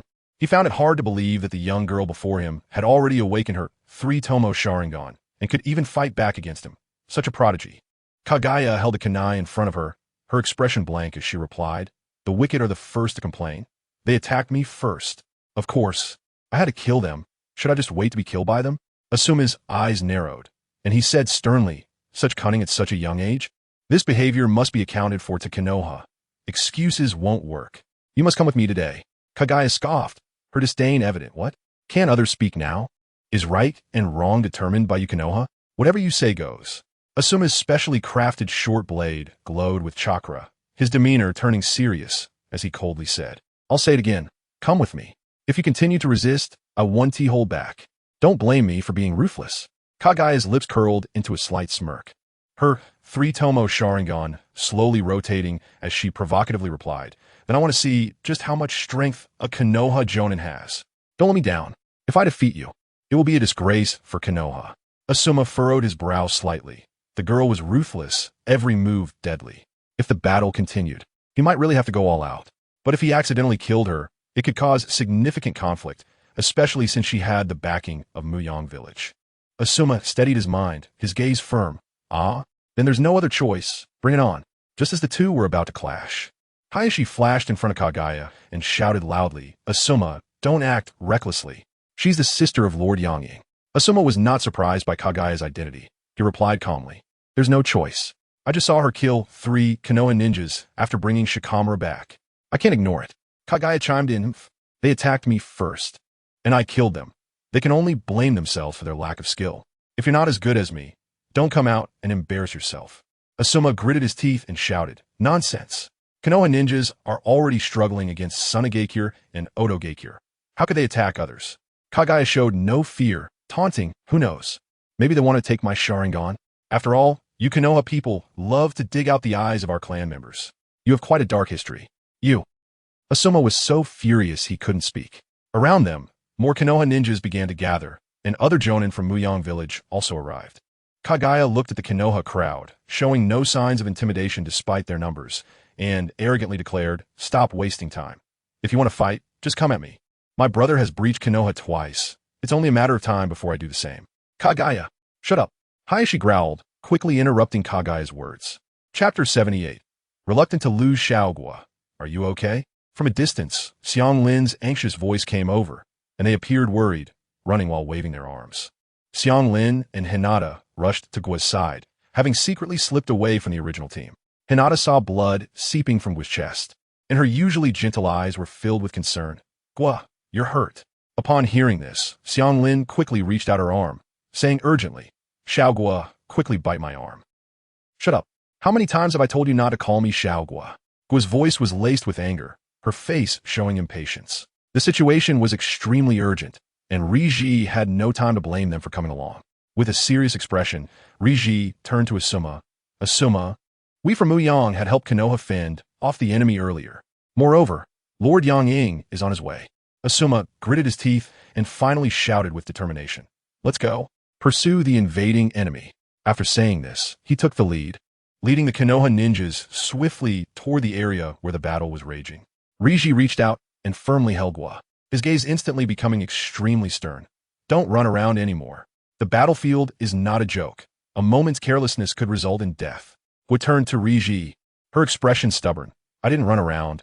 I just got separated in the chaos of the battlefield. Besides, I have the ability to protect myself. Riji spoke softly. With your strength, how could you get separated? Gua, don't do anything foolish.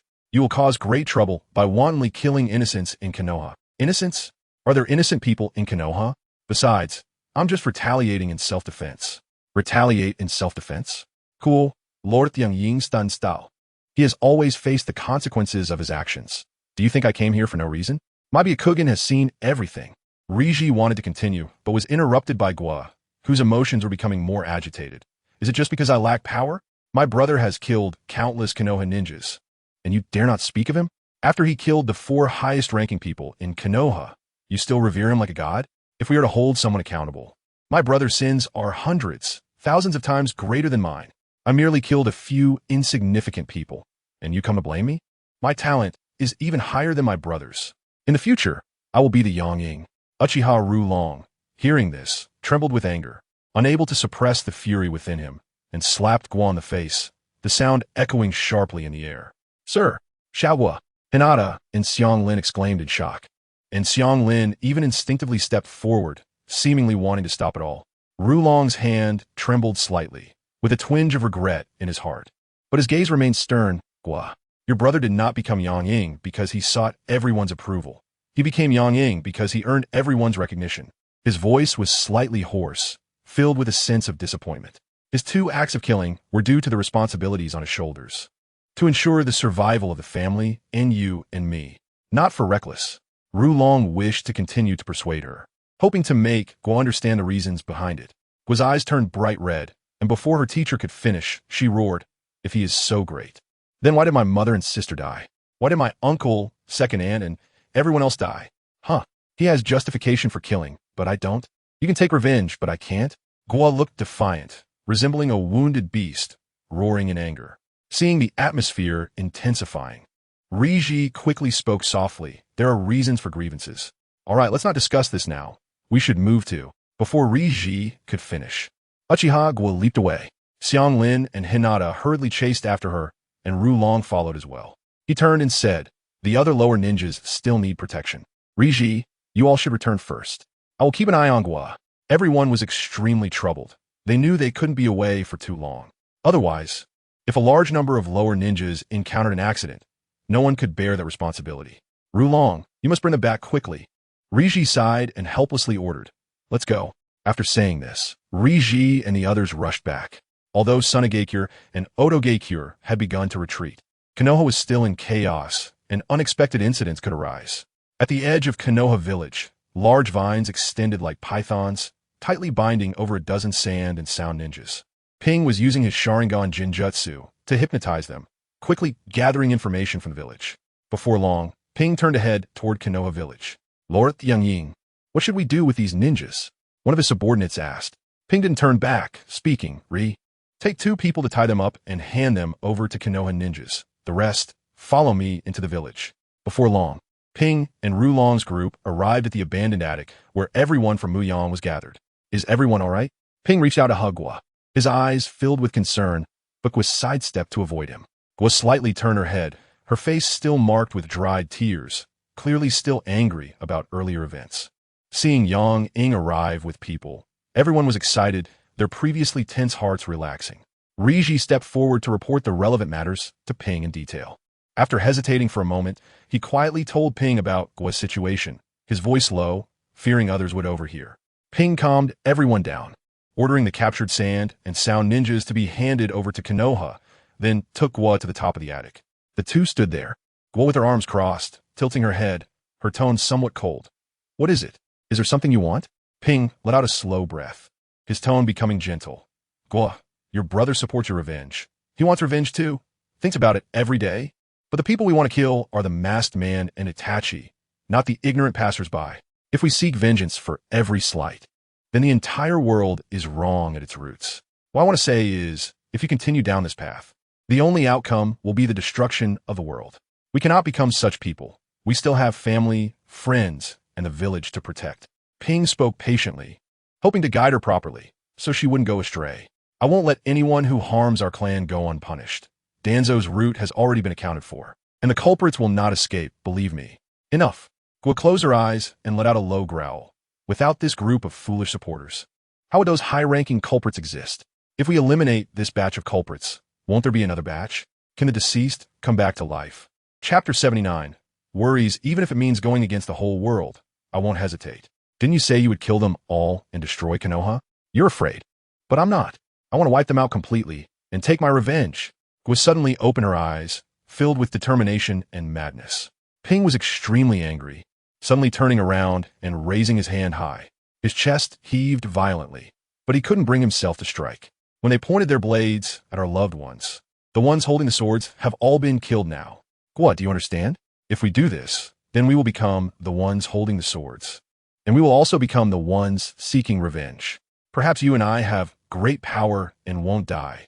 Maybe we aren't afraid of death, but what about our clansmen? What about our village? If I do that, even if I succeed in the end, how many of you children will survive? The village will also be buried along with Konoha. Ping didn't say it, but what he feared most was losing Guo. Guo was startled by Ping's raised hand. Standing frozen in place, her eyes filled with disbelief. He had never hit her before. Was he really going to strike himself for a few worthless people? Tears flowed from Guo's eyes as she turned and ran downstairs. Ping shouted Guo. Guo didn't stop, wiping her tears as she said, I didn't kill innocents. They were all from the Sarutobi clan and the Shimura clan. Before she could finish, Guo had already disappeared from sight, leaving Ping standing alone at the top of the attic, looking in the direction she had left. Hayashi's figure appeared beside Ping, his expression serious. After a slight sigh, he said, she is still too young to understand the complexities involved. Konoha is not that easy to deal with. Just the number of Konoha ninjas stationed and executing missions outside exceeds 2,000. Ping's eyes were filled with worry as he gently shook his head and replied, if we really want to fight Konoha to the end, I'm afraid that in the end, only I will be left alive in Wuyong village. You should know that we are not the only ones who are not afraid of death. Hayashi tried to comfort him. Guo is still too young. We can't rush her. We can only guide her slowly. Given time, she will surely grow up. Ping nodded slightly, no longer dwelling on the topic. He slowly closed his eyes, calming his mind and switching his chakra to sensing mode. Time passed, and after a moment, Ping suddenly opened his eyes and exclaimed, this chakra is actually that of the first Hokage, Senja Hashirama? Why is Tsunade's aura so chaotic? Upon hearing this, Hayashi's expression changed, and he explained, at the beginning, I used my Byakugan to see some situations. It seems that Orochimaru has used a forbidden technique to summon several previous Kage. It should be the legendary Edo Tensei. Hayashi paused slightly before continuing. However, you don't need to worry too much. Those summoned by Edo Tensei cannot exert their full strength as they did in life. Otherwise, Konoha would probably have ceased to exist by now. As for Tsunade, she has been fighting for nearly a day, so she must be too exhausted, which is why her aura is chaotic. After Hayashi finished speaking, he slightly turned his head, looking at Ping and inquiring, so, Lord Yangying, what should we do now? As allies, should we help Konoha, or? Ping fell into deep thought, contemplating for a while before finally shaking his head and saying, Konoha has won. You all should lead everyone back to Wuyong village. Remember to keep in touch. After saying that, Ping's figure flashed like a black lightning bolt, swiftly darting into Konoha. Yes, Hayashi respectfully responded, then turned to begin arranging actions for everyone. Tsunade shouted loudly, her chakra surging violently, gathering on her fist. And then she struck with all her might, instantly shattering the crazed wooden vines that rushed at her. However, before she could catch her breath, more wooden vines came crashing at her like a tidal wave. Seeing this, Tsunade quickly dodged back, thinking to herself, could it be that because only my grandfather remains from the Edo Tensei, Orochimaru's control over him has increased? My grandfather's would release techniques feel stronger than before. At this moment, the surrounding Konoha ninjas gathered around, encircling the first Hokage, Senju Hashirama. Suddenly, a powerful chakra surged around Senju Hashirama. Tsunade keenly sensed the danger and shouted without hesitation. Everyone, step back. Do not act recklessly. However, as soon as she finished speaking, Senju Hashirama had already unleashed a powerful ninjutsu. Would release. Advent of the world of trees. Massive, giant vines erupted from the ground like a volcanic eruption, rapidly spreading and growing in all directions. Everything in their path was destroyed, kicking up a storm of dust. Would release. Advent of the world of trees. Just as everyone was caught off guard by this overwhelming would release attack, an even more powerful surge of would release came rushing in, directly swallowing and submerging Senju Hashirama's technique. In just a moment, it crushed half of Senju Hashirama's body. Sealing team, act quickly and seal him. Seeing this, Tsunade immediately shouted her orders. Instantly, several ninjas shot forward like arrows, skillfully forming hand seals to seal the still unable to move Senju Hashirama in a powerful sealing technique. Tsunade let out a small sigh of relief, her tense nerves finally relaxing a bit. She turned to Ping, who was not far away, and gave him a tired but grateful smile, saying, "Ping, thank you." Ping stood quietly, but in his heart, he thought, I hope this will prevent Konoha from further investigating this matter. In fact, Ping knew very well that even if he did not take action, the outcome of the battle here was already predetermined. With that level of Edo Tensei, it was impossible for the many elite ninjas of Konoha to be his opponent. It wasn't until Senju Hashirama was completely sealed that Tsunade turned to call Ping, who was about to leave. Ping, come with me to catch up with Orochimaru. Orochimaru is too dangerous and will definitely pose a threat to Wuyong village in the future. After hearing this, Ping simply shook his head lightly, then jumped away toward the distance, leaving behind a sentence. I still need to protect the lower ninjas, Gana. Tsunade helplessly watched Ping's departing figure, then turned to hand over the follow-up matters of Konoha to the new Hokage advisor, Nara Shikaku, before leading a group of ninjas in pursuit of Orochimaru's direction. In a mountain area several dozen miles away from Konoha, the scene was one of devastation. Within a radius of several thousand meters, it was a complete mess. Dense forests were ablaze, thick smoke billowing into the sky. Mountains had collapsed, and debris was scattered all over the ground.